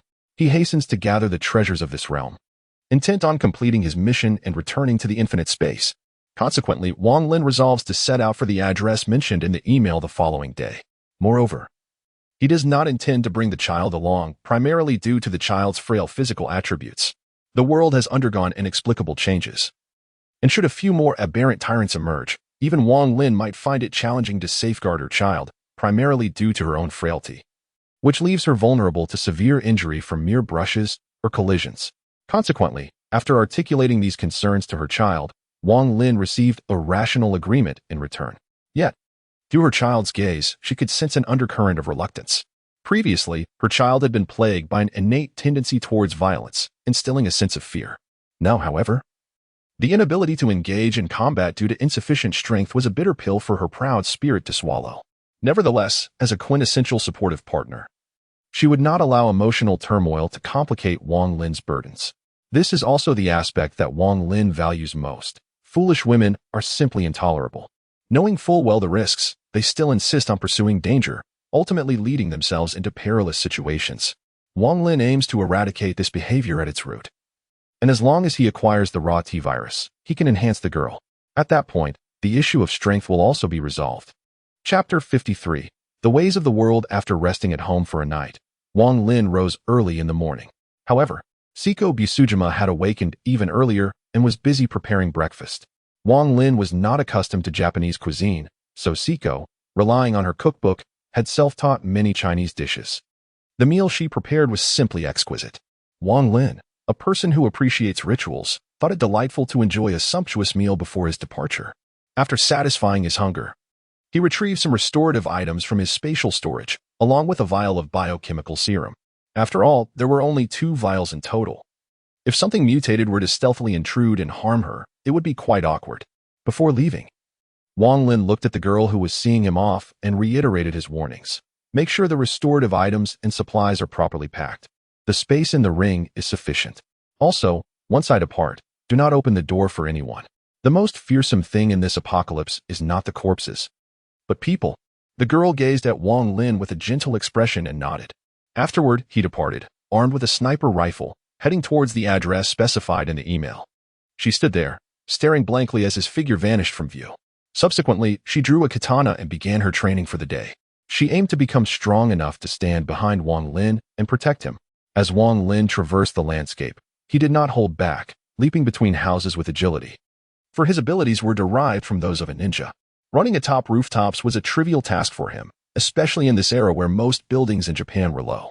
The rooftops provided a quicker route than the streets below. The location mentioned in the email was situated behind a slum, bordering the outskirts. Thus Wang Lin needed to hasten his pace. The distance was considerable, and who could say if arriving late would result in the Cinder's demise? Should that happen, the trail would be lost, and Wang Lin had no desire to linger in this world any longer. It was truly vexing. Along the way, he noticed several survivors, scattered and hiding in their homes, too frightened to make a sound. Ordinary corpses could be warded off by walls, but for those special mutated beings, even a single encounter could lead to slaughter. Wang Lin's silhouette was visible to these individuals, as he made no effort to conceal his presence while hastening his journey. Seeing him darting effortlessly across the rooftops, some of the desperate survivors mistook him for a savior. Thus, a few on the brink of despair began to cry out, "Hey, come save us! Oh, divine being, surely you are a deity." However, Wang Lin had no time to entertain their pleas. Nor was he a saint compelled to rush to the aid of every voice calling out. He was merely a passerby, and it was unrealistic to assist everyone, after all. He had neither the time nor the energy to do so. As he ignored their cries, some extreme survivors began to hurl insults. "Damn, if you're so powerful, why don't you save us? You bastard, why not help me when you're clearly so strong? Curse be you. May you fall and perish." Initially, Wang Lin intended to disregard these individuals, but their vitriol became increasingly intolerable. Seizing the moment as he leaped, he retrieved a python revolver from his spatial storage. Without aiming, he raised his left hand and pulled the trigger. Bang! The head of the loudest insulter exploded, the overwhelming stench of blood causing those nearby to collapse in terror. The deafening report of the revolver also alerted nearby corpses, which began to shuffle towards the direction of the survivors, watching the approaching undead. Some survivors were so frightened that they lost control, kneeling and pleading for Wang Lin to save them. Yet, he had already moved on. He possessed strength. But why should he be obligated to rescue them? They insulted him for not helping. Why should he endure such indignities? Wang Lin was acutely aware of his own nature, not a hero, nor a villain devoid of principles. He would not kill impulsively, but once he decided to take a life, he would not hesitate. As Kakashi said, once it is determined to be an adversarial relationship, one must dedicate everything to eliminate the enemy. Only the dead enemy is the best enemy. Do not expect Wang Lin to behave like protagonists from novels, sparing those who ought to be killed, only to turn around and strike after the fact. He was not that foolish. Likewise, he would not be like a turtle, enduring grievances for enemies he could not defeat. Patience was merely a strategy to eventually vanquish them. However, these minor nuisances were unnecessary. Why prolong a problem that could be resolved with a single shot? After a few such interruptions, Wang Lin finally arrived at the slum. He had exerted himself throughout the journey, and the slum was not far from his home. But now he faced the greatest challenge. Atop a building, Wang Lin consulted a map and realized he was still over 10 kilometers from his destination. The streets were littered with corpses and abandoned vehicles. Driving would likely take longer than walking. However, traversing the rooftops was a different matter. Observing the low structures before him, some even propped up with plastic bags, Wang Lin could only sigh. It seemed that regardless of the era, the disparity between wealth and poverty remained stark. There was no choice but to proceed on foot. He leaped down from a rooftop, landing silently, then pressed against the wall as he entered the slum. In his quest to reach his destination quickly, Wang Lin chose a direct path, meaning he would leap over houses and cut through any zombies he encountered. The outcome of this action was remarkably favorable, particularly for Wang Lin, who felt quite pleased. Upon arriving at a courtyard, Wang Lin deftly climbed through a window. Once inside, he exhaled deeply, retrieving a bottle of water from his backpack to quench his thirst. He was somewhat fatigued and needed to hydrate slowly. While drinking, Wang Lin became acutely aware of two malevolent presences emanating from the room ahead. Such malice could only stem from living beings. Surely, the source lay with the survivors within the room. Corpses lack animosity, driven solely by a primal instinct to consume, indifferent to one's identity. In the rear of the room, two individuals, a man and a woman, were concealed behind the door, brandishing a knife and a carpenter's axe. The woman, sweating profusely, held the knife aloft, while the man peered through the narrow gap beside the door, scrutinizing Wang Lin's every move. Upon witnessing Wang Lin extract a bottle of water from his backpack, a glint of greed ignited in his eyes. Tsukuba Kai and his girlfriend, Akiko, had been starving for nearly 2 days. Having been impoverished prior to the outbreak, they had stored little sustenance. Now, seeing Wang Lin with water, their eyes were ablaze with desire. "What's the matter?" Akiko whispered urgently. "That guy has water. He probably has food in that backpack too." As Tsukuba Kai spoke, his eyes reddened with longing. "Food," Akiko echoed, her own eyes glistening with desperation, having endured hunger for almost 2 days, driven to the brink by their starvation. The two were nearly deranged, and now Wang Lin had unwittingly delivered himself to them. With a twisted expression, Akiko turned to Tsukuba Kai and declared, "We must kill him and seize his provisions. He is but one, while we are two. He has intruded upon our home without consent. This qualifies as burglary." The madness in her voice was unmistakable. Tsukuba Kai, darkly contemplative, nodded in agreement, his own hunger having persisted for far too long. "I will open the door. You aim for his chest and strike without hesitation. If he resists," before he could finish, a crimson blade abruptly pierced through the door. In an instant, Tsukuba's brain was pierced, leaving him unable to react before life slipped away. The act of penetrating the brain can swiftly lead to death. Meanwhile, the onlooker, Kamakuchi Riko, was splattered with the blood that gushed forth. The sudden upheaval, coupled with the shocking and bloody scene, left Shanko Lanzi momentarily stunned. Instinctively, her pupils dilated, leading to an even more piercing scream. In response, Wang Lin forcefully kicked open the door, sending Shanko Lanzi flying out. He swiftly advanced, and as she hit the ground, he executed a precise strike, severing her head. Taking a piece of cloth from the corpse, Wang Lin nonchalantly wiped the blood splattered on his face. "You too. Couldn't you have chosen a room with better soundproofing for your scheming?" he remarked while cleaning himself, a hint of sarcasm in his tone. Setting aside any malicious intent, it was evident that these two couldn't even manage to lower their voices. Wang Lin could hear them distinctly through the door. Unable to tolerate their foolish chatter any longer, he decided to silence them with 2 swift strikes. His mood remained unperturbed. After all, entering their home was a matter of courtesy, but their attempt to rob him was a different story altogether. Thus, the world of martial arts is not merely about violence, but also about human relationships and etiquette. After finishing his drink, he tossed the bottle onto the corpse and departed with a sense of purpose. What is the name of this wave? This situation is quite reasonable. Chapter 54. The search upon departing from the site of past human affairs. Wang Lin encountered no more of those virtuous citizens. It is possible that the slums harbored no survivors, or perhaps the inhabitants were too fearful of strangers to utter a sound. Nevertheless, such matters were of no concern to Wang Lin. Whether there were people or not held little significance to him. As he journeyed onward, Wang Lin adeptly maneuvered through windows when available and ascended rooftops when they were not. The absence of modern skyscrapers, which often soared to 30 stories, rendered a direct path the most efficient. As for the corpses that littered the way, Wang Lin deemed it a waste of time to engage those with awareness. Those that lacked it, he had no qualms about sending on their final journey. With Wang Lin's relentless pace, he swiftly exited the slums and arrived at the outskirts. The first impression the countryside imparted upon him was one of vastness and tranquility. There were no corpses bellowing their last breaths, nor the undulating silhouettes of buildings. However, an environment steeped in silence often harbors greater peril. For Wang Lin had already sensed no less than 3 distinct auras of danger lurking nearby. These 3 auras are no less perilous than the tyrant encountered previously.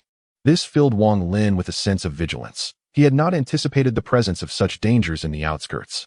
He surmised that these might be mutations of wild animals.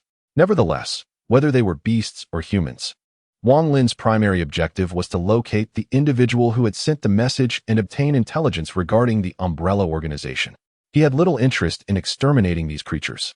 Once he acquired the necessary information, he could consider dealing with them at a later time. After all, dangerous creatures could be interpreted as B00S, and B00S implied treasure chests. The tyrant's treasure chest remained unopened, primarily due to forgetfulness. Wang Lin carefully sensed the locations of these three presences, taking care to avoid encroaching upon their territories. After a considerable while, he proceeded forward, navigating through twists and turns to evade the domains of these three entities. Ultimately, after nearly an hour of winding and weaving, Wang Lin successfully exited the wilderness and arrived at the address provided in the email. Before him stood a courtyard enclosed by barbed wire. The style of the courtyard exuded a distinctly technological vibe, unmistakably indicative of a research institute. This was further confirmed by the sign that read Yoshida Life Research Institute. It remains uncertain whether anyone comprehends this. It is a reference from the author's favorite game. A little enhancement, perhaps a regeneration pill. Thus, it was quite straightforward and blunt. Wang Lin did not hastily enter. Instead, he circled the research institute, assessing the surroundings. In this circle, Wang Lin observed numerous lifeless bodies sprawled beside the barbed wire. Their forms charred and blackened. It appeared they had succumbed to electric shocks. Wang Lin picked up a leaf and tossed it onto the barbed wire. However, no electric discharge ensued. The situation seemed rather dire. Wang Lin furrowed his brow slightly. If the barbed wire still carried electricity, it would imply that those within remained in a state of safety. Yet now, it was evident that the wire was devoid of current, likely due to insufficient power supply resulting in its cessation. This left Wang Lin somewhat apprehensive, primarily concerned about the possibility of losing the trail. Fortunately, after a thorough inspection, he discovered no signs of damage, effectively ruling out the chance of the corpse having entered. Approaching the main entrance, Wang Lin swiftly severed the iron chain securing the door. Although his swordsmanship had yet to reach the level of cleaving iron, the quality of his weapon proved to be most gratifying. As he pushed the door open, he ensured to drag it along, guaranteeing an immediate escape should any trouble arise. Having watched numerous apocalyptic films, Wang Lin was well aware that protagonists often encountered perilous situations upon entering a location. Many met their demise in the ensuing chaos, often due to a hastily closed door. He vowed not to make such a fundamental error. Upon entering, Wang Lin immediately sensed something amiss. The research facility was unnaturally pristine. At such a time, one would expect the air to be thick with dust. However, Wang Lin could distinctly see the experimental apparatus gleaming. It was evident that someone had tidied up the space. Upon conducting a meticulous examination, Wang Lin found no traces of anyone's presence. Moreover, his malevolent perception failed to detect any ill intent, leaving him somewhat perplexed. This ability could only sense individuals harboring malice towards him, rendering it incapable of discerning those devoid of malevolence. Furthermore, as the distance increased, the efficacy of this perception waned. The Yoshida Life Research Center is rather modest, consisting of merely a single room. Upon entering, Wang Lin observed an array of imposing computers and various incomprehensible devices. He casually picked up what appeared to be a report, which detailed the findings of a study on viral mutations. This particular strain resembles a variant of the rabies virus, yet its infection rate is alarmingly potent due to unidentified factors. Upon infecting a human, the individual does not succumb to death. Instead, they enter a deep slumber, with their body under the virus's control. Remarkably, their consciousness remains intact, implying that the afflicted can distinctly perceive themselves consuming the flesh of others. Yet they are powerless to halt this grotesque act. This is a divine punishment inflicted upon humanity. Such a virus is undeniably terrifying. Furthermore, after devouring flesh and blood, the virus undergoes a secondary mutation, accelerating the host's metabolism and enhancing certain abilities. During this second mutation, the original host's consciousness collapses under the strain of the rapid metabolic changes, signifying that those corpses are, in fact, alive. They are merely a group of irredeemable patients, while the mutated beings are manifestations of shattered minds. My goodness, is this the punishment of the divine? Must humanity endure such profound suffering? Moreover, based on my observations, this virus, when provided with ample energy, could potentially undergo a third or even fourth mutation. If it were granted sufficient energy, could it not achieve infinite evolution? Here it ends. Gazing at the words within this report, Wang Lin found his thoughts drifting elsewhere. The rapid metabolism bears a resemblance to the T-virus. As long as there is sufficient energy, it can undergo infinite mutations, akin to the characteristics of the G-virus. Moreover, the infected are alive, not deceased, and they are, in fact, mutated strains of the rabies virus. This sensation bears a striking resemblance to a survival scenario. However, Wang Lin found himself perplexed by the unknown propagation capabilities, unable to draw a conclusion after much contemplation. Yet, It must be noted that if these entities are indeed alive, it suggests that the degree of accumulation in the Grand Tomb could astonish Wang Lin. Unexpectedly, he initially aimed for a quantitative transformation, only to realize that a qualitative change had already occurred from the outset. Wang Lin sensed that this could be a pivotal moment for him. Nonetheless, considering the existence of a research report, it was evident that someone must be present in this vicinity. Furthermore, given the meticulous nature of the research, it was highly probable that the individual responsible for the emails was involved. Yet, despite his endeavors, Wang Lin could not locate anyone. He had already circled around the research facility, which consisted of only this singular room. How peculiar. After another fruitless search, Wang Lin remained empty-handed. Damn it. Why is finding someone so exasperating? At such a moment, why engage me in a game of hide and seek? In frustration, he casually severed some nearby vegetation, merely seeking a release for his irritation. Yet, this action led him to a startling discovery. The foliage was composed of plastic. Initially, he had overlooked this detail, but now he realized the material was indeed plastic. This moment inspired Wang Lin. Could there be a basement? He grasped the remaining vegetation and pulled with all his might. As expected, a lid emerged before his eyes. Engaging in a clandestine battle, he earned full marks for this endeavor. Wang Lin gazed at the covered lid, exhaling deeply, astonished to discover that it was concealed below. Lifting the lid revealed a ladder before him. Furthermore, he distinctly heard the sounds of snoring, a consequence of slumber. It seemed that the lack of malicious intent earlier was rooted here. When asleep, one is devoid of any intent, let alone malice. Listening to the snoring nearby, Wang Lin couldn't help but smile. Finally, I have found you. Chapter 55. The Truth Behind the World's Rampage. The sea people of Laozhan gazed at the sumptuous feast laid out before them, alongside his beautiful and enchanting wife. Such days truly intoxicate the senses, evoking a desire for them to linger indefinitely. After his beloved wife presented the final dish, Laozhan Hai indulged in a sumptuous feast, delighting in the exquisite flavors and savoring fine wine. Once satiated, he gazed upon his beautiful wife, and a wave of unconventional thoughts began to stir within him. In a bold move, he grasped her delicate hand, exploring its contours with tender curiosity. However, just as Laozhan Hai was poised to advance further in his intentions, his enchanting wife unexpectedly delivered a resounding slap to his face. Subsequently, she brandished a crimson blade, resting it against his neck, and with a gentle yet firm demeanor. She warned, "If you dare to roam further, I shall not hesitate to sever you with this knife."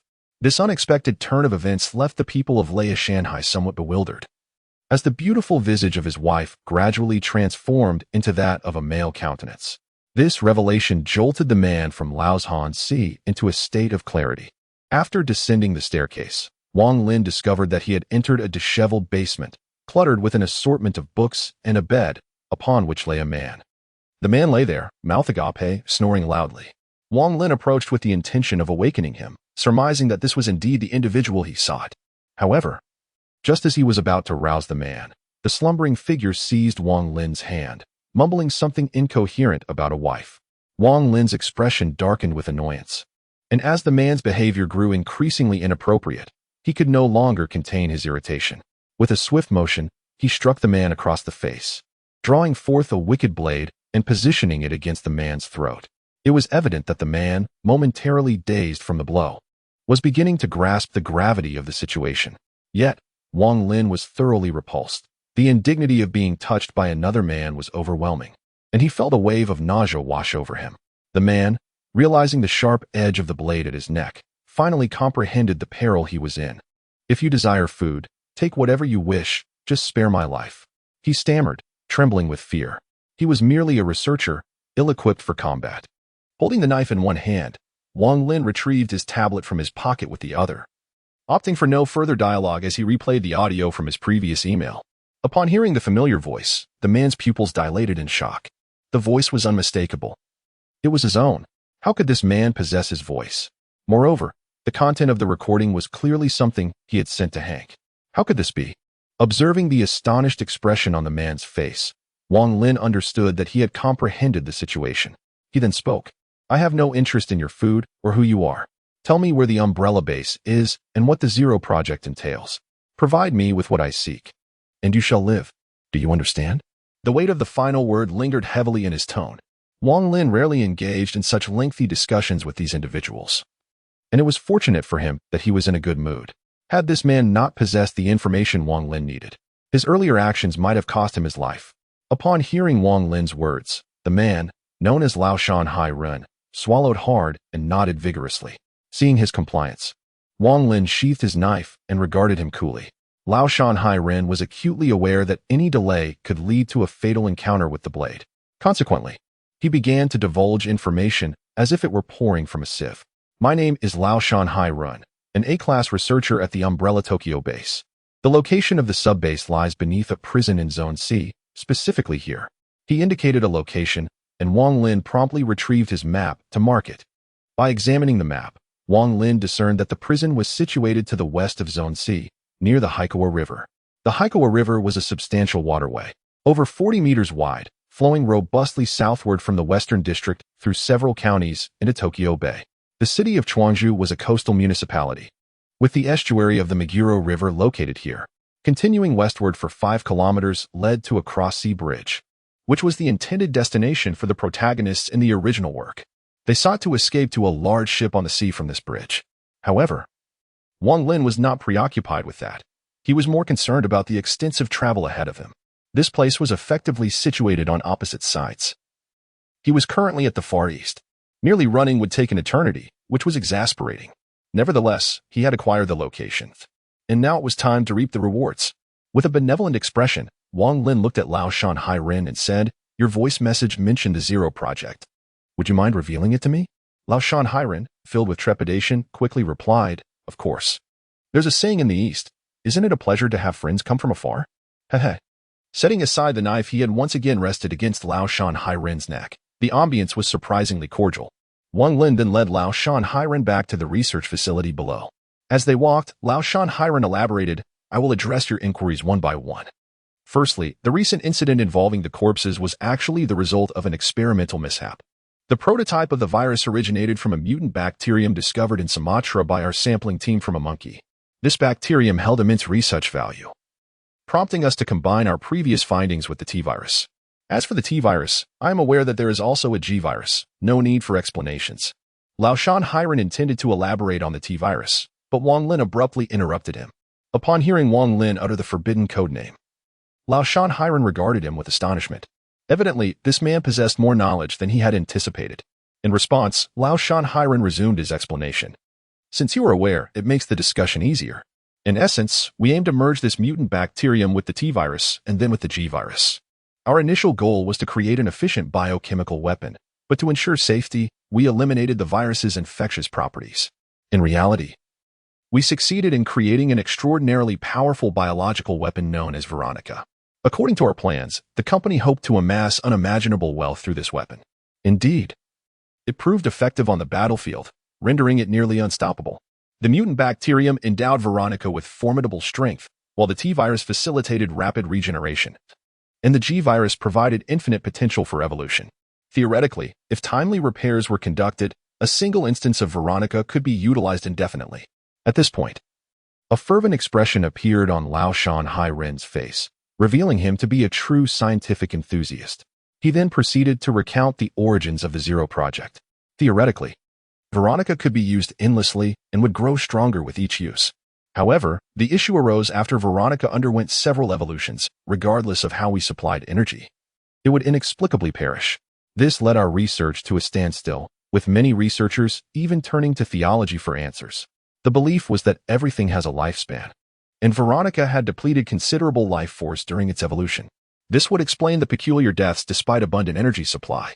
We approached this line of inquiry skeptically, which ultimately opened the door to the abyss.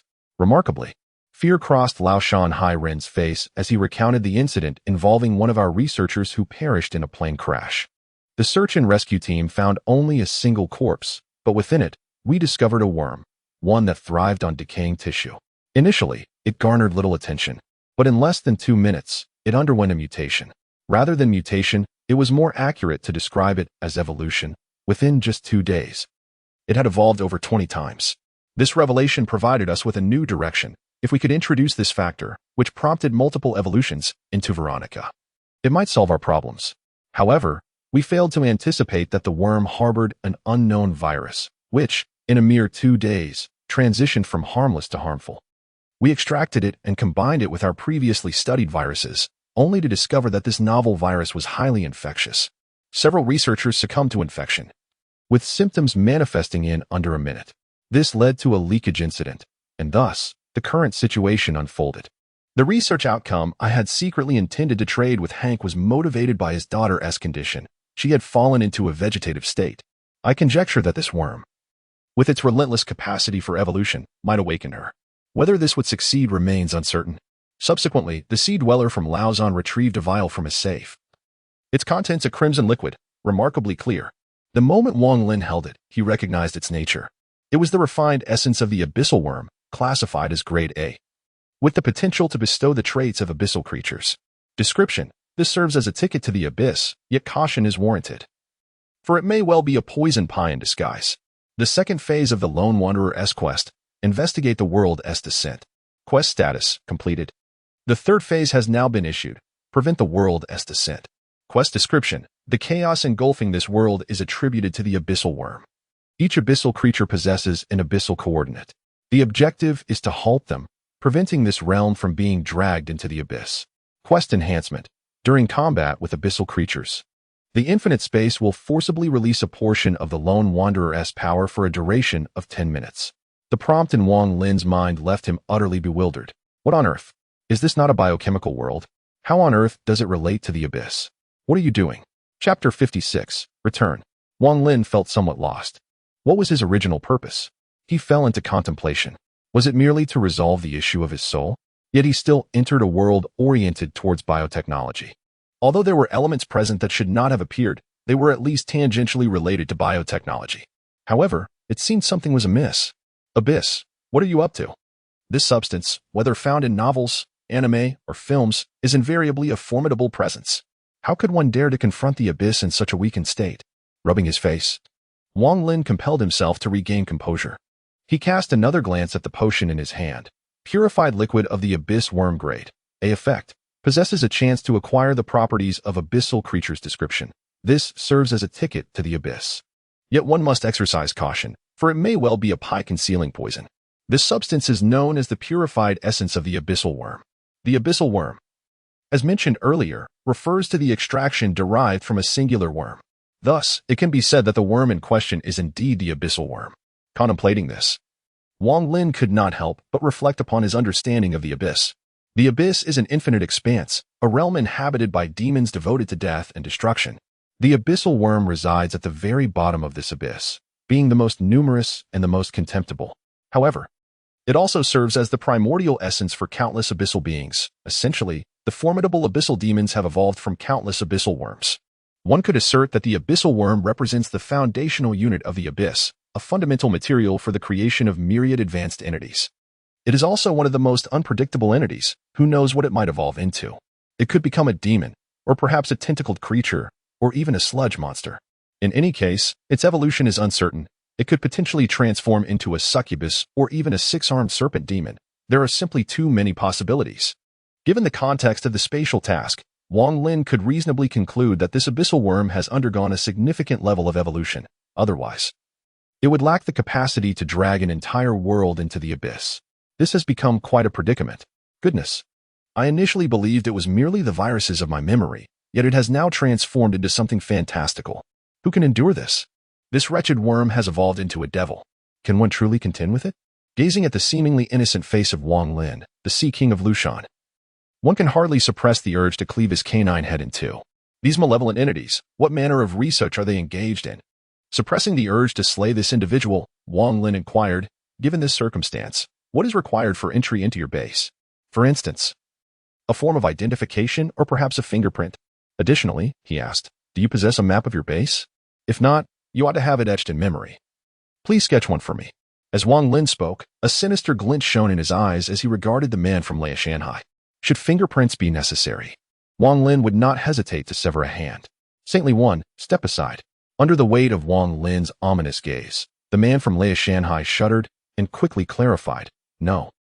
It's not necessary. All that is required is an identification card and a password.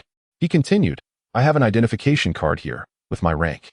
I can access nearly anywhere, and I will provide you with the password. He hastily produced a card adorned with a mechanical design and jotted down the password for Wang Lin. Then, he swiftly seized a piece of paper and began to sketch. Eager to expedite the departure of this harbinger of death, having gathered these items, Wang Lin nodded in satisfaction. With the map in hand, he specifically requested the man from Leia Shanghai to mark the locations where the T-virus and related materials were stored. These items are truly valuable, and Wang Lin would certainly not let them slip away. After determining that the Leia Shanghai people held no further worth, he departed from the research facility. In his haste to leave, he inadvertently dropped a kunai, which resembled a trident inscribed with incantations. As for the fate of this individual, Wang Lin had no intention of taking his life, for there was no necessity. He was not a bloodthirsty person. Unless provoked, he refrained from indiscriminate killing, for such behavior would render him no different from a beast. The Leia Shanghai person, on the other hand, had no desire to accompany Wang Lin into the perilous outside world, preferring the security of the facility that provided sustenance. Thus, after Wang Lin's departure, the Leia Shanghai individual promptly reactivated the electrical systems surrounding the research center. Although this decision would lead to increased resource consumption, he could not bear the thought of awakening to find another person beside him. Wang Lin had acquired what he sought, and the solitary quest had progressed to its third phase. However, before proceeding further, he intended to return home to organize his thoughts and check on the progress of the Great Tomb Collection, carefully circumventing the treacherous wilderness. Wang Lin left behind a kunai imbued with the Flying Thunder God technique, a strategic move for his future plans, as these bosses signified treasure. While he could sense the kunai through the mark of the Flying Thunder God, the clarity of his perception was severely diminished under pressure. Any greater distance would render him entirely unaware. Nonetheless, he planted this subtle clue, wondering if it would prove useful in time. Wang Lin then embarked on a direct course, hoping to reach home by evening after nearly a day of absence. Meanwhile, upon Wang Lin's departure, the young girl dedicated her time, aside from necessary rest, to practicing swordsmanship. She held little affinity for firearms, placing her trust solely in the blade she wielded. Regretting her inability to stand beside Wang Lin, she chastised herself for lacking the requisite strength. Her yearning for power eclipsed even her innate desire for violence. As she practiced the most fundamental slashes, the weight of her own weakness burdened her heart. Yet, in the midst of her strike, a glimmer of lethal intent flickered in her eyes, for she sensed movement behind her. Despite the tall barriers surrounding Wang Lin's abode, some avian-infected entities still descended from the sky to assail the premises. During this period, the young warrior had slain no fewer than 10 avian-infected creatures. In an instant, she executed a spinning kick, sending one of the approaching avian-infected beings flying. Subsequently, she sheathed her blade and, before the creature could touch the ground, dashed forward with fervor. With a swift motion, the gleaming white blade sliced through the infected body, cleaving it in midair. The avian-infected being fell apart, crashing to the ground. Gazing at the lifeless form below, the young warrior felt no thrill of slaughter. Her hands, calloused from prolonged training, momentarily captivated her attention. However, just as she was lost in thought, a figure materialized behind her. Instinctively, her eyes sharpened, and she spun around, drawing her sword to strike. Yet, her attack was effortlessly parried by a blood-red long knife. Upon recognizing the familiar blade, she froze in place, discarding her own weapon and lunging towards the figure before her. It was Wang Lin. As she rushed towards him, he swiftly embraced her, and they both entered a room, leaving the details to the imagination. Later, Wang Lin recounted the events leading up to this moment. It turned out that the entire situation stemmed from that abyssal worm. Upon hearing this, Siko Doku Island looked on in disbelief, propping herself up to face Wang Lin. However, his attention was elsewhere, fixated on the striking white hue tinged with a hint of pink that was simply mesmerizing. Noticing Wang Lin's gaze, the young warrior was unfazed and thought, "Let him look." Yet, she insisted on having her questions answered first. Forcing Wang Lin's attention back to her, he finally spoke. "Indeed, it was not due to the worm that the virus spread. Therefore, we must eradicate that worm to prevent the abyss from further eroding this world." In the midst of the stark whiteness, Wang Lin addressed her with clarity. The young warrior, however, remained speechless. Chapter 57, Beyond Imagination in the Morning. Wang Lin awoke to find that the young warrior had already prepared breakfast. After washing up, he joined her for a delightful meal. Once they had finished, he began to assess his recent acquisitions. So far, he had obtained but a single treasure chest and a vial of potion. The abyssal worm's purification liquid grade, A effect, chance to acquire the properties of abyssal creatures description. This serves as a ticket to the abyss. However, caution is advised, for it may conceal a poisonous surprise. Setting aside all else, this item held considerable value. The characteristics of abyssal beings were undeniably formidable. Yet, the abyss was not something that mere mortals could easily contend with. Furthermore, it was remarkable that this potion was of grade A.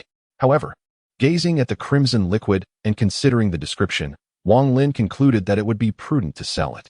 He doubted that the young warrior could withstand the corruption of the abyss. In these cinematic works, the abyss possesses a corrosive nature. There is a saying that encapsulates this notion: when you gaze into the abyss also gazes back at you. This could very well turn disastrous. The entities of the abyss are not easily tamed. In the novels I have perused, very few who have exploited the abyss have met with favorable outcomes. Thus, for the sake of prudence, it would be wiser to return to the infinite space and sell these items for currency. As for the treasure chest, this is the first time Wang Lin has acquired one, and he did not examine it closely at the time. Since he now has the leisure, he can attempt to open it. C-grade treasure chest effect.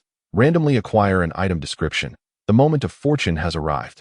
To be frank, the thrill of opening a blind box is quite exhilarating. Without hesitation, Wang Lin proceeded to unveil the contents. You have opened a C-grade treasure chest and received the following items. Ring of Fury, 40 pure T-virus solution. Ring of Fury rank, C effect 1. Increases strength by 1 point. Effect 2. Fury, when activated, increases attack power by 10 and attack speed by 60. Equipment restrictions. Below second order reincarnator description. Upon activation, it is either your demise or mine. 40 pure T-virus solution rank, C effect. Upon use, there is a 30 chance to enhance attributes, a 5 probability of acquiring psychic abilities, and an 80 chance of mutation. Description. This item is hardly worth a dog's consideration. 2 C-grade items, 1 ring and 1 T-virus solution. The ring possesses decent attributes and is suitable for the child, while Wang Lin has no need for it, as he already possesses the silver ring, which aligns better with his abilities. As for the 40 pure T-virus solution, it can only be sold upon his return. The probability of obtaining this item is exceedingly low, yet Wang Lin possesses a means to acquire something superior. The girl, having completed her tasks, approached him, and Wang Lin promptly handed her the Ring of Fury. Once contracted by Wang Lin, she became, in essence, a semi-reincarnator, thus granting her access to the fundamental abilities of a reincarnator. This encompasses the capability of exploration equipment. Upon adorning the ring, the young one distinctly felt a surge in strength. Previously, Seiko's power attribute was rated at 4, but after wearing it, it escalated to 5. Moreover, this enhancement was not merely additive, it represented a substantial leap. However, having experienced his own vulnerability, the young one did not succumb to the allure of the equipment's augmentation. In this regard, she bears a resemblance to Wang Lin, as both place unwavering faith in their own strength. However, following the loss of the ring, this strength begins to wane. Subsequently, Wang Lin resolved to visit the warehouse where the Grand Tomb had previously been stored to ascertain its current state. The child remained at home, as there was no alternative. After inspecting the tomb, he would have to proceed to the prison. Moreover, this time he faced the abyss, and any misstep could jeopardize his safety. The child understood this implicitly, just as before, watching Wang Lin depart with a sense of quiet acceptance. Once Wang Lin had left, the child resumed training, and this time, the power of his strikes was markedly amplified. As Wang Lin traversed the familiar path, he was astonished to find that he encountered no corpses along the way. Not a single body was in sight. This inevitably reminded Wang Lin of the Great Cemetery. Consequently, he quickened his pace, and after navigating a few turns, he suddenly sensed the aura of the graveyard. It struck him as peculiar. The cemetery was not located within the academy, and there remained a considerable distance from it. With a sense of bewilderment, he continued to perceive that the aura ahead had entirely transformed into that of the departed souls. Amidst the essence of these specters, there lingers a profound aura reminiscent of a grand cemetery. This peculiar situation piqued Wang Lin's curiosity. However, upon entering, he soon discerned something amiss. The street had taken on a sinister atmosphere, with gravestones sporadically lining the sides. As Wang Lin approached the academy, the surrounding mist thickened ominously. A sense of death permeated the fog, yet it bore no effect on him. This led Wang Lin to ponder whether the large graveyard had undergone some unforeseen change. Consequently, he hastened towards the academy, for it held the key to unlocking his eternal kaleidoscope. Should any mishap arise, Wang Lin would undoubtedly be heartbroken. Along the way, he encountered numerous specters, nymphs, skeletons, and ethereal souls drifting aimlessly, all of whom paid him no heed. After all, this was the burial ground he had established, providing him with a sense of assurance. Furthermore, the surrounding environment had reverted to its former state when he had originally laid the graves. Did such a vast cemetery possess this capability? Wang Lin pondered, bemused. At last, after traversing countless tombstones and bones, Wang Lin arrived at the location where he had previously established the burial ground. However, it was no longer recognizable as a storage facility. Thick mist obscured the surroundings, rendering any changes indiscernible. He could only sense a profound aura of death enveloping him. Approaching the crystal skull, Wang Lin began to inspect the alterations to the graveyard. Grave of the departed, one-time use. Grade, B effect. Upon placement, it can collect corpses, transforming them into specters, which can then be shattered to yield soul fragments. Description: this is the resting place of the departed, a sanctuary for souls. Current number of specters: 451, 284 convertible soul fragments, 803, 435. Astonishment washed over him, and immense surprise. Wang Lin's mind faltered at the sight of the nearly 800,000 soul fragments. Initially, he had anticipated collecting a mere 100,000 fragments, which would have already yielded a substantial profit, as synthesizing 100,000 fragments would produce a soul crystal of grade A. As for the prospect of 800,000, Wang Lin surmised it would undoubtedly amount to grade S, given the significant leap from A to S. This is indeed a tremendous surprise. Moreover, the collection is still ongoing, and it appears that the Grand Necropolis will continue to expand. It seems that this mutated strain of the rabies virus has rendered these corpses undying, resulting in an extraordinary yield. Furthermore, with the dual purpose of the cadavers, once the souls are reaped, the bodies can be transformed into undead, subsequently converting into fragments of soul. This moment is truly a remarkable windfall. Observing the soul fragments displayed within the graveyard, Wang Lin was on the verge of bursting into laughter like a pig. This moment feels assured. I never anticipated the graveyard to be so formidable. For a time, Wang Lin found himself at a loss for words, merely grinning foolishly amidst the eerie surroundings. Ah, how delightful. It took a while for him to regain his composure from the thrill. He decided to allow the graveyard to continue its collection while he completed his own task before returning to retrieve the spoils. He casually placed a flying thunder god Kanai beside the crystal skeleton, primarily out of fear of encountering a previous predicament where the task was on the brink of teleportation. If he failed to collect, Wang Lin feared he would be consumed by regret. He then made his way towards the umbrella's base, understanding well that the task was of utmost importance. Who knew what unforeseen events might arise if he delayed? The abyss. That is no place for mortals. Chapter 58. The entrance. Upon departing from the vast graveyard, Wang Lin immediately sensed a stark difference. Within the graveyard's confines, the pervasive sensation of death relentlessly gnawed at his being.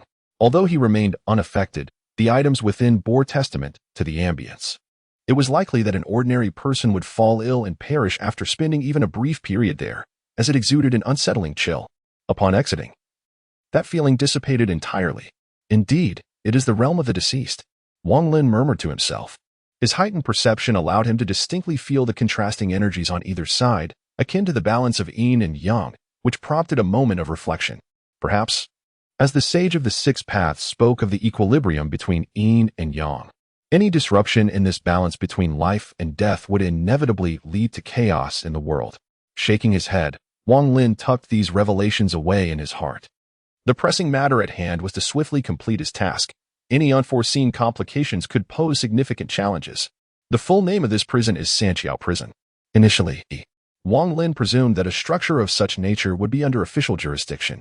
However, to his astonishment, this prison is, in fact, under the control of a protective umbrella, ostensibly managed by the authorities. One must concede the formidable influence of the protective umbrella company and the frailty of a certain nation. Throughout the journey, Wang Lin seized every moment, primarily due to the considerable distance ahead. Had it not been for the bodies that caused a traffic standstill, driving would have taken merely an hour. However, intermittently, a wrecked vehicle obstructed the way, though the people were unharmed. The cars, on the other hand, were another matter entirely.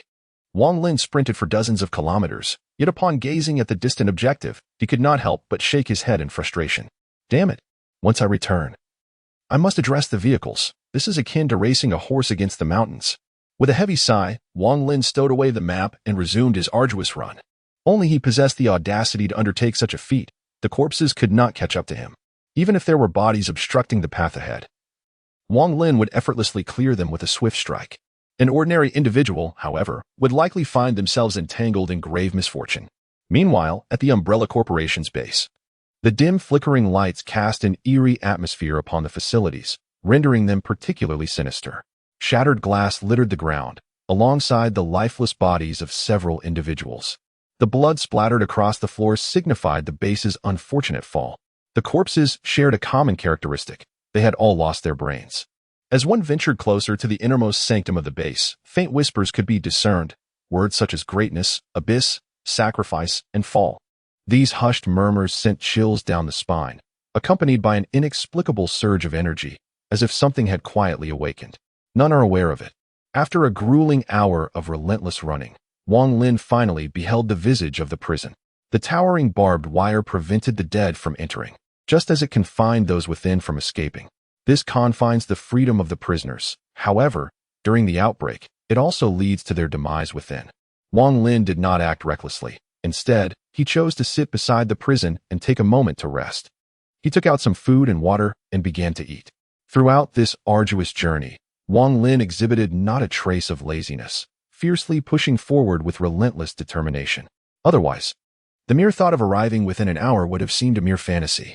Now that the destination has been reached, he decided to recuperate briefly before launching himself into the fray. After a moment's respite, he managed to restore his depleted energy. Upon arriving at a corner of the prison, Wang Lin unsheathed the demon bloodblade, cleaving through a section of barbed wire, and slipped inside. The interior was strewn with the lifeless bodies of prison guards clad in riot gear and helmets. Yet, under the sharpness of the demon bloodblade, they were easily dispatched with a single stroke. Wang Lin made his way directly to the prison entrance. He had previously gleaned from the informant, Laoshan Hai-Run, that the warden of this prison was affiliated with the Umbrella Corporation. Therefore, the entrance to the Umbrella's operations lay within the confines of the warden's office. Laoshan Hai-Run's identification card was more than sufficient. It granted him access to most areas of the base. Wang Lin proceeded deeper into the prison, effortlessly severing the locked chains with his blade, only to be met with a grim tableau of corpses. A frown creased his brow as he surveyed the scene. Had the prison succumbed to chaos as well? It seemed the Umbrella's stronghold was not to be underestimated. Without further ado, he plunged into the fray, determined to clear away this batch of corpses, for entry beyond this point was contingent upon their removal. Wang Lin continued his relentless assault, each strike of his blade claiming the weaker lives of the fallen, leaving him to ponder the strange circumstances surrounding their demise. The corpses brandished their claws as they advanced towards Wang Lin, perfectly embodying the image of zombies that lingered in his mind. One particularly muscular corpse let out a guttural roar, emitting meaningless cries while its grimy claws lunged at him. With a sharp clang, a flash of crimson blade sliced through the air, cleaving the wretched creature in two, its remains collapsing to the ground in a disheveled heap. Once the last of the undead fell, Wang Lin leisurely approached the office building. Curiously, the layout indicated that the warden's office was situated on the first floor, despite the building being 3 stories tall. It was rather odd that the esteemed warden of the prison conducted affairs from such a humble level. Had it not been for Wang Lin's knowledge of the entrance to the Umbrella base being concealed within that very office, one might have lauded the warden's integrity and accountability. Upon pushing open the grand door, he found himself surrounded by corpses clad in standard uniforms, aimlessly wandering about. With little inclination to squander time, he strode directly towards the warden's office, dispatching the undead with swift strokes of his blade along the way. Upon reaching the door, Wang Lin opened it without hesitation. As he swung the door wide, a horrific stench assaulted his senses, causing him to instinctively recoil a step back. The sensation was reminiscent of the stench emanating from a sewer, an abhorrent mixture of decaying fish, putrid shrimp, and the nauseating odor of vomit. It was utterly revolting. After a considerable wait, as the foul aroma began to dissipate, Wang Lin finally stepped inside. Upon entering, he immediately beheld excrement in one corner and a lifeless body in another. Judging by the attire, it appeared to be that of the prison warden. This is rather peculiar. The entrance is clearly within the office, so why not seek refuge within the base? This left Wang Lin somewhat perplexed. Could it be that this fellow lacked the necessary clearance to enter, or perhaps some unknown circumstance rendered him too fearful to proceed. Wang Lin, unwilling to expend any more mental energy on the matter, cautiously sidestepped the obstacles before him. Approaching the wall, he discovered a painting bearing the emblem of an umbrella. With a decisive motion, Wang Lin removed the artwork, revealing the wall behind it. He then placed the identity card of the Lei Shanhai individual in this concealed spot. With a soft beep, the body of the prison warden began to stir. It was not that this fellow had risen from the dead, rather, his corpse obstructed the entrance. Wang Lin approached, shifting the body aside, revealing a technologically advanced entryway before him. A silver-white elevator slowly ascended, emitting a sound as it opened its doors. Without hesitation, Wang Lin stepped inside. The elevator doors then gently closed, transporting him to the underground umbrella base. The office he left behind reverted to its previous state, foul and filled with despair. Chapter 59. Mine, all mine within the silent elevator. The only sound was the soft rustling of descent. Wang Lin produced the map drawn for him by the elder from the mountain sea, meticulously studying it. Thus far, this individual had not deceived him. Yet, one must always remain cautious. Who could say if this person had embellished the truths or perhaps omitted critical details? Harboring ill will and marking forbidden areas on the map, Wang Lin distinctly recalled the laser corridor from the Resident Evil films. Should this character lead him into a similar trap, he would be in grave peril. At present, Wang Lin had no confidence in withstanding a laser attack. Hence, he resolved not to place full trust in the map. He had discreetly left behind a kunai imbued with the Flying Thunder God technique. If this individual were to betray him during the 10 minutes it took to regain his strength, Wang Lin would feel an undeniable urge to eliminate him. The reason he chose to believe this person's words was primarily due to the absence of alternative information. Fortunately, he had managed to enter without incident. However, now that he was inside, he could not afford to place complete trust in it. Wang Lin was acutely aware of the fragility of life. Having just found a beautiful wife, he had yet to experience the fullness of life together. The elevator descended at a leisurely pace, taking nearly 10 minutes to reach its destination. Upon the doors opening, Wang Lin sensed an unsettling atmosphere. A palpable aura of death and violence permeated the space. The life energy within him, long suppressed, surged uncontrollably. Yet, due to this suppression, it could only resist the encroaching darkness internally. Surprised by this internal disturbance, Wang Lin noted that he had not felt his energy in quite some time. Entering this place had awakened its rhythm. This fierce energy was undoubtedly the essence of the abyss.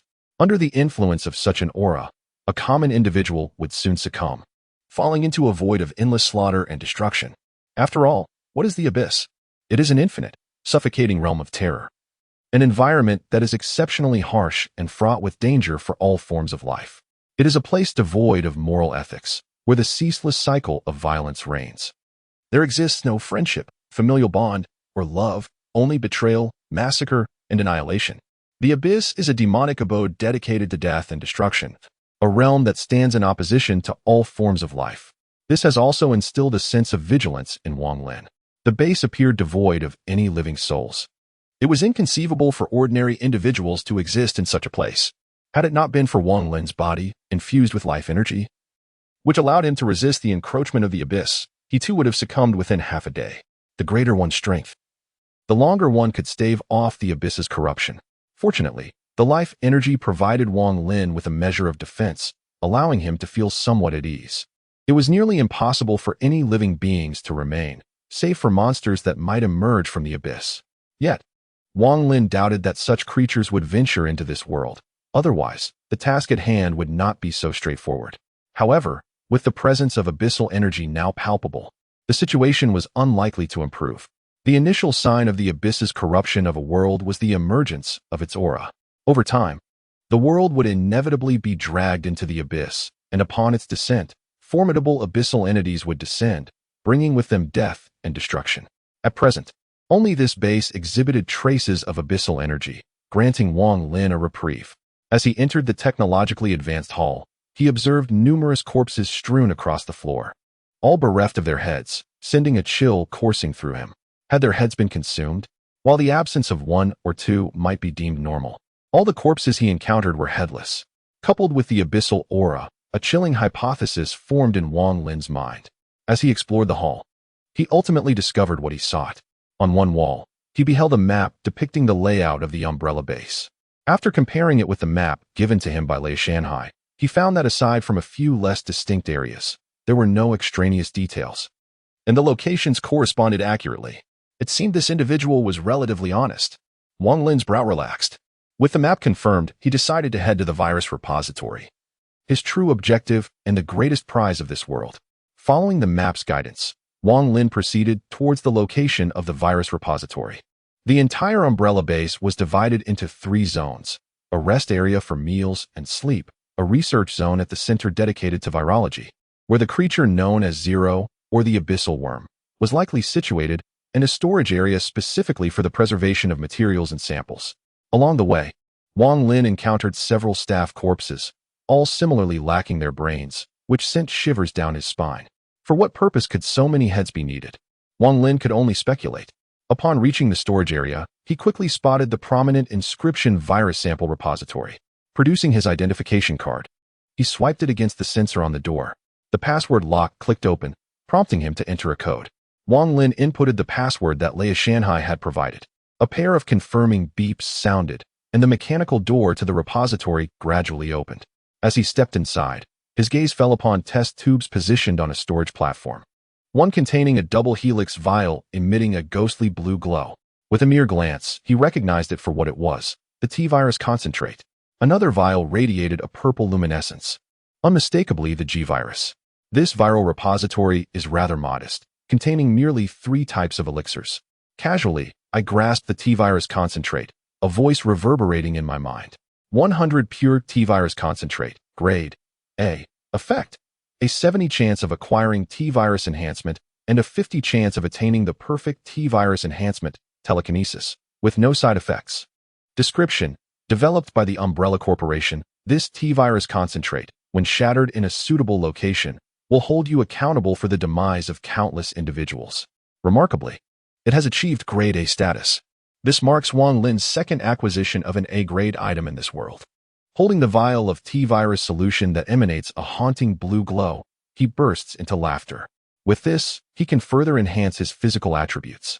He carefully stores away 3 vials of T-virus solution, accompanied by 3 corresponding antidotes.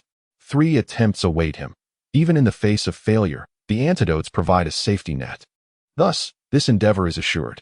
Turning his attention to the purple G-virus, he notes its purity: 100 pure G-virus solution, grade SS. Effect: unpredictable. Description: this is a vile substance that encroaches upon the divine realm, a forbidden zone of the gods. Wang Lin never anticipated that this G-virus would be classified as an SS-grade item, with effects that remained shrouded in uncertainty. This left Wang Lin somewhat bewildered. Reflecting upon his memories, he indeed felt the truth of the matter. The G-virus induces mutations through its interplay with individual proteins, enzymes, and the DNA itself. Thus, given the differences among individuals, the outcomes vary accordingly. Consequently, Wang Lin had no intention of utilizing it. It was nothing more than a gamble with his life. A thought could lead to paradise, while another could plunge him into despair. However, selling it upon his return would prove advantageous, for he believed that an SS-grade item would create quite a stir. The final vial radiated a red hue, a concoction Wang Lin had never encountered before. As he held it, a prompt appeared in his mind: perfect blood grade. SS effect: significantly enhances lifespan, elevates the level of life, and sublimates the bloodline. Description: a synthesis of T's enhancement, G's vitality, and the infinite possibilities of the abyss, achieved through countless failures to obtain perfection. Wang Lin stared at the item in his hand, momentarily at a loss for words. Chapter 60. Abyssal Worms. Upon witnessing the perfect blood, Wang Lin was astounded. He could scarcely believe that a world originally deemed simple could yield an SS-grade item. What captivated him most was the final effect: the sublimation of his bloodline. His bloodline was the strongest within the realm of the Naruto universe. However, at that time, he could only reach this level. To his astonishment, this essence could potentially elevate his bloodline even further. Wang Lin resolved to keep this item for himself. After all, advancing one's bloodline often hinged on fortune. Bloodlines within the infinite space were elusive and rare. Yet, there were disparities in strength. Some reincarnators were fortunate enough to acquire lower-tier werewolf bloodlines. Yet, as their powers grew, these inferior bloodlines could become hindrances. His bloodline began from a high point, yet that did not diminish Wang Lin's desire to advance further. He stored the vial of perfect blood in his marked space, intending to use it after his return. Who knew what changes might occur if he were to use it now? If it caused him to faint as it had initially, it would be disastrous. By the time he awoke, the abyss could have devoured this world entirely. Wang Lin then surveyed the surroundings, ensuring he had not overlooked anything. He even rummaged through the trash can, leaving no stone unturned. Only after confirming every corner was inspected did he reluctantly exit the room. The storage area held not only viruses but an array of weapons as well. Wang Lin even spotted a rocket launcher. However, many items authenticated for space could not be stored in his marked space. He casually pocketed several grenades, just in case they proved useful later. Thus, he began his scavenging. But alas, aside from the viruses, the rest comprised mere weapons and supplies. None of these possessed the certification of infinite space, unable to be absorbed into the imprint realm. Wang Lin could only watch helplessly, filled with envy. However, after some contemplation, he decided to retain a single flying thunder god kunai.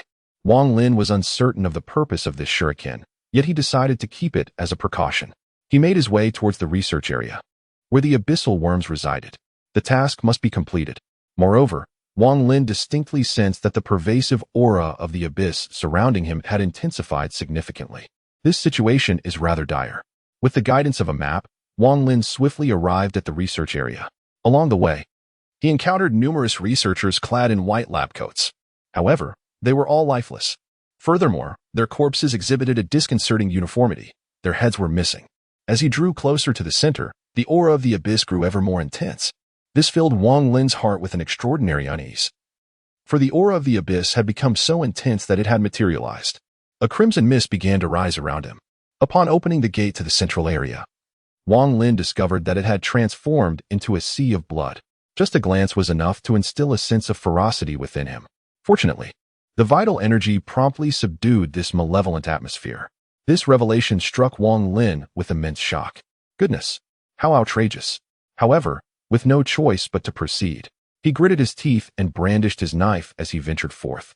After taking a few steps, Wang Lin noticed something sticky beneath his feet. Looking down, he discovered a crimson liquid flowing across the ground. Good heavens, could this be? A tightness gripped his heart, for this viscous sensation could only signify one possibility. These liquids are blood. Wang Lin felt a sense of nausea. His perception was constrained by the abyssal energy to a radius of merely 1 meter around him. Yet, he could distinctly sense the pervasive atmosphere of resentment, destruction, and slaughter surrounding him. This sensation was rather uncomfortable, compelling Wang Lin to quicken his pace. A mere 50 meters felt as if he had traversed dozens of kilometers. It was not until Wang Lin witnessed a scene that profoundly shook his spirit. This also enlightened him as to why the corpses he had previously encountered were decapitated. Before him lay a multitude of brains. These heads are scattered across the ground, forming an unusual pattern. At the very center of this design, a crimson gas is continuously emanating, mirroring the surrounding abyssal energy. At a glance, it was evident that these individuals were summoned from the abyss. Cursed be it. Gritting his teeth, Wang Lin found himself at a loss for what to do. Just as he was momentarily lost in thought, a sense of impending danger surged within him. Without a moment to spare, he leapt into action.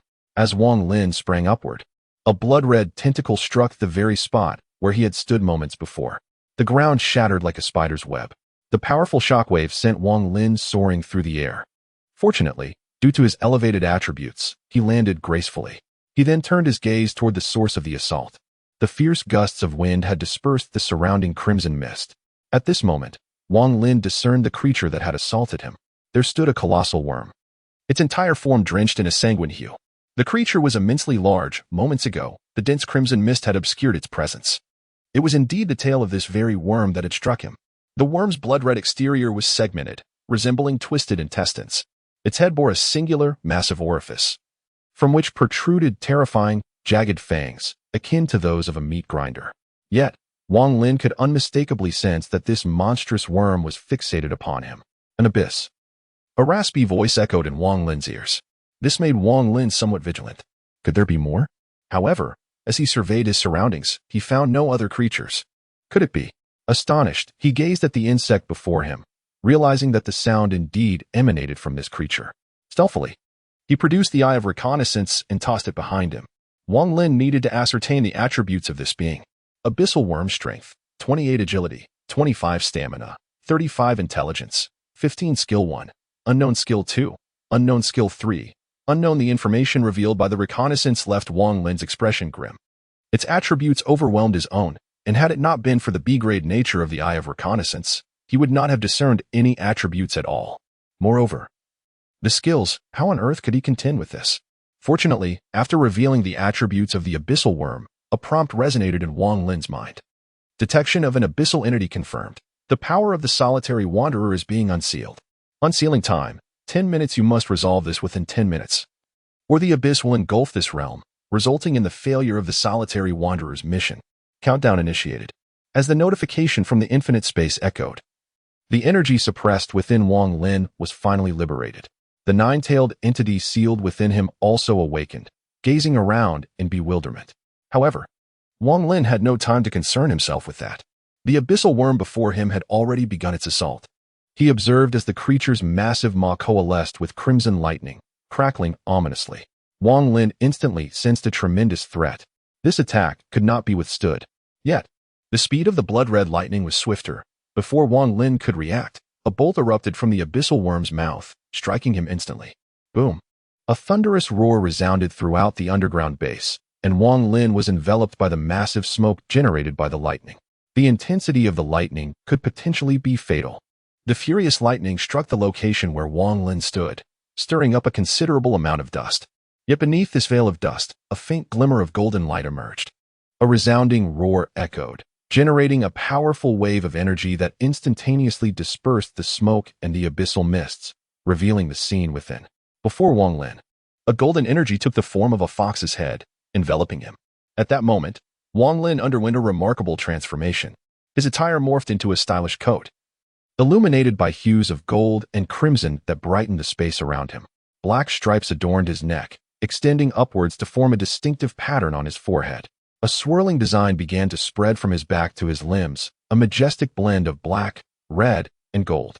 Golden ribbons appeared atop his head, and two horns manifested on his forehead. Surrounding him was a shimmering aura, reminiscent of divine flames, incinerating all traces of the abyssal presence.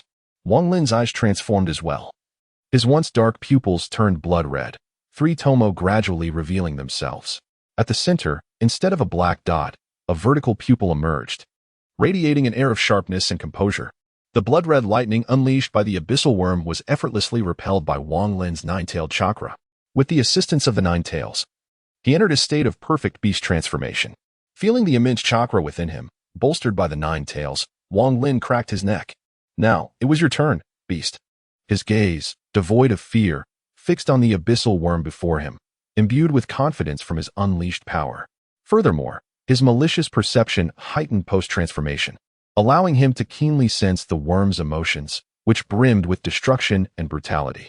Upon realizing that Wang Lin remained unscathed, the abyssal worm became agitated, sensing that this seemingly insignificant creature posed a threat to its life. With a shrill cry, its massive tail lashed towards Wang Lin.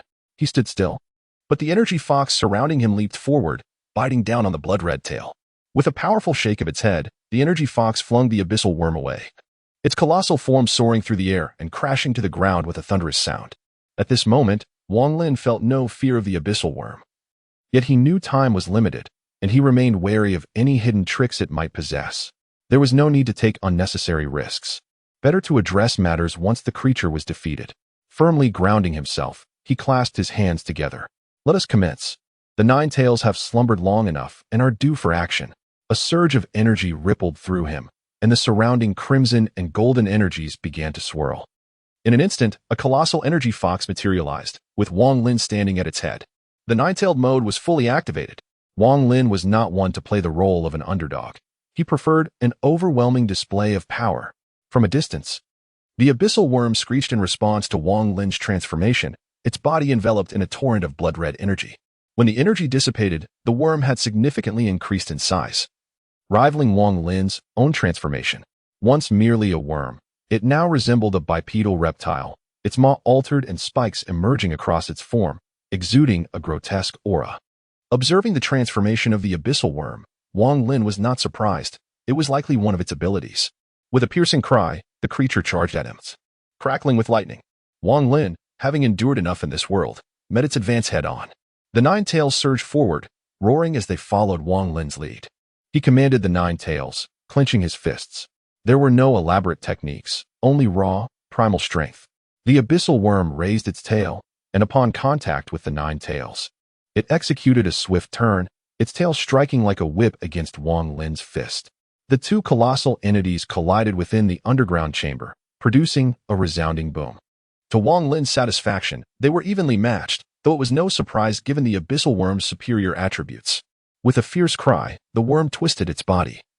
Now facing Wang Lin directly, its gigantic claws lunging towards the nine tails' head. Wang Lin regarded the approaching claws with an indifferent expression.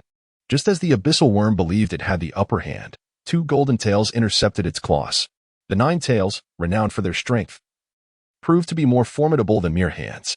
In an instant, the battlefield reached a stalemate, yet Wang Lin was unwilling to prolong the confrontation. So, you also wield lightning? He mused, observing the ferocious abyssal worm crackling with blood-red electricity. With deliberate precision, Wang Lin began forming hand seals, the seal for lightning cutter. As he completed the seals, one of the nine tails shimmered with lightning, a sharp aura emanating from it. With a tearing sound, the tail lashed towards the worm's midsection. Sensing impending danger, the abyssal worm attempted to escape, but Wang Lin would not allow it to flee. Gripping the abyssal worm's tail firmly, he ensnared its claws with the two tails of the nine tails. This blow is unavoidable. With a resounding thud, the colossal tail imbued with crackling lightning energy pierced through the already slender form of the abyssal worm. Hiss, hiss. The agony of being pierced elicited a mournful wail from the creature. However, Wang Lin paid it no heed, swiftly drawing the lightning blade horizontally. The sound of tearing followed. In a decisive strike, the abyssal worm was bisected. Subsequently, its tail coiled around the lower half of the creature and hurled it into the distance. Wang Lin observed that the blood of the abyssal worm possessed corrosive properties, as the dripping fluid eroded the energy aura condensed by the nine tails chakra. The severed abyssal worm emitted a mournful wail as it lay upon the ground, its flowing blood corroding the surrounding earth and forming vacuums. Wang Lin, however, was not inclined to squander this opportunity. He opened his mouth, and a dark energy sphere gradually coalesced within. The tailed beast ball, composed of blue yang chakra and purple black yin chakra in a ratio of 2:8, wielded immense power. Yet, within this subterranean domain, Wang Lin's capabilities were curtailed. He pondered the potential consequences of collapsing this underground base and, with no alternative, resolved to diminish the energy's size. This resulted in the immense tailed beast orb resembling a malnourished entity, reduced to the size of a basketball, appearing rather diminutive before the colossal nine tails. The tailed beast orb, a dark sphere of energy, hurtled towards the severed abyssal worm. Boom! A tremendous wave of energy engulfed the creature, and the thunderous sound reverberated throughout the subterranean expanse, causing tremors on the ground above. The young practitioner, engaged in her sword training, halted momentarily, sensing the ground quaking beneath her. She cast her gaze towards a nearby bucket, where the tranquil water's surface rippled with concentric waves. Could it be Lin Jun? The young girl could only speculate. The distance rendered her unable to perceive the unfolding events, only capable of sensing Wang Lin's life force. Meanwhile, above in the base, the prison floor cracked with numerous fissures. Even a weakened-tailed beast orb possessed sufficient force to level a skyscraper. Wang Lin remained motionless, yet his expression bore no trace of relaxation. Within his perception, the malevolence had not diminished in the slightest. Instead, it had intensified. Wang Lin held unwavering confidence in the tailed beast orb's potency. The abyssal worm could not possibly emerge unscathed from such an onslaught. As the smoke dissipated, the sight before Wang Lin caused his pupils to constrict.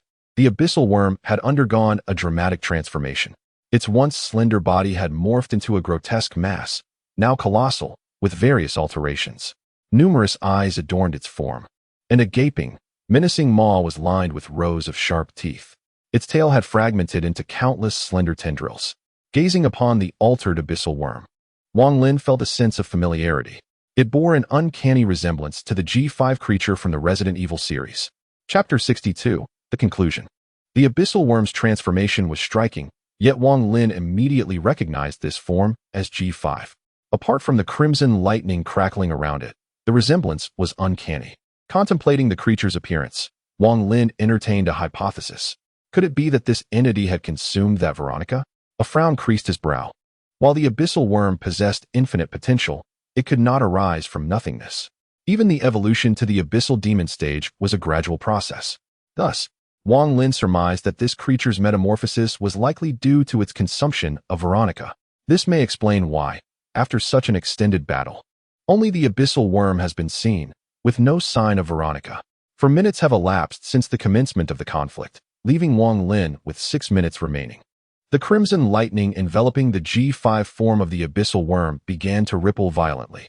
Subsequently, its enormous maw opened wide, and the blood-red lightning surged into its gaping mouth, as though it were gathering energy for a weapon akin to an energy cannon from a science fiction film. Witnessing this display, Wang Lin understood that the creature was preparing to unleash its ultimate move. This is strikingly similar to one's own tailed beast ball. They are virtually identical. This fellow exhibits a remarkable disregard for the destruction of this base. A fleeting glance at the formation revealed to my astonishment that despite enduring such severe devastation, the summoning array for the abyss remained completely unscathed. In fact, due to the passage of time, the central fissure had grown even more pronounced. Damn, I failed to notice this. Gritting my teeth, I pondered the unknown entities this thing might summon. Without further hesitation, I resolved to let it collapse if it must. After all, I am shielded by the 9 tails, impervious to destruction. If necessary, I could always retreat using the flying thunder god technique. Thus, the energy of the 9 tails opened its mouth, unleashing a violent surge of energy waves. In an instant, blue chakra and deep violet chakra began to coalesce within. I intended to leave no room for mercy and unleashed the full might of the tailed beast ball, targeting the abyssal worm. The underground base erupted in a tempest of crimson lightning and yin-yang chakra. Massive energies clashed, generating powerful shockwaves that stirred countless particles of dust. Ultimately, 2 colossal spheres of energy, one black and one red, manifested within the subterranean facility. With a thunderous crash, the energy sphere formed from crimson lightning hurtled towards me, propelled by the anguished screech of the abyssal worm. The blood-red energy sphere carried with it a barrage of debris, reducing everything in its path to mere dust. Tail beast ball, I bellowed as the black tail beast ball erupted from the mouth of the 9 tails. Silent yet brimming with formidable energy, the black sphere blended with the crimson, dominating the subterranean expanse. At last, the 2 energy spheres collided with immense force. Strangely, not a sound was produced. I stood momentarily astonished, fully prepared for the ensuing chaos. The abyssal worm appeared equally bewildered, its primitive intellect sensing the inexplicable. The black and red spheres hovered in the air, resembling 2 water balloons, eroding each other in a silent duel. Blood red and pitch black intertwined in an eerie confrontation. However, my Sharingan revealed a different reality. Before my eyes, these 2 terrifying energies wove together, creating a visual akin to shattering glass. At the heart of this intertwining, a surreal and enigmatic hue emerged, revealing a black dot at the center. It was as if the fabric of space itself was being torn asunder. I fixated intently on the energy spheres above, feeling my chakra surge within me, ready to utilize the flying thunder god technique at the slightest hint of danger. Meanwhile, the abyssal worm's tendrils writhed restlessly, for deep-sea creatures possess an acute sense of peril, honed by the lethal environment of the abyss where neglect often leads to death. As I and the abyssal worm prepared for the worst, the black and red energy spheres began to expand ominously. A wave of dread washed over me, as the instinctual awareness of danger prickled my nerves. It became clear that the 2 energy spheres were akin to a pressure cooker, on the verge of explosion. Yet, after expanding, the spheres began to shrink in an eerie manner, as though merging. My expression darkened, for with the diminishing spheres, tiny fissures began to widen around us. These cracks distorted my spatial awareness, rendering me incapable of employing the flying thunder god technique. I found myself unable to traverse through space. This unforeseen turn of events caught Wang Lin completely off guard. However, just as he pondered his next move, 2 energy orbs merged into a single, diminutive black sphere. Subsequently, with a resounding boom, the small orb detonated in an instant, resembling a balloon pierced by a needle. A ferocious column of energy surged skyward, engulfing both Wang Lin and the abyssal worm in its wake. Without a moment to spare, Wang Lin summoned every ounce of his 9-tailed chakra and his own chakra, utilizing all that was at his disposal. The soaring energy column obliterated the entire base, leaving the prison on the ground in utter ruin. A thunderous explosion reverberated, accompanied by an immensely terrifying energy storm. A beam of light erupted from the ground, causing the surrounding space to tremble violently. A pillar of light surged upward into the heavens, leaving all regions in utter astonishment. What is this? Divine retribution? Oh God, is this your punishment? What has transpired? We must investigate at once. The entire world descended into chaos, spurred by the tumult created by Wang Lin and the abyssal worm. Meanwhile, Wang Lin felt nothing but pain coursing through his body, lying amidst the ruins. At that moment, he found himself unable to utilize the Flying Thunder God technique. The unexpected turn of events compelled him to channel all his chakra for defense.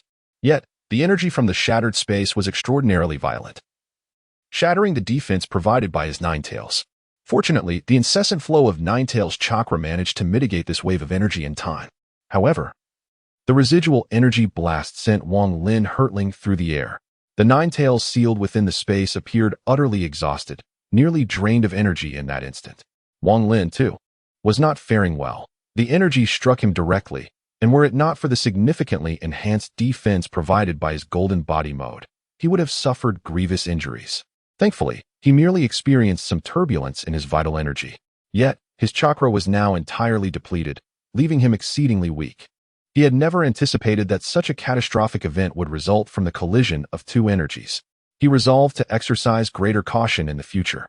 Realizing how close he had come to disaster, Wang Lin pondered with a sense of dread, knowing that without the Nine Tails, even an abundance of life energy would amount to nothing.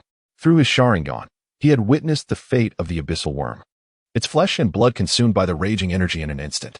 Only his energy-manifesting Nine Tails had afforded him protection. The abyssal worm was not so fortunate. At that moment, a notification echoed in his mind. The abyssal worm has been slain. A treasure chest has been acquired.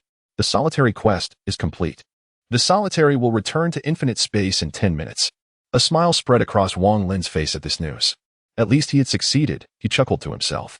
Chapter 63. Return to space. Wang Lin reclined on the ground, his expression one of ease. Were it not for the surrounding ruins, the scene would have been quite pleasant. Simultaneously, another notification resounded in his mind. The task of destroying the abyssal rift is complete. You will return to infinite space in 5 minutes. At last, he murmured to himself with a beaming smile, completing the task. How shall one describe this world? The ocean indeed possesses an immeasurable vastness, yet such oppression is profoundly distressing. Should the opportunity arise, I would prefer never to return.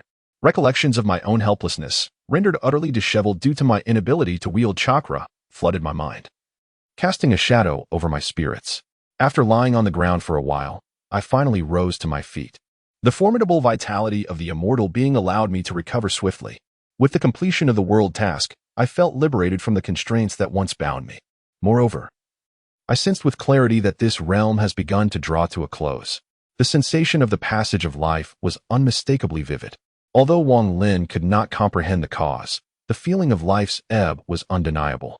With a flicker of intent, Wang Lin activated the Flying Thunder God technique. In an instant, he vanished from his original position, leaving behind mere ruins. Within the confines of the Tomb of the Dead, a figure materialized before the great graveyard. It was Wang Lin. He had no time to lament, for the most crucial item he sought in this realm remained unclaimed. He approached the center of the tomb, where a crystalline skull awaited him. Wang Lin began to assess the number of soul fragments he had amassed. Tomb of the Dead, one-time use. Rank, B effect. Once placed, it can collect corpses, transforming them into the undead, which can subsequently be shattered to yield soul fragments. Description: this is the resting place for the deceased, the sanctuary of souls. Current undead count: 520, 046 convertible soul fragments, 1, 040. 092. Gazing at the staggering number of convertible soul fragments, a grin spread across Wang Lin's face. Remarkably, this bounty had doubled in such a brief span. How delightful. Clutching the crystalline skull, he concentrated and opted to convert the soul fragments. Would you like to convert all the undead? Post-conversion. The Tomb of the Dead will lose its effect, retaining only the function of storing soul fragments. Convert. Confirm selection. Undead shattering, conversion commencing. In that moment, the crystalline skull in Wang Lin's grasp radiated brilliance. The environment, transformed by the Tomb of the Dead, and the undead around him seemed to freeze in time. He soon noticed the specters floating above and the skeletal figures on the ground fading like dust. The dissipated matter surged towards the crystalline skull, devouring everything around it like a black hole. The Tomb of the Dead had effectively converted half of the entire C-zone. Should anyone be at the boundary of the realm of the deceased, they would witness the entire world of the dead retracting, with Wang Lin at its center. The contraction occurred at an astonishing pace, completing in under 2 minutes. The crystalline skull in Wang Lin's possession shifted from a deep azure to a transparent hue, within which countless transparent substances surged. Wang Lin was aware that these were the soul fragments. Tomb of the Dead, container, soul fragments, 1040. 092. The surge of enhancement sent Wang Lin into fits of laughter. Ha ha ha. It worked. Eternity is not far off. He beamed with joy, cradling the transparent skull. His kaleidoscope was finally ready for use. All that remained was to return to his realm and combine it with a synthesis card to forge the soul crystal. Then, his soul issues would be resolved, restoring balance between the realms of yin and yang. The abundance of soul fragments he had acquired hinted at the exceptional quality of the synthesized soul crystal. Wang Lin speculated that the eternal kaleidoscope might indeed become a reality. He stored the skull away, for it was pivotal to his advancement. Subsequently, he activated the Flying Thunder God technique once more, setting his course for the next destination. Outskirts, Yoshida Life Research Institute. Wang Lin reappeared at the location of the Flying Thunder God Kanai he had previously left. The suppression of his powers had been lifted, granting him the freedom to wield chakra at will. Observing his surroundings, he noted that the barbed wire had been re-energized. It seemed that the old man, Yamashita Hygiene, had reactivated the security measures after his departure. Wang Lin sensed that this individual was likely in the basement, probably asleep. However, Wang Lin felt no inclination to address him, as his purpose for this visit did not involve seeking him out. The map this fellow previously crafted for Wang Lin was accurate. Thus Wang Lin decided to let him off the hook. However, should there be even a slight error, well, I must apologize. If you were able to gaze upon the moon tonight, consider it my defeat. Leaving behind a Kanai imbued with the Flying Thunder God technique was not merely a contingency plan. In this suburban area, there exist 3 formidable beasts. Although Wang Lin has recently unlocked his full potential, these 3 monsters appear insufficient. However, defeating them promises the allure of treasure chests, which is undeniably enticing. With a mere thought, the Ninetales Chakra mode is activated. Under this mode, Wang Lin's perceptive abilities would be significantly enhanced. He swiftly formed hand seals, creating 2 shadow clones. The 3 nodded in unison and dashed off in 3 distinct directions. Wang Lin declared, I desire them all. In the nine-tailed mode, Wang Lin's speed was remarkably swift. And almost simultaneously, a tremendous roar resonated throughout the area. This cacophony was accompanied by shrill cries. However, this commotion lasted for no more than a minute before fading away. These 3 monstrous beings consist of a mutated serpent, presumably rendered colossal due to the influence of a virus. However, Wang Lin unleashed his majestic dragon fire, incinerating the creature as if it were nothing. With the enhancement of his celestial physique, his B-grade dragon fire rivaled the might of an S-grade ultimate technique, swiftly obliterating the beast, which subsequently yielded a treasure chest upon its demise. He then dispelled his shadow clone, effortlessly concluding the encounter. The second creature is an alligator lurking within the river. The crocodile's scales were exceptionally thick, and it exhibited a rather cunning demeanor. Hiding away in the depths of the river, Wang Lin, unwilling to squander any more time, conjured an enormous spiral sphere. With a gentle twist, the powerful rotational force of the sphere swiftly drew up the entire river's waters. The crocodile was no exception, torn asunder by the formidable centrifugal force of the spiral sphere. In that moment, Wang Lin felt compelled to utter a silent prayer. He then contentedly picked up the treasure chest. The final challenge, however, proved to be rather troublesome, for it was none other than a monkey, an electrifying one at that. It appeared to stand approximately 4 meters tall, resembling a human yet with disproportionately large hands and an oddly shaped head. Its features were such that only Van Gogh could have captured them on canvas. It was a creature that was both human-like and distinctly other. Surrounding it was a flickering aura of lightning, forming an armor that exuded a sense of power. Nonetheless, Wang Lin was not inclined to indulge it, as time was of the essence. With a swift motion, he unleashed a 9-tailed thunder slash, dispatching it instantly. To his astonishment, beyond the treasure chest, this creature also yielded a remarkable item certified for infinite space, biological lightning core grade, B effect, upon transplantation. It grants the ability to generate self-sustained electrical energy, with the limit determined by the host. Description: Transplantation carries risks. Proceed at your own discretion. The fact that this was a grade B item utterly surprised Wang Lin, especially considering the previous two monsters had yielded nothing of worth beyond a mere chest. This fellow surprisingly lost an item. Quite remarkable. Wang Lin was also pleased to store this object within the imprint space. This object resembles a heart, surrounded by crackling lightning. Its hue was striking blue. Returning to the realm of infinity promises an opportunity to augment one's income once more. Quite commendable, indeed, a fitting reward for my efforts. Wang Lin felt a sense of satisfaction. However, he was soon to return to the boundless space. With all shadow clones dissipated, Wang Lin's chakra surged, and he vanished from the spot, leaving behind only a pool of blood that bore witness to the dominance of a ruler who had sadly encountered Wang. At Wang Lin's residence, ever since the towering beam of light had faded from sight, a sense of unease had settled within the boy. The direction of the light beam pointed ominously towards Wang Lin. This rendered her practice with the sword somewhat distracted. Yet, in the next moment, Wang Lin materialized before her. Realizing her daze, she was jolted back to attention. Wang Lin regarded her with an expression of exasperation, pondering why this always occurred. Indeed, the girl stood there, seemingly short-circuited, staring blankly at Wang Lin. Observing her bewilderment, Wang Lin could only shake his head in resignation. He then pulled her into an embrace, and feeling the warmth enveloping her, she finally regained her composure. Ever since Wang Lin had departed, she had been consumed by worry, but now, relief washed over her. Are you prepared? You are about to experience a different vista, Wang Lin said with a smile, gazing down at her. Looking into Wang Lin's face, the girl resolutely declared, "From this day forth, I shall stand by your side, guarding your back." Instantly, Wang Lin broke into a smile as well. Following this, a notification echoed through the air.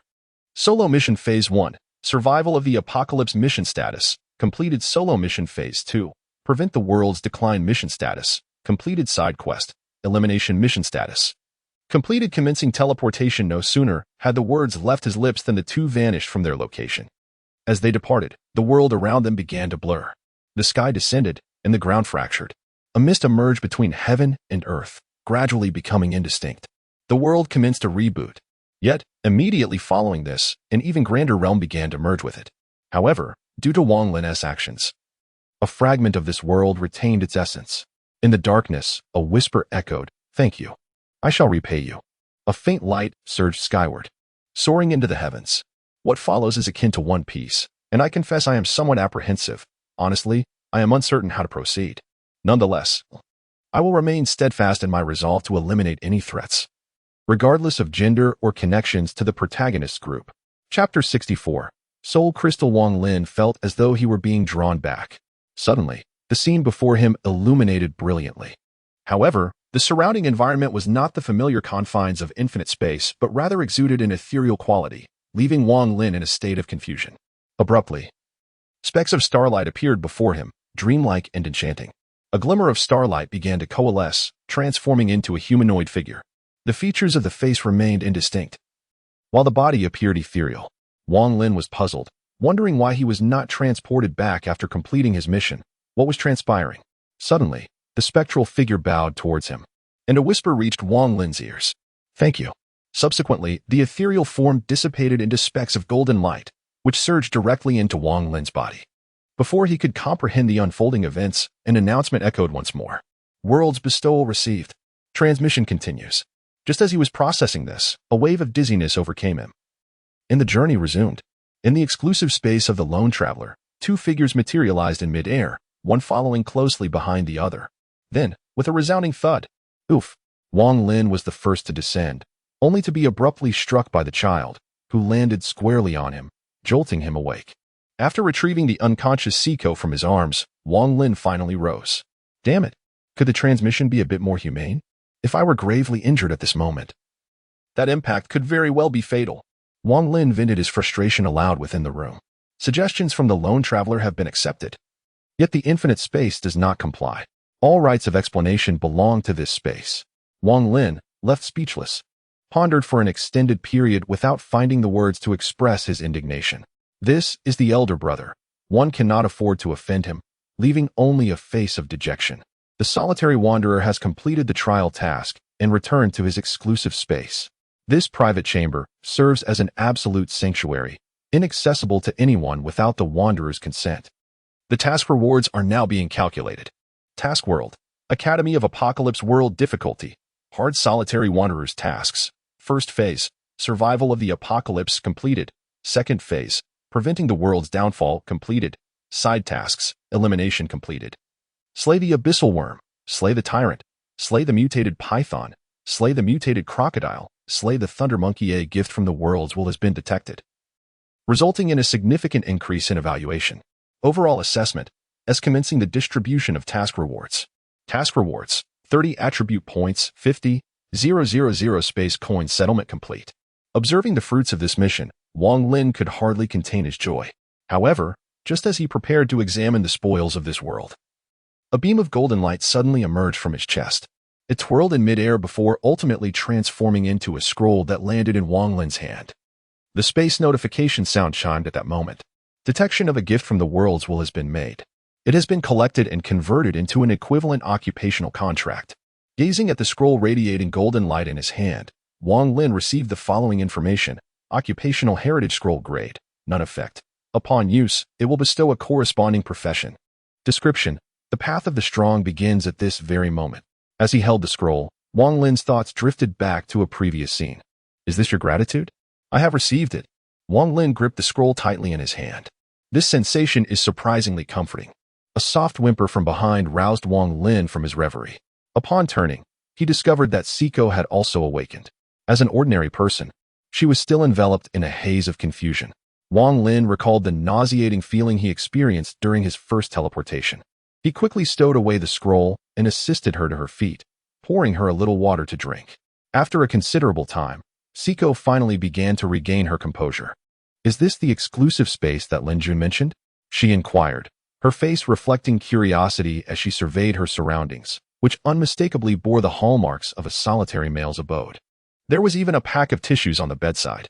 This caused Wang Lin's face to flush with embarrassment. Nonetheless, this was not the time for such reflections. Child, he said, the information should have entered your mind by now. Take your time to digest it. While the child was absorbed in processing the information, Wang Lin began to examine the rewards from this world. First, there were 4 boxes, 2 C-grade boxes, 1 B-grade box, and 1 A-grade box, which had dropped from the abyssal worm. Additionally, there were the raw T-virus and G-virus, along with perfect blood, a tyrant's right arm, and the heart dropped by the thunder monkey. Most importantly, there were the soul fragments that Wang Lin had longed for. He retrieved the crystal skull from the mark space, gazing at the transparent skull with delight. Then, he took out a card emblazoned with the image of a crystal. Soul Fragment Synthesis Card Grade, None Effect. Can synthesize soul fragments into a soul crystal, significantly enhancing soul strength. Note: the quality of the soul crystal is related to the number of fragments. Description: fragment synthesis, the more, the better. With anticipation, Wang Lin directed the card towards the crystal skull. The synthesis card began to radiate brilliance, and in an instant, the crystal skull shattered. The soul fragments within were swiftly drawn into the card, causing the crystal image on the card to flicker with increasing brilliance. As the number of soul fragments grew, the luminescence of the crystal pattern intensified, ultimately illuminating the entire room. Wang Lin found it difficult to keep his eyes open, and the child beside him was awakened by the commotion. Eventually, the light began to diminish until it vanished completely. What appeared in Wang Lin's hand was a crystal of exquisite purity, shimmering as if infused with flowing light, captivating anyone who glanced at it. Wang Lin felt a direct surge. His eyes began to twitch, and the soul power within his brow also stirred. Soul Crystal Grade, S Effect, significantly enhances soul power. Description: the wonder of the soul derives from all things in the world. Gazing at the soul crystal in his hand, Wang Lin was particularly astonished that its grade had reached S. This left Wang Lin's face contorted in a smile. He never anticipated that he would manage to collect so many fragments of souls. Initially, he thought reaching the A class would be commendable. However, due to the upheaval in the world, those corpses were, in fact, alive. These are living beings, albeit altered by the virus in ways that render them less than their former selves. Nonetheless, the soul remains indifferent to such trivialities, as long as one is alive. The soul ascends to greater heights.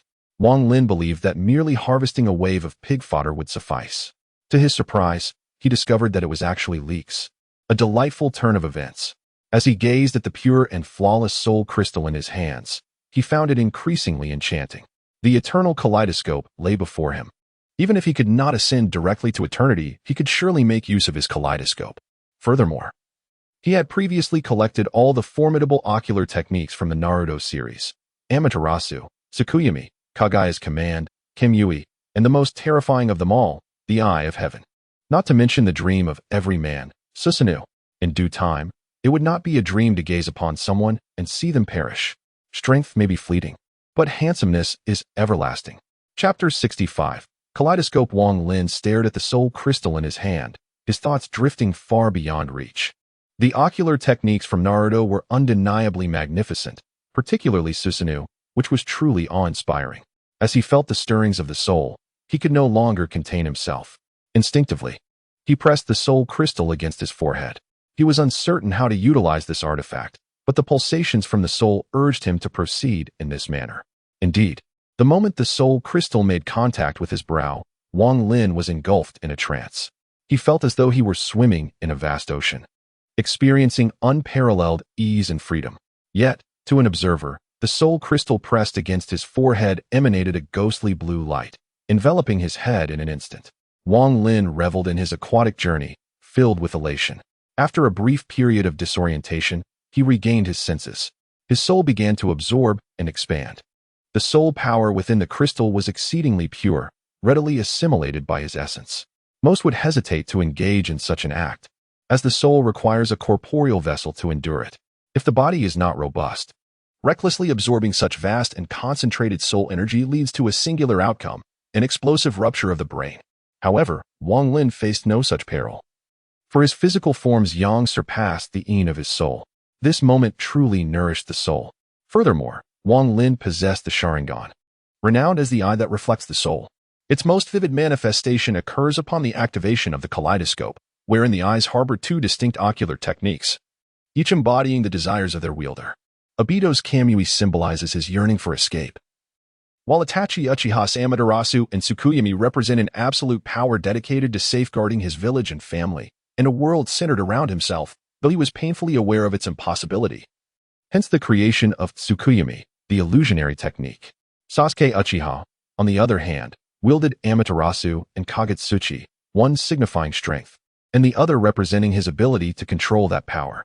Ultimately, these ocular techniques are fundamentally expressions of the soul.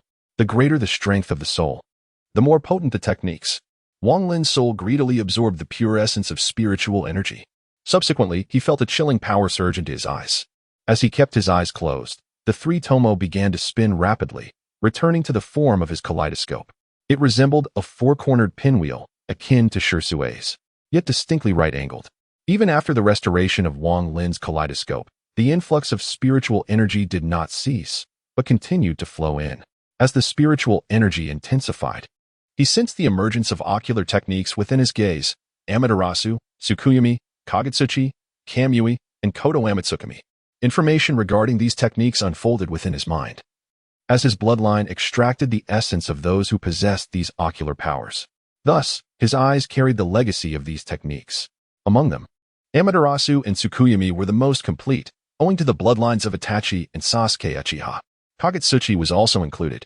However, Kamui and Kodo Amatsukami were somewhat peculiar. Upon activation, Wang Lin instinctively understood the application of these techniques. Kamui was only half-formed, representing intangibility. Kodo Amatsukami's effect was to control an individual's thoughts, with the manipulation of time dependent upon the user's will. Thanks to its yang attribute, this technique's cooldown period was significantly reduced, allowing usage once every 6 months. Nonetheless, Wang Lin discerned the essence of this ocular technique. In simple terms, Kodo Amatsukami functioned as a magnifying glass, amplifying one's will through the ocular technique and forcibly imposing it upon another's soul. Resistance was straightforward. The stronger the soul, the more easily it could withstand such manipulation. After all, no technique is flawless. If Wang Lin were to traverse worlds, seeking the mightiest opponent, a single Kodo Amatsukami would suffice, rendering the endeavor trivial. The author is uncertain of how to proceed, so this shall suffice. However, with the awakening of these ocular techniques, the flow of spiritual energy persisted. It appeared that deeper within his eyes lay dormant techniques yet to be awakened, just as Wang Lin worried about the potential explosion of his eyes. A revelation surged within his heart, leaving him momentarily stunned. The technique in his left eye was named the other shore, while that in his right was called annihilation. The other shore, it creates a spatial rift, establishing absolute defense. Annihilation, it causes the surrounding space to collapse, obliterating the adversary. Is this my own ocular technique? Wang Lin could not help but feel a sense of pride. The ability to manipulate space is exceedingly rare. Just consider how Obito wielded his Kamui, leaving the entire ninja world in disarray. Initially, he lamented not acquiring the power to distort space for offensive maneuvers, only to discover that the ocular technique he awakened bore striking similarities. As Wang Lin's kaleidoscope vision fully awakened, his remaining spiritual energy dwindled. Subsequently, he fell into a profound silence, ultimately fading away completely. Wang Lin then began to close his eyes and delve into introspection. This time, the soul crystal has immensely benefited Wang Lin. The kaleidoscope has been thoroughly unlocked, awakening numerous ocular techniques. Wang Lin also sensed a latent power within his eyes, which he must evoke himself. It appears to be the essence of Susanoo. Regrettably, he has not yet attained the level of the eternal kaleidoscope. As Wang Lin opened his eyes, a hint of melancholy tinged his tone. However, considering that an S-class soul crystal can support the awakening of so many ocular techniques, it is indeed a remarkable feat in life. One must learn to find contentment. Standing before the mirror, Wang Lin gazed at his reflection. His crimson pupils radiated an extraordinary light. The shape resembling a pinwheel entranced him. Feeling the immense ocular power and the multitude of techniques at his disposal, Wang Lin could not help but exclaim, who else could compare? After indulging in a moment of self-admiration, he reluctantly closed his Sharingan. At last, Wang Lin can truly empathize with the emotions of Uchiha Sasuke. No wonder that this fellow went blind shortly after awakening the Mangekyou Sharingan. The enhancement of such power is exceedingly easy to become entranced by, subsequently leading to dependence. This was still Wang Lin without activating Susanoo. If he were to awaken it, one could only imagine the transformation that would ensue. At present, Wang Lin felt a surge of curiosity about the hue of his own Susanoo. Would it be black, golden, or perhaps silver? Moreover, he sensed that he would not be blinded. It was an instinctual feeling without any basis. Subsequently, to validate this intuition, he decided to undertake an experiment. Gazing at the nearby pot hose, he noticed the four corners of his vision begin to whirl. Amaterasu, a pitch-black flame manifested above the pot hose, consuming it in an instant. Yet in his exclusive space, it could not be destroyed. Thus, the Amaterasu flame stood resolutely in place. However, Wang Lin had no intent of merely incinerating a potted plant. His pupils narrowed, and his ocular technique was activated instantaneously. With the addition of the earth element, the black flame of Amaterasu surged towards him, landing in his palm. It morphed into the shape of a sword, then a dagger. Finally, with a flick of his hand, it dissipated into the void. Wang Lin's eyes sparkled with exhilaration. It seemed his conjecture was correct. His ocular power could indeed be restored. This endeavor was solely to test his hypothesis. If his ocular power could not be replenished, it would be disastrous, as he had no blood relatives to provide him with new eyes. Moreover, if this were the case, the Six Paths bloodline would be utterly disappointing. Fortunately, his experiment confirmed his suspicion. He was unaffected by the Uchiha clan's curse. His ocular power could be restored. As long as he exercised caution and did not exhaust it all at once, he could utilize his ocular techniques indefinitely. Furthermore, Wang Lin speculated that the distinction between his eternal Mangekyou Sharingan and the ordinary version lay in the former's enhancement of ocular technique potency. With his bloodline being that of the Six Paths, it would be preposterous if he experienced blindness from overuse like an ordinary Uchiha. The author sincerely has no idea how to resolve this. Dear readers, please go easy on me. Additionally, for all the readers, I have consistently used a writer's assistant to respond, only to realize that my account in Tomato Novel is not this one. This has resulted in many delayed responses. I apologize and will reply to each one individually.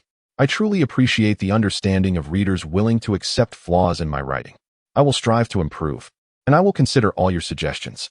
For those wishing to see a certain world, I will see if I can creatively modify it for you. Along with other requests like Dragon Ball, I have noted them all. However, the author's abilities are limited, so some aspects may not meet expectations. I hope you can be forgiving, and I will respond to all those comments. Once again, I express my gratitude to my dear readers. I love you all. Chapter 66. Becoming stronger after the awakening of his Mangekyou Sharingan. Wang Lin's restless heart could not find peace for quite some time. After all, in his previous life, he had been envious of beautiful eyes and mecha suits. Now that he had finally acquired such powers, how could he not be thrilled? The romance of a man is often this simple. It took a while for Wang Lin to gradually calm down. Meanwhile, Siko Busujima, having absorbed the information from the space, opened her eyes, filled with an inexplicable excitement. For martial artists, nothing surpasses the exhilaration of becoming stronger. The infinite space offered her the potential for limitless enhancement. Observing the excited girl, Wang Lin retrieved 3 syringes from the imprint space. The syringes contained a double helix vial filled with a cerulean liquid, the T-virus serum obtained from the world of the apocalypse. Purity, 100 product grade. A effect, 70 chance of acquiring T-virus enhancement. 50 chance of attaining perfect T-virus enhancement, psychic ability, with no side effects. Description, developed by the Umbrella Corporation, shatter it in a suitable location, and you will bear the consequences for the deaths of countless individuals. There were 3 in total. Wang Lin planned to use 2 for himself and the girl, while the remaining 1 would be sold. This substance exhibits resistance to medication. Once one is utilized, another cannot be employed. Previously, I discovered a vial of the T-virus, level 40, within a treasure chest, which can be conveniently sold alongside it. Subsequently, Wang Lin placed a syringe into the hands of the child and remarked, "This will enhance your physical attributes, augment your strength. If fortune smiles upon you and you acquire psychic abilities, it would be a tremendous boon." He then elaborated on the popularity of psychic powers to Poison Island Siko. The child pressed the syringe against her arm and activated the button, allowing the ethereal blue liquid to gradually enter her body. Soon after, she succumbed to slumber, while Wang Lin vigilantly observed her. Should any abnormalities arise, he would promptly administer the antidote. Fortunately, all was well, and after a while, Poison Island Siko awakened from her deep sleep. Upon inspection, it became evident that her physical attributes had significantly improved. Affiliation, Poison Island Siko strength, 13, increased by the attribute of the Ring of Fury, agility, 12 constitution, 10 intelligence, 11 charisma, 12 luck, 5 energy, 0 talent, 1, heart of the swordsman, a natural swordsman. She is the finest master of the blade, enhancing swordsmanship skills in the attack power of sword-type weapons. Talent 2, Heart of Carnage, a bloodthirsty Shura princess. Yearning for battle and slaughter, she gains additional attack power based on 50% of her strength attribute during attacks. Contract ability, Immortal Heroic Spirit, upon death, she will resurrect 24 hours later, a process that will consume part of her talents and result in anomalies in her personality. Overall, her attributes have increased significantly and to a remarkable extent. This took the girl by surprise, as she felt an overwhelming surge of power. However, the sudden acquisition of such strength left her somewhat disoriented. What followed was a scene that left Wang Lin in fits of laughter. The girl wobbled to her feet, only to suddenly tumble down with a thud. This scene caused Wang Lin to burst into laughter, resembling the sound of a pig. He managed to contain himself, completely unrecognizable from his former self. The girl was instantly flushed with embarrassment.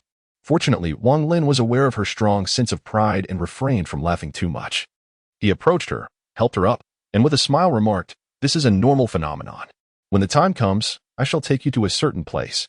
He then encouraged her to familiarize herself with her newfound strength before commencing his own injection. As the azure liquid coursed through his veins, Wang Lin experienced a chilling sensation emanating from his arm, quickly spreading throughout his body.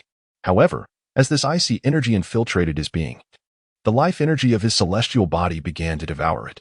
After a few minutes, the frigid feeling vanished entirely, accompanied by a notification in his mind. Acquired T-virus enhancement. Was that it? Wang Lin wore a perplexed expression, bewildered by the brevity of the experience. The girl had been in a deep slumber for quite some time. While he felt as though mere moments had passed, he promptly began to examine his attributes. Contractor number 6224942. Name, Wang Lin, the Lone Wanderer. Level, first stage, level advancement brings no attribute bonuses, corresponding to the permissions of the Lone Wanderer within the infinite space, along with world difficulty and mission difficulty. Bloodline, 6 paths bloodline, optimized, second stage of celestial body awakened, kaleidoscope Sharingan. Origin, origin of thunder. Contract beast, 9 tails. Strength, 23, related to attack power. Agility, 2722, Lightfoot boots enhanced by 5 points. Constitution, 32, related to defense and resistance. Intelligence, 32, related to spell damage and the soul.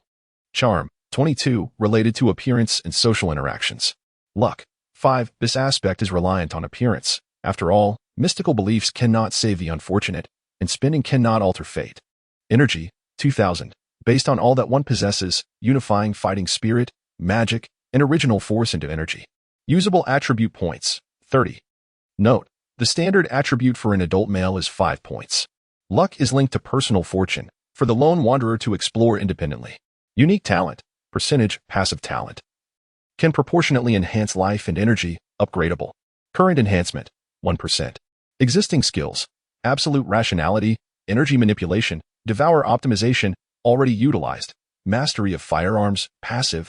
Blade mastery, passive. Life enhancement. Energy enhancement. Bloodline abilities, Amaterasu, Tsukuyomi, Earthly Command, Divine Might Vanishing, Heavenly Deity, The Other Shore, Annihilation. Space currency balance, 54,000.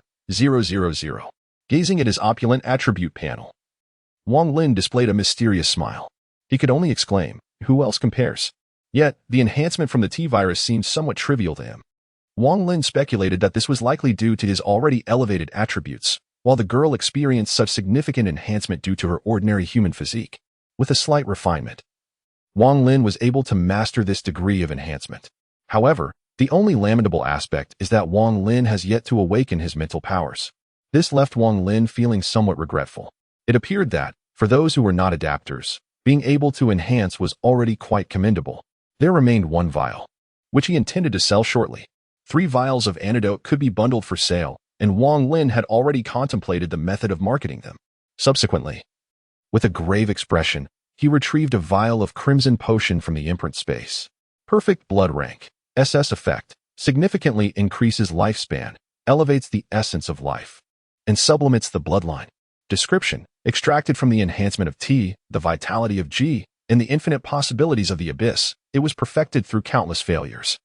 This artifact can be regarded as the most exalted treasure that Wang Lin has acquired thus far. This vial of perfect blood, if sold, could undoubtedly fetch several 100,000 to 1,000,000 spatial coins. In the expansive market of limitless space, SS-level artifacts are virtually non-existent, and even S-level items are exceedingly rare. One can easily foresee the magnitude of Wang Lin's potential gains. However, what Wang Lin values most is the effect of this perfect blood, which has the capacity to elevate his lineage. Should Wang Lin's bloodline advance further, it would reach that of Kagaya, belonging to the Tsutsuki clan, a lineage that transcends even death itself. Yet, Wang Lin finds himself somewhat conflicted, for the distinguishing trait of the Tsutsuki clan is their long horns. This left Wang Lin somewhat conflicted, for the Six Paths bloodline had not altered his appearance. However, he pondered whether further purification of the bloodline might indeed transform his visage. Though Wang Lin was not an obstinate purist, he harbored no desire to become something neither human nor ghostly. Thus, he began to inquire of the infinite space, seeking a reassuring answer. The query remained unanswered. The Wanderer's authority was activated. The Wanderer's bloodline merely bestowed a boon of strength, without impacting the Wanderer's appearance. Naturally, with a rather unique taste, the Wanderer could opt for alterations, such as manifesting an eye, or the like. Wang Lin felt a wave of frustration. While the answer was satisfactory, it seemed somewhat off-topic. Well articulated, but refrain from such tangents next time. Recently, the comments have dwindled significantly, and I am uncertain if many have ceased to read. It weighs heavily on the author. The author remains ever-present and responds to every comment. Such diligent authors are rare. So I humbly request everyone to comment more and lend their support. Chapter 67. The Yin-Yang Transformation of Chaos. Although the response from infinite space left Wang Lin speechless. Setting aside other considerations, overall, it was acceptable. Therefore, he resolved to act without further hesitation. He uncapped the vial of perfect blood and took a deep swig, fully embracing the experience. Upon finishing, he smacked his lips. Still the taste of strawberries. However, just as Wang Lin savored the flavor of the perfect blood, a sudden searing sensation coursed through his entire being. Crack! The glass vial containing the perfect blood shattered on the ground, producing a piercing sound. Immediately thereafter, a cry of agony escaped Wang Lin's lips as he collapsed to the floor, succumbing to unconsciousness. This unexpected turn of events left Siko Tokishima momentarily flustered. Fortunately, Her remarkable composure quickly reasserted itself, and she hurriedly stumbled over to Wang Lin. Upon the contact of her palm with his body, she was immediately enveloped by an intense heat. Wang Lin's physique radiated warmth akin to that of a red-hot iron. After a brief moment of contact, her hand flushed crimson. Without hesitation, she seized a nearby blanket and draped it over Wang Lin, then lifted him effortlessly and rushed towards the bathroom. Upon reaching the bathtub, she turned on the cold water, which cascaded over Wang Lin. The sound that followed was akin to red-hot metal plunging into water, filling the bathroom with a dense veil of steam. Observing Wang Lin's condition, Siko ground her silver teeth and called out into the void, "Space. What is happening?" Yet, there was no response. Possessing only basic rights as a reincarnator, she was far from being a true reincarnator. Faced with the indifferent reaction of the space, she found herself at a loss, a myriad of unexplainable emotions surging within her. Yet, helplessly, she could only remain in the bathroom, silently accompanying Wang Lin. Meanwhile, Wang Lin was engulfed in darkness. After consuming that vial of perfect blood, a sudden surge of searing energy coursed through his being, overwhelming him into unconsciousness. His consciousness now floated within this abyss of shadow, leaving him bewildered. What was transpiring? Fortunately, before long, the dark expanse began to transform. The darkness began to undulate, as if something was swimming within. Suddenly, a flash of purple appeared amidst the blackness. However, as Wang Lin focused on the violet hue, a streak of yellow emerged beside it. Soon, colors, yellow, red, purple, gray, began to manifest in this void. Wang Lin perceived a multitude of colors converging, creating a blurred amalgamation that seemed to encompass shades of red, purple, and black, every hue he could conceive. It was as if chaos itself. Captivated by this mesmerizing spectacle, Wang Lin found himself profoundly impacted. In an instant, these colors coalesced into a singular point, which then began to expand. With a resounding pop, Wang Lin felt his consciousness tremble, though no sound echoed. It resembled an explosion reverberating near his ear, rendering him momentarily dazed. What is happening to me? As his vision began to dissolve, his mind drifted aimlessly. Suddenly, two colors emerged in this dark space, black and white. The black and white began to rotate slowly, forming a yin-yang symbol before Wang Lin's eyes. The rotation accelerated, becoming increasingly rapid, until the black intertwined with white, and the white with black. This transformation sent a jolt through Wang Lin's mind. The dichotomy of black and white, of yin and yang, manifested as an inexplicable whisper within this realm. Yet there was no discernible alteration. Subsequently, the black and white began to accelerate in their rotation, gradually separating. Ultimately, these monochromatic hues metamorphosed into 5 distinct colors: blue, red, yellow, black, and green. These colors commenced their own swirling dance, giving rise to shades closely akin to them. Green blossomed into azure and emerald, while red evolved into crimson and pink. The space began to manifest a myriad of colors, becoming increasingly vibrant. Suddenly, all the hues surged violently towards Wang Lin. Before he could react, these colors merged into his very being. In the wake of this overwhelming influx, Wang Lin plummeted into an abyss of darkness. The wanderer utilized the essence of perfect blood, leading to a further sublimation of his bloodline. The sound of spatial elevation resonated in Wang Lin's mind, prompting him to open his eyes. As he surveyed his surroundings, he found no trace of those colors, nor the stark contrasts of black and white. This is the familiar bathroom. Wang Lin discovered himself submerged in the bathtub. What on earth is happening? Wang Lin wore a bewildered expression. Then, he noticed the sleeping figure of Poison Island, Yazi, seated beside him. Yazi. As he was about to speak, Wang Lin realized his throat was extremely hoarse, as if he had not had a sip of water in several days. The sudden commotion roused the child from slumber. As the awakened Wang Lin came into view, tears welled up in the child's eyes. Without hesitation, the child lunged into Wang Lin's embrace, sobbing uncontrollably, oblivious to the droplets that soaked their garments. After a flurry of activity, Wang Lin managed to regain composure. The first order of business was to gulp down several large cups of water. Subsequently, he grasped the gravity of the situation. It turned out that after consuming the perfect blood, he had succumbed to unconsciousness, yet his body radiated an intense heat, prompting the child to place him in the bathtub to cool down. The drop in temperature lasted merely a day. On the following day, Wang Lin began to feel a chilling aura emanating from his body, which promptly caused the bathtub to freeze. Thus, he had no choice but to run hot water again. Subsequently, he oscillated between feeling cold and hot. Eventually, after a considerable struggle, he managed to calm down, but he was left utterly exhausted and fell asleep leaning to one side. Wang Lin, in a state of confusion, felt as if time had merely slipped by. Suddenly, a notification echoed in his mind. Detection of further purification of the Wanderer's bloodline. Please select the direction of bloodline evolution. Option 1, Otsutsuki bloodline. Option 2, Yin-Yang bloodline. Dear Wanderer, please choose promptly. You almost forgot about the space. The last sentence left Wang Lin somewhat embarrassed. Ahem, let us put a stop to that. At this moment, Wang Lin turned his gaze towards the options presented by the space. The sublimation effect of the perfect blood had propelled his lineage to a higher level. However, the second option evoked a distinct sensation within him. Reflecting upon his experiences within that realm, Wang Lin could not help but voice his inquiry. In terms of space, which is superior, the Otsutsuki bloodline or the Yin-Yang bloodline? The permissions of the Wanderer activated. The Otsutsuki clan represents a superior life form, yet they are excessively reliant on chakra, a rather primitive energy. Conversely, the Yin-Yang bloodline retains its original capabilities, offering only one enhancement: the transformation into chaos. A friendly reminder: chaos energy is of exceptionally high grade, and it is hoped that the Wanderer will make a prudent choice. A gentle warning: the Otsutsuki clan possesses prominent horns. Should you insist on that choice, it would be a foolish decision. The final remark left Wang Lin utterly speechless. This space feels rather peculiar.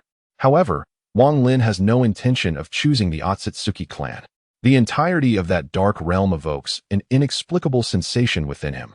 Amidst the chaos, Wang Lin perceives even the Otsutsuki as mere ants. This is merely a sensation. Wang Lin himself was unsure why he felt this way. Without hesitation, he opted for the second choice.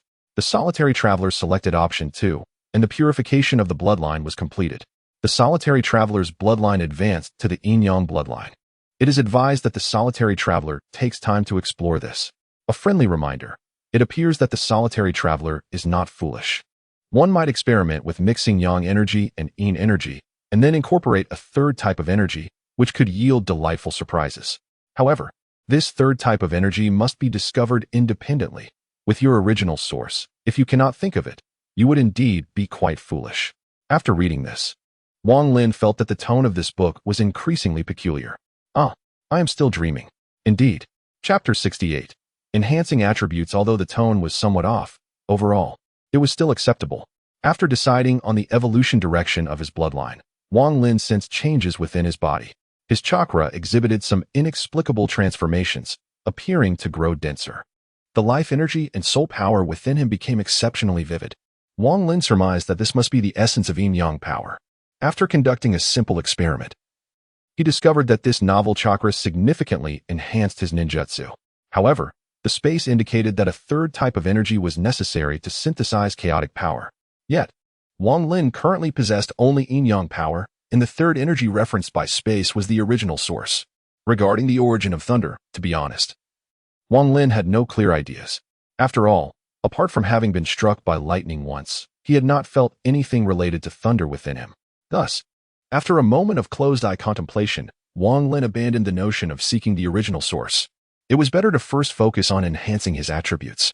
After all, 2 days had already passed since the task concluded, and in 3 days, a new task would commence. Consequently, Wang Lin took Suko Siko with him and exited the exclusive space. Along the way, the girl displayed great interest in the infinite space, primarily due to its novelty. However, her good upbringing prevented her from behaving like a mere child. Before their exit, Wang Lin had already equipped her with the nightmare mask. After all, a woman, especially a beautiful one, could easily attract unwanted attention. Though Wang Lin was not afraid of trouble, he preferred to avoid it. He proceeded directly towards the enhancement hall. Upon entering the hall, Wang Lin first guided Siko to the combat enhancement area. He handed her the demon bloodblade and activated the practical combat mode for her. After explaining its usage, the eager-to-fight beauty's eyes sparkled with excitement. After all, the prospect of unrestricted slaughter without the fear of death was an irresistible temptation for Suko Siko. Thus, she brandished the blood-colored blade and charged in. Wang Lin allowed the space to deduct from his account. Siko felt genuinely constrained by her lack of permissions, and he hoped to resolve this issue in the future. Wang Lin stroked his chin. A subordinate infinite space was indeed available for Siko. However, her status was somewhat special, rendering her not merely a sacrificial entity. Therefore, Wang Lin was willing to invest extra effort. After all, while solitary endeavors were exhilarating, having a reliable companion to guard one's back was rather appealing. He then proceeded to the attribute enhancement hall, navigating with familiarity. Wang Lin entered the enhancement chamber and began allocating his points. Previously, he had determined to pursue a balanced approach, so he aimed for an equitable distribution this time. Wang Lin had 30 attribute points available. After contemplation, he decided to allocate 7 points to strength, 8 points to agility, 8 points to constitution, with the remaining points assigned to intelligence. Thus, Wang Lin's attributes transformed as follows: strength, 30, related to attack power, agility, 35, enhanced by light foot boots. Adding 5 points, constitution, 40, related to defense and resistance, intelligence, 39, related to spell damage and the soul, charm, 22, related to appearance and social interactions. After paying 100 space coins, Wang Lin initiated the rather mundane enhancement process. This experience was almost akin to slumber. Approximately 10 minutes later, the enhancement chamber opened, and Wang Lin staggered to his feet. This time, my physical attribute soared directly past 40, while my other attributes also reached 30 points. At this moment, the notification sound of the space echoed.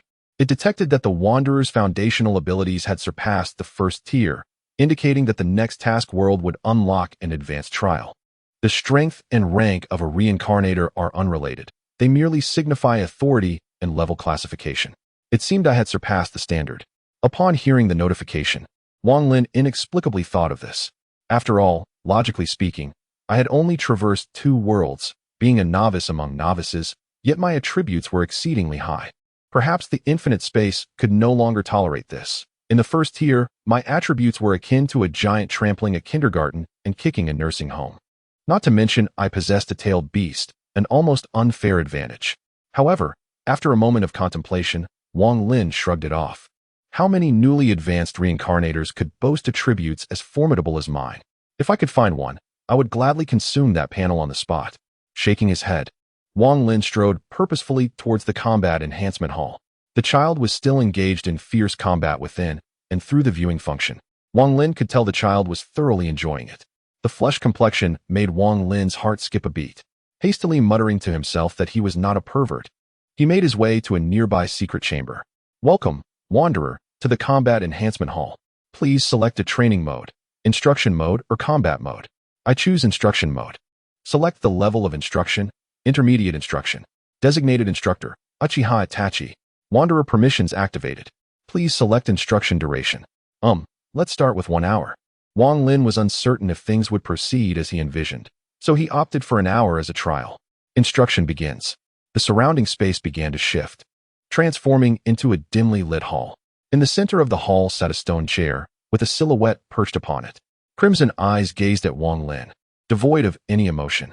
Suddenly, those eyes vanished, and the cawing of crows echoed behind Wang Lin. Turning around, he saw dozens of crows coalescing behind him into a singular silhouette. The familiar crimson eyes and distinctive tear troughs belonged unmistakably to Uchiha Itachi. Let us begin directly. Itachi's opening statement was succinct. Wang Lin noted that the individuals he summoned tended to be straightforward and decisive.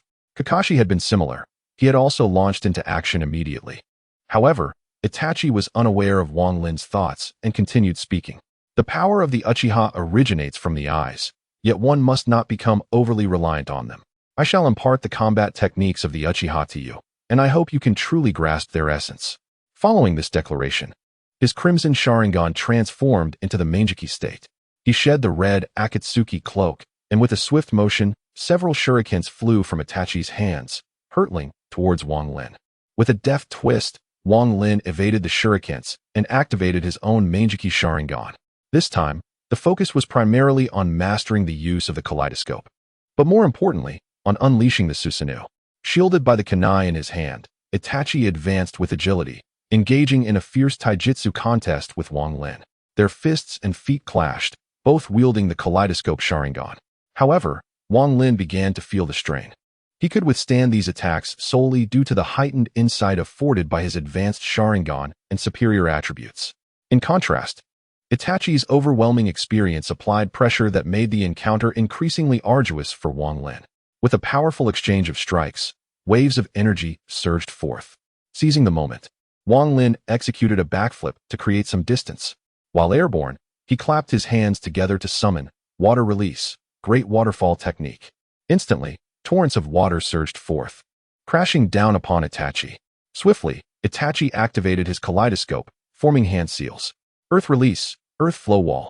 A stone wall rose to block Wang Lin's deluge, and Itachi promptly lost sight of his opponent. As the commotion subsided, Itachi's kaleidoscope began to search for Wang Lin's presence. Suddenly, a shuriken shot from behind Itachi, striking him in the side. Yet, as the smoke dissipated, it became clear that a substitute wooden body had taken Itachi's place. Nevertheless, Itachi's demeanor shifted to one of vigilance. Wang Lin remained expressionless, his aura significantly diminished compared to before, yet an overwhelming sense of danger loomed larger than ever. Utilizing the cover of the great waterfall, Wang Lin had activated his unique skill, recalling it with the help of some old comrades. He had also contemplated various applications for this ability. After all, what he lacked most was combat experience, and thus he resolved to use this skill to absorb knowledge through battle. Now, Wang Lin had activated the skill, his mind racing with heightened learning capacity. However, the cost was a rapid depletion of chakra. Fortunately, he maintained an absolute state of rationality. After a brief moment of contemplation, he divided his focus, engaging in combat, while simultaneously merging his life force and spiritual energy to form chakra. Coupled with the regenerative capabilities of Sage Mode, Wang Lin was equipped to fight with unyielding rationality for an extended period. After a brief lull, Wang Lin surged forward with renewed vigor, simultaneously forming hand seals. As he approached Itachi, he unleashed lightning release, lightning cutter. The kaleidoscope shrank suddenly, and a colossal skeletal hand reached out to grasp Itachi, blocking Wang Lin's strike. Leveraging the recoil of the attack, Wang Lin clapped his hands together midair. Fire release, great fire destruction. A massive wall of flames crashed down upon Itachi's location, enveloping it in thick smoke. Amidst the haze, a gigantic crimson silhouette flickered ominously. A massive blood-red arm waved through the air, dissipating the smoke, revealing a towering blood-colored half-giant. Clad in red Tengu armor, its golden eyes fixated intently on Wang Lin. Itachi stood at the center of the giant, his voice echoing calmly in Wang Lin's ears. Now, let us commence the second phase. In this state of absolute rationality, Wang Lin exhibited little reaction. His mindset was devoid of any emotions beyond pure logic.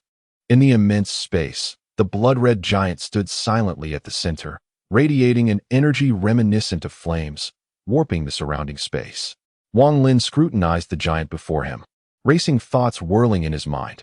Just moments ago, through the lens of the Sharingan, he discerned that the energy emanated from the giant's eyes, forming the Susanoo. Before he could ponder further, Itachi commanded the Susanoo. 3 Tomo manifested on the giant's enormous arm, swiftly advancing towards Wang Lin. In response, he leaped back, extracting several flying Thunder God Kanai from his dimensional space. Utilizing the moment to retreat, he scattered them haphazardly around. The Flying Thunder God technique. Itachi's Sharingan immediately registered Wang Lin's maneuver. With his keen perception, he recognized the renowned jutsu developed by the 4th Hokage. Yet, his expression remained as inscrutable as ever. Wang Lin, now constantly on the move within the Grand Hall, evaded Itachi's relentless assaults while simultaneously simulating the energy utilization within Itachi's body. The Susanoo was a power residing within the eyes after unlocking the kaleidoscope, waiting for the user to discover it. Finally, after a considerable effort, Wang Lin pinpointed that elusive essence. His kaleidoscope began to whirl rapidly, and arcs of lightning began to gather around him. As the thunder surged and coiled, a massive skeletal figure of lightning materialized within the hall. Wang Lin felt the power in his eyes and the chakra within him depleting swiftly, likely due to his inexperience. Fortunately, his absolute rationality allowed him to adapt quickly. Soon, the lightning giant unleashed a silent roar towards the heavens, its form transforming. More lightning entwined around it, sculpting its muscular frame. Subsequently, a suit of lightning armor enveloped the giant, mirroring Itachi's own armor. Wang Lin realized that his Susanoo possessed its own weapon, the legendary blade, Kusanagi. Moreover, he discovered that his Kusanagi had additional capabilities, It could change its form based on his intent. In an instant, the silver Susanoo reached skyward, summoning a long sword forged of lightning into its grasp. This is a uniquely shaped blade, characterized by its remarkably elongated and slender form. Wang Lin extended his arms, closing his eyes to keenly sense the formidable power within Susanoo. Upon awakening Susanoo, he felt as though a lock within his body had been released. It appeared that the kaleidoscope Sharingan was merely a key. Once Susanoo was awakened, the subsequent challenges became significantly less daunting. As he opened his eyes, Uchiha Itachi made no immediate move to attack. With a mere thought, Wang Lin raised the lightning blade towards the sky. Instantly, the space around them began to crackle with lightning, which soon erupted violently. As Wang Lin continued his actions, the bolts of lightning surged towards the sword of Kusanagi. With the relentless influx of electricity, the sword of Kusanagi radiated a dazzling brilliance. Feeling that the moment had come, Wang Lin concentrated his thoughts, and Susanoo lifted the sword of Kusanagi high. Sword of Kusanagi, thunderous earth, he proclaimed inwardly, as he brought the lightning blade crashing down with tremendous force. Uchiha Itachi's pupils constricted sharply, sensing the perilous nature of this impending attack. A blood-red Susanoo manifested a shield in response. Then, with a thunderous roar, the sound resonated throughout the space. The cacophony continued, reverberating around them, until it finally subsided after several minutes. Upon inspection, Uchiha Itachi's Susanoo was riddled with numerous cracks, and the shield lay in ruins. Witnessing such devastating power, Wang Lin felt a deep sense of satisfaction. However, upon assessing his chakra reserves, he discovered that the expenditure had not been excessive. Yet, he noted that a significant portion of his ocular power had been depleted. Susanoo was indeed a considerable drain on his vision. As Wang Lin closed his eyes once more, the state of absolute rationality began to fade away. This time, Wang Lin, utilizing absolute rationality, awakened Susanoo. The subsequent mastery was merely a matter of practice. Wang Lin's bloodline was significantly superior to that of Uchiha Itachi, resulting in immense power. However, such formidable strength came at the cost of higher energy demands, an unavoidable reality. Once Wang Lin exited the state of combat, Itachi's Susanoo dissipated as well. Approaching Wang Lin with measured steps, Itachi remarked, "I can teach you no more than this. Your bloodline is extraordinary. Make sure to develop it well." The power of Susanoo extends far beyond this. Itachi then imparted some insights regarding the utilization of Susanoo, and time slipped by unnoticed. As the teaching session concluded, Uchiha Itachi vanished from sight, and the surrounding environment reverted to its original state. Upon returning to the combat enhancement chamber, an auditory prompt echoed, announcing the awakening of the bloodline ability, Susanoo. However, Wang Lin had no time to dwell on this. For another piece of information concerning the use of Budo no Tamashii resonated in his mind. This revelation struck Wang Lin's mind directly, making him acutely aware of the formidable nature of his divine artifact. The Budo Yuhuan, known as the Sword of the Thunder God, possesses the power to command lightning. Yet, it bears another title, the Sword of the God of Death, capable of sealing souls. A single strike not only inflicts corporeal damage but also causes harm to the spirit. Furthermore, it is imbued with thunder, and electrical assaults are particularly devastating to the soul. Contemplating this, a mischievous smile crept across Wang Lin's face. It seemed that many would soon fall prey to this power. Upon leaving the combat enhancement hall, Wang Lin discovered that the girl had been waiting outside for quite some time. Her demeanor had shifted, losing the awkwardness that had previously characterized her movements. It appeared that he had successfully assisted her in mastering her powers. The price for this was 6,000 spatial coins. She had fought for an hour, costing 100 spatial coins per minute. "Come, we are to meet someone," he instructed. At his words, she obediently trailed behind him. Wang Lin was determined to seek out the crow. After all, this individual proved to be quite adept at providing suitable items, despite the slightly higher prices. Arriving at a stall, he found the crow as expected. The crow spotted Wang Lin and emitted a cackling laugh, effortlessly making his way to the back. Upon reaching their previous location, he remarked, "It seems you have successfully traversed another realm. What is it you wish to purchase?" As he spoke, he rubbed his hands together, embodying the essence of a cunning merchant. Wang Lin rolled his eyes and began to present various items. He produced the purification liquid from abyssal worms, a biological lightning core, 100 milliliters of pure T-virus solution, along with 3 antidotes. Additionally, he displayed a T-virus solution with 40 purity, the right arm of a tyrant, and the right arm of Danzo. Upon witnessing these items, the crow became visibly agitated, trembling with excitement. Like a lover caressing their partner's skin, he began to inspect the items closely, moaning at the sight of the two Class A artifacts. This left Wang Lin feeling somewhat uneasy. Could this fellow possess some peculiar inclinations? After a considerable pause, he finally regained his composure and addressed Wang Lin, exclaiming, "Haha, it appears that your prowess is quite formidable. I shall take all these items." Originally, the charge was set at 70% of the market value. Upon seeing Wang Lin's furrowed brow, this fellow quickly altered his tone. "However, given our familiarity as friends, let us settle on a compromise, a 90% margin, as I must earn something, after all." With that, he cast a pitiful glance at Wang Lin, which nearly drove him to the brink of violence. After a brief commotion, these items were finally put on the market. The reason for enlisting his help was Wang Lin's reluctance to invest time in selling these goods himself. Furthermore, the Raven was adept at procuring numerous valuable items, making it worthwhile to do him a favor. Ultimately, after some haggling, the Raven agreed to purchase the items from Wang Lin at a 10% discount. 90% of these items were sold to the Ravens. Ultimately, 2 A-grade items fetched 110,000, while 3 C-grade items garnered 20,000. A B-grade biological core was sold for 12,000.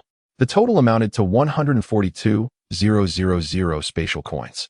Including Wang Lin's personal holdings, his current balance stands at 189,000 spatial coins. This is quite satisfactory and nearly matches his initial haul. In response to suggestions from some readers, the author intends to revise earlier chapters to rectify certain logical inconsistencies without affecting the update schedule. Chapter 70, A Surge in Popularity. Subsequently, Wang Lin procured some equipment from the Ravens. This sum of money should be spent wisely, for the child also requires proper equipment. After much deliberation, Wang Lin made his purchases. He acquired the rampaging roar, which appeared quite impressive. The authentic mask was also selected. The night trousers were a splendid choice. At last, there were pants to wear. Wang Lin glanced at the accompanying description, his expression darkening. Description: clad in black, old customer. How dare you call me an old customer? The Ronin garb and Gale pants form a matching set, perfectly suited for the child. However, the description was rather amusing. Description: even the Gale has a return path. The child needed a weapon, and after much consideration, Wang Lin chose a longsword that resembled his own style. Bloodthirsty blade rank, see effect 1. Bloodthirst, when activated. It unleashes a crescent-shaped slash, inflicting damage while simultaneously restoring the wielder's health, with the recovery amount depending on the number of enemies struck. Effect 2. For every 5 health points lost, attack power increases by 1, maximum increase of 15 attack power. Equipment requirement: strength attribute above 10 points. Description: bloodthirsty blade. Unmatched in the realm. This weapon suits the child's combat style beautifully and enhances sustainability. Thus, it was purchased. Finally, Wang Lin selected a pistol for the child as a ranged weapon, Shadow of the Desert. Rank: see effect 1, Shadow Strike, increases shooting speed upon drawing the weapon. Effect 2, Destruction, has a chance to shatter the target. Equipment requirement: strength above 10 points. Description: Shadow of the Desert, perhaps akin to an eagle. These items are all Class C equipment, and a total of 50,000 was spent to procure them completely. Wang Lin, feeling quite satisfied, departed with the child. Upon leaving the domain of the crows, Wang Lin headed directly towards the trading market with the child. Upon arriving at a particular stall, Wang Lin retrieved a vial of potion from the imprint space. Gazing at the object in his hand, Wang Lin fell into deep contemplation. 100 pure G-virus concentrate. Grade: SS. Effect: unpredictable. Description: this is an extremely malevolent substance that infringes upon the realm of the gods. It represents a forbidden zone of the divine. This item possesses an exceptionally high rank, yet it comes with considerable risks. No one can predict its future price. But Wang Lin is determined not to let this opportunity slip away. He lists it at a staggering price of 2 million, and then takes a seat beside his companion. The potion radiates a mesmerizing glow, and upon seeing it, several reincarnators on Taba begin to exclaim in astonishment. Incredible! An SS-grade artifact. This is utterly outrageous. An SS-grade item? Quickly, inform the boss. Goodness, I've never even encountered an A-grade, and now we have an SS-grade. A throng of reincarnators continues to gather around Wang Lin's booth, their numbers swelling. However, Wang Lin remains unfazed. The more people, the better, for he stands to make a substantial profit. A prompt appears, asking whether to check the booth's messages. Wang Lin is momentarily taken aback by the enhancement of the infinite space. This is the first time I have encountered such a situation. Wang Lin opened it and was instantly rendered speechless. I desire your SS class item. I offer 10,000 spatial coins, and in return, you shall gain the friendship of my Lion King. Who let such a fool out? Wang Lin was speechless. Subsequently, a series of notifications chimed in, which Wang Lin promptly muted. What a joke. If you have the guts, come to the task world for a one-on-one, and let us see if I can't obliterate you. It was not until half an hour later that a figure squeezed in front of the booth. Shouting at Wang Lin, the person exclaimed, "Friend, could we add each other as friends?" I genuinely wished to. Simultaneously, a friend request followed. After Wang Lin accepted, a gentle voice resonated in his ear. "Friend, I am interested in that SS grade item. Shall we discuss it further?" A smile instantly graced Wang Lin's face. Finally, the moment had arrived. After exchanging a few pleasantries, he retracted the item, leading the young one towards the commercial street. The figure followed closely behind. After meandering around, they arrived at a more secluded area. The figure hastily stepped forward. The individual before us is adorned in the attire of a mage, exuding a gentle aura that irresistibly draws admiration. It is evident that this person possesses a remarkable charm. "Greetings, I am Noah, the chairman of the Roundtable Conference. May I inquire your name?" "Night Forest," came the reply. After a brief exchange, the chairman's demeanor shifted, taking on a serious tone. "My friend, the artifact you possess is of considerable value. However, due to uncertainties regarding its effects, the price will be adjusted accordingly. I propose an exchange of 100,000 spatial coins along with these 4 items. As he spoke, Noah transmitted the information regarding the 4 items to Wang Lin. Loneliness, passive skill, grade A effect 1. Increases luck by 2 when alone effect 2. Boosts all attributes by 10 when alone effect 3. Enhances charisma by 5 points skill requirement. All attributes must exceed 20 points description. You are a member of the aloof. With lofty aspirations. Eye of the Heart grade D. Upgradable with spatial coins. Effect 1. Increases perception effect 2. Detects flaws effect 3. Counterattack. Chance to parry an enemy's attack skill requirement. Proficiency in melee skills can be used. Currently mastered swordsmanship. Description. The Eye of the Mind. Resilience grade D. Upgradable with spatial coins. Effect.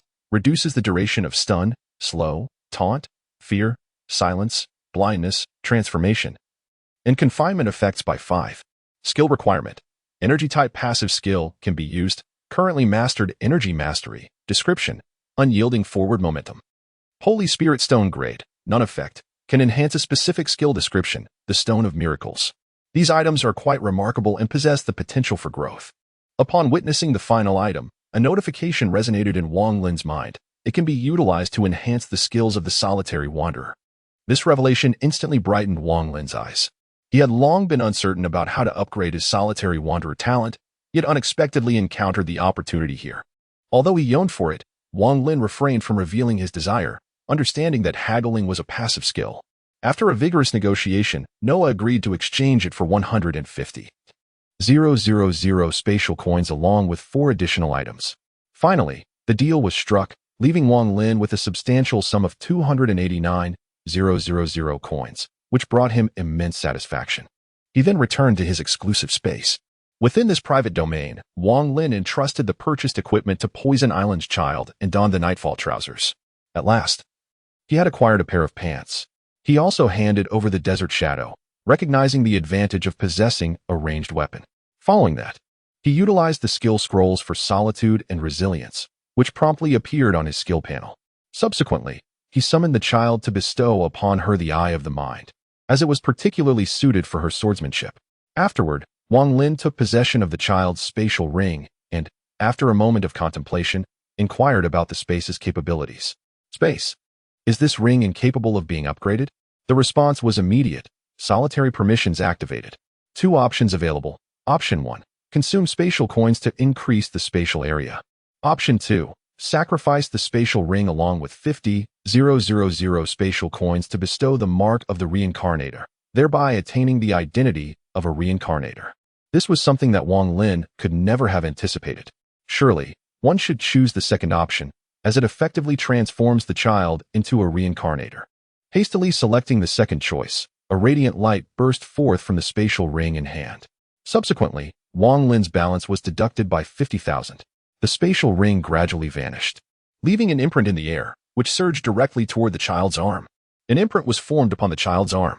The reincarnator 622 for 943 has entered the infinite space. As 622 for 943 is a subordinate of the lone wanderer, it is automatically granted subordinate status, enjoying the privileges of the lone wanderer. The issue concerning the young boy has now been resolved. Henceforth, the two shall remain together in the world, while Wang Lin's solitary skills remain unaffected. Upon the completion of the task, the boy will also receive a reward, notably including attribute points as a bonus. This wave of fortune was utterly delightful. The girl also looked at Wang Lin with astonishment before suddenly embracing him tightly. Contractor No. 622 4943 Name. Tokido Saya. Subordinate of the Lone Wanderer. Rank. First tier. Rank advancement does not provide any attribute bonuses, but corresponds to the Lone Wanderer's authority within the infinite space. World difficulty. In mission difficulty. Attributes. Strength. 13. 1 from Berserker's Ring. Agility. 12 Constitution. 10 Intelligence. 11 Charm. 12 Luck. 5 Note. The standard attributes for an adult are 5 points. Luck is tied to one's personal fortune. Contractors must explore this on their own. Energy. 0 Innate abilities. 1. Heart of the Swordsman. Passive and natural-born swordmaster. She is the finest wielder of blades, enhancing her swordsmanship and the lethality of sword-based attacks. 2. Heart of Slaughter. Passive a bloodthirsty warrior. She craves battle and carnage, gaining additional attack power based on 50 of her strength attribute. Skill. Mind-SI contract ability. Undying heroic spirit. Upon death, she will resurrect after 24 hours. Though this consumes a portion of her innate abilities and may result in personality anomalies. Space currency balance. 100,000. After a brief interlude, Wang Lin allocated 100,000 space coins to Saya for skill upgrades, while he himself began an unrestrained enhancement spree. First, he retrieved the Sacred Spirit Stone. Detected upgradable Lone Wanderer talent. Proceed with enhancement? Confirmed. The Sacred Spirit Stone shattered into dust, transforming into a radiant light that surged into Wang Lin's body. System notification. Lone Wanderer talent successfully upgraded. Percentage rank. None. Can be upgraded via specific items. Effect. Provides a percentage-based boost to health and energy. Current bonus. 10 description. Growing ever stronger. Next, he proceeded to upgrade all his skills in one go. Upon opening his skill panel, Wang Lin was pleased to find an impressive array of abilities. Firearms Mastery. Passive LV. 5. Health Boost. Energy Boost. Swordsmanship Mastery. Tenacity Solitude. Among these, only Firearms Mastery, Passive, LV, 5, Swordsmanship Mastery, and Tenacity were eligible for upgrades. Without hesitation, Wang Lin enhanced them all. To avoid unnecessary details, the infinite space process was swiftly bypassed, ultimately at the cost of 100,000 space coins. The upgrades were completed. Firearms Mastery, Passive, LV, 10, Swordsmanship Mastery, LV, 10, Tenacity improved from initial D rank to B rank. Tenacity rank, B rank, upgradable via space coins. Effect, reduces the duration of inflicted status effects, stun, slow, taunt, fear, silence, blindness, transformation, and immobilization. Reduction rate, 40, 10 from talent bonus. Requirement, energy-based passive skill, compatible, energy mastery already acquired. Description, unyielding advance. Saya's Mind-SI was also upgraded to B rank. Though the remaining space coins dwindled to less than 20,000. Mind-SI rank, B rank, upgradable via space coins. Effect 1. Enhanced perception, 50 chance to detect attacks from behind. Effect 2. Weakness detection, 15 chance to exploit enemy vulnerabilities. Doubling attack power when striking weak points. Effect 3. Counterattack, 20 chance to parry incoming attacks. Requirement, proficiency in melee combat. Compatible, swordsmanship mastery already acquired. Description, the Eye of the Soul. Now, both Wang Lin and Saya had undergone a dramatic transformation, like trading a musket for a cannon. Pure bliss. This chapter has left me utterly exhausted. Truly, it is exceedingly challenging. Chapter 71. The Shura Sword Maiden, preparing for departure. The third day has swiftly passed. At the break of dawn, Wang Lin was lured by an enticing aroma, and upon opening his eyes, he beheld that the young one had already prepared breakfast and was tidying up. Wang Lin stretched languidly and subsequently refreshed himself thoroughly. After a delightful breakfast with the young one, Wang Lin solemnly retrieved 4 boxes from the imprint space. Indeed, you might think I had forgotten, but in reality, I had not. With a silent prayer, he first opened 2 C-grade boxes. The solitary wanderer opened the C-grade treasure chest and acquired the following items. Sparkling clean, grade, C. Effect, cleanses the surface of the body, making clothes appear as if brand new. Description, one can lose blood and sustain wounds, but my Chelsea must remain pristine. Gourmet blanket, grade, C. Effect, after infusing energy, delectable dishes can manifest. Description, life, after all, is about savoring exquisite cuisine. Both C-grade items prove to be quite practical. While their value may be modest, they perfectly align with Wang Lin's preferences. Sparkling clean is a small sachet, which Wang Lin promptly hung on the young one. As for the gourmet blanket, he stored it away, for it held an irresistible allure for a gourmand. With another silent prayer, he proceeded to open the B-grade treasure chest. The solitary wanderer opened the B-grade treasure chest and acquired the following item. Mobile abode, capsule style. Grade, B. Effect 1. Comfort. Provides a relatively comfortable living environment and additional storage space for reincarnators in harsh conditions. Effect 2. Concealment. When thrown, it significantly diminishes perception of the surrounding environment, with a certain protective effect from spatial magic barriers. Effect 3. Portability. Can be retrieved at any time, making it exceedingly convenient. Description, born in adversity, perishing in comfort. Exercise caution if powerful protective measures are lacking. This wave is quite astonishing, isn't it? Wang Lin had long desired something akin to this. It's wonderful and exceedingly comfortable. The 3 consecutive items have brought immense satisfaction to Wang Lin. He fervently prayed for half a minute before opening the final A-grade treasure chest. With trembling hands filled with excitement, he slowly unveiled its contents. The lone wanderer has opened the A-grade treasure chest and obtained the following item. Ability extraction device, grade, A. Effect, extracts biological properties, cooldown period, 30 natural days. Note, requires a host. Description, initially not a human. This is a colossal structure reminiscent of a makeshift cabin. However, upon realizing its effects, Wang Lin's smile gradually morphed into something sinister. In that case, if one were to capture Captain America from Marvel, it would be possible to extract the super soldier serum. Instantly, Wang Lin envisioned numerous applications for it. The myriad ways to utilize this object brought a broad smile to Wang Lin's face. Subsequently, he retrieved a golden scroll from the imprint space, a gift from the world will of the apocalypse. This was the class heritage scroll with the following details. Rank, none. Effect, upon use, it will bestow a corresponding class. Description, the path of the strong begins at this moment. Wang Lin had no intention of using it, for he perceived that a class was merely a template. Embracing a melee class would fundamentally restrict his journey, just as a ranged class would. Wang Lin aspired to be multifaceted, rather than excelling in a single aspect. He handed the class heritage scroll to the girl, meticulously explaining its significance. She eagerly tore it open, and a vortex materialized before her, into which she stepped. Wang Lin patiently awaited in his exclusive space. Half an hour later, the girl emerged from the vortex, her demeanor markedly sharper. Upon seeing Wang Lin, she excitedly conveyed her newfound information. Class heritage, Azura Blade Maiden. Abilities, Azura Blade. Reverse Blade Waltz, Azura I, Azura Annihilation Slash. Azura Blade rank, none effect. Binds to a weapon, renaming it Azura Blade, with its rank downgraded to C. This class possesses high growth potential, evolving through defeating enemies. Description, the blade of the Azura is its very essence. Additionally, her attributes had significantly increased. Contractor No. 622-4943 Name, Seiko Jot. Affiliated with the Lone Wanderer. Level, First Stage Class.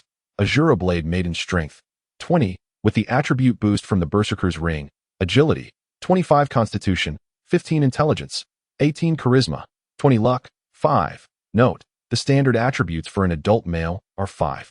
Luck is linked to one's fortune. Reincarnators are encouraged to explore this.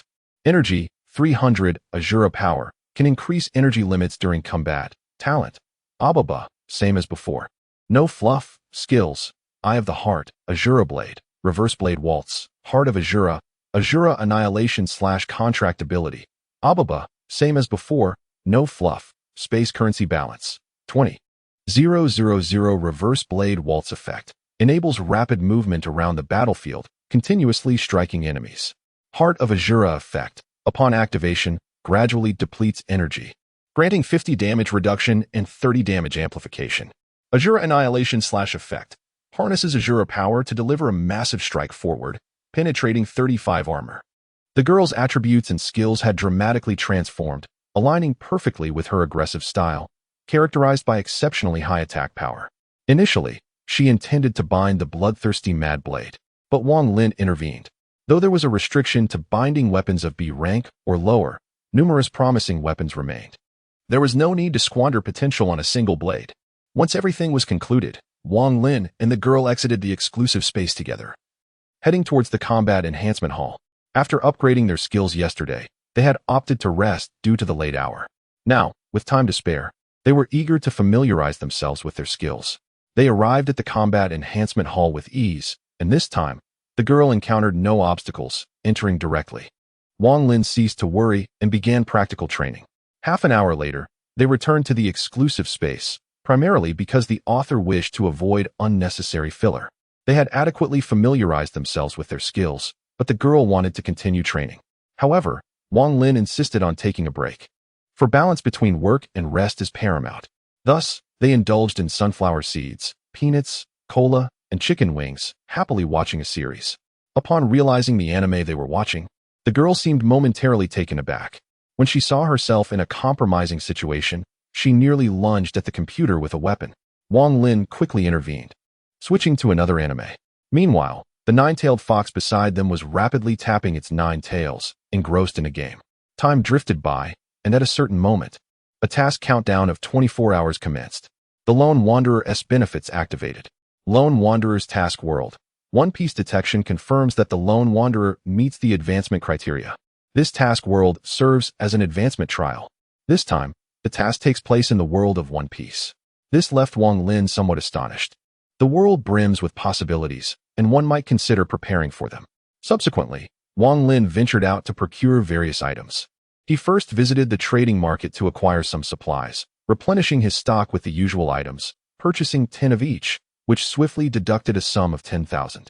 Then, Wang Lin meticulously searched through the stalls. Ultimately, he discovered the item he desired at one particular booth, a small, lightweight sailboat.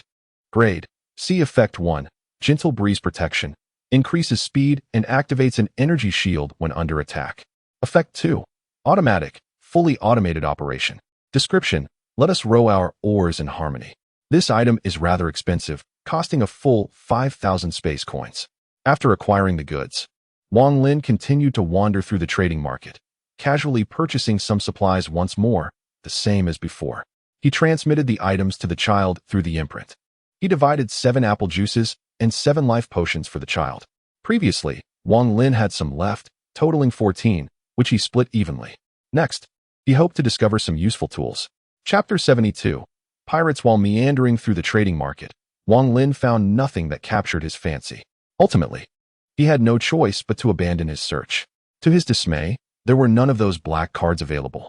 Each journey to a new world required him to generate his own funds. Isn't this prop a standard accessory for the protagonist? Am I not the protagonist myself? Wang Lin stroked his chin, momentarily lost in contemplation. Upon returning to his designated space, he discovered that the child was engrossed in watching Naruto with great enthusiasm. Wang Lin also took out a small notebook to jot down some notes and sketches. The next world was One Piece, which presented an abundance of possibilities. With proper effort, he believed he could resolve his elemental issue of lightning in this realm. Time gradually passed until a certain moment arrived. 10 minutes later, he entered the task world. This mission's world, One Piece, prior to the Judicial Island incident. The Lone Wanderer is advised to prepare. At last, it had come. Wang Lin felt a surge of energy and began to inspect the items in the imprint space alongside the child. Weapons were secured at his waist, and supplies were plentiful. All necessary tools had been adequately prepared. 10 minutes later, a familiar sensation enveloped him. Wang Lin felt a dizzying rush as he vanished from his location. A force of spatial energy surrounded Wang Lin and the child, transporting them toward a cerulean planet. Time passed unmeasured until Wang Lin felt a damp breeze brush against his face. Upon opening his eyes, he found himself suspended in midair, supported by a transparent surface beneath him, while the child stood nearby, eyes closed. Simultaneously, a spatial prompt resonated in Wang Lin's mind. Task World, One Piece, partially mastered world. Task Timeline, beginning of the Alabasta incident, conclusion of the Judicial Island incident. World difficulty, to be determined. The world is vast, with varying difficulties across regions. Main task for the Lone Wanderer. First phase, faction selection. World overview.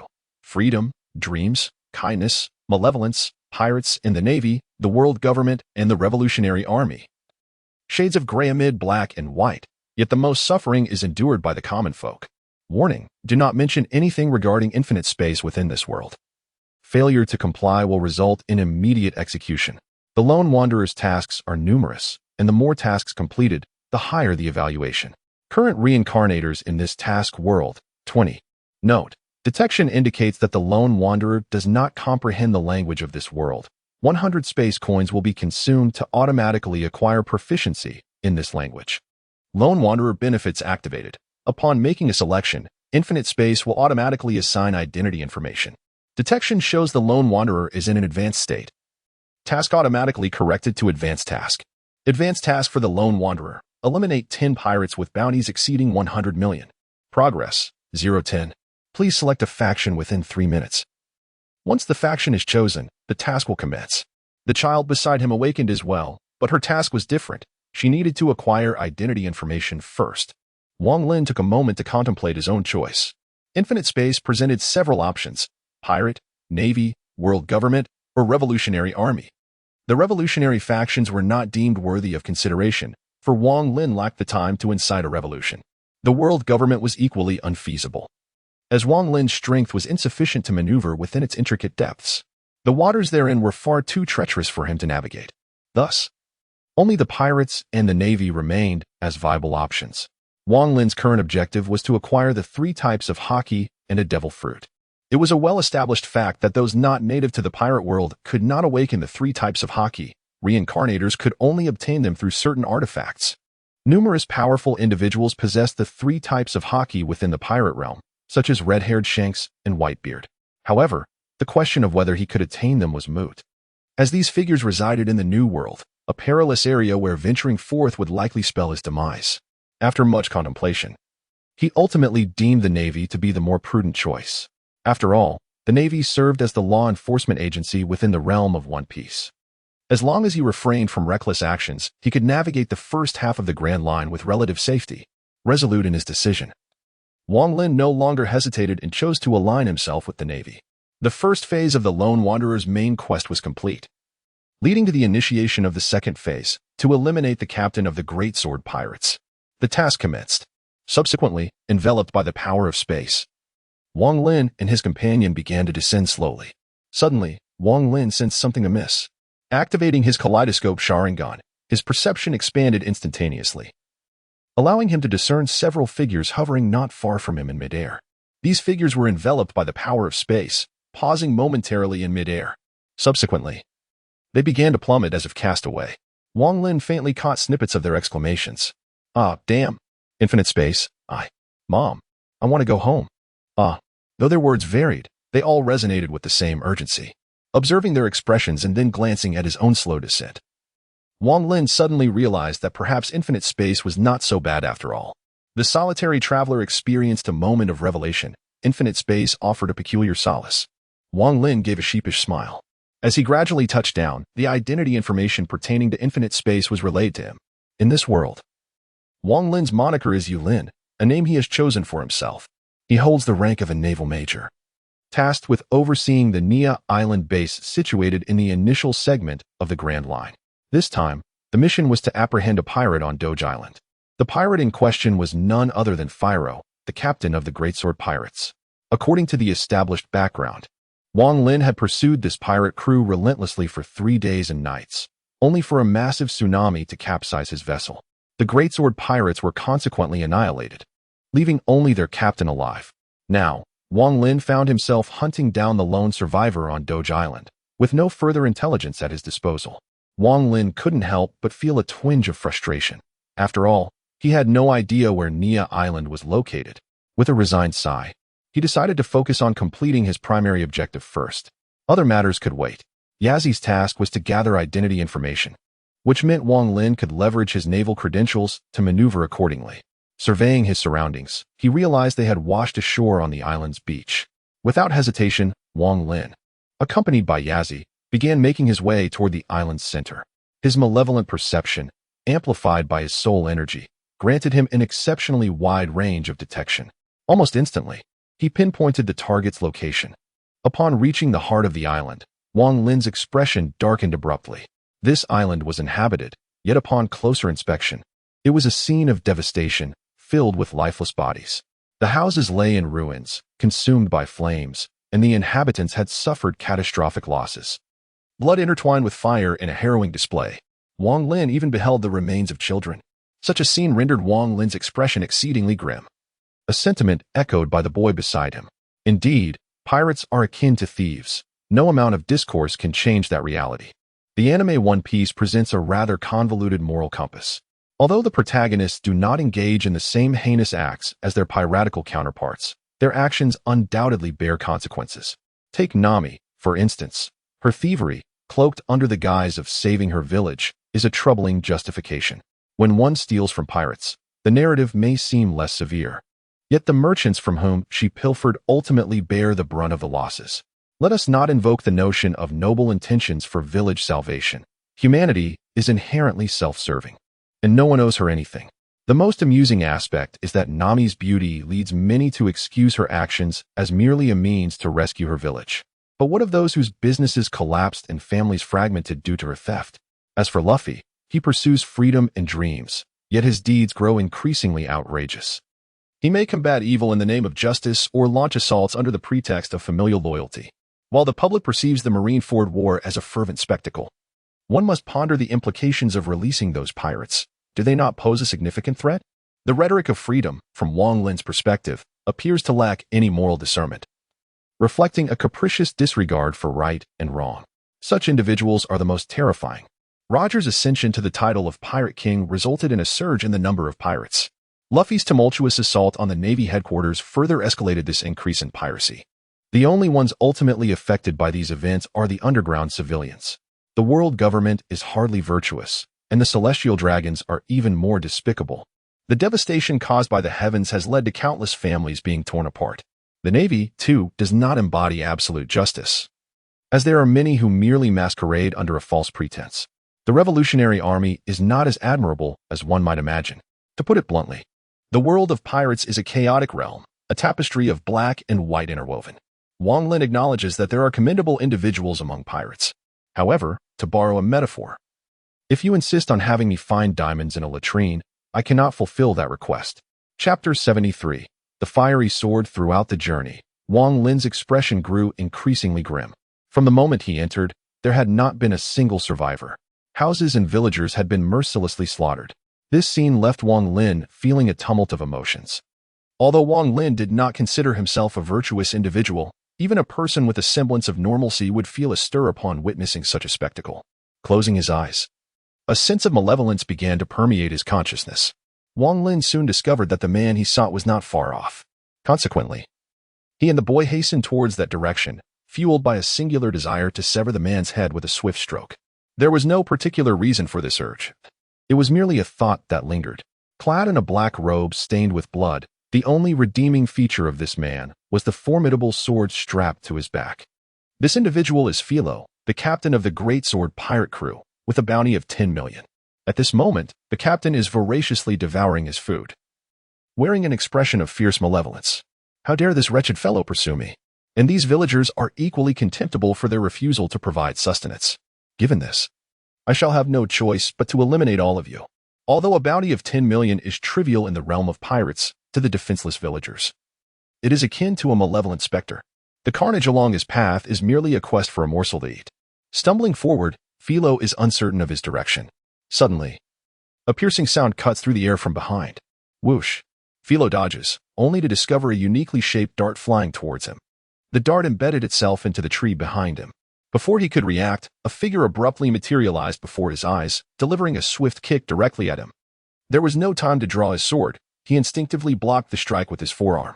Bang! Philo's body was sent hurtling backward, crashing heavily to the ground. Coughing. He thought, damn it, as he caught up. It was none other than Wang Lin, who had swiftly approached him through malicious perception. Wang Lin hurled a flying kunai and then teleported right in front of him, gazing at his adversary. An inexplicable emotion surged within Wang Lin's eyes, an emotion that could only be described as the desire to draw his blade and strike. In an instant, he unsheathed the demon blood blade from his waist, its crimson blade glowing ominously as it swung towards Philo. However, Philo had already drawn the massive sword from his back, and the clash of blades reverberated through the forest. You damned fool! You've chased me for 3 days and nights. Philo snarled at Wang Lin, his expression fierce. What was the point of this? It was merely a matter of seizing a few villages and taking a handful of lives, nothing more than the actions of ants. Wang Lin, uninterested in idle chatter, waved his hand and forcefully repelled Philo. Shortly thereafter, his companion appeared in the forest, blocking Philo's escape route. Realizing that retreat was no longer an option, a glint of crimson flashed in Philo's eyes. When cornered, a beast would fight desperately, and Philo was no different. He let out a low growl, raised his left hand, then gripped his sword tightly, launching a fierce slash at Wang Lin. Boom! A fiery wave of sword energy surged towards him. Wang Lin's pupils contracted as he exerted force beneath his feet, dodging to the side just in time. Crash! The fiery energy collided with the tree behind him, producing a deafening sound. The intense heat ignited the tree, turning it to charred remains. Observing his handiwork, Philo erupted into laughter. Huh, damn you, Night Forest. Did you expect this? Philo chuckled triumphantly. The ability of this flame is indeed his specialty, not to be easily unleashed. It is precisely this power that has enabled him to earn a bounty of 10 million. Observing the trees engulfed in flames, Wang Lin remained silent. He then glanced at the self-satisfied Philo before inexplicably asking, "Do you wish to play with fire?" Before Philo could respond, Wang Lin formed seals with his hands, and chakra surged towards his throat. Then, he unleashed the Great Fireball technique. A massive fireball erupted from Wang Lin's mouth, leaving Philo utterly astonished. Moreover, the hue of the fireball was unusual, tinged with a ghostly blue. With no time to ponder, Philo raised his left hand once more, gripping his sword tightly. However, this time, the fiery sword aura was consumed by the enormous fireball, which then hurtled towards him. The fireball engulfed Philo's figure in an instant, reducing him to ashes, leaving only his large sword clattering to the ground. Main quest for the Lone Wanderer completed. Main quest updated. Main quest, journey to Nia Island and gain a certain level of naval prestige. Quest duration, 30 days. Quest reward, determined by prestige. Current prestige, unknown. A new quest has emerged. For Wang Lin, this task is quite manageable. How does one gain fame in the Navy? By combating pirates. The more one captures, the greater the prestige earned. As a major on Nia Island, Wang Lin holds significant influence there. This is indeed quite convenient, allowing for the execution of numerous tasks. Subsequently, Wang Lin picked up the great sword, only to discover that flames were actually engulfing it. Soon after, he noticed a layer of what appeared to be a greasy substance on the blade. This substance ignites rapidly upon contact with flames, coupled with the fact that this fellow, Philo, raises his left hand before launching an attack. It appears he disperses some highly flammable powder, thereby generating the fiery sword energy. It is no wonder that Wang Lin expressed his perplexity. A person capable of wielding sword energy is akin to a master swordsman. It is inconceivable that the bounty would merely amount to 10 million. He has indeed led me astray. Truly, mastering the sciences of mathematics and physics equips one to navigate the world without fear. Casting aside that worthless sword, Wang Lin and the boy turned to leave. Upon reaching the shoreline, Wang Lin retrieved a model of a sailboat from his spatial imprint. After pressing a button on the rear of the model, he hurled it towards the sea. Instantly, the sailboat model expanded rapidly as if absorbing water, transforming into a small sailboat. Small lightweight sailboat. Grade C. Effect 1. Gentle breeze. Increases speed. Effect 2. Automatic. Fully automated operation. Description. Let us paddle together. With the boy in tow, Wang Lin stepped aboard the vessel. Though modest in size, the vessel is remarkably well-equipped, justifying its price. As Wang Lin contemplated this, the boat set sail autonomously, offering a convenient and swift journey.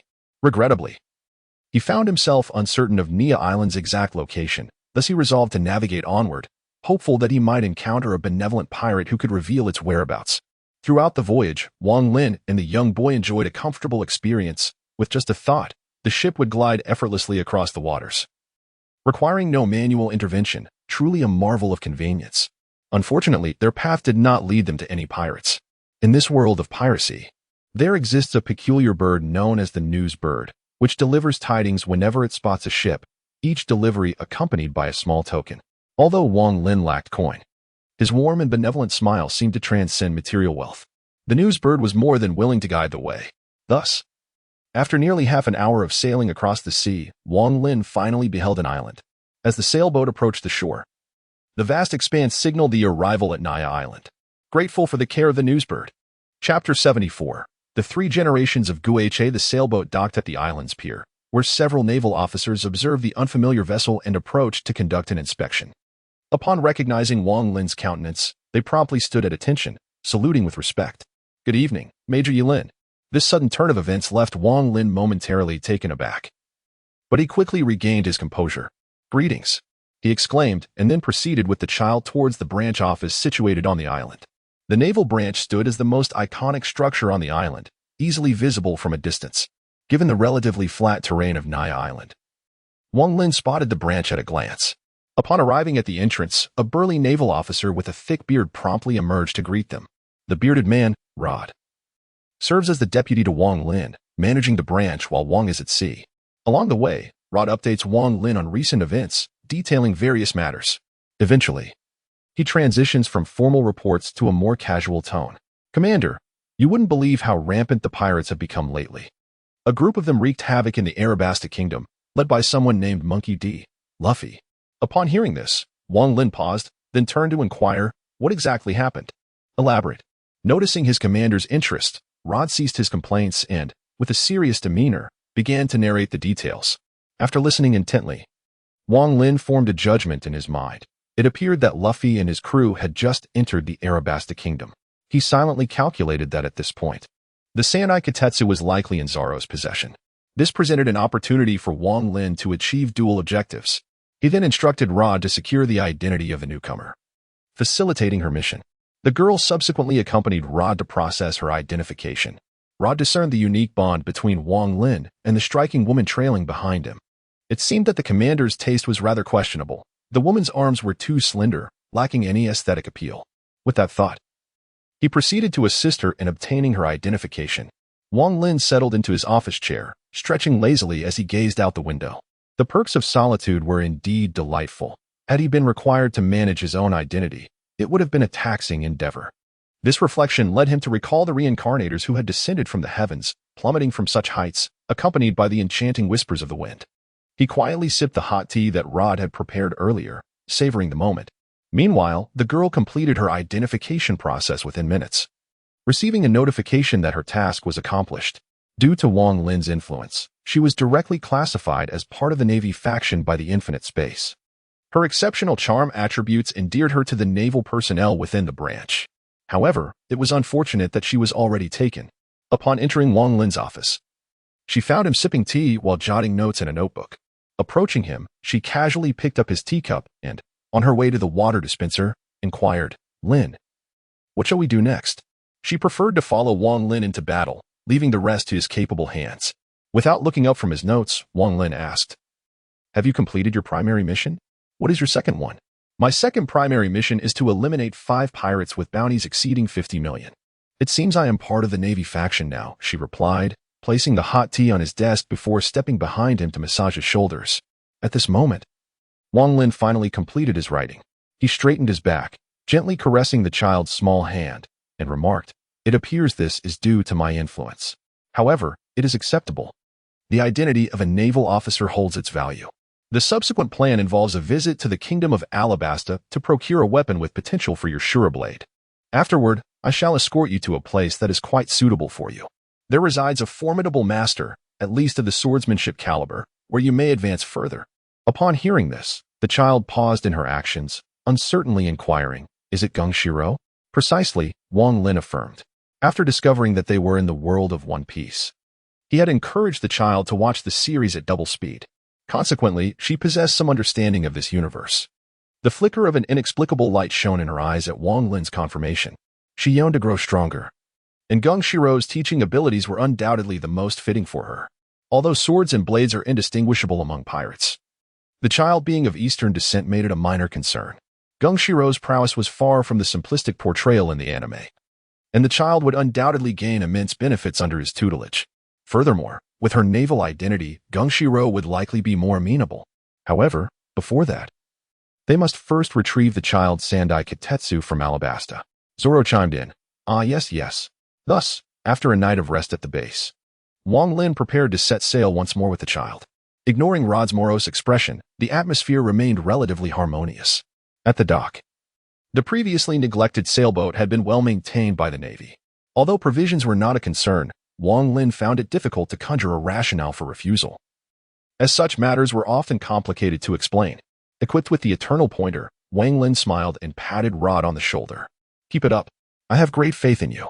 Rod gazed at his superior with a look of deep melancholy.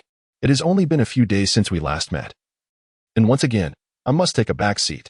However, there is no alternative. As Wang Lin holds a higher position, I shall endure. Thus, after spending a night resting on Nia Island, Wang Lin and the young lad set forth on their journey once more. This time, Wang Lin was exceptionally well prepared. In the world of One Piece, the Eternal Pointer is an essential tool. Without it, one is essentially unable to venture anywhere. Under the watchful gaze of numerous Navy officers, Wang Lin's ship set sail from the dock, heading towards Alabasta. After sailing for a while, Wang Lin turned back and could no longer see the island. Without hesitation, he leaped from the ship into the sea. Wang Lin did not intend to swim. Rather, he sought to confirm his hypothesis. Sure enough, as he landed on the water's surface, the chakra in his feet firmly adhered to it. A look of astonishment crossed his face, revealing that chakra's water-walking technique was not restricted in the world of One Piece. With this realization, Wang Lin clapped his hands and shouted, "Water release! Great waterfall technique." In an instant, the surrounding seawater surged forth, and a colossal wave of water shot skyward, racing towards the horizon. The splash created by the wave was immense. Wang Lin, standing on the water, was filled with delight. The power of the water release ninjutsu had significantly increased at sea, while its consumption had notably diminished. With this thought, a mischievous grin crept across Wang Lin's face. It seemed that the upcoming events would be rather entertaining. As for those who have criticized the Six Paths bloodline and its skills, I shall provide a brief reply. The choice of the Six Paths bloodline was intended to lay the groundwork for future developments. I am aware that the Otsutsuki bloodline is superior to the Six Paths. But without chakra, the Otsutsuki are nothing. Chakra is a fundamental energy. This is my premise. To those who have come to enlighten me based on other novels, it leaves me somewhat speechless. The official sources have not defined what ocular techniques are, yet you assert that they are merely a means of wealth and power. I have read Tornado's works, but it is rather unreasonable for you to nitpick here. Furthermore, this is not a mindless power fantasy. The protagonist is an ordinary individual. How can one expect them to dominate right from the start? Just because one possesses the Six Paths bloodline does not equate to having the combat prowess of a Six Paths level being. Even the Sage of Six Paths did not engage Kagaya upon birth. Moreover, as an ordinary person, I have previously written about the adjustment period required to acclimate to the Sharingan's extraordinary dynamic vision. When faced with a punch from an ordinary person, instinct would cause one to flinch and shut their eyes. Can you truly expect a newly empowered individual to transform into a seasoned warrior in an instant? The skill of absolute rationality is an active ability. Without energy, how can one employ it? Additionally, are you certain that in such situations, one can recall their abilities? It is reasonable to assume that a blank mind would leave one paralyzed on the ground. As for energy control, let me clarify that this is not an external aid. In essence, energy control ensures that one's energy does not conflict or run rampant. I am aware of the logical issues you have pointed out, and I am currently revising them. However, I cannot delay updates for the sake of revisions, so progress may be slow. I recognize that my writing is not flawless, and I am open to reader suggestions and guidance. I do not refuse to acknowledge mistakes. Once pointed out, I will make immediate corrections. If you truly cannot tolerate it, please let me know, and I will apologize.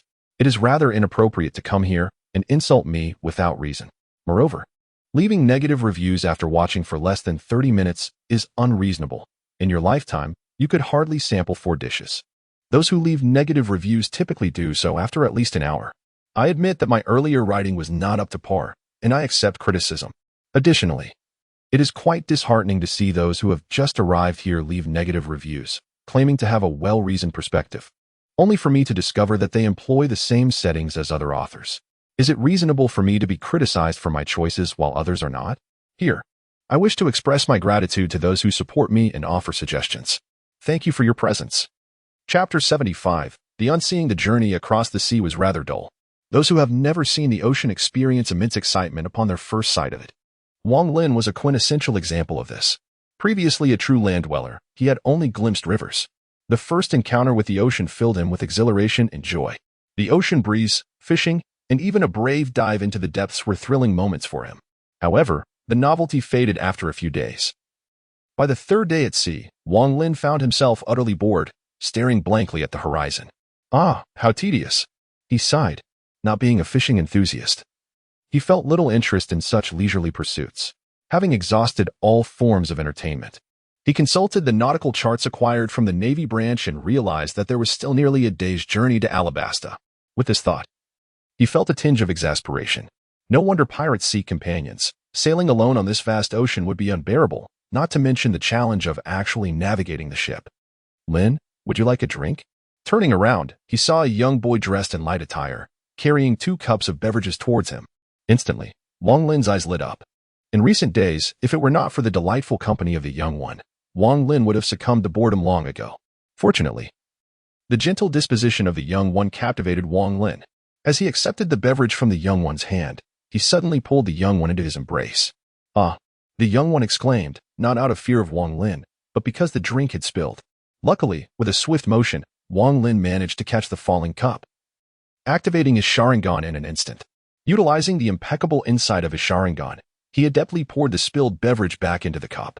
Subsequently, he held the young one in one arm while balancing the drink in the other. In days of yore, Uchiha Itachi cooked eggs with Amaterasu. Today, I, Wang, wheeled the kaleidoscope to retrieve water. Relishing the softness in his grasp, a smile once again graced Wang Lin's face. Ah, what a delightful life. The young one, of course, seemed unperturbed. The reason for such attire was twofold. First, there was no one else but Wang Lin, and second, he simply preferred the young one dressed this way. Should there be others present, however, it would be a different story. A mere glance would earn them a lethal fate. As Wang Lin's actions became increasingly intimate, a flush of color began to appear on the young one's cheeks. Soon after, they retreated to the confines of the room, and then, in a sunlit scene, the warmth radiates, yet the wood emits an inexplicable aroma. Several vessels glide gracefully across the shimmering sea under the brilliant sunlight. There are a total of 5 vessels, varying in size. Although the designs of the ships differ, they share a common characteristic. Each is adorned with a black flag. The uniformity of these flags signifies that the vessels belong to the same crew. Adorning the black flag is the emblematic skull, a symbol that unequivocally denotes a pirate ship upon the vast ocean. Among the 5 ships, crew members are present, and centrally positioned is a vessel with a figure donning a pirate hat, whose physique is somewhat exaggerated. However, this time, he is not the one-eyed type. Suddenly, a pirate from behind rushes towards this evidently distinguished captain, exclaiming, "Captain, a sailing ship has been spotted ahead." Instantly, the pirate captain's interest is piqued. What are pirates? They are the brigands of the sea, with an insatiable appetite for plunder. Taking the telescope from his subordinate, the captain gazes intently. Oh my, it's a solitary sailing ship. Yet, this pirate exhibits clear experience. He first scrutinizes his surroundings through the telescope, noting the absence of other vessels. With a sigh of relief, he recognizes that some pirate crews employ solitary ships to lure targets before encircling them. Having confirmed that it is indeed a lone ship, the pirate captain, filled with excitement, issues his command. "Bring us closer. Be careful not to damage the vessel." A hesitant subordinate voices, "Boss, what if it's a trap set by another pirate crew?" Before he can finish, the captain glares fiercely and shouts, "Do you take me for a fool? Steer the ship closer." The subordinate, intimidated, refrains from further protest and hastily relays the orders. Thus, the 5 pirate ships advance towards the solitary sailing vessel. As they near, cannonballs begin to bombard the area surrounding the ship. The boy closes his eyes, while Wang Lin bursts into laughter. In this moment, Wang Lin finds great enjoyment. Just as he is about to engage in his activities, the sailing ship jolts violently, leaving Wang Lin momentarily bewildered. Subsequently, the automated system begins to alert him. "Warning! Warning! The vessel is under attack. Activate the energy shield." At this juncture, Wang Lin comprehends the situation. Pirates have emerged. A surge of rage ignites from the depths of his being, scorching its way to his mind. Damn it! Why did they have to show up now, of all times? The boy, regaining his composure, turns to Wang Lin and suggests, "Lin, perhaps you should rest here while I return shortly." Before the boy can complete his sentence, Wang Lin interrupts, swiftly dressing and striding towards the exit with a grim expression. "Whoever they are, today they shall meet their end. Mark my words. Not even Jesus can save you." Cannonballs strike the vicinity of the sailing vessel, yet they inflict no damage whatsoever. This instilled a sense of caution in the pirate captain. Consequently, he commanded the cessation of cannon fire, and the ship came to a halt not far away. Although this individual may exhibit a degree of arrogance, he is certainly not lacking in caution. The pirate crews that venture into the Grand Line possess considerable prowess, with few relying solely on sheer recklessness like Luffy. A young man appeared on the sailboat, his expression dark as he scrutinized his surroundings. After a moment of observation, he felt a sense of relief. It seemed there were not many adversaries. Thus, he began to flaunt his bravado. "Ha! You little brat, hand over all your valuables, and perhaps I shall spare you," he declared. Pirates typically exhibit deference towards the powerful while displaying aggression towards the weak. Noticing that only Wang Lin was present, the pirates grew increasingly audacious. However, Wang Lin had little desire to engage with these imbeciles. He calmly inquired, "Who fired that cannon just now?" Upon hearing this, the crew aboard the pirate vessels fell into silence. "Damn it, Captain, eliminate him. This fellow is insufferably arrogant." After a brief pause, the pirates erupted in a cacophony, each clamoring for Wang Lin's demise. The captain of the pirate ship, his face twisted with murderous intent, glared at Wang Lin. "Do you have any idea who I am? I am the infamous Captain Haihu of the Heavy Fist pirate crew. My bounty is a staggering 80 million berries." The mention of the bounty brought a proud gleam to Haihu's face. In the world of pirates, a bounty signifies one's worth. The higher the bounty, the greater the reputation. The surrounding pirates echoed their captain's boast. "Indeed, our captain is the renowned Haihu of the Heavy Fist. Can you possibly withstand him? Captain, kill him." Yet, Wang Lin had lost all patience. With a swift motion, he leapt off the ship. The pirates were taken aback, believing that Wang Lin was about to take his own life. They stood there, utterly dumbfounded, as Wang Lin stood upon the surface of the sea. How could this be possible? Was I merely dreaming? Wang Lin began to form hand seals, this time without the customary clap of his hands. Infuriated by their interference in his plans, he resolved to unleash his full might to obliterate these foes. As he completed the final seal, countless whirlpools emerged around him, surging upward and converging in the sky to form an enormous water dragon. Water release, water dragon bite.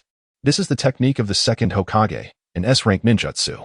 Wang Lin's chakra inherently possesses the effect of amplifying ninjutsu, and this time he is truly earnest. The chakra pours forth without reservation, resulting in a scale of this technique that surpasses any previous instance. In the sky, an enormous water dragon materializes, with a change in his hand seals. The water dragon lets out a furious roar at the pirate crew below before plunging downward. These pirates had long since lost their resolve, with their leader, Black Hal, now trembling in fear. However, before he could utter a word, a colossal water dragon engulfed the 5 ships in one swift motion. Boom! In an instant, the vessels were obliterated, and the pirates aboard were dragged into the depths of the sea, their chances of survival extinguished. Having accomplished this, Wang Lin silently turned and returned to his ship. At the entrance, he took a deep breath, steadying his emotions before stepping inside. Upon seeing Wang Lin enter, the young girl greeted him with a gentle smile. "Lin Jun, let us continue." In that moment, a smile once again graced Wang Lin's face. Chapter 76, Alabasta. After a day of unabashed sailing, they finally arrived at Alabasta. Wang Lin surveyed the port but chose not to dock there. Instead, he circled around and disembarked in a secluded corner. Utilizing his chakra to walk on water, he cradled the girl in his arms before stowing away the light sailboat. After all, it lacked an automatic return feature, and losing it would be a great pity. He then sprinted towards the shore with the girl in his embrace. Alabasta is divided into several regions, primarily Ray Base, the Canola Flower, Yuba, and Alubarna. The other areas were nearly rendered uninhabitable due to drought. However, Wang Lin had no time to save the world. Maximizing his own interest was his foremost objective. Naturally, he wouldn't mind taking down a few adversaries along the way. Upon arriving in the city of Canola Flower, the distinct culture of this desert kingdom was unmistakable. The women donned outfits that were increasingly revealing, their skin radiating a healthy wheat hue, brimming with vitality. However, Wang Lin felt no particular attraction towards them, Having a child was sufficient for him. The presence of too many women would only hinder the speed of his seal formations. Upon arriving at a general store, he procured a map of Alabasta. When departing from the branch, he had brought along some money, thereby resolving the issue concerning Bailey. As he unfurled the map for examination, Wang Lin noted that the locations marked were not too distant from one another. His purpose for coming to Alabasta was to seek the 3 generations of the Demon Slayer from Zoro, as well as Luffy or Ace. Wang Lin needed to utilize his ability card to replicate the 3 types of haki they possessed. Being a non-native of the pirate world, he was unable to awaken haki independently, yet he was quite covetous of the 3 types. The pinnacle of observation haki could foresee the future, while armament haki offered comprehensive capabilities for both offense and defense. However, in Wang Lin's eyes, the Conqueror's haki held the most significance. He believed that the ability of Conqueror's haki to stun others was akin to a soul impact, and since he relied on souls for his sustenance, acquiring it would elevate him to new heights. Although numerous individuals possessed Conqueror's haki in the pirate world, they were beyond his reach. The 4 emperors resided in the New World, but he could not locate Shanks. The Navy had only one Sengoku, and as a mere major, Wang Lin could not encounter him. As for the Revolutionary Army, their whereabouts were uncertain. Thus, he opted for the principle of proximity, seeking Luffy or Ace instead. After all, the ability card would grant them the powers once replicated, with the development left to his own discretion. After considerable deliberation, Wang Lin finally established his route. Presently, he was unaware of Luffy and the others' locations, so lying in wait seemed a prudent strategy. He proceeded to the town of Roa to await their arrival, taking his child along to a nearby shop. This is a place dedicated to the rental of camels. How could one traverse the desert without these majestic creatures? Having rented a standard camel, Wang Lin and the young boy mounted and set off toward the direction of Lahala. Along the journey, the unique landscapes of the desert left both Wang Lin and the boy utterly astonished. From the depths of his memory space, Wang Lin retrieved his camera, capturing moments as they walked. The boy had donned attire fitting for the desert, which stirred a sense of yearning within Wang Lin. As they continued their trek, the boy suddenly drew his knife. With a sharp clang, a glimmer of steel sliced through the air toward the desert ahead. Before them, a green form gradually emerged. Approaching it, the boy deftly prodded with the tip of his blade, revealing a scorpion that he had deftly extracted. Wang Lin stepped closer to investigate, realizing it was the desert's specialty, the desert scorpion. It is said to be quite delectable. However, upon seeing the greenish blood, Wang Lin found himself entirely uninterested. This reminded Wang Lin of a certain fried rice dish. Along the way, Wang Lin and the boy vanquished numerous scorpions. After a series of stops and starts, they finally arrived at Narahara in the afternoon. Upon entering this city, Wang Lin sensed that it was extraordinary. This city lies on the outskirts of the royal capital, yet it is undeniably vibrant. The desert-inspired architecture, coupled with its rich cultural nuances, captivates Wang Lin's attention. Accompanied by his companion, they make their way toward a tavern, a crucial establishment for gathering intelligence in the world of pirates. Upon entering, they are greeted by the pungent scent of sweat and the raucous laughter of burly men. Indulging in their libations, Wang Lin and his companion approach the bar and order a glass of rum. As the proprietor pours the drink, Wang Lin begins to inquire about information. Have you seen a person wearing a straw hat, or someone bare-chested who dines without paying? The tavern owner ponders for a moment before shaking his head. I see. Thank you. Accepting the glass from the proprietor, Wang Lin muses that it seems Luffy and Ace have yet to arrive. Just as he sips his drink, the tavern door bursts open, enveloped by a billowing cloud of white smoke. From within the haze, a male voice emerges. Bartender, a glass of rum, please. As the smoke dissipates, a familiar figure materializes before Wang Lin, silver hair, a signature cigar in hand. It is the White Hunter, Smoker. As the man approached, he was already enveloped by the unmistakable scent of smoke that clung to him. While others took their time savoring a cigarette, he seemed to detect faint traces of blood within the haze. Smoker made his way to the bar, downing a glass of rum in one swift motion before casting a glance towards Wang Lin and the young companion beside him, sensing their formidable strength.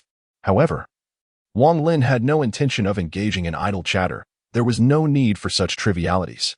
He simply paid and prepared to leave. In the days that followed, Wang Lin and his young companion enjoyed their time in the quaint little town, with Smoker in the vicinity.